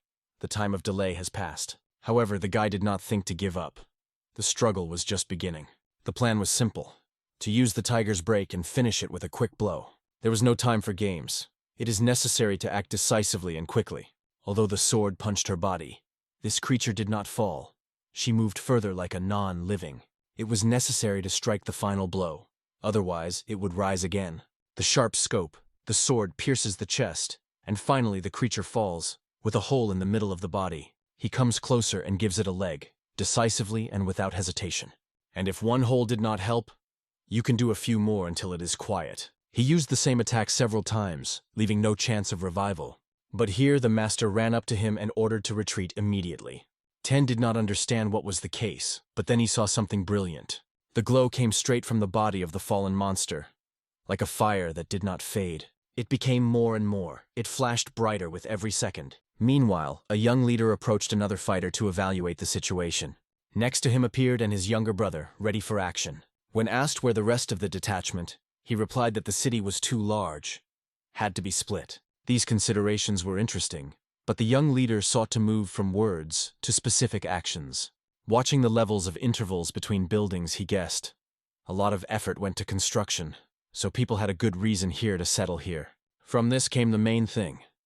The fog that covered everything around was probably created artificially to hide something. But is it realistic to create a magical trap of this scale? If so, there was only one figure capable of it. It could only be one, the heavenly sowing, the tone of Jagal.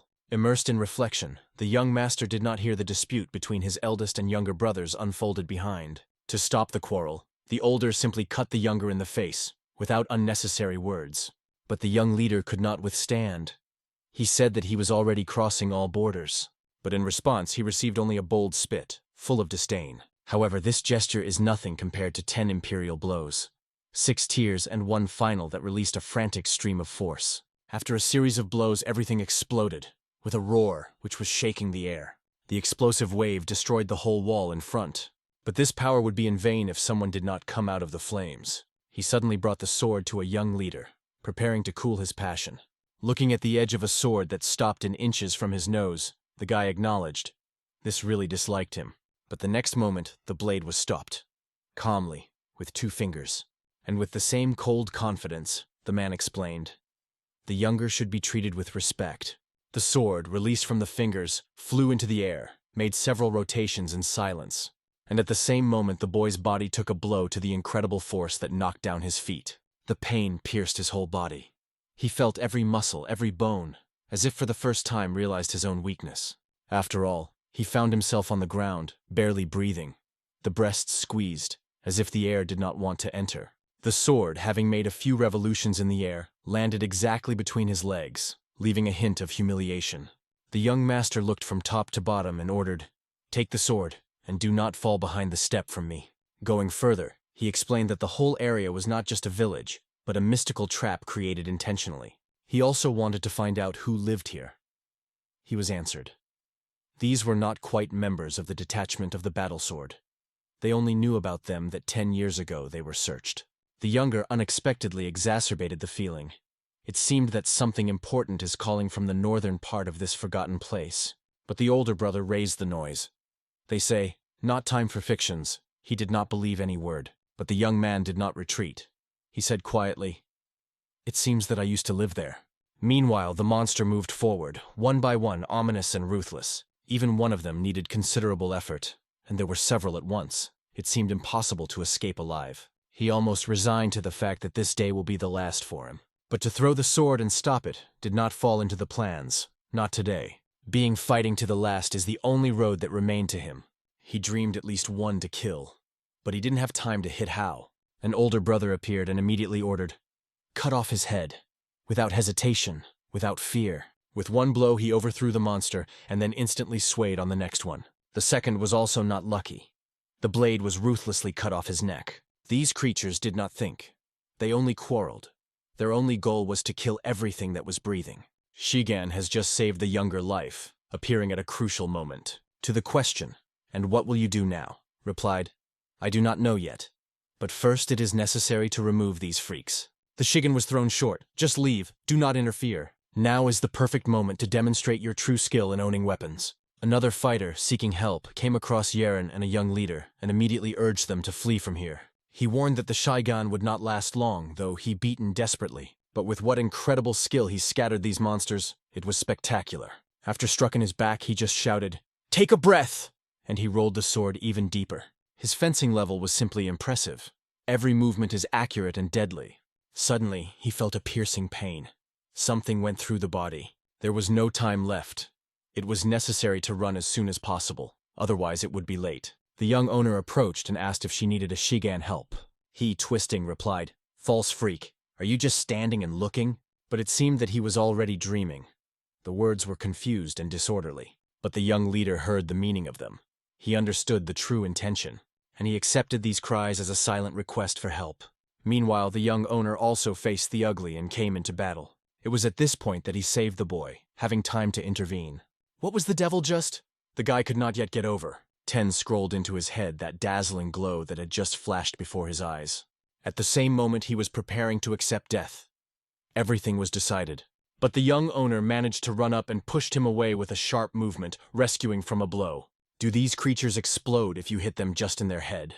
It was hard to believe that these were real explosive monsters, and that more than one. 10 wondered, did the master of the door knew about them? And if so, why was silent? The young master was not sure that he knew one thing.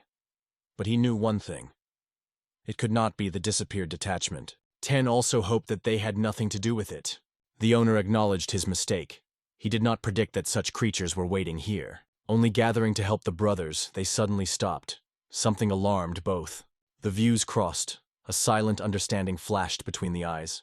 And then, a jerk forward, pressing on 5, they rushed to battle. Meanwhile, the young master methodically destroyed the monster, not giving them a chance. But what they explode? He could not expect it. One of the monsters exploded just in front of him.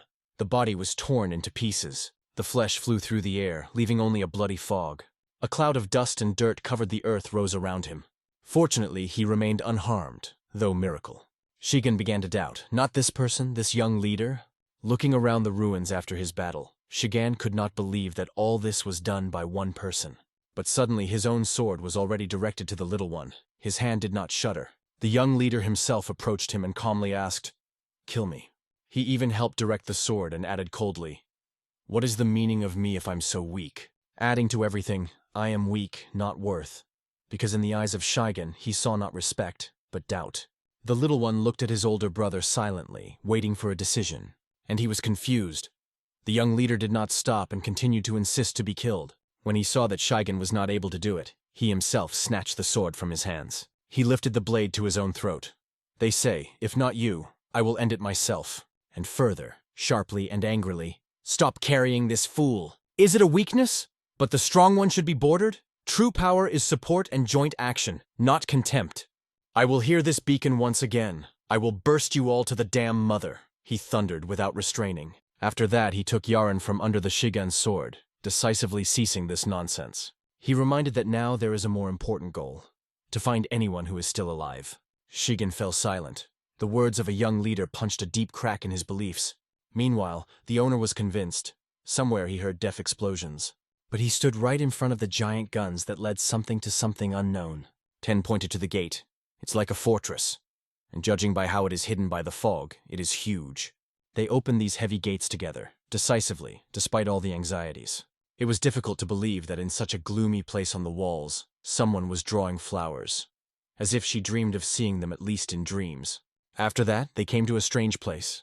In the center there was a wooden tomb. They assumed that people from the western region were clearly built, in style and decoration. Who is buried here remained a mystery, but something was suggested. It is extremely unusual. The inner voice was not to touch, but perhaps it was here that the answer was hidden. 10 touched the lid and grabbed her with both hands. Slowly, with caution, he began to push her out, as if revealing someone else's fate. The lid shifted slowly, and the tomb gradually opened before them. But suddenly the young leader exclaimed, "Stop! Do not have time to explain." And in the next moment new creatures came out of the dark passage, dangerous as death. They look even stronger than all the previous monsters. And immediately, without a single second, they rushed into a rapid attack. The real hell began. The tiger's powerful stroke technique exploded again with a powerful wave. At this point, 10 shouted to the commander, "What to do?" "Don't touch your head," he replied. "In such a narrow space, her explosion can demolish everyone. Here, everything will fly into the air. There is no other option." Therefore, the leader ordered to gather and not to rush thoughtlessly. Strength is more important than speed. If you completely draw their heads, they will not explode. The 10 listened carefully to every word of the owner, learning each instructions. Together they began to act clearly and harmoniously. But there were too many enemies. The pressure did not stop. And suddenly the leader spoke to 10 with a serious order. He asked him to get out of here, leaving the monsters on himself, to find others and escaped with them from the break. Like the lower they go down, the weaker the fog will be, and then the course on the palace. But the 10 did not agree. He reached and stated that he would not go anywhere without a leader, and he asked no longer to issue meaningless orders. The struggle must be common. The leader understood everything. He did not argue. He only conveyed a new instruction: switch the way to the exit. The technique of sword, the first destruction, raged with new force. To the hell of all.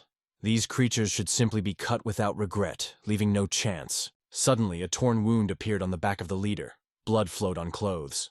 However, instead of fear, it only ignited in it even more rage. Just like 10, they both paled with determination. If someone were around, it would be much easier to reflect these claws, but we only had to fight for the two. Everyone is on the verge of opportunities. Now they were taught at all 120%. It was impossible to retreat. I had to get every drop of force from their arsenal. Otherwise, they would die. And at this busy moment, Dan Bon finally appeared. And still in the voice of Dan Bon through, "But did you let these monsters drive themselves into the corner?" The leader immediately gave him the team, adding, "Heads, their weakness. Beat there." Dan did not delay. A few skillful movements, and the bodies of enemies fell like a puppet. Now they were 3 of them, and the battle immediately became easier, as if the second breath had opened. No matter how many these monuments will work, none will pass by. The leader also noticed one thing. These creatures are attacked only alone, a maximum of couples. This made the battle simpler. Less chaos, more control. One clear movement is the blade to the neck, and the head flies in the dust. Step by step, they cleaned the area around the tomb, leaving no living body. All this resembled a nightmare, but even the worst dreams have an end. Ten looked at the commander and exclaimed, "Look at it!" On the lid of the tomb, clearly visible the eerie hand of the monster. And suddenly, the lid flew high up, as if knocked out by an explosion. Something incomprehensible was escaped from it. Before them was a girl in the body of Zhang's, with long black hair and a strange look. Aura was threatening, and seemed to possess not only force but also the art of sound. Can this creature control internal energy like a living person? What she is there. It is definitely alive, at least inside. Her cry was so powerful that the surrounding walls began to crack. Even more creatures emerged from the darkness, crawling even on the rocks falling from the sky. The tomb was quickly surrounded by dozens of Junsha, and she stood above all, like a queen of the dead. It was clearly the main thing. It was only necessary to point the finger as all creatures rushed forward at the same time. They rushed into the attack, ready to kill without regret. The leader and his allies rushed directly, trying to break through. At the very end of the aisle there were shadows. 4 figures, acquaintances, but unexpected. "You, Commander?" the young leader said in surprise, not believing his eyes. He immediately shouted at him, "I asked not to go!" And immediately he ordered to go home, but it was too late. The commander's gaze stopped at a chick woman. He realized that she was the key to this invasion. However, the commander repeated again, "Take away Yaren and run where you came from." But Shigen intervened strongly. They say there is enough chat, time to act. And he recalled, if it were not for a young leader, everyone would have long been dead. The young leader liked such honesty, and even more, asking to save everyone. He lifted the sword up and said only one thing, "Get back, let me go through." The commander could not believe his eyes. It was not just courage, 10%, 20%. With each step, the level of power of a young leader increased. 30%, then 40%. The earth has already started to tremble from the energy he released. When he found himself at the epicenter of the monsters, the mark reached 60%. Everyone opened the real power of this young man, a power capable of shaking heavens and spreading the earth. He involved full power, 10 imperial blows in the final absolute form. It was not just destruction. It was an attempt to erase everything to the ground. Purple energy tore the air, dried creatures, and they fell dead, one by one. The dome in which all these monsters found themselves became a real trap for them, a symbol of the inevitable death. The glow only grew, and the shrill cry became more louder, getting crazy. It was unbearable. It hurt not only to see, but also to listen. But as soon as the energy reached the peak, it began to fade rapidly. Shigen looked and did not understand. From what time the young leader is capable of similar. He had never shown such power before. It was something crazy. Even his sword crumbled into dust just in his hands. And this is not a complete version, only imitation of absolute power of imperial blows, the art of the owner of the demons. But even this force does not stand against masters of martial arts who have reached a higher degree. But all this was indifferent. The main thing is that the cursed Janish is still alive. And worse, this attack did not at all. It must be destroyed. Quickly. Otherwise everyone else will die. The young leader, passing through the remains of enemies, attacked her just in a nasty face. The sudden attack rejected her far back. She did not have time to do anything. During the flight, her body affected a few more Junsha, knocking them down. However, she remained on her feet, and again moved forward, not intending to stop. But the next blow was already waiting. The same force burst into her face again. She screamed and flew through the air directly towards the exit. The young leader ordered others, "Take care of the detachment. I should fight with her alone. Otherwise you are all in danger." The commander tried to stop him. "Don't go there alone, it's too dangerous." But he would not be himself obedience. It was too late for retreat. Going down, he felt nothing. Just a heavy smell in the air and a strange tension around. Since he will have to fight an unknown evil in an unknown place, the young leader activated the art of the ruler of demons. His body was enveloped by a purple mana, and he carefully landed on a dense ground under his feet. At the same moment, everything became clear. The source of the stench was right below it. He found himself inside the giant grave. A whole mountain of bones spread under his feet, an endless mass of human remains that shouted about the lost lives. She sat right in front of him, frightened, with trembling hands squeezed the ground, as if she did not believe in his appearance. Is it so frightened by the very presence of the owner of the demons? The young leader approached and explained calmly, he only wants to ask, and straight into the forehead, who are you? And yet, who created all this horror? Where did this darkness come from? But as he approached, he understood. She cannot speak, he cannot even utter words. From her mouth came only a growing and incomprehensible hoarse sounds. But suddenly she lifted her head and gave out a wild, shrill cry. It was a signal to the attack, and at the same moment she rushed at him. She probably hoped to take it by surprise, to hit until he was ready. But her attempt ended with a flight, to the wall where she stopped. She rose again, and her eyes were caught up with terrible red light. This outbreak again came a powerful cry, even louder than before. This cry not only stunned, he lifted new creatures from the ground. The young leader immediately understood the same explosive creatures. And most importantly, it creates them in its own voice, literally creates a cry. She began to beat herself in her chest, and the creatures began to fell, getting ready to explode. Is this her team? Self-destruction for the sake of attack? And suddenly everything around flooded with a purple glow. He encountered her true force. The earth shuddered and the space around was filled with explosive energy. It was no longer an attack. It was a real living bomb, ready to wipe everything from the face of the earth. The flame wrapped his body like a living trap, trying to destroy from the inside. But through the tongues of the fire, he quietly called her a real name, a monster. Despite the crazy explosion, nothing happened to the young leader.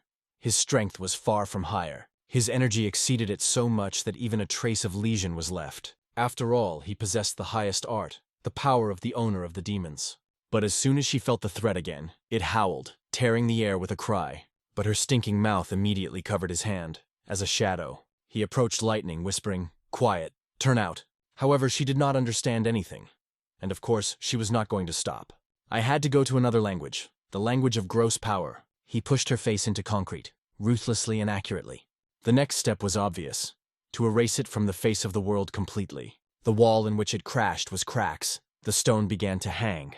She disappeared with a glow, as if falling into the ground. Stones began to pour from the top of the mountain. The fragments flew uncontrollably. The young leader was alert. Something was wrong here. His instincts shouted, "Halt!" The danger was nearby. The stones continued to pour, more and more difficult. And on the wall that opened in that chaos, there were creepy words. "I will break you all, even after death. The absorption of everyone until the latter disappears inside me." Under that terrible inscription was the name from which blood is cold. Ma Chonso, the cult of demons, peak of the earth, doors from the support sword, and the peak of beauty. All this merged into one thing, threatening and gloomy. The group leader ordered, to look carefully. They should be found alive despite everything. He could not think that both the young master and the young leader disappeared at the same time. If the rumors would begin to spread, the whole yard of the support sword would be in danger. After all, they can then be accused of killing the heir. Thinking about it, he suddenly heard, "They found them!" A group of people appeared ahead, and a man with a flag went to the left. The whole team returned from the mission, going out of the dark aisle. The leader was finally able to exhale with relief. He was ready to leave the detachment and take all the guilt. Then they came to him and reported, "The Unite of the Easting returned in full." The detachment commander wanted to say something. He was already ready to accept the punishment for the failure of orders. But the leader immediately replied, "From that moment on, Dan is deprived of the title of Unity Commander. From now on, the detachment subordinates the Unity to the warriors before the appointment of a new leader. And yet, despite the retreat, the discipline should be. Everyone should understand what they did wrong. Their main violation is the refusal of subordination. They doubted and wanted to leave me. I thought it was a joke, to be afraid to go through some fog. But they stopped me. When I wanted to move forward, they stood on the way." So explained the young leader in response to the question of how he dared to go into the fog on his own. "It is dangerous," he replied, went when everyone was sleeping. He did not find anything there, but when he tried to return, he got lost a little. He was never in that place. These idiots decided that something had happened and ran after me. As a result, they could not do anything and had to be delayed. By the way, add another item to their faults: complete helplessness. The 10 was well aware of this. The leader specifically translated all the guilt to cover others. And then the young leader addressed the commander. "Now you have to honestly tell all your misconduct." The leader replied, "A courtmaster wants to see him. It's time to go there, without delay." The units of the Easting, meanwhile, was ordered to wait for further instructions. Shim remained with his younger brother. Both remained silent. They looked at each other, and then synchronously followed the commander. The commander's eyes at that moment were completely different, full of difficult understanding. He did not want to go into sentiments. It is better to treat things easier rather than staying for them. In addition, now it is no longer the concern of Unit of Easting. Everything that happened at the Peak of Beauty is closely related to MACHNSO. Undoubtedly, he stopped there. The monsters were created in this place, and the creature that managed them clearly hated it. This was the only conclusion, that Ma Chanso was involved in the creation of these creatures. He may have acted more than one. He was just a pathetic puppet. Someone uses it exactly and wants to get to the position of a young leader. In the current situation, he was the greatest suspicion. The one who sent them to the Peak of Beauty could also manage everything that happened there. When they finally came to Manso, he met them with a smile. "Well, how do you peak beauty?" The young leader immediately moved to the essence. "I was convinced that you wanted my death." In response, he just asked, "And what did you see there? If you are so interesting, why didn't you go there? Maybe there was something I had to see. Didn't you accidentally go into the fog then? And now?" The master parried. The young leader was alerted and asked, "Do you know something about my previous visits to the Peak of Beauty? It seems that your memory has not returned yet." The master replied cold. It sounded almost like a hint, as if he knows much more than he says. And finally, he added, "Come back here. If you don't remember anything, you have nothing to say." My patience was exhausted at the very moment when you opened my eyes, sitting silently there. I want to hear the answer, and immediately. When a real warrior demands a response, he should prove that he is worthy to know it. Fire, will, power. If this person stands for what happened at the Peak of Beauty, then it is no longer considered the father of my bride, the young leader said quietly, because now he understood. A demon that would bring chaos to all the Central Plains. And he was ready to get the answer to his question, not by words, but by action. More precisely, to show that it is ready to accept the truth. At the same moment, he discovered his true essence, the one he was still hiding. He showed that they are not just a fighter, but the highest owner of the demons. And as soon as he discovered his nature, he broke out of place, rushing forward, bringing all the actions. For the opponent, it was unthinkable. He did not expect such a strong manifestation. He was not ready to see such force in front of him. So absolute. Although it is worth admitting, the strength of the master himself was also incredible. But even the sword of such a power could not withstand the impact of the inner energy of the highest owner of the demons. When the sword broke in his hands, the young leader turned to the wizard of the yard. "I will lend your weapon.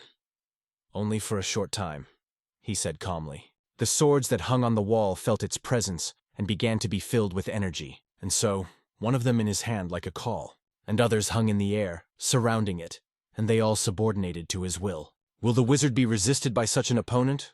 But even these swords were not strong enough. Those who were hanging in the air were already cracking and disintegration. The swords that were hanging in the air were scattered like sand into millions of small particles. In the air, a lone, long bell of metal was heard, like a crying of destroyed force. The young leader felt all the speed that was hidden by the arsenal of the wizard. He was lightning. The blows were unpredictable. Its level is the fusion of body weight, speed, and chaotic accuracy into one.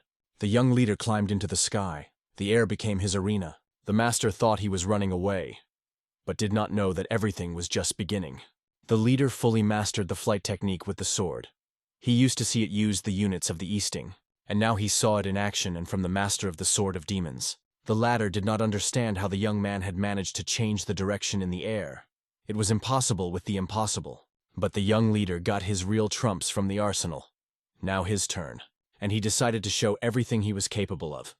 It was no longer meaningful. One by one, imperial blows, a series of 10, lightning, accurate, unrestrained. Then, the lightning tank of the dragon, which cut the fabric of space itself. The whole flurry of attacks struck the wizard of a courtyard, like a storm with blades, so it was difficult. It is very difficult.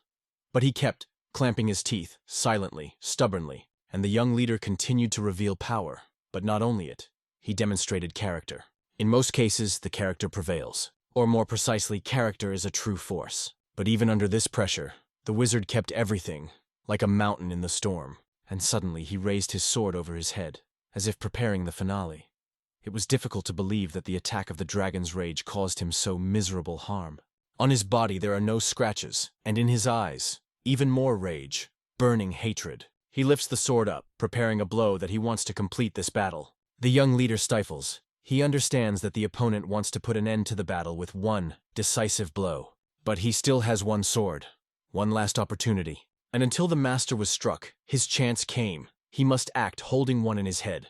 Is I a sword, or a sword is me? Is it imperial technology or the art of demons? It doesn't matter. There is only one opinion in the head. The technique of merging with Transo. The reason why he could not fully implement a series of higher imperial strikes of the owners of the demons was hiding in the depths of the technique of improvement.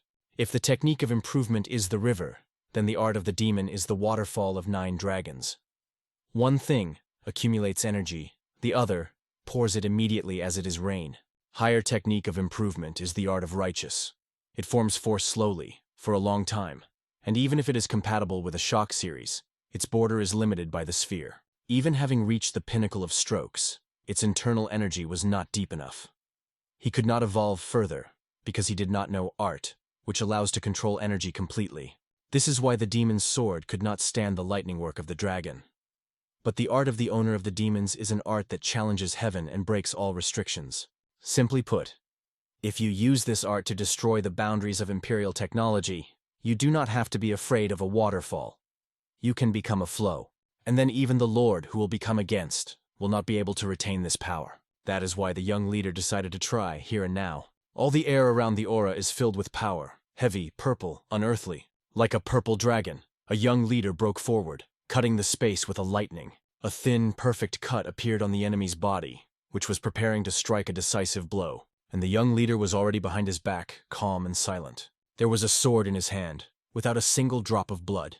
He broke through with such an incredible force that even the blood did not have time to touch the blade. And he did not immediately realize that he had just done. Everything was like in a dream. The art of the highest owner of the demons, which burned inside, finally subsided. For the first time, he managed to fully reveal the power of a series of higher combat strikes.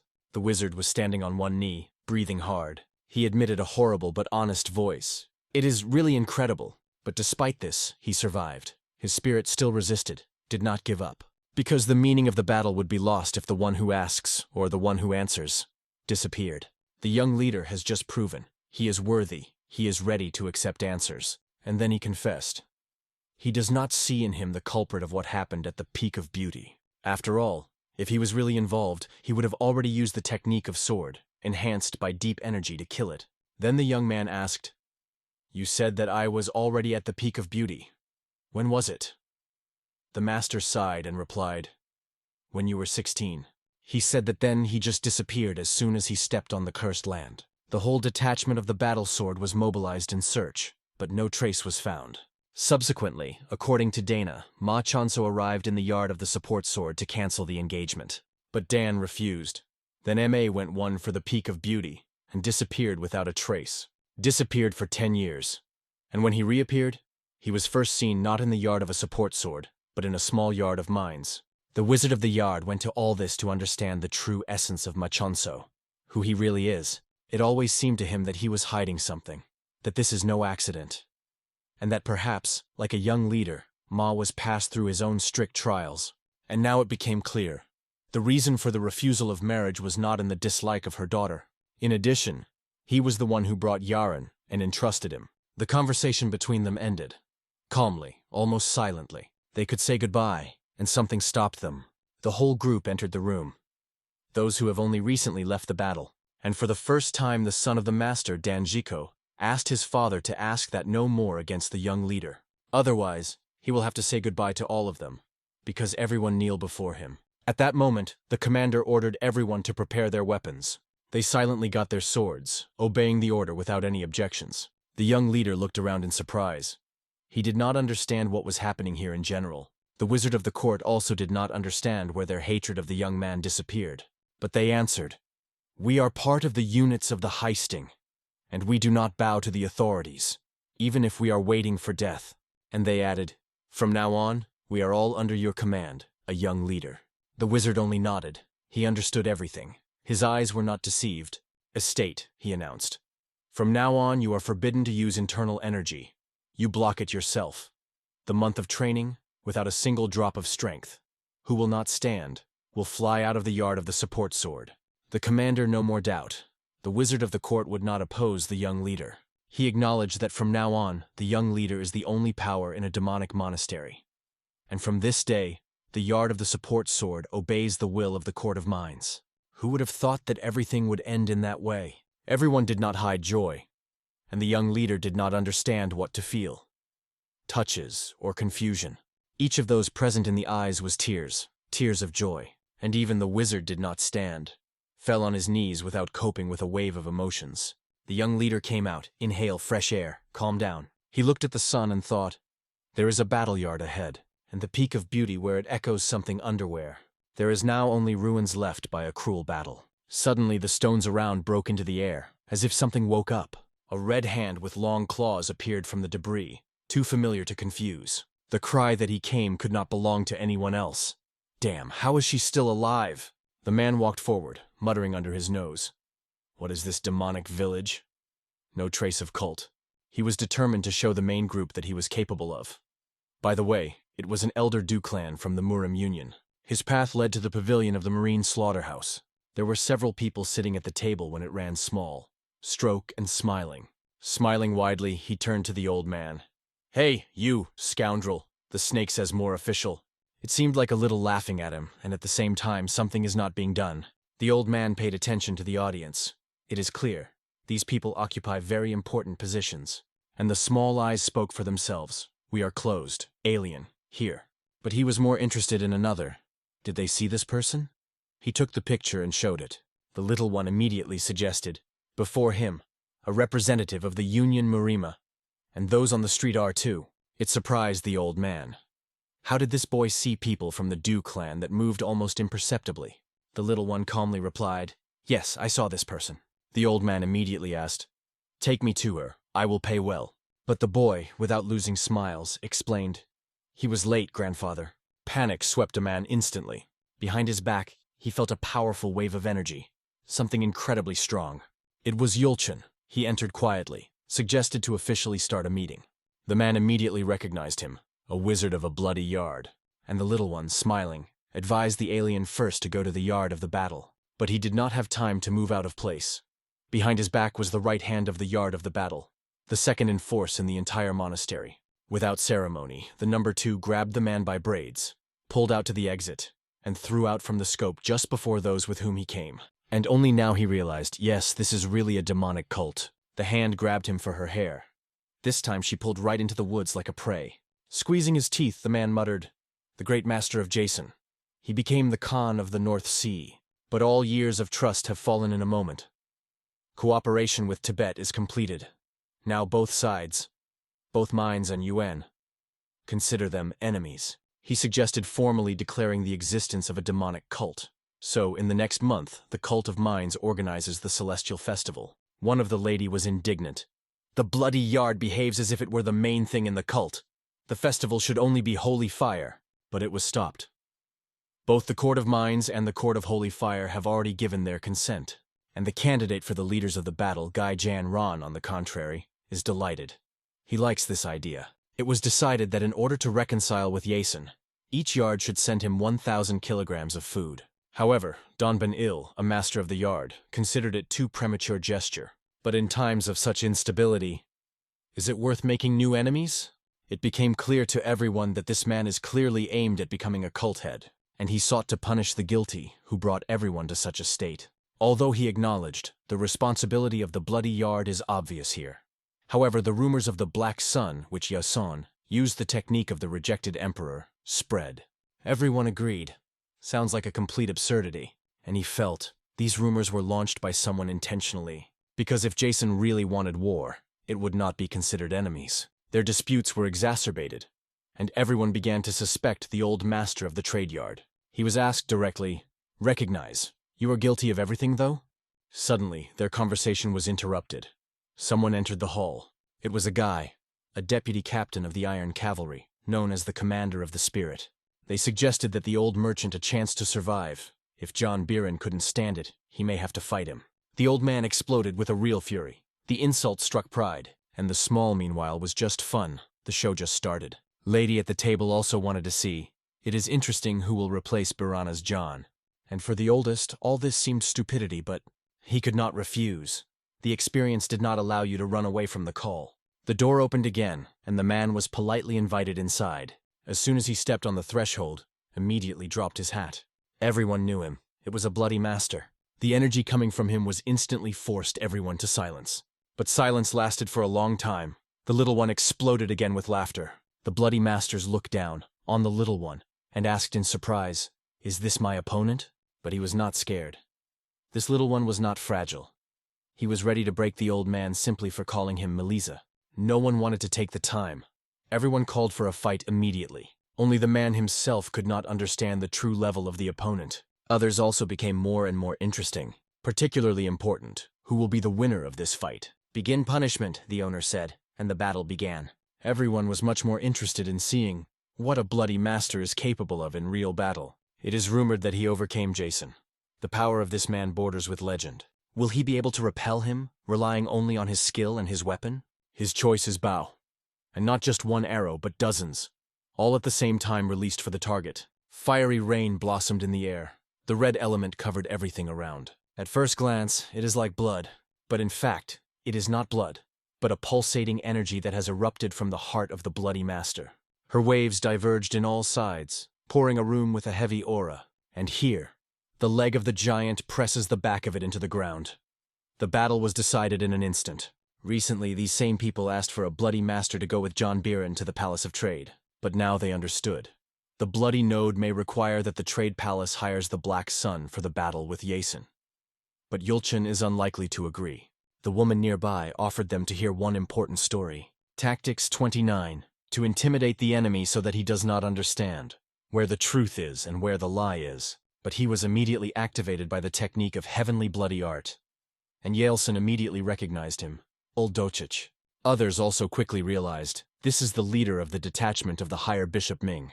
Yelson immediately apologized for he underestimated him, but the punishment must be executed. The rules are unchanged. The space around began to shimmer in bright colors.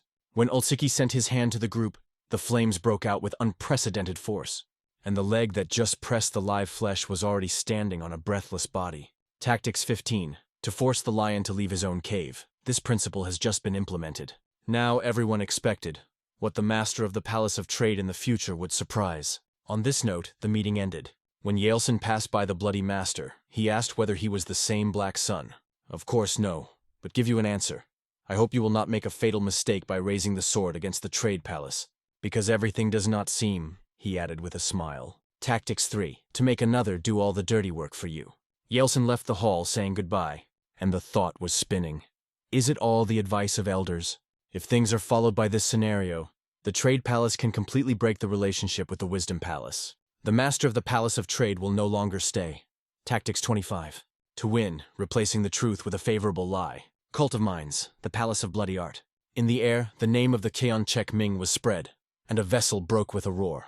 One man stood high on the stairs, the other, lower, listening to orders. The one who reported, every palace should send food. But underground everything to Tibet. Blondin denied that the great master of Jason will not stay away. It can plan a blow in the height of the Celestial Festival. But the answer was cold. Even without action, Jason will be destroyed. After all, he is called a great master not because of his origin. Although he has the power at the level of the Emperor, many are ready to challenge him. Blondin could not believe. Did his father really decide to take advantage of the situation? He tried to explain. If they conquer the Timurid Empire, everything will change dramatically. But his father replied, the Trade Palace was already exposing them to their fangs. And there are only two reasons why the dog bites the owner. Either he dies and no longer recognizes him, or found a new one. The son suggested. The father suspects the first elder, but his father had no doubt. He was sure of it. He explained that it would end with the beginning of the celestial festival next month, and his son sent to Tibet to help. He was preparing to deal with the Council of Elders. The young man went outside, going to execute the order. The thoughts of Wang were spinning in his head. He died, and it seems through his father. He did not know what was wrong, but something was exactly breaking in this regard. At the celestial festival, which will take place next month, a bloody battle for leadership will begin. The mountains are again crumbled. Such a future seemed inevitable, and almost impossible for change. But the young man decided he will do everything in his power to change the course of events. And I would just like to know, how would my father do in his place? Absorbed by thoughts, he unexpectedly met Hito, the leader of the Iron Cavalry detachment. Just over it in the sky a bird was flying. The bird went down, sat gently in his hand, and then on the shoulder. It was at this moment that the young man ordered everyone to prepare for a campaign in Tibet. On the field, one of the warriors put his hand to his forehead, shouting that they were going. After the fall of Chuni, the village began to arrive massively in the village with provisions and medicinal herbs. Everything is on behalf of the Black Sun. The tears of joy filled the village. The inhabitants of Ruchaya, tears worked in the fields with gratitude in the hearts. But suddenly a stranger appeared, and everyone looked in surprise, not understanding who he was. He asked, "Where is the head of the village?" The peasants stopped him sharply. "This person's name is forbidden to mention here, unless you want to be stoned." But the stranger only asked contemptuously, "And what? No more." For this he was called a bastard. But it was a fatal mistake. To call it, it means to sign yourself a sentence. He killed one of them and repeatedly repeated the question, "Where is the head of the village? Where's the fool?" Only one dared to answer. Everything burned. He died too. Others only begged for a mercy. "Where is the Ulf? And where is his daughter?" Followed. In response, regular blows. He did not regret anyone. Women, old, anyone, all died. The village sank in the blood. The only answer was a wild cry, "We run!" But even when everyone was running, the man in the mask continued different, and he went to the forest, leaving behind a smoky loop and body.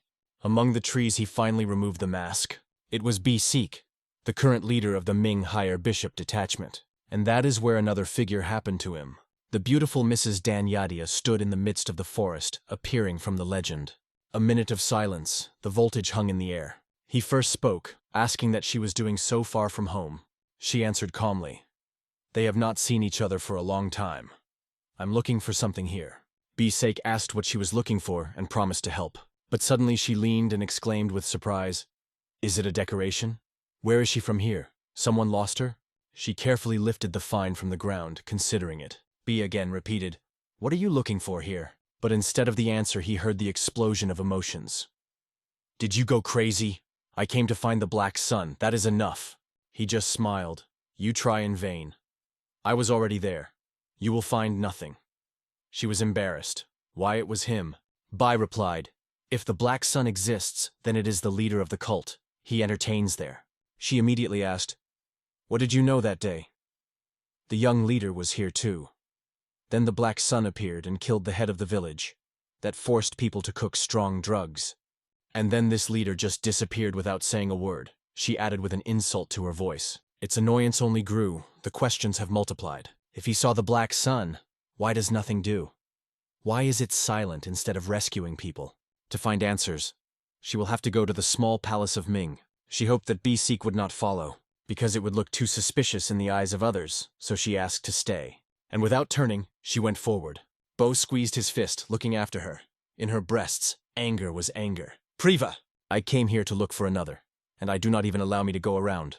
A fool." Meanwhile, in the mines, among the wooden peak, one man was sitting under a tree. In thought, a mask of sacred fire. Her shape has changed. He held a letter in his hands. It said, "Throw the plate on the ground when you will be in a wooden peak." But he guessed it was not about a regular plate. Probably meant a plate of the Chanchala. A little time has passed, but no one appeared. And suddenly, a funny girl runs to him. She moved strangely, as if she danced. It is not clear what she was doing. On her face, a mask, mysterious and playful. Holding the plate in her hand, she turned to her husband.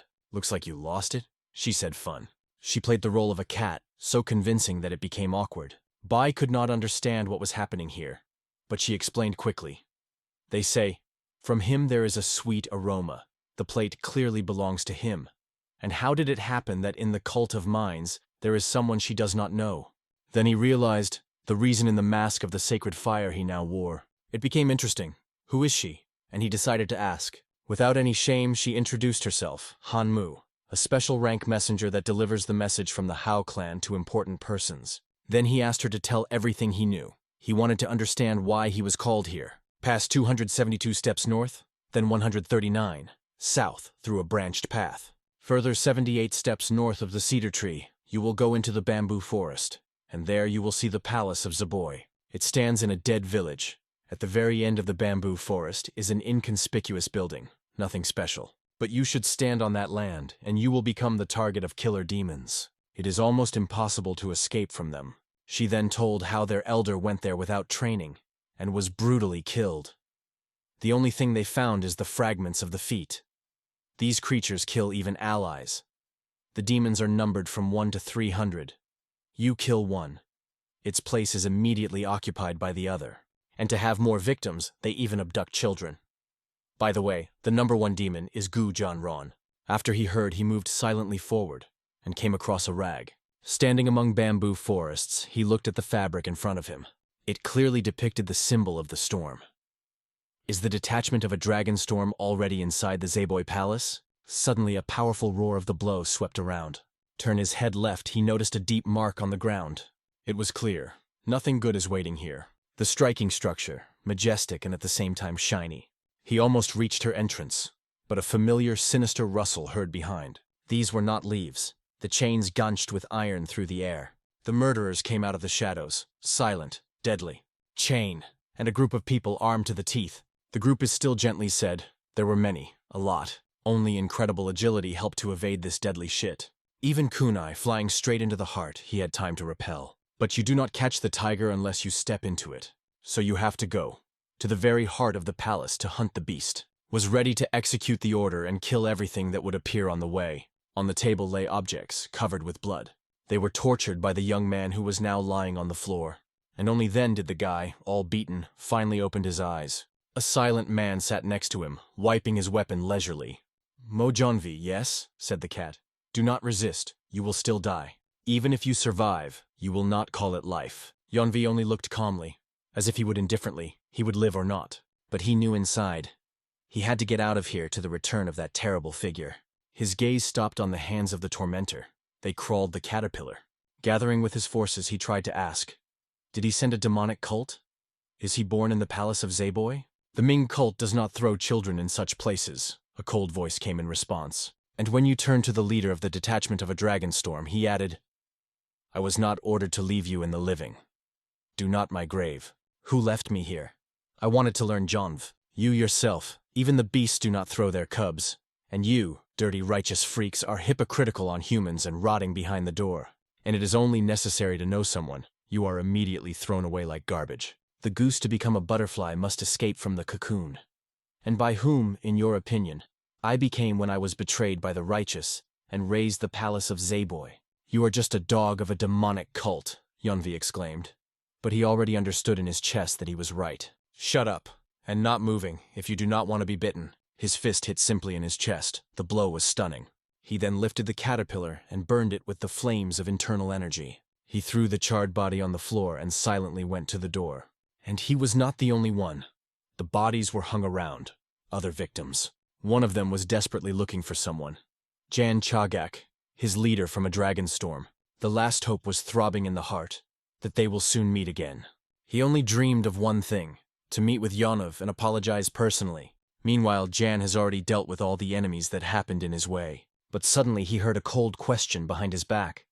Are you from the Union of Muse? He recognized this face. They have seen him recently. He was threatened that he would not work alive. However, John himself asked about his comrades. Did they survive? He was answered, 8 are already dead. 1 still breathes, possibly. The cheek was swept by John, and the enemy continued mockingly. Allies from Marima always take the saints, playing the public. But do not be sad, the cat added. You will soon follow your leader Mo, Yanv. And he asked if he came after him. After the young master of the clan Muon. Jan's heart snooted, so he is here. There was no plan, just the belief that Yonvi was alive. And that was enough. Memories emerged in his head. Yonvi refused to deal with a rude John, said, "I hate Hamoff." And he added, "If it is our last day, then we live it worthy." Jan remembered how he once called him a friend, the closest friend and loyal associate, and now they gave him a command, to grab, but not to kill. The attackers rushed forward, the swords flashed. They attacked like a pack of dogs, armed, crazed. And Yang, unarmed, thought only for one thing: Yonov is alive. And if he is here, then Yan must tear him out of the shackles. In uniform thought, all his nature burned, to destroy them all. In a moment, everything around flashed with red fire, and those freedoms that felt safe were killed right here, by the hand of Jan Chagak. Just seeing the master who reached the highest demonic sphere, the reissued without hesitation ordered everyone to retreat. Fear was stronger than pride. However, Jan only warned with cold confidence, already late to change something. His strength went beyond the usual measurements, destroying any logic of battle. The purple glow suddenly covered the whole battlefield, cutting through the space with the magic of destruction. This mighty energy like a ruthless predator, devouring its enemy without the slightest resistance. Then the reassured, determined, pulled the bow. It looked almost funny, but he had to shot how a flurry of arrows and weapons fell from the sky. Everything became completely different. And among this frantic stream, a black dragon appeared, accompanied by a storm of a deadly attack. His purpose was clear. He was rapidly heading to John, as if the instinct was leading a predator. But Yang stood adamant, with a face full of confidence, not moving one step. Again, a crack and escape came. They were shouted by those who were sentenced to death by order of his master. There was no regrets in this hell. Their fate was only blood and death, without a chance of salvation. In the end, the reissued was face to face with John without the army, without support, only he and fear. Jan looked into his eyes and asked coldly, "Where did the Dan?" But in response, he again ordered the remains of his people to kill Jan, grabbing for his last hope. But the finale was obvious. Everything went to an irreversible bloody junction. They fell one by one, as if the beveled ears, leaving only death. There could be no other result in this massacre. Only death, and nothing more. Jan did not spare anyone, ruthlessly destroying all who dared to get up in his way. And leaving him from the bodies, he went forward step by step. Step by step, Jan approached the reissued without stopping for a moment. And he, despite the fatigue and fear, gathered the remnants of strength and rushed into the last attack. His main trump card was the metal weapon. Accurate and fast. One of the Kunayev enlightened right near John's face, almost touching the skin. In the next moment, the body of the enemy split. Two clones, it is impossible to distinguish the real. But Jan decided not to waste time. There is no difference when the legion of the bishop demons is struck. The first stage of the technique is the challenge of demonic clones that are lightly surrounded by one of the enemies. And in a moment, another wave of shadows covered the second clone on all sides. Further, there was no mercy, just screams and a ruthless hell-style pilgrim. Jan was reminiscent of a real monster at that moment. Merciless, dark February. Then he shouted with his last despair, to activate the explosion technique. In the air, the threat has hung. Now everything could not go at all. However, even the flames, which usually flashed red, did not appear, as if something prevented. Yang was ready for such. It was not the first time encountered with the explosions close, and not last. What is there? He saw the explosions so much that he could distinguish them. Again, a charge of the sacred flame broke out in his hand, the technique of the bishop demon. And finally, like a lightning, Jan grabbed his neck. He was convinced, trying to escape, and suggested telling where Dion Kivi. But Jan was already felt. This creature is somewhere near, very close, and he did not leave any reason more to leave this alive. Jan's face became a real embodiment of horror, cold, full of fierce, without a drop of mercy. The ruthlessness in his view and the thirst for blood went beyond the human. Without stopping, he moved on, where he went from the beginning. Finally reached the door, and with the only sigh, opened them. They opened a spooky scene. Suspended bodies, mutilated and bloody. It was painful to look. Among them, Jan immediately recognized John Kavi, a living but barely breathing. The tears came to the eyes, and the picture was floating in front of him. So much pain in one look. First of all, it was necessary to remove the paralysis that stuck the body of the brother. All bloody with a broken body, John Kavi was on the verge of life and death. He opened his eyes and barely asked, "Who is it? Do I still sleep?" Jan tried to find out why he was here, but he did not even understand where he was. There was no clarity in his eyes. He did not even recognize John. And suddenly, like lightning, the puppies breathed deeply on full breasts. The emotions were filled with him. Finally realized who was standing before him. He immediately apologized. He could not protect his own. Everyone was cut in his eyes. Now all these bodies are the burden of his guilt, with which it is difficult to breathe. Each of them was a member of the detachment of a dragon storm. His friend, Yang, understood. Their last chance in the yard of Ada, and should be acting immediately. He threw John on his shoulder and rushed through the bamboo forest towards the dam palace. And in this dark road there was a heavy, long conversation, full of pain and repentance. Suddenly, Jan stopped sharply, something in front of his attention. Before him was a building, from the windows of which the light broke through. In every blink of a fire, his heart was filled with hope. They almost came. There was a little left. However, the puppies were silent. No sound, no answer, no reaction to Jan's words. The quiet breathing and the weak pulse he had just felt suddenly disappeared. Putting it carefully on the ground, Jan was pleased to joke. This could not be. I have so many questions to you. And even more words that I didn't have time to say. The tears flowed on the cold cheek of a friend, and Jan pleaded.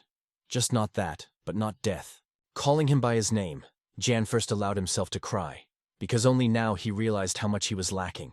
Meanwhile, there was a Rin outside, silent, observant, thoughtful. His gaze was attached to energy that was flipping directly under his feet. He believed the black sun would save everyone, burning enemies with black flames, and the idea that he himself is this sun seemed incredibly attractive to him. Suddenly, the young man froze, as if he had restrained or worried him. He was told the 5th issue, Mo Jonki and Chonso, could not be found, all other dead. His next team was clear to return to the yard. And already standing just in front of the giant building, Rin activated his weapon. The earth shuddered, and a huge building began to fall with a terrible roar. Its energy whips left destruction, impressive and dangerous. The last order was cold, to destroy everyone who was still alive. In the courtyard of the yard, John carefully removed John from his shoulder, like the most expensive treasure, though his feet were squeezed to be late for salvation. The bald healer, noticing the wounded, spanned and ordered everyone to remain silent so that no word would go beyond the palace's wall. The students thought that Jan had brought a corpse, and he snatched them. He was still breathing, and in the eyes a hard-eyed spark of hope broke out. The old Nod was ordered to follow him narrow corridors, where it smelled of potions, ashes, and outdated blood. They entered the hall, caught by banks with elixirs, where the air swollen from concentrated healing energy. "Don't break! Put it here!" The bald logged in, pointing to a stone couch covered with seals and threads of radiance. When Jan dropped his body, the healer broke out. "Do you know how much this place costs? How did you dare to lame the shrine half dead?" Jan's patience flashed. He grabbed the old man. "You just boasted that you lift the dead. Then save the puppies." The old man starred. It was only a metaphor, not to turn the dead completely. But in the eyes of Jan burned despair. The tears shone on the eyelashes, but Jan clenched his teeth. Every second of inaction burst into the heart. Looking at the mutilated body, the healer murmured, "Even Jules would not cause such wounds. It seems to be a handwriting." Jan rushed him, assuring that the puppies were the most noble warrior who put justice above his own safety. He never searched for easy ways, taking every battle face to danger. That's what his wings have so cruelly broken. The old man sighed. Such bright burns early. But Jan refused to accept the sentence. In his heart, disobedience clamped. The healer called Heavenly Worker, the master between life and death, and Jan only repeated, "Do the impossible. Return a friend." Going closer, the old man checked the pulse. 0. But the skin remained warmth, so the spark of the chant still trembled in darkness. According to him, the puppies faded only a few minutes ago, and every breath of the delay was erased with a thin line between the worlds. Without ceremonies, he tore out of the wounded clothes, exposing the torso where the wounds were steaming, as if they were giving a spirit. The healer's movements were honed. The fingers were pressed on the meridians. The sparks were gathered under the skin in the ghostly glow. The palms of a celestial worker lay on the chest of the puppies, letting through the body pulsating waves of energy, capable of expanding time across. The healer self-confidently stated that if he removes the puppies from the arms of death, he should already be called not a heavenly worker, but a true god who is able to break the laws of being. The blue glow of chi was caught around the body, filling each cell with a survivability, as if nature itself tried to keep a soul that had not yet left the shell. True death is when energy fades, he explained. Breathing, heart rhythm and reflexes are toys for weaknesses, and here the spark is still throbbing. So, the only chance is to turn the puppies into Jianxi, the unrestrained guard, whose soul is tied to the body with a thin thread of force. He did not have time to register how John clung to his collar again. His eyes flashed with anger and despair. The old ripped chain of swearing. If you delay, energy is exhausted, and even the success of the ritual will leave the body without spirit. Every second steals a chance. Yang could not comprehend how the leader of the clan Moon should be resurrected as Jianshi, subject to someone's orders instead of his own will. He asked simply, what would come with the puppies after the ritual? Will at least crumbs of his former essence remain? The healer replied, he will retain his combat skills, not need food or sleep, and will only be kept on the energy of the owner. That is, he will become a live weapon. Instead, he will not be able to think and feel anymore. He will be cut off his emotions like unnecessary wings. Hearing this, Jan squeezed the old man even harder, as if checking whether he did not make fun of someone else's grief. But the healer just spread his hands. There is no other way. A choice, either Jianshi or nothingness. The third road end. Yang stood opposite, through the tears of the murmur that he did not need a subordinate. He needed a living friend, even a half-dead one. The old man sighed. It is impossible to resurrect a person completely and to keep a spark in the body. It is real, if you take on the heavy burden of its nutrition. The cleaner the demonic energy of the breadwinner, the less degradation and the stronger the Jianshi in battle and endurance will be. The puppies will depend on the one who nourishes it qi, otherwise it will go out, as if a carbon without air. Jan took a deep breath, sat in the lotus pose, and said firmly, I will give my energy. Start immediately. The whirlwinds of the black flames were swirling around Yan, testifying that he was willing to eat a friend with their own lives. He warned, one mistake, and the jar will be erased from the face of the earth with his own hands because he will not forgive betrayal. The healer nodded and recalled a strict rule. Do not touch your head and skeleton. Everything else will have to be destroyed so that the soul should settle. The old warned, the final stage of the ritual is thinner than the blade. One flaw and soul will break between the worlds, leaving the body with an empty shell. When Jan put his palm on his chest, the healer of the pads, qi was so powerful that the seal flashed a blue flame. The demonic energy boiled under the skin, like a hot lava, and it was more difficult to keep it than to lock the thunder in the fist. Step by step, they reached the fatal border. There was the only movement that decided by whom the puppies would return to dawn. The healer lifted a long heavenly needle, a tool capable of laying the way of the soul back into the heart. The edge was first entered the point of spirit on the face. A cold spark broke out instead of blood. The needle again and again searched for the necessary acupuncts, as if the musician touched the strings, playing the tune of the resurrection. Energy became so much that the air died, and the marble under the feet cracked from invisible pressure. The walls and floor were covered with hoarfrost. The excess of the cold slammed the room with crystals as if it had stopped. Yang felt the heat suck out of him, and realized the porch was swallowing the warmth of the world. The balance of life was shaking. The old hands trembled. He saw that the scheme breaks and the pulse did not return in the right rhythm. According to the plan, he had to either extinguish or open Jianshi's eyes.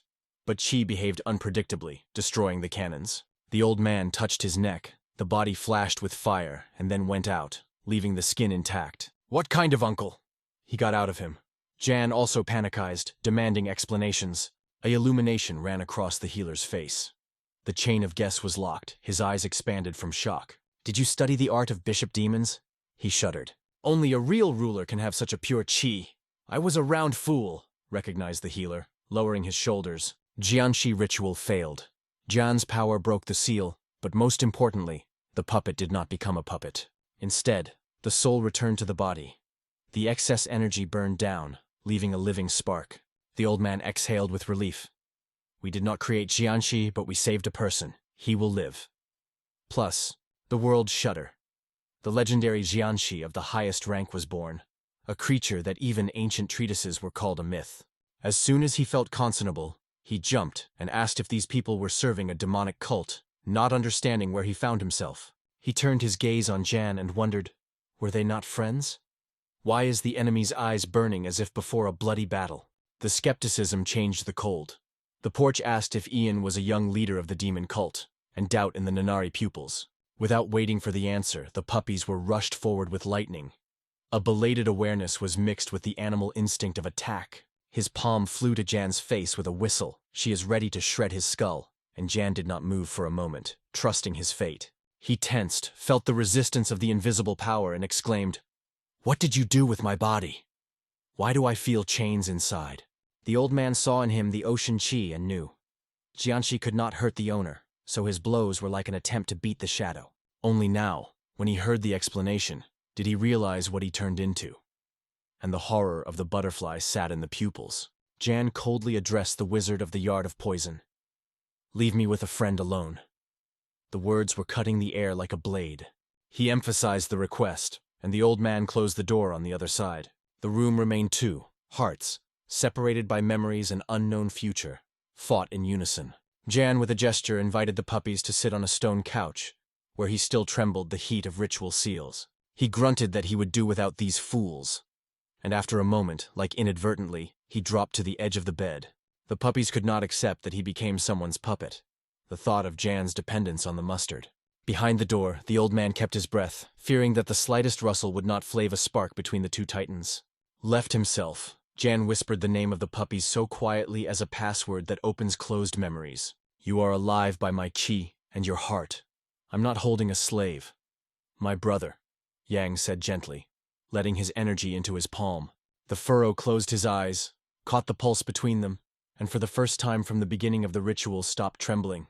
Among the dead silence of the room was a deep breath. Their destinies from now on blood and shadows like a blade and vagina. The puppies tried to restrain himself, to cope with the storm inside. He raised his hand, full of devastating energy. The dark chi, like a whirlpool, was ready to absorb the creator himself around the palm. But Jan immediately stopped him. A thin thread of the ligament kept the blow, preventing his friend to destroy himself. He began to speak calmly and sincerely. "I do not want your death. I want you to live." But in the distorted perception of puppies, Jan looked like a traitor that seeks to make a cult weapon. But Jan continued, "You are free. You can go to the heavenly mountain. You can come back from where you came from." Even Yang himself became confused. To say directly that he is the same close friend, or to remain silent, keeping the distance. Will it change something? Will the puppies believe him again? Is it possible to return what is lost? But he repeated again, "You can go. You are no longer bound. Your freedom." The puppies replied that he did not want to go, but what he wanted did not understand himself. "I do not believe you," he threw. "You just want to exchange me for something for the Union of Muse." These words were repeated like a mantra, and the puppies themselves, contrary to them, still moved forward, as if something had gone. Jan said goodbye to him in his thoughts. He released, though his heart squeezed. Nevertheless, he was endlessly glad that fate gave them another meeting. Soon the old man, who still could not believe that he had witnessed the impossible. Jan asked direction. "These noble Jianshi is the true achievement of your skill." But the healer again repeated that he never created anything like this. He was not so high. Jan clenched his fist and warned, "Think twice before answering. To kill you is easier. After all that I have just seen, believe you is the last thing I want." The old man just sighed and acknowledged, "All this became possible only because you have achieved the higher art of demons." Only now has the healer listened to a detailed story about the horrible creatures that chatted at the peak of beauty. Wrinkles on his head trembled with surprise and unconcealed horror. The old man explained. The monster arrived from southern China. At first, the cult of Ming worshipped the Persian fire, and it was from there that came the art of their creation. There are two main varieties: bloody monsters from the Tibetan palace. Pot and the living creatures of the mind's cult are completed and will not grow anymore. The second variety creatures raise, capable of growing up like humans. At the peak of beauty, these rows are starving, and to ripen, they devour corpses, absorbing the flesh and memories of the dead, as if the flames swallow oxygen. From the herd, Jan realized. The traces of these monsters lead from western China, carrying the breath of deserts, sand, and ancient clans. The healer exploded with indignation. Why no one had previously reported such a threat, and was already okay to go there immediately. But Jan stopped him. "First, tell me how my heavenly doctor became, and open the truth hidden between our scars." The old man sighed. "Most called you with a freak and worthless, and I saw only a patient whose candle melted a candle melted under. You were doomed to a young man without hope. The decoctions were bitter on their lips, and time was grinding you like a stone. All your acupuncture points from birth were closed, as if in the heart of the baby were closed windows for the sun and wind. At first I believed in progress, but the years brought only weakness. Nadia crumbled like a frozen clay shard. The dignitaries claimed that you are unworthy of the title, and prepared knives under the masks of compassion to strike a defenseless child. Among the conspiracies, you swallowed psychotropic mixtures, trying to shade fear and pain when the murderers were chatting even in the shadows of lanterns. So I moved to the corridor of the highest demons. When the world did not give medication, a single trail remained. The art of the supreme ruler of demons, capable of turning the sky. Therefore, Machanso went there. His weak body did not hold on to pure chi. The points opened, energy pushed his life, and he died. Only now I realized. The Palace of Trade was not the Council of the Elders, but a small palace of minds, which pulled the threads from the darkness, like a spider. Jan got closer.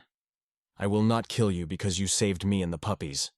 But remember what is obliged. Becoming my healer, he said. You will finish the matter until my heart has gone away or the world falls. And the desire to lead the cult is a natural step for a young man who sees further than a horizon. Jan smiled as if he were challenging fate. From these words, the healer swallowed the slide. In the throat became dry, as if in the desert under the noon sun.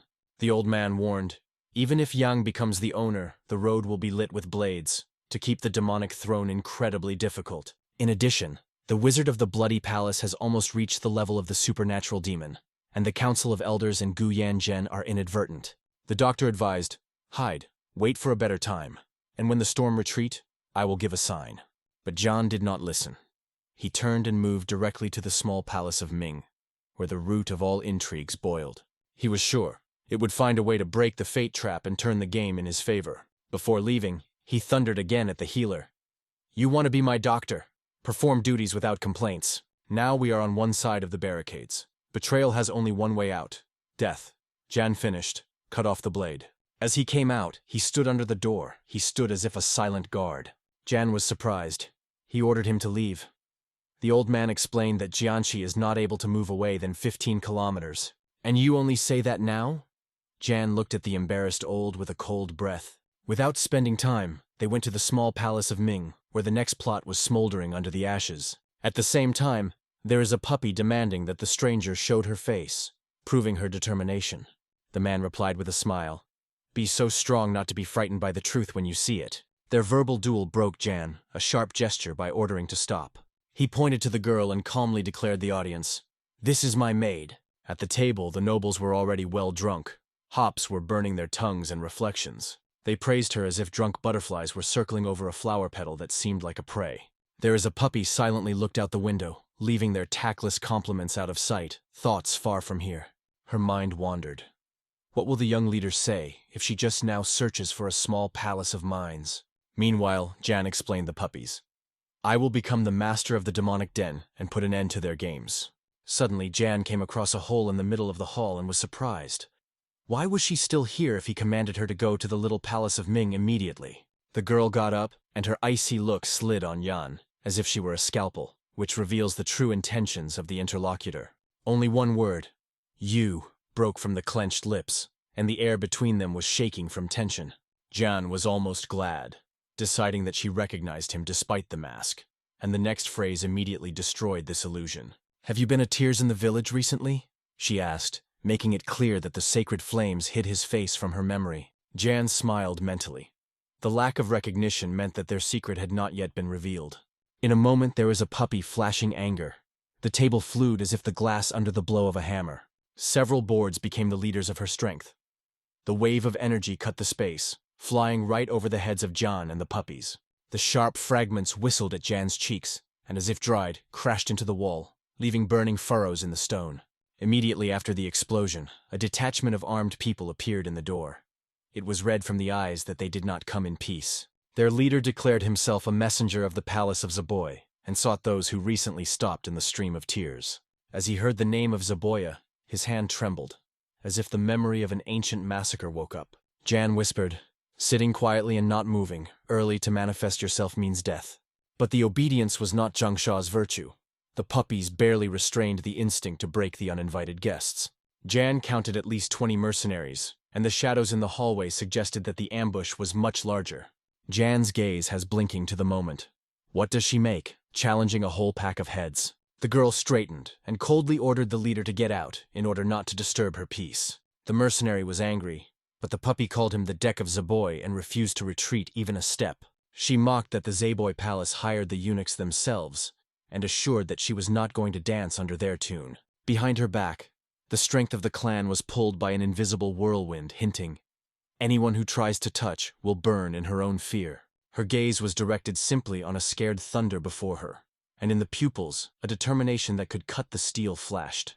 Notwithstanding the tension, John jumped and told everyone that this girl was his maid, thus challenging the hall. For a minute it sounded like a thunder. She had no idea who hid behind a mask and why she hung such a role on her. Even the puppies in the corner thought that Jan finally went crazy, because the maid with such force was nonsense. In a cold voice, the puppy asked who he really is, trying to break through the mystery under a flame mask. She began to bomb, and Jan briefly grunted her to be silent to avoid unnecessary chaos. The scrambled mercenary snatched the chat. He ordered both to shut up and get ready for the escort in the palace of Zaboy. In response, John commanded the puppies to protect the girl until he dealt with the threat. Though Jianqi doubted the maid with heavenly skills, there is a puppy that she would handle on her own, but Jan insisted. He would not allow her to suffer because of his war. These words, "I do not want you to suffer," made a crack in her icy armor, forcing the heart to shoot with warmth. Then, a new figure invaded the hall, breaking the tense ceremony of views and threats. It was a mink, a detachment commander of Bishop, where to me, with a strict posture and an icy authority behind my shoulders. He said that the attendees had just made a deadly mistake and asked if they were aware of who was facing them. Jan shook his finger with his finger and laughing at the laughing. "Just don't say that this young leader is—" Swamp whispers, "It's time to dump the mask because it looks pathetic." Jan quenched silence and prepared for retreat with others. Once the exposure is inevitable, Yang decided to use his own authority as soon as the moment came. But when he took the mask, Mingbi Cold was cut off. "I mean not him." The commander's gaze fell on the sight. "In front of you, the valuable daughter of the palace of the supporting sword and the icy flower. Lady Dan is a puppy. Even John Pleppo. It turns out that this beautiful rebel is the heir to a powerful clan, which he never guessed." Attendees cracked, remembering the rumors that she is a bride of a young leader. But there is a puppy that they were still marriage far away. Ming Bi guessed that Jan not only humiliated the heir, calling her a maid, but in fact, he threw the bride, the insult double. The commander fiercely robbed. How did the daring killers have dared to humiliate Mrs. Dan is a boom right in front of everyone. So, he told them to get out before turning the hall into a bloody bacchanalia. The scramble has realized. Little forces in order to argue with the commander of mines. The indentation is better than a coffin. Sighing, he turned the people and the detachment, lowering his heads, moved to the exit, swallowing the bitterness of the defeat. Jan was going to follow, but Mingbi raised his hand. "Stop. Your mask is interesting, not for these lands." The commander was swollen. "They do not wear such works in the western lands. Who are you under the flame face?" Jan was chaste. "In the cult of minds full of strange things, and now in fashion, you will not surprise anyone." Mingbi coolly reminded, "He is the leader of the detachment of the bishop demons, so discipline is not empty." At the request, the commander explained the reason for the visit. He goes to the Ming Palace, but must follow the rules and cannot release Yang without checking. Since Jan called the Water Peak Adept, it is suggested that stand in the palace of a support sword be my guardian warrior. The commander did not like it, but the lady had the right to recruit fighters. She does not need permission of mines. She noted that the statutes of their faith are forbidden to humiliate the fellow believers, so Yang under its protection. Yang himself was surprised at the speed of events. A moment there was a guest, and now, under the wing of the clan of the Icy Flower, there is a puppy firmly grabbed Jan's hand.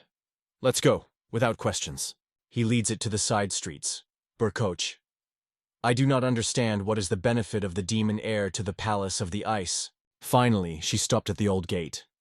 "Here our paths will disappear and stay in the shadow." Its generosity was striking. To live in the upper echelon means to get used to giving mercy to even strangers. Saying goodbye, she winked. "Tell everyone that the beautiful Lady Dan is a puppy saved your skin." Soon the spies reported, "Both Mingbi and Lady have a grade here." The news that could ignite the whole region. Jan ordered the shadows to follow them. Too many puzzles to leave them out. It was then that he heard a familiar voice behind his back. "They have not seen you for a long time, a young leader." In the dark, a figure with a black standard appeared. The head of the detachment of the Bishop Demon. His presence promised a storm. The old alliances are cracking, and new transactions are written in blood. The night was just beginning. The stranger said excerpts. He had just returned from the stream of tears and seeking to avoid misunderstandings, although the audience did not understand why he came to them right now. The guy suspected another. To track the Black Sun, Zaboya released a ferret split on the blood. The beast brought them to a fiery peak, and now the owner wants explanations. The man insisted that they came here at random, without evidence, and suggested proving his own right on the spot to dispel the suspicions. He asked permission to use ferrets right now to finish the dispute and give an answer undoubtedly. The animal was lowered to the ground. The furry arrow immediately lifted the muzzle, grabbing the smallest shades of smells. The ferret circulated around Jan, narrowing the spiral, as if looking for the invisible thread leading to the blood source. Suddenly, the beast rushed in the opposite direction, leaving the dust and the confused views of the warriors. He did not find any hook, so the misunderstanding was decided by itself, like a fog, dispelled by the sun. The guest only expressed his hope that they would be able to finish the matter, and said goodbye politely. His detachment was synchronously turned, disciplined to the exit, leaving behind a pot of iron horseshoe. But anyone who knows the mines understands that the slaughter always uses ferret, and Yang has long erased traces so that they do not find anything. Lady Dan is a puppy heard a sharp appeal to her address and returned, meeting the bold views of new aliens. Before her were the fighters of the Zaboya Palace, who were published by cold eyes and floods that held back purebred ferrets. One of the beasts, being on the floor, circled around the girl, inhaling the smell of silk and blood. The sudden hissing of the ferret cut the silence.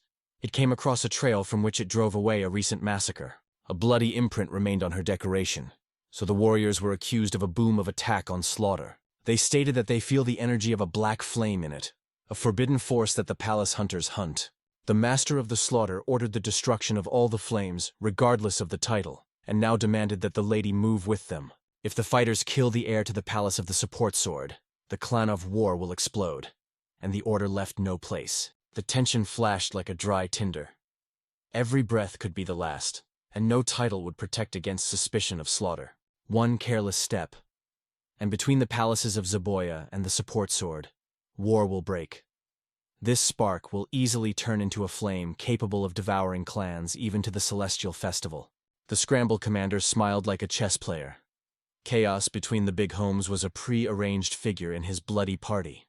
Lady Dan is a puppy, Icy warned. An attempt to unleash the fight for the holiday of the Ming cult is the biggest mistake they could only commit. The mercenary cut off. If the guilty is not found, they will take someone at random. It is better to go with them. There is a puppy to pay the owner for a pogrom and get off, until the boldness became too expensive toy. Scar laughed. A fragile girl threatens the warriors of Zaboy. The horse regent rolled up like a thundercut. After a short gesture of the blade, they swept away, and a dozen bodies rushed to a pad with a solid dark wave. She barely managed to grab an icy sword. The bluish glow of the blade met the first blow. It was frantic against the flock, but every arc of her sword cut the attack, like a tact in an icy waltz. After bouncing, there was a puppy. She noticed how the deadly kuna whistled over her head, cutting the air like a snake hiss. After reflecting the knife, she called the enemies cowardly and summoned the swords to an honest duel. The words were lost in the roar. There was no mercenary to honor. The robbery weighed more, and the yard became a hunting field, not a knightly duel. Understanding the enemy's superiority, the girl left the only choice, to cut through a circle of blades and disappear in the shade. The silver blade drew arcs, cutting his arms and breaking the spears. Blood splashed on beams and red lanterns, but every step wounded. The breath was burning, the hand was nil, and the attackers were humming like a swarm of wasps. For a moment she frozen under the flames of the lanterns, not knowing which way to set up to survive among the scales of blades. The sword swelled without stopping. The metal bell squeezed the temple, and the strength was smaller. He was driven into a corner. She cried out for help. The cry of the buzz of the battle like an arrow, released on the night. There is a puppet and did not hope. It was at this moment that the air behind the back raged with a force unknown to its enemies. Closing her eyes, she was waiting for the cold, but instead felt a warm gust of wind and someone's strong shadow that became a shield in front of her. Slowly open her eyes. There was a puppy around, convincing that she was still breathing rather than wandering the ghosts on the other side of the palace. And whom she saw, it was his, unwavering warrior in the mask of a flame who was not waiting for to see at that moment. It was Yang, who previously called Sabon, and the shadow of Jarin instantly flashed around his figure. The scrambled messenger of the palace Zaboy, nicknamed the Black Tear, did not recognize the guest and ordered to disappear unless he was dreaming of death. Yang was ahead. From now on, I am a lady's guardian for a minute. Come closer when you look for your own grave. Blit in a group if it is so stuck, he mocked, squeezing the arms of a boring, frosty sword. The black tear was shining. I will take you straight to hell, and lifted his hand, giving a signal to the attack. He believed in the advantage of the crowd, but blind self-confidence already wrote to them an epitaph on a bloody floorstone. The blades broke together and only cut out void. John was where their eyes did not have time to catch the movements. In one disturbance, he lent an icy sword for a moment, and a cold glow of the blade broke the darkness like a polar lightning. Higher imperial blows were woven in a deadly dance, where each attempt was cutting space like an ice engraving. The break of the moon, Loa ascent, the blows thundered like titans, and the shadows of enemies rode with fear. The last cut stopped at the floor itself. The bell of the blade echoed like a funeral gong. Behind Jan's back remained a mishmite from the bodies of those who had time to believe in their own invincibility. There is a puppy, restraining her breath, quietly asked, "Who are you really?" Logically, because she felt that a completely different person faced. "I am your guard warrior, Dan Soban. Let's talk when the swords quench the rage," Yang replied without dropping the masks. The black tear looked at him as a swordmaster who hid a real face and a true essence. Squeezing the spear, he promised to wrap Jan's life on a real hell, where he would even hurt. Jan dropped his eye in his arms and saw that one of them was oozing with blood. Fingers trembled from the erupted flesh. "How did you manage to get injured, foolishly bold?" he grunted. "Hold on me before you cut your wings." For Jan, it was now more important than any of her own wound to cover the unwavering, and this desire burned in his chest hotter than the flame of his mask. His gaze illuminated the fingers of the girl, who clenched the icy sword so firmly, until the joints were whitening, as if they sought to become a blade. Without hesitation, Jan grabbed her by the waist, pulled out of the bloody circle and twisted her whirlwind so that no blade touched the fabric of her dress.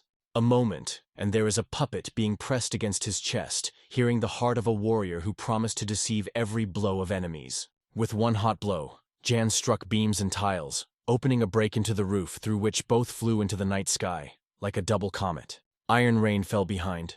Dozens of kunai flew afterwards.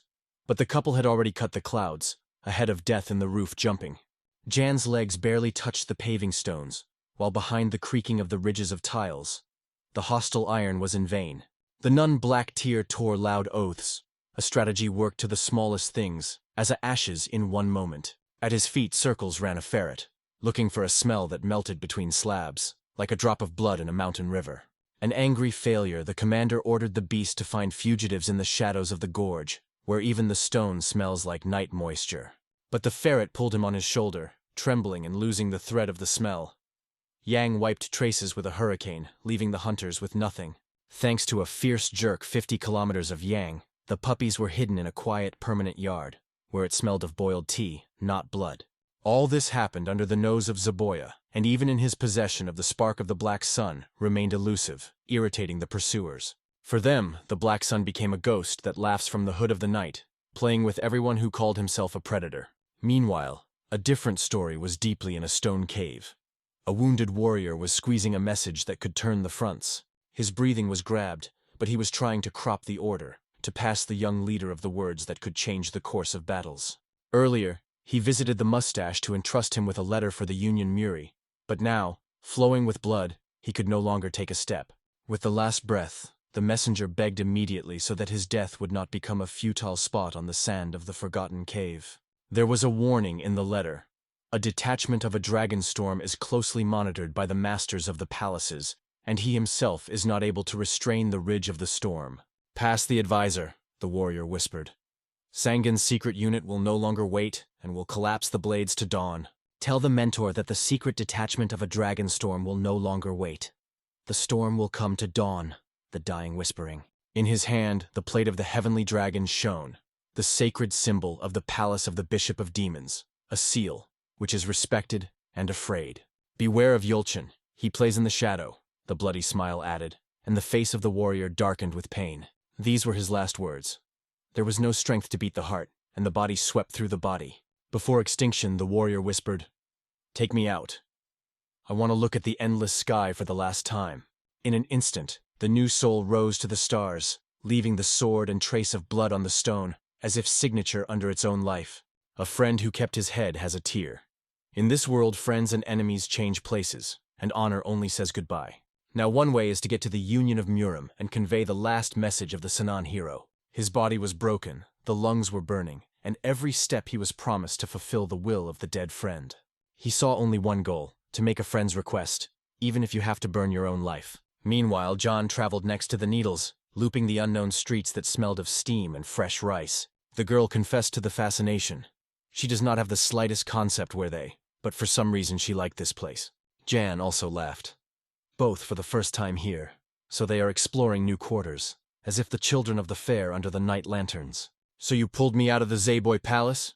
Suddenly a male voice came behind his back like a forged chain. It turned out that the puppies had heard their conversation and now, struggling in assumptions, questioned John's true role. "Who are you the hell such?" he thundered, without taking a burning look from the flame mask. The news of a joint escape warmed up as a moment. It turns out that the Black Sun also belongs to the mysterious community. Jan lifted his palm, interrupting the interrogation. "Let's discuss later. It is important to go unnoticed." The puppies were hiding. It is better to think carefully about the explanation, because the next time I will ask without unnecessary reversals. Above the peaks of the water peak of the Ming cult glowed cloudless sky. The weather is almost perfect, and the storm was already humming under it. The noise of the city streets rolled the legend of the Black Sun. Everyone told the neighbor bloody details, as if he saw the black light burning temples and digging fate. Through this chaos, Jan, there is a puppet, and sliding the basket and caught every phrase, filtering the truth from gossip, as if the golden sand from the stormy rivers. The rumors did not appear themselves.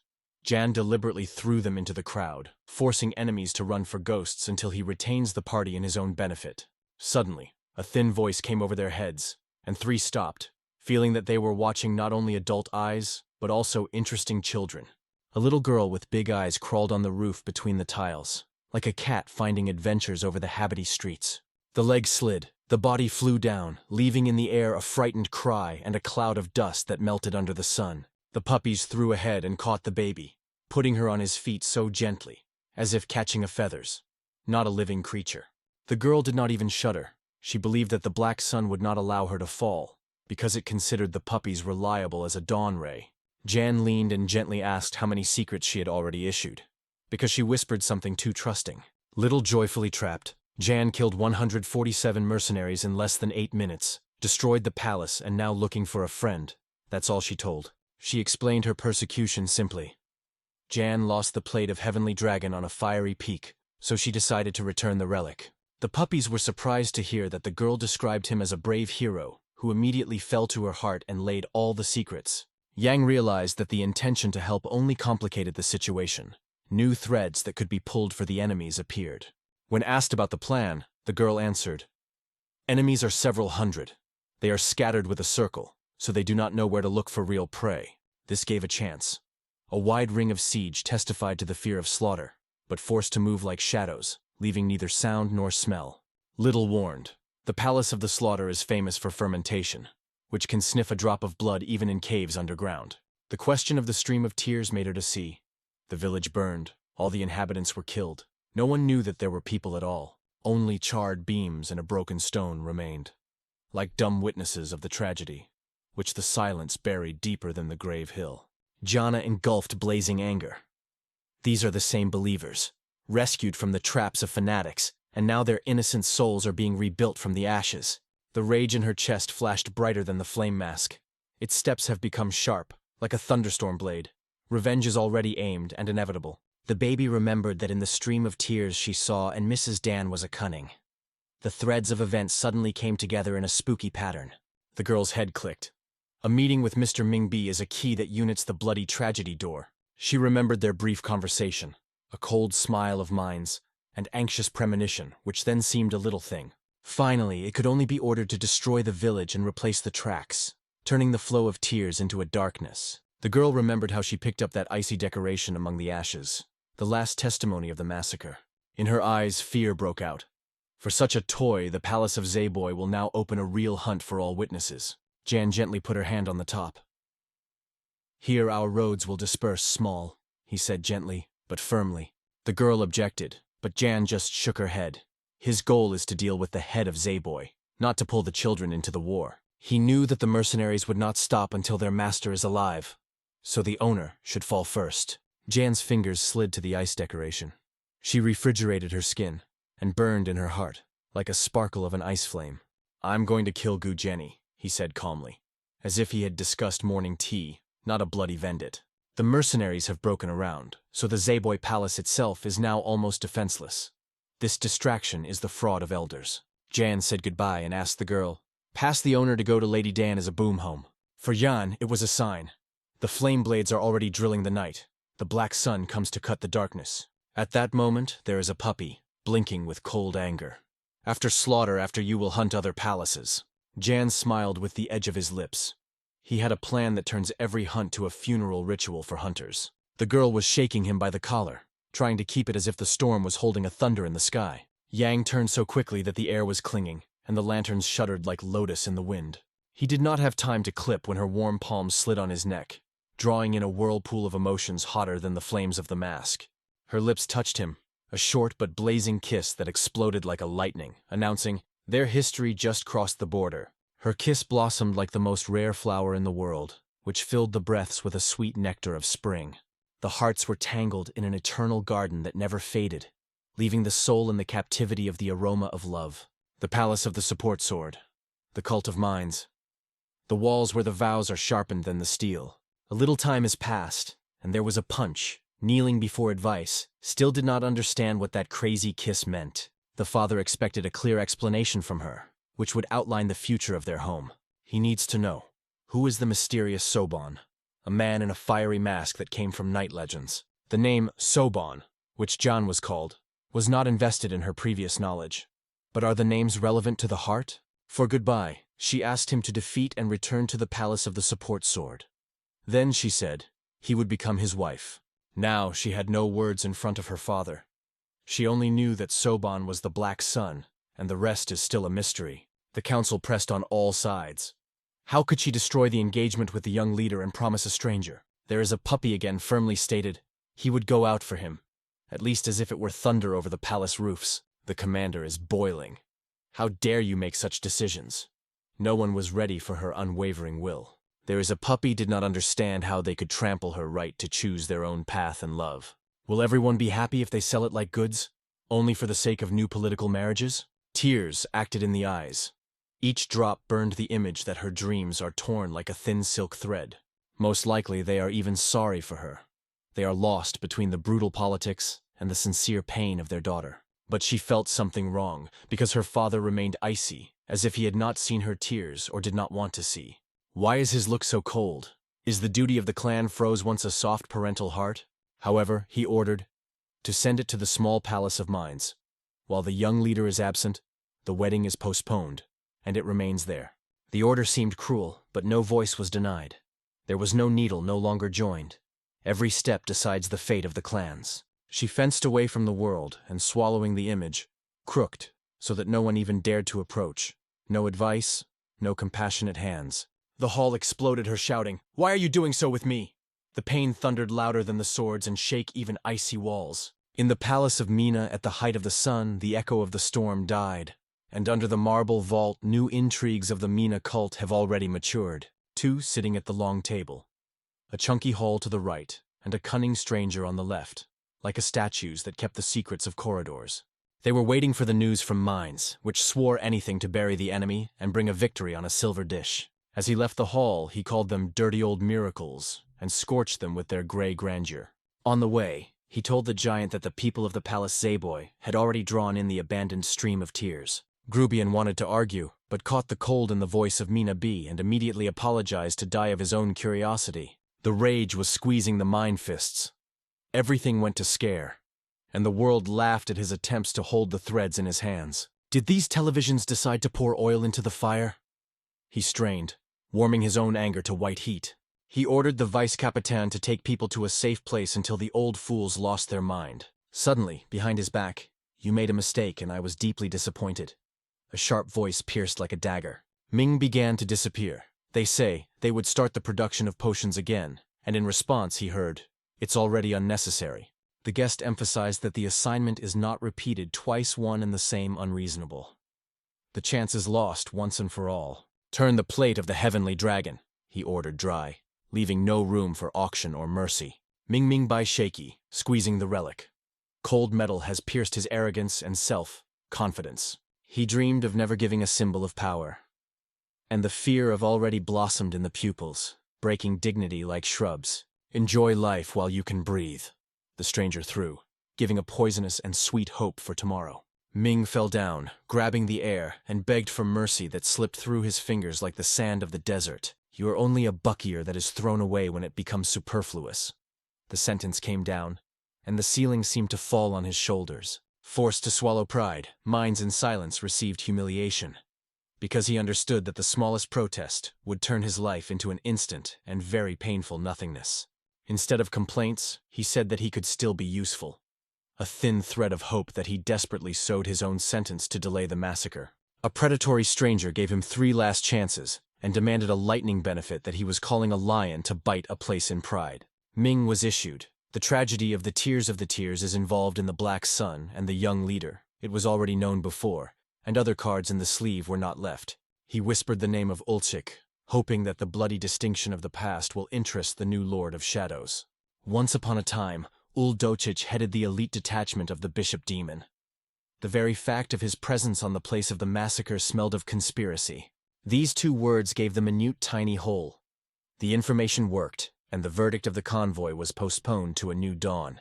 The drug business was no longer interested in the steering wheel. The exchange was ordered to go to the Peak of Metal, to the Ancient Hill, and to help a secret ally there. The heavenly dragon plate was thrown as a dog bone, a bitter gesture that exposes the distance between the owner and the dog in the chains. But Ming, smiling springly, lifted the relic from the ground, clutching at it as if a sink into a cracked deck. The guest barely advised to pass to the emissaries. Let them be safe to the celestial festival, because the night has not yet said the last word. After that, he dissolved behind the door, leaving the sharp smell of ice and uncompromising power. Ming Bi and no idea that the same detachment leader gave him life for the 2nd time. A debt that grows like a poisonous ivy. Ming Cult, Water Peak, a bloody traveling pavement, leaving behind dark drops of memories. The man did not understand why he returned. It seemed that the mind slipped on the blade and fell into the abyss of madness. Faced with his shoulder with a passerby, he heard a curse about his eyes on the nape of the neck. Drebesk of everyday life suddenly returned him to reality. The stranger looked and recognized the traveler. "You who came from the east," and the ice was cracked for a moment. One yes turned them into random brothers, because in the city where everyone is looking for a back for a knife, sincerity is valued above gold. The touch of the wrist showed that a new acquaintance has no key, only pure curiosity. Perhaps that is the kind of person he needs. They soon sat at a low table. Hot rice porridge smelled of comfort, and the blood on the shirt was ripe under steam. The guest carefully asked, "What does he know about the Black Sun? A shadow that erases the whole fortress and leaves ashes instead of stories." "If he appears," the passerby whispered, "we'll destroy everything to the way." The words lay on a bowl of porridge, like a rusty nails. The narrator's face changed. The soft features rolled into the grimace hut, and an ominous shadow squatted in the pupils. The surrounding noise of the quarrels.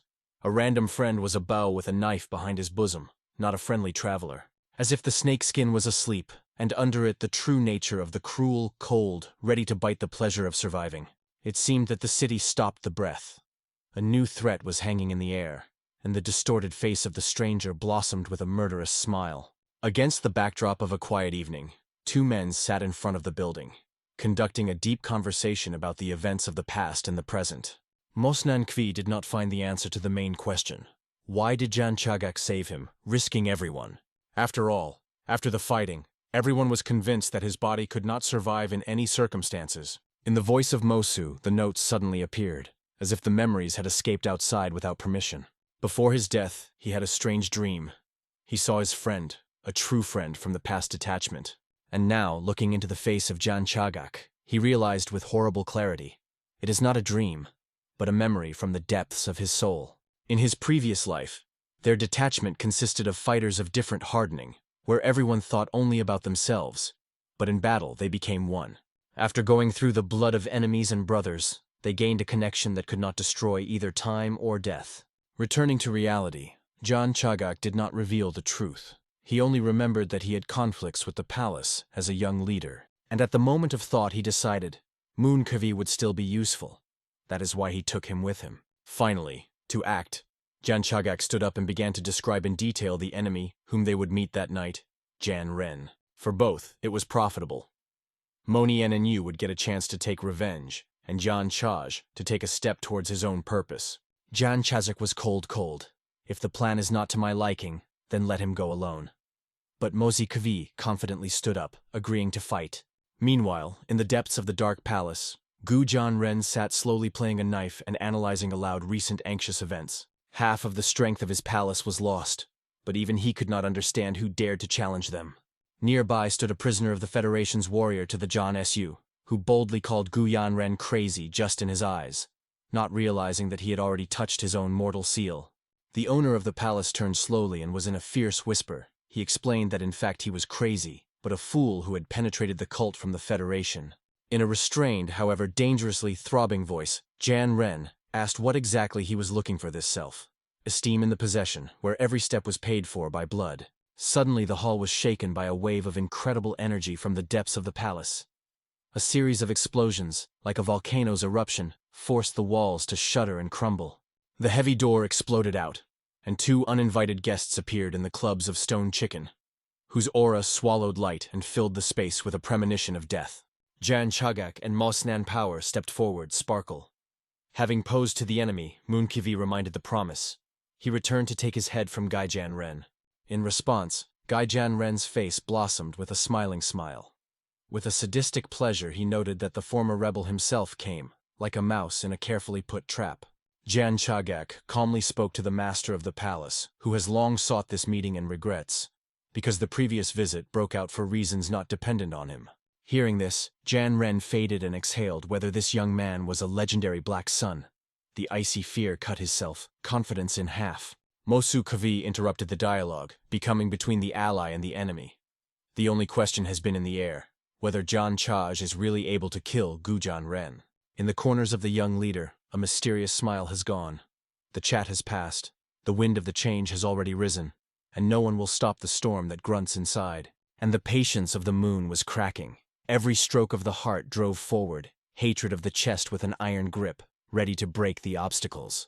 Breaking, he exclaimed that no storm would move further until the enemy lay fallen, and this cry lit a spark of inevitable battle. Without waiting for the signal, he rushed to Gaijan Ren.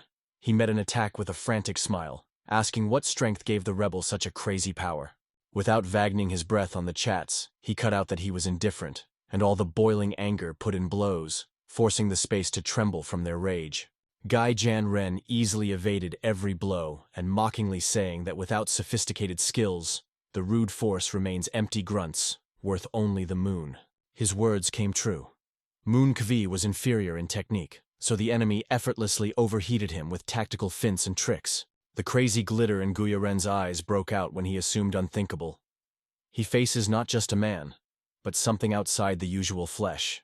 The unexpected phrase knocked down the rhythm from the rhythm, and the enemy used this hub to take the initiative. After a powerful blow to the chest of Jan, Ren rejected the enemy so that the floor under his feet was cracked. Jan Chagak rushed to his friend, but he proudly waved, assuring that he was still on his feet. Meanwhile, the owner of the palace was accumulating blood energy, thinking whether the guests were wise to appear that night. The disaster smile appeared on his lips. The plan of enemies turned out to be fragile and their dreams, a miserable parody of true power. After exhaling sharply, Jan Ren rushed up, like a ghost, preparing to collapse a devastating blow from heaven. Jan Chagak managed to warn the ally about the attack from above, but the words were late. The dark silhouette was already falling like a meteor. The next moment, the madman grabbed Mosuki and circled him in the air, causing that their stupid plan would turn out to be even more stupid. Gathering the energy in his palm, he rejected the enemy with an explosive impetus, tore the air around. The maniac looked on Jan Chagak. He wondered with sadistic interest whether he was already sorry for his visit. Jan Chagak said his name, but Gujan Ren interrupted, mockingly asking if he was going to be pleased with the mercy. There will be no mercy here. Smiling coldly, Jan Chagak advised him to be more careful. At the same moment, the owner's back broke out, carrying the flow of destructive power. Gaijan Ren turned a jerk and saw an enemy who was rushing to him with a hot-to-white eyes. Mosu Kvi hid all fury, but the owner of the palace crossed the weapon and repulsed the splash, admitting that it was not bad. He noted in surprise that he still stands after so many wounds and humiliations. Thinking, Gujan Ren stated that he had already solved the essence of another's technique of life, and knowing how to break it. Flaming up with a red aura, He charged his hands with blood force and struck directly into the chest, wanting to cut the base of the enemy's life. The attack was crazy, but ManhwaCapped, based on endurance and skill, absorbed the blow and remained on his feet. Jan Chagak noticed a failure in the technique of a friend, and mentally reminded that it is time to awaken the true abilities of the Lord Demon. But now, Moswi had no time to listen. He reflected dozens of crazy cases, maintaining the rhythm of breathing and blows. The experience suggested him a faithful pace, and he answered the enemy with a dozen sharp counterattack, carving sparks from the swords. Grasping the spare blade, he reminded of his oath to kill Guya Jan Ren and swore to perform it. Opponents agreed with blows. The hall was filled with echo of the metal, but no one was advised to obtain. The battle was delayed. Although the top was for Guya Jan Rena, ManhwaCapped kept the defense, preventing it from breaking through. The owner of the palace raced a flank attack and noted that such tricks are possible only with a tremendous supply of inner strength. Meanwhile, Jan Chagak stood away, watching carefully as if waiting for the right moment for his deadly course. Another explosion of Gujan Ren rejected ManhwaCapped and now turned his gaze to the main target, the legendary Black Sun, which was still silently in silence. Turning to Jan Chagak, Gujan Ren January asked something important, but here he exploded with aura and warned that instead of talking he would be eager to cut all the knots between them. Jan Chagak answered coldly. Though he is sick of such thoughts, he is now looking at the owner of the palace with the same desire for murder. In a moment, the enemy had already stood behind his back, teasing. Why are his hands trembling? And the severity of this lightning speed beat the observers. Only now did Jan Chagak realize the movements of Gujan Rena go beyond human perception, a crazy speed that tears the space itself. Realizing that the request of the Moscow was fulfilled and it is impossible to wait further, Jan Chagak stepped forward, preparing to enter the whirlwind. The owner of the palace waved his weapon, but Jan released a settling ray of energy that opened the air and forced the enemy to switch to defense. Guy Jan Ren was rushing even faster, challenging, "Will you be able to catch up with such a frenzy?" And immediately dissolved between the fragments of the hall. The battle moved to a new stage. Every movement became a deadly equation, where the cost of mistake was instant death. Jan did not have time to catch the enemy silhouette, and raging, acknowledged the obvious that this time the speed is not on his side. It was necessary to act unusual. He unfolded the technique of 10 imperial blows. 3 palms of the forces woven at one moment, promised to unbutton any defense. In order not to bite, the energy dispersed with 2 fronts, covering the hall with the inevitable crosswave flames. The technique was reminiscent of a crazy saber of the tiger, tearing out the prey from the claws of the gods themselves. The growl of strength shuddered the walls. Capturing the tactical hull, Gujan Ren tried to get ahead of the attack, throwing forward to strike the first. The ceilings cracked, marble poured out a cascade, and the owner of the palace was circling with laughter, calling imperial blows pitifully slow. Jan Chagak intercepted control of the falling blocks and reminded that the promise to kill him was given not from his arrogance, but for a good reason, and he would fulfill it. The depth of stone and rays of energy like meteors rushed to the enemy, and he slid between them, like the shadow of evasion. At that time, Jan swayed into the frontal attack. No more traps, only the naked power and skill against the madness of blood. But Gujan Ren flew every splash of power, and having leaving his own breast, gave blood to drain. A sight that even in Jan caused an icy horror. In his eyes, he became more and more crazy. He destroyed the blows and fascinated his head enthusiastically, tasting every moment of this fighting madness. Jan carefully wondered if it was his boundary, but heard that the owner of the palace was only on the threshold of a true climax. It was worth mentioning the spooky events of the past, as Gujan Ren was beasted, recognizing ancient words, and rushed to destroy everything around the crazy wave. He grabbed long knives and, like a storm of steel, rushed directly to Jan Chagak, notifying a new series of unrestrained attacks. Each subsequent splash of madness was more fierce than the previous one, and even the endurance of it was protected from this avalanche of spring. In response, he raised the enormous sphere of energy, enveloping himself with a brilliant barrier. And that was not frightened by Rena, who flew without stopping. Noticing the enemy weave a red energy grid to sneak the movements, Jan awakened the art of Lord Demon and broke through the shackles with a dark power. He struck the chain with a wave of black energy and inserted a destructive impulse into the enemy's body, discarding it beyond the edge of the broken hall. After bouncing, Guy Jan Ren realized that he would not go so on, and he had to find a new way to break the resistance. When he looked at Jan, he asked who he really was. Jan just smiled and replied that he was worthy to find out the truth about the enemy. The owner of the palace fastened his eyebrows and suggested that under the mask of the Black Sun is hidden one very specific person known to him from the past. But they were interrupted by the returned Mosuki. Becoming between them, he stated that Gu Jianren is his personal enemy, and the battle would now continue according to his rules. Time came. Jan Chagak strictly reminded that there were a few minutes left for the victory, so the enemy should be overcome in just 2 shots of the hourglass. Mooring nodded, and when he was attacking, asked a friend if new forces would be afraid of the palace until they were finding out the fate of the present battle. Returning to John, he asked to remain silent that he had already touched the highest art of the ruler of the demons to remain their secret.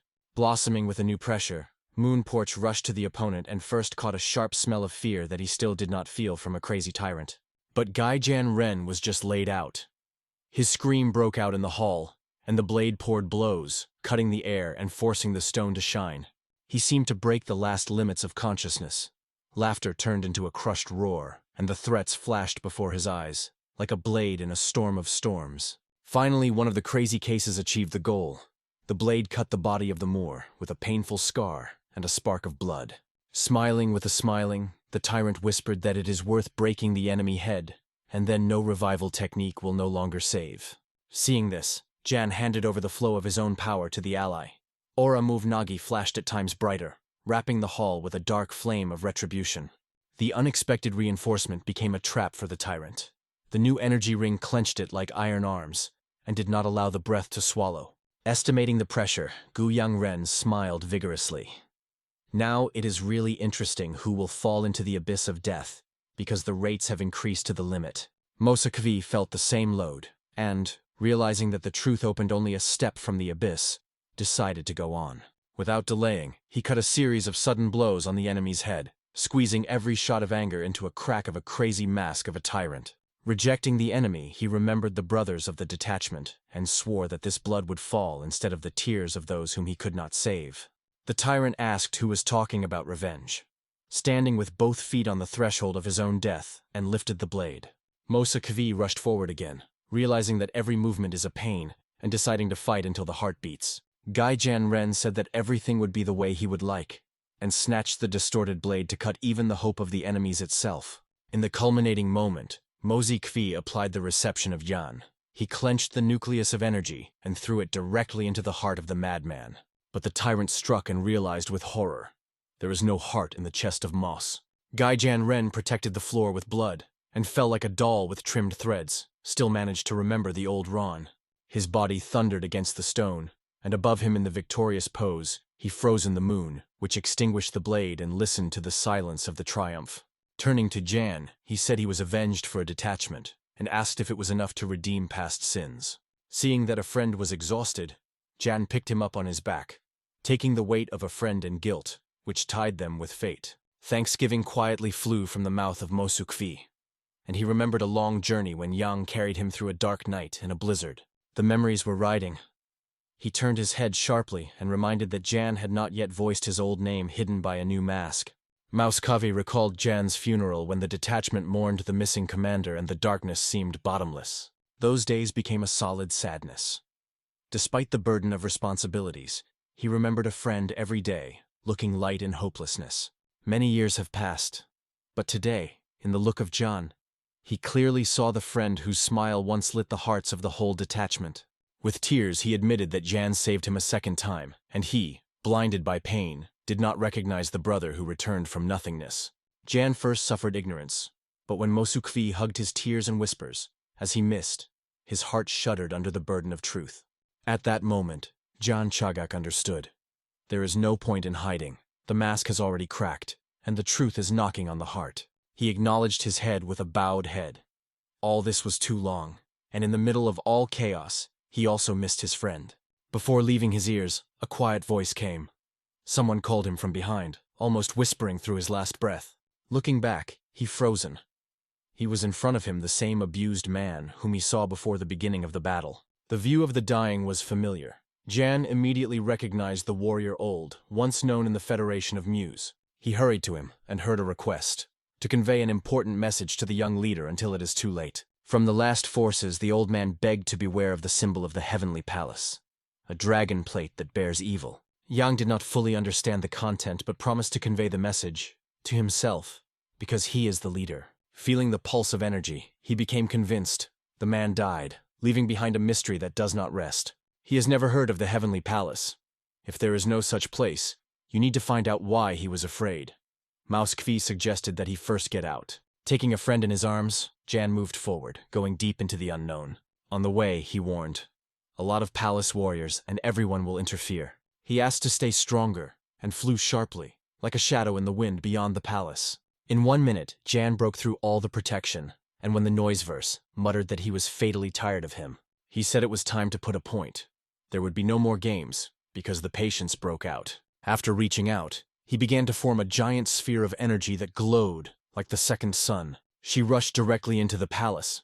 The explosion was catastrophic. Even dead bodies were ruined, turning the building into powder. The story is transferred to Yulchin, who announced that there is exactly a month to the great festival. He was approached by a group of elders who were looking forward to future events and had their own expectations. The most important of them, I advised Yulchin to closely monitor the young leader who can create many problems. Yulchin replied cold that he remembers all the threats well, and he would not hesitate to destroy evil if he crawled out of the shadows again. The first elder was swollen. Is he so convinced of his own forces as he can? In response, Yulchin got a plate with a dragon and demonstrated her old Charlie, a symbol that promises a war. The elder was surprised. It took a long time to find out who was on the riots on Heavenly Hill. Yulchin confidently stated that now everything is in his favor. He intends to change the very essence of the cult of the Bloody Demon. He further added that he would capture all the land, revive the dynasty, and this will be the beginning of a new legend. The old man asked direction. Is he really ready to put everything on the horse for the sake of the emperor's throne? Yulchin replied that there was no choice. The elders have lost control, and now there are only a few ways. Hearing the ambitions of the younger generation, the old man just sighed. It is better not to interfere when history is writing a new round. I turned away and said that he perceives these words as consent. From that moment they act together, everyone in their role. Walking barely, I ordered Yulchin to stay away from the elders. From now on he would decide his destiny without their intervention. He was already going when one of the elders warned, "It is better to be careful when you follow the path woven only with your own decisions." Meanwhile, the events are returning to Jan Chagak and Mosi Ki. Jan told his friend what happened in the forest. Returning to a friend, he wondered if there was news from other members of the detachment, but he sighed. He had not seen anyone for a long time. In memory of Vivi Mosa, he replied that after Jan's death, she returned to her clan, completely disappearing from the horizon. And then he added that immediately after the death of Jan, everyone discussed the possible involvement of the demon cult in his death. Jan denied, they say. Not for this purpose, he went to the palace of the massacre. Not for the sake of revenge, but for other reasons. However, Mos Kavi recalled that there were rumors that the old man was involved in his death, and it was a lot of disturbing the detachment. Jan was angry, saying that this old man did not even stand in those terrible moments. All this was fictional. Moswin continued. After the death of John, he began to follow Tanjagal, although everyone around only praised it. He acknowledged that it was like madness. There was no evidence, but doubts did not rest. Jan agreed. Then Jan said that it was something important and led the other secret tunnels. In the end, they reached Tanajagal, who met John warmly and looked with a smile at Mos. Meanwhile, a large festival was approaching, and anxiety was already hung in the air. Everyone felt something is rising in the cult, but Jan was stunned not by this, but by what he saw returning to his old palace. The place, once simple and modest, was now covered with gold, gifts, and new walls. Everything has changed beyond recognition. Jan shared his impressions with Jagal, but he assured that the reconstruction continues, and this is only the beginning. Returning to Jan, the mentor wondered, who's standing behind, and looked closely at Mos. Yang briefly told that he was a resurrected friend, returned thanks to her special equipment. From now on, he will stay with them. Jagal, without watching, asked about the latest events in the Rosanina Palace. The old man noted that Jan's efforts have brought the result, that palace can be forgotten at least for a while. However, he added that Guyen Ren's body was never found. Jan assured that he was dead, there was no doubt. He remembered everything to the smallest things. The enemy's chest was pierced through, and the skull cracked to the very nucleus of his aura. This meant only one thing.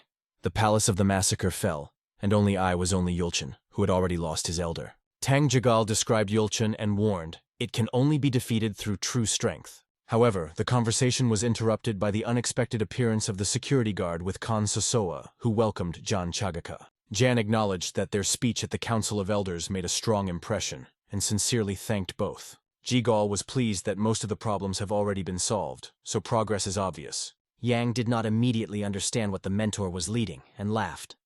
Apparently, it is a day when they would capture the entire Heavenly Hill. Tang Jigal has seriously added that this would open the way to the alliance with the Federation, words that shocked not only John but also Mo Nin Kvi. Moswi released a pulse of power from the heart, and sharply stated that Tang Jigal had gone into the wrong way and betrayed the principles for which he once struggled. The guard was behind the mentor and, full of determination, recalled that Jan Chazak revealed to them the true whole of the cult, and would not allow them to destroy the plan. Jan returned to his friend and strictly ordered to stop strife, because now it is not time to tear each other when the enemy is already moving in the shade. With the help of a hidden energy whisper, he explained Mosi Ki that Tang Jigal was his ancient mentor, who deliberately elected the side of demons. Once Jigal left the Federation, broke up with the past, and joined the cult, swearing to go on the road of demons for his own idea of power. Jan sighed.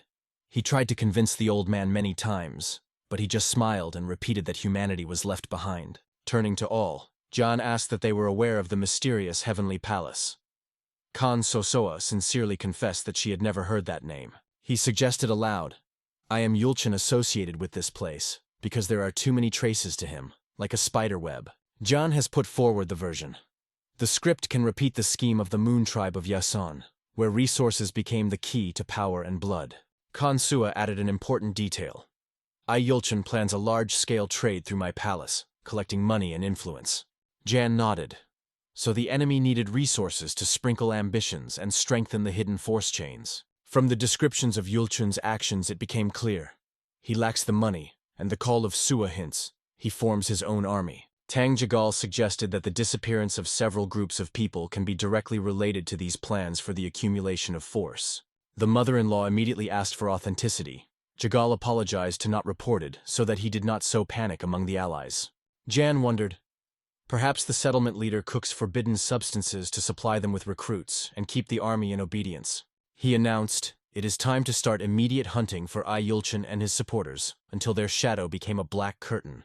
Jigal nodded and joked that fate pushed them to this step and blesses the hand of justice. The plot is transferred to the Chang Samin, who looked at the newly built housing with relief and savored sweet fruits. He strictly ordered the workers to be careful and honor everything, because the order was the first step to prosperity.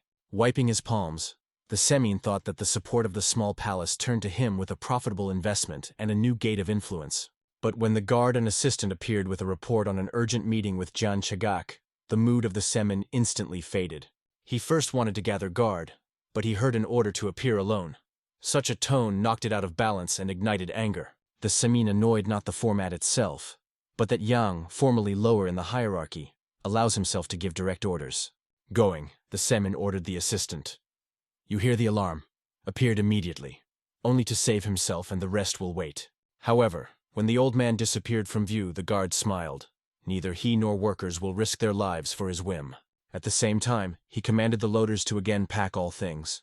They say that the master of the palace is unnecessary, so that the treasures lie unattended. It is better to transport them back until the fate of the Semin has not yet been decided. The integrity of the property above all. Meanwhile, John concluded a set of rules for people and instructed Kan Sosoa to pass them on to those who were not at the meeting. He stabbed the foundation of the new structure. The rulers will be the head of the palace, and his first advisor will be Tang Jigal. Further in the hierarchy, a detachment of protection under the leadership of a mother-in-law was fixed, which was to become a shield and sword of a future cult. On the grip, there was also a moon, ready to strengthen a new hierarchy at any moment and keep the rear of a sphere. Meanwhile, Chan Semin entered the hall with the lackey. He reported that he brought the master to place and retreated into the shadow. Puzzled, the Semin looked at the meeting and gasped. What was it for advice, and why did he know nothing about it? He pointed his finger into his familiar faces, asked questions, demanding explanations how they were here and why they were silent. On the throne in the depths of the hall sat Jan Chagak, and coldly said that it did not see the point of waste time in history for the uninformed. He pointed to the scroll with the new laws of the cult, where his name was the leader. The Semin in his chest was cold. Saturating his eyes with energy, Jan announced that he was glad to see the merchant here and now in the reconciliation. When the Samin asked what was happening, Jan cut off. The truth lies before you. Open your eyes and understand it. The Samin raised the golden aura and stated that such a coup was unacceptable, and he categorically disagrees with a new place of power. Yang warned he should release force, and the consequences will be fatal. His calm words were cut like a blade. The Samin looked around. All those present already activated the streams, directing their edge just into his heart. The owner of the shopping yard struck, accused Yana of a treacherous trap, bored with misconception. Yang and Rivna reminded. The merchant appeared voluntarily. The nail is only annoying because the time of betrayal has passed. It's time to answer. He ordered the Khan to get rid of a stubborn guest. The girlfriend's icy power flashed, and she moved like a breath of winter. The Semin rushed to the mother of the mother-in-law, crying for help, and he stood a silent rock. The cold fear squeezed the old heart. Grasping the hopelessness, the merchant cried John that they were united by a common enemy, and the inner quarrel plays Yulchen's hand. Yang raised his hand, stopping the pine. The Semin caught a moment and offered help in eliminating Yulchen. The leader recognized. The case is complex but mutually beneficial. The details should be discussed because at stake is the future of both parties. Smiling and pulling the aura, Jan noted that the Semin seems to have extremely valuable information. The merchant caught a hint and asked what exactly wanted to know the new master of the cult, ready to trade knowledge for life. Jan, without a road path, asked, "How much money did you pass Julchen and his clique?" After silence, the Semin acknowledged.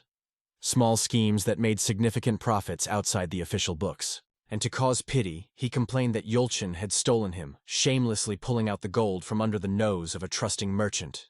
Adding evidence, he explained that through the Moon Tribe, Yulchen blocked the trade routes. It was a lot surprised by Yana. Yang asked where the steady funds went. The Semin shrugged.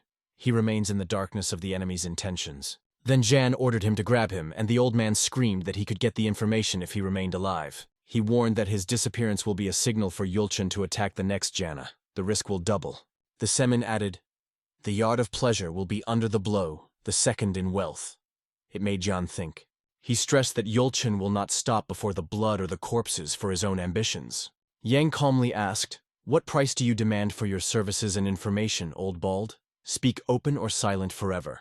Chansamin stated that he was asking for little, after the festival to return his former trade routes and give a monthly share of profit on a monthly basis. Jan Chagak strictly warned, one attempt to deceive the Union, and the question of the life of the merchant will be resolved faster than he remembers his own sins. After that, a rigid bargaining.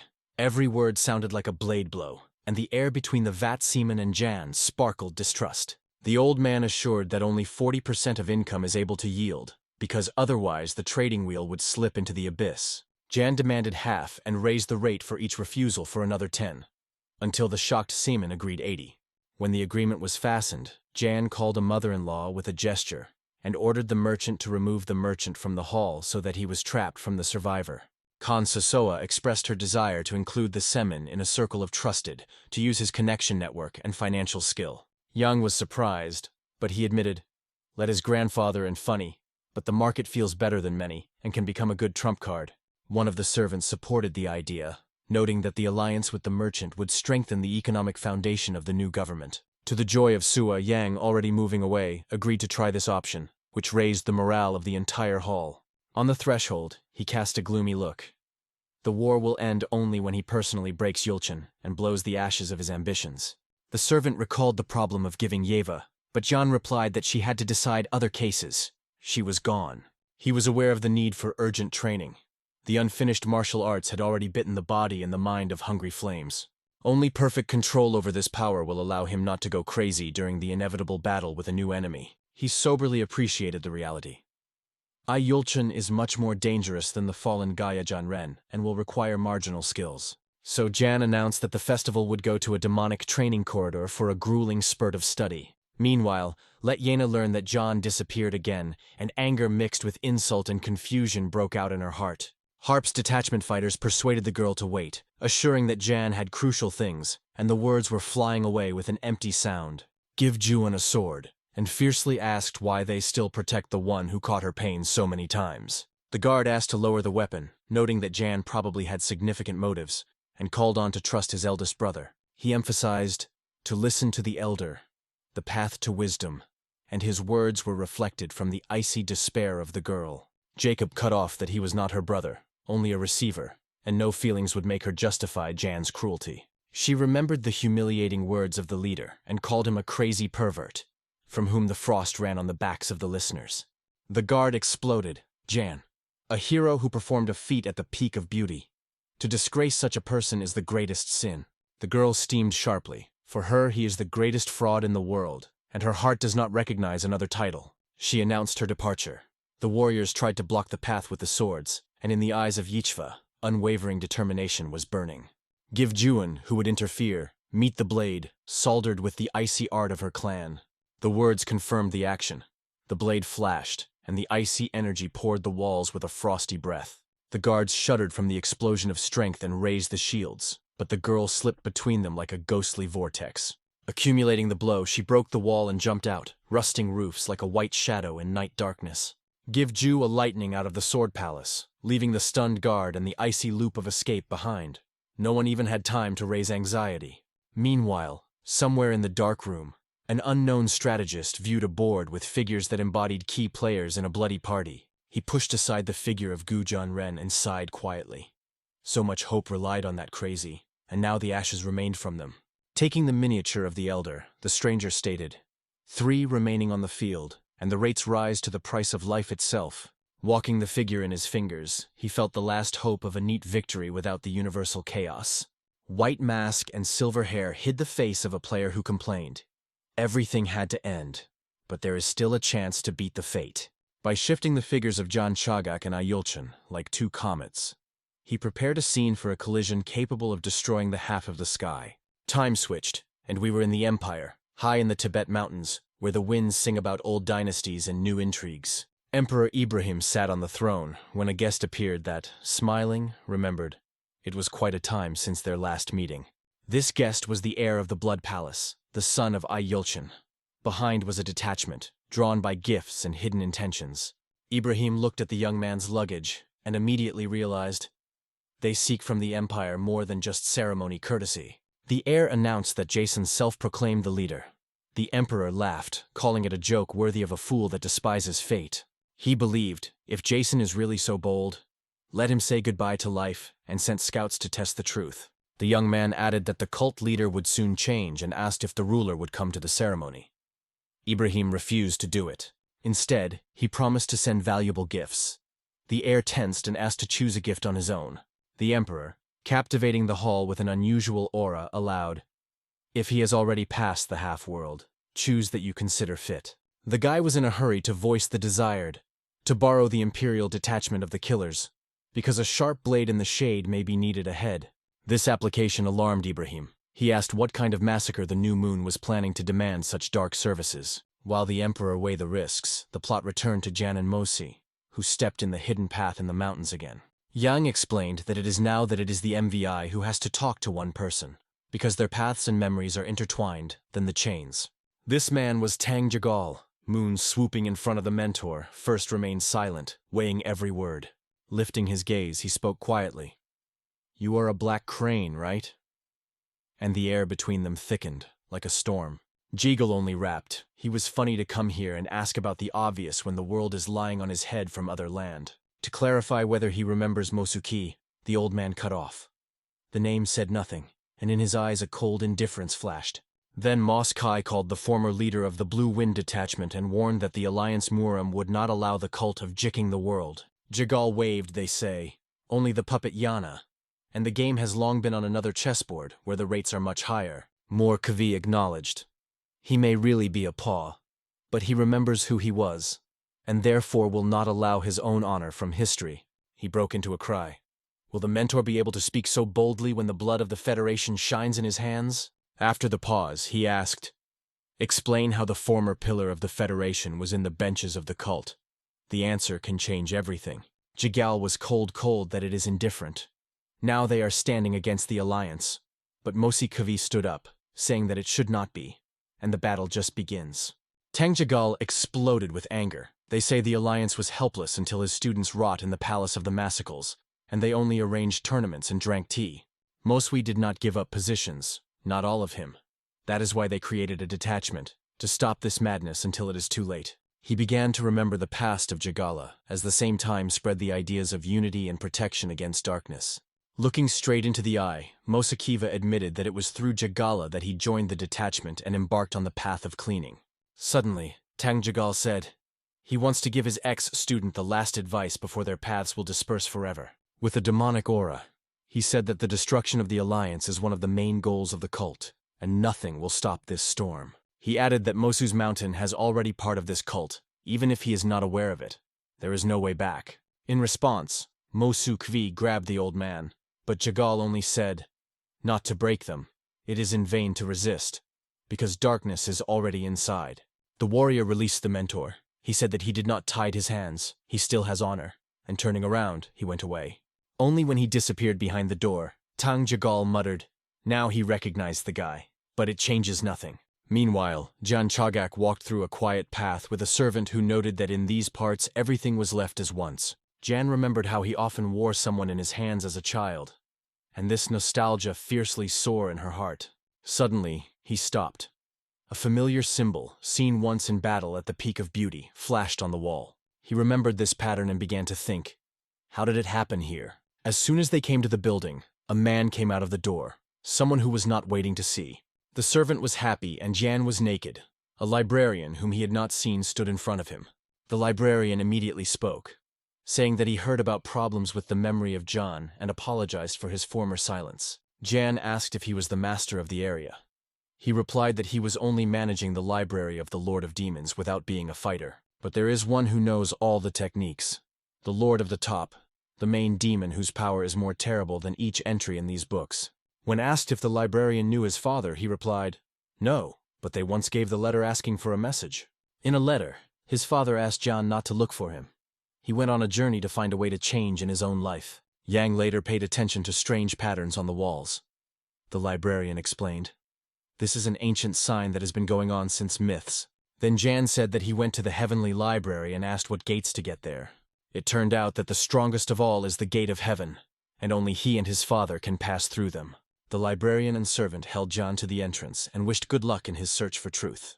Jan began to wander between shelves, looking at scrolls and books, but did not find what he was looking for. In the corridor, he noticed someone else, the figure that she flipped over old folios with an expression of deep concentration. It was the third elder Manhwa, who held a rare book in his hands and said he had been looking for it for a very long time. Seeing Jan, I happily congratulated him. They say it is nice to see again, especially after everything that happened. Hearing the name of the elder, Jan remembered. It was Tang Jagal who asked him to find a ban, because he was one of the wisest in the world. Going to the elder, Jan Chagak politely asked if one of the books that was interested in it could be taken. Smiling, Banai replied that he always believed in him and gladly helped with the search, because Yang is better than they were talking about. In response, John noted that the heat of this summer has exhausted him, so he is looking for ancient medicine books to improve health. Hearing these humble and gentle words, Jan began to understand why the elder was called the Saints. He was astonishing with his kindness. Banai praised Yana's love for books, noting that he never stops learning, because knowledge is also a form of strength. He mentioned that he should go to the Peak of the Fire for treatment, but promised to visit later if Yang did not mind. Already on the farewell, the old man happily said how pleased he was to see Chagak, and he stopped him for a moment. Jan asked if I knew something about the Western arts. He answered restrained, without enthusiasm. At that time, Jan wondered what art the Holy Dagger, which has a special aura belongs to. The elder thought. He did not mention anything, and confessed that he had one hypothesis. He advised to study the ancient art of death, and this proposal was literally stunned by Jan. Banai explained that it is an ancient martial art created in old China by killers, but extremely effective. He delved into a long story about the origin of style, so tedious that John barely restrained his sigh. Just after completing the monologue, I said goodbye and began to go, promising that I would see with the hero. Jan said with relief that he has no anger, and this is a big plus in this harsh world. Meanwhile, the ban itself started descending from the mountain, thinking deeply about the events that just happened. Smiling and hiding his face under the hood, he thought about the likelihood that Jan was really mastering this art, and that he did not seem. Stopping, he said to himself, if the fights do not avoid, then you should fight with honor, even against the stronger. His assistant in the same mantle asked whether he came from the cult. Without turning, the ban was replied, I stood on one side too long. It's time to move to the other. Raising the aura, he ordered the assistant to depart, noting that he would again think. Touching his shoulder, he added, "Only the one who will execute the order. No doubt and questions will survive." The assistant nodded silently, saying that he understood everything. And the ban, in the meantime, disappeared behind the turn, disappearing in the fog. Jan, meanwhile, flipped the old books and realized the techniques he possessed are really powerful and are too unstable. He remembered how instinctively used them in battle, but could not remember how it happened. And here he came across a book with the name of the art that I mentioned, the ban. Felt relief and joy. Reading carefully, Yang found that the pages were not filled with instructions, but questions about choices, actions, morality. The text was about the legendary warrior who was able to master all the arts of the world and became almost unattainable. Sinking into thinking, John began to reproduce familiar techniques, focusing on the advice from the book. At the same time, he trained spiritual practices, for a long time, focusing on one point, directing energy with maximum accuracy. The illusory arena broke out around Jan. He created ghostly opponents to immediately experience the power of new equipment. Imaginary fighters rushed on the offensive, and Yang, armed with only 2 daggers, entered the rhythm of a duel like a shadow dance. He divided into 2 streams, pouring the maximum charge into each hand to control the blades with jewelry. Only a few minutes, and complete control has come. The illusory enemies were scattered with sparks, reflecting his victory. The room prevailed silence, and the energy shield around Jan's body was changed by light. Now he owned both the shell and the technique. Realizing success, Jan bowed to an invisible mentor who spoke through the pages of an ancient manuscript. The introduction said that this path was going on, and Jan has overcome it on its own without turning the last page. But as soon as he took up the final line, an anxious feeling of inevitable misery sounded in his heart.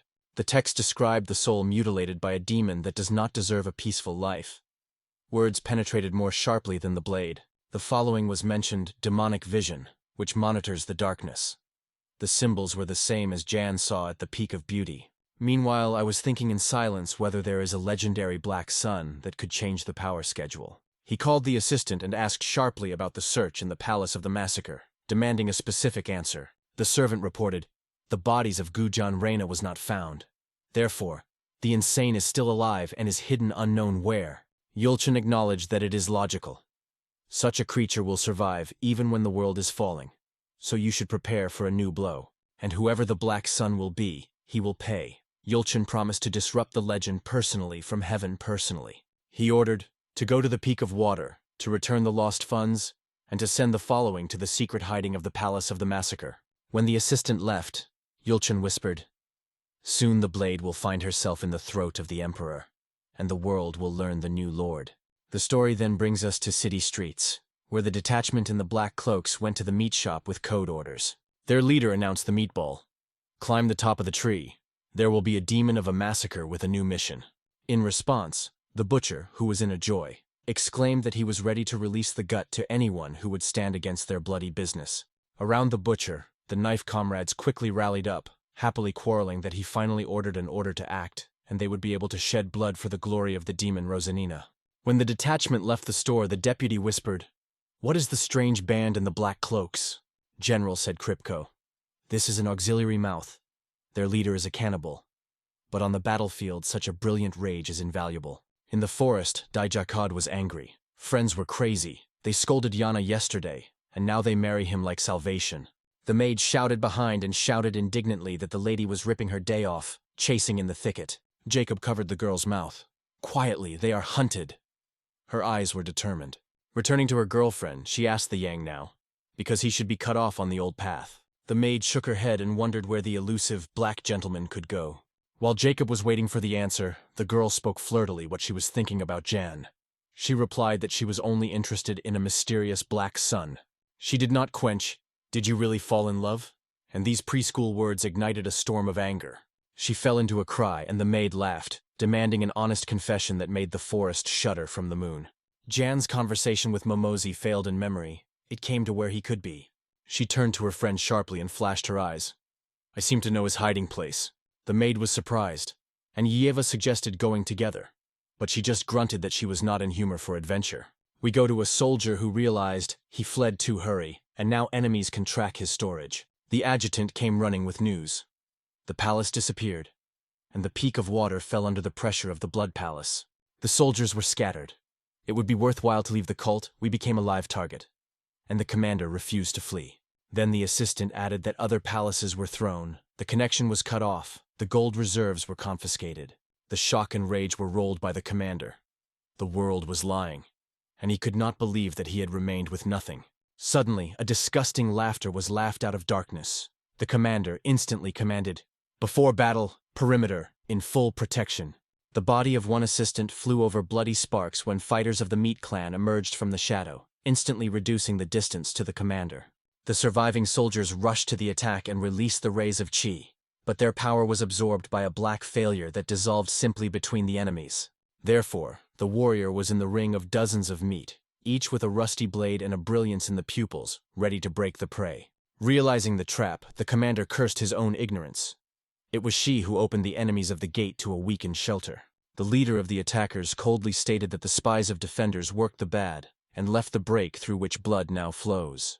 The black-haired leader asked why attack when the demon has already had a title, and in response he heard only a mockery. The meatball stated that his flock was terribly hungry and wanted to have a snack before a further hike, as if it were a regular lunch. The commander estimated the chances. A maximum of 30% of the victory, but only in an honest fight one-on-one, not in the meat grinder. The demon rolled up with his hand, and dozens of blades moved to the besieged detachment, saying the live meat. Defenders raised the barriers, but the cold horror squeezed their hearts. Today their storage can turn into a mass grave. It was in this chaos that gave birth to Ju. Froze from shock, and saw the sky shuddering from the shine of the blades and splashes of blood. She ordered the maid to hide in the bushes and tried to understand who were all crazy. Cut in the middle of the forest, the maid whispered, "It is a massacre between the Yard of the Massacre and the Meat Clan. A real slaughterhouse without rules and mercy." Yanda asked who was in the greatest danger here and heard, "Ladies, we are with you." And Moraz ran her spine. The demon logged in the girls, licked and ordered them alive, because fresh meat tastes best. The shocked jacket has given whether these freaks were devouring people. The maid nodded and advised to flee, but the soldiers of the two massacre rushed to them, and Yuina realized that she is now both the thinker and the prey at the same time. She remembered Yana's warning. She is hunting the palace, so the escape is no longer an option. You need to keep a blow. Having collected freedom, Jacob shouted that she would fight until his last breath, so as not to be embarrassed before the black sun. She crashed into the crowd, covering the skin with ice quote, and each stroke of the blade left the icy scar in the air. Having realized that the meatballs were distracted by Yeva, the captain realized there was a chance to save a detachment if to force enemies to disperse. But despite this spark of hope, the threatening shadow of a demon man-made man has not been put. He remained the main, deadly, dangerous rival. The commander saw the subordinate number 12 to the edge of the eye, and the cold fear pierced his heart. The soldiers rushed from the rear and reported that the enemies did not feel pain. The captain immediately ordered his head to cut to stop their crazy. The man was breaking up, asking whether the commander really thinks that a bunch of mortal could defeat freaks from the Meat Clan. He is mockingly throat that he had too high thought about himself, because he had previously surrendered to small dogs. He jumped up like a bloody meteor and was about to sow the captain through a single blow. He met the shoe of the blade with a barrier. The ground under his feet dispersed, but the shield was kept, though it was Nat. In despair, the warrior realized the power of the monster is enormous, and he had already dreamed of giving his head to dogs for food. In this critical moment, the top fell from the top, a spark of the blade in his hand. The meatball was shouting, crying that it would not interfere with a dog duel. The girl, however, rushed at the attack. The captain could not understand why the stranger was beating on their side, risking life. However, Yuan did not retreat. Ice blue flashes were flying, and she struck her sword just into the face of the demon. He flew away from the power of the blow, stood up, splashed his teeth, and angrily shook the air when the fog of the dust hid his vision. Deciding that it was a pathetic focus, he grabbed an axe and rushed forward, confident in his own invincibility. But with a gray moo behind his back, a silhouette with red eyes broke out. An invisible hunter crashed like a night ghost. It was the captain. He activated the hidden equipment and struck energy simply in the back of the meat, sewing the flesh into the bones. The demon logged. The body was shot by convulsions. He could not believe that the deadly blow had missed so easily. After collapsing on the ground, he chose fury. The captain turned to Yichua and asked in surprise why he helped, at risk of death. She answered briefly, "From now on, He and his people argue her life. This price for her kindness. The commander exhaled, smiled, and shook his head, making it clear that he was taking the agreement. The debt of honor for salvation was already recorded. The captain with a fierce heart was strongly approached to a dumped butcher to make a merciful but final blow under the laws of the Palace of the Massacre. He lifted the blade because the code demanded to extract the enemy, and a sudden sense of danger was pinched in his fingers, as if warning about something evil. The body of the butcher swore. The blade flew forward and sewed the captain's shoulder through, spilling hot blood on the crack. The freak broke to his feet and blocked the captain's life points with 2 fingers, paralyzing him, like a puppet without threads.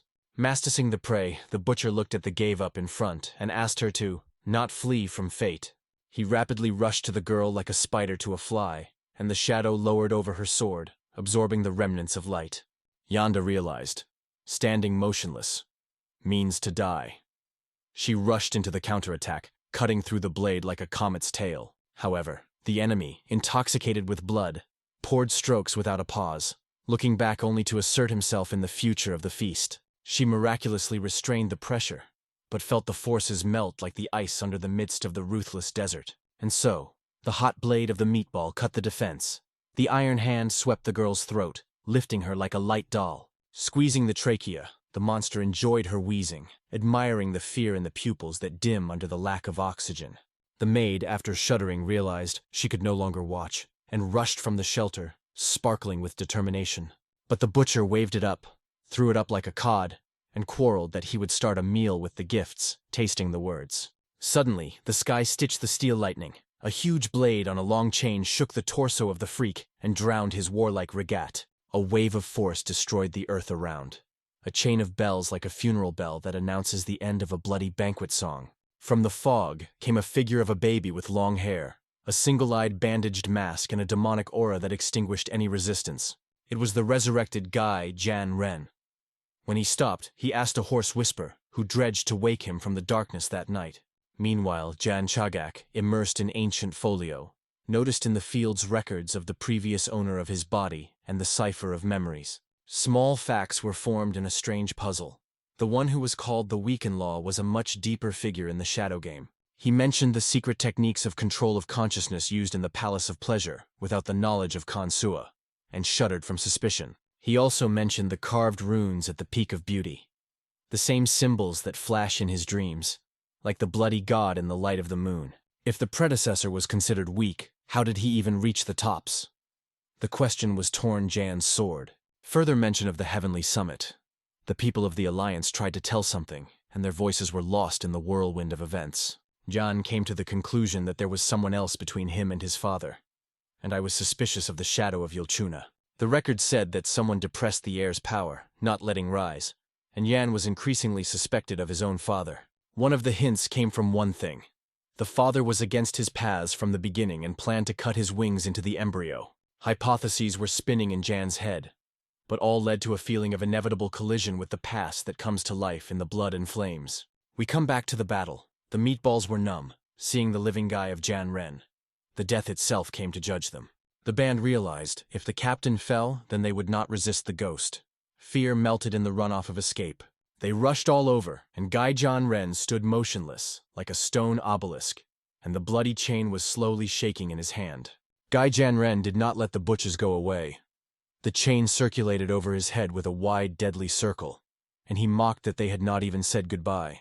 In a moment, the steel snake flew off the rays, sowing the air and flesh. The red splashes followed every blow, and the crowd of enemies fell, not having time to shout. Only their leader survived. He, stumbling on the dead bodies, rushed in the thicket, making prayers to gods who had never believed. Guy Jan Ren was just standing, thickening the bloody aura around like a fog. The earth groaned under the fugitive foot, and the shadow of the demon spread like night. Give Jacob with a fright that she imagined the power of this monster horrible. But the reality was much more scary than her darkest thoughts. The wounded Captain Kripko advised the girl to flee until the monster was entertained with hunting, and did not look at them. She also said that the escape was now the fate of the panties, and pointed to scattered fugitives who threw their wounded at the beating. The demon, swaying the chain, slowly moved to Yikwa, wondering whose daughter she is, because in her eyes the pride of the ancient kind flicked.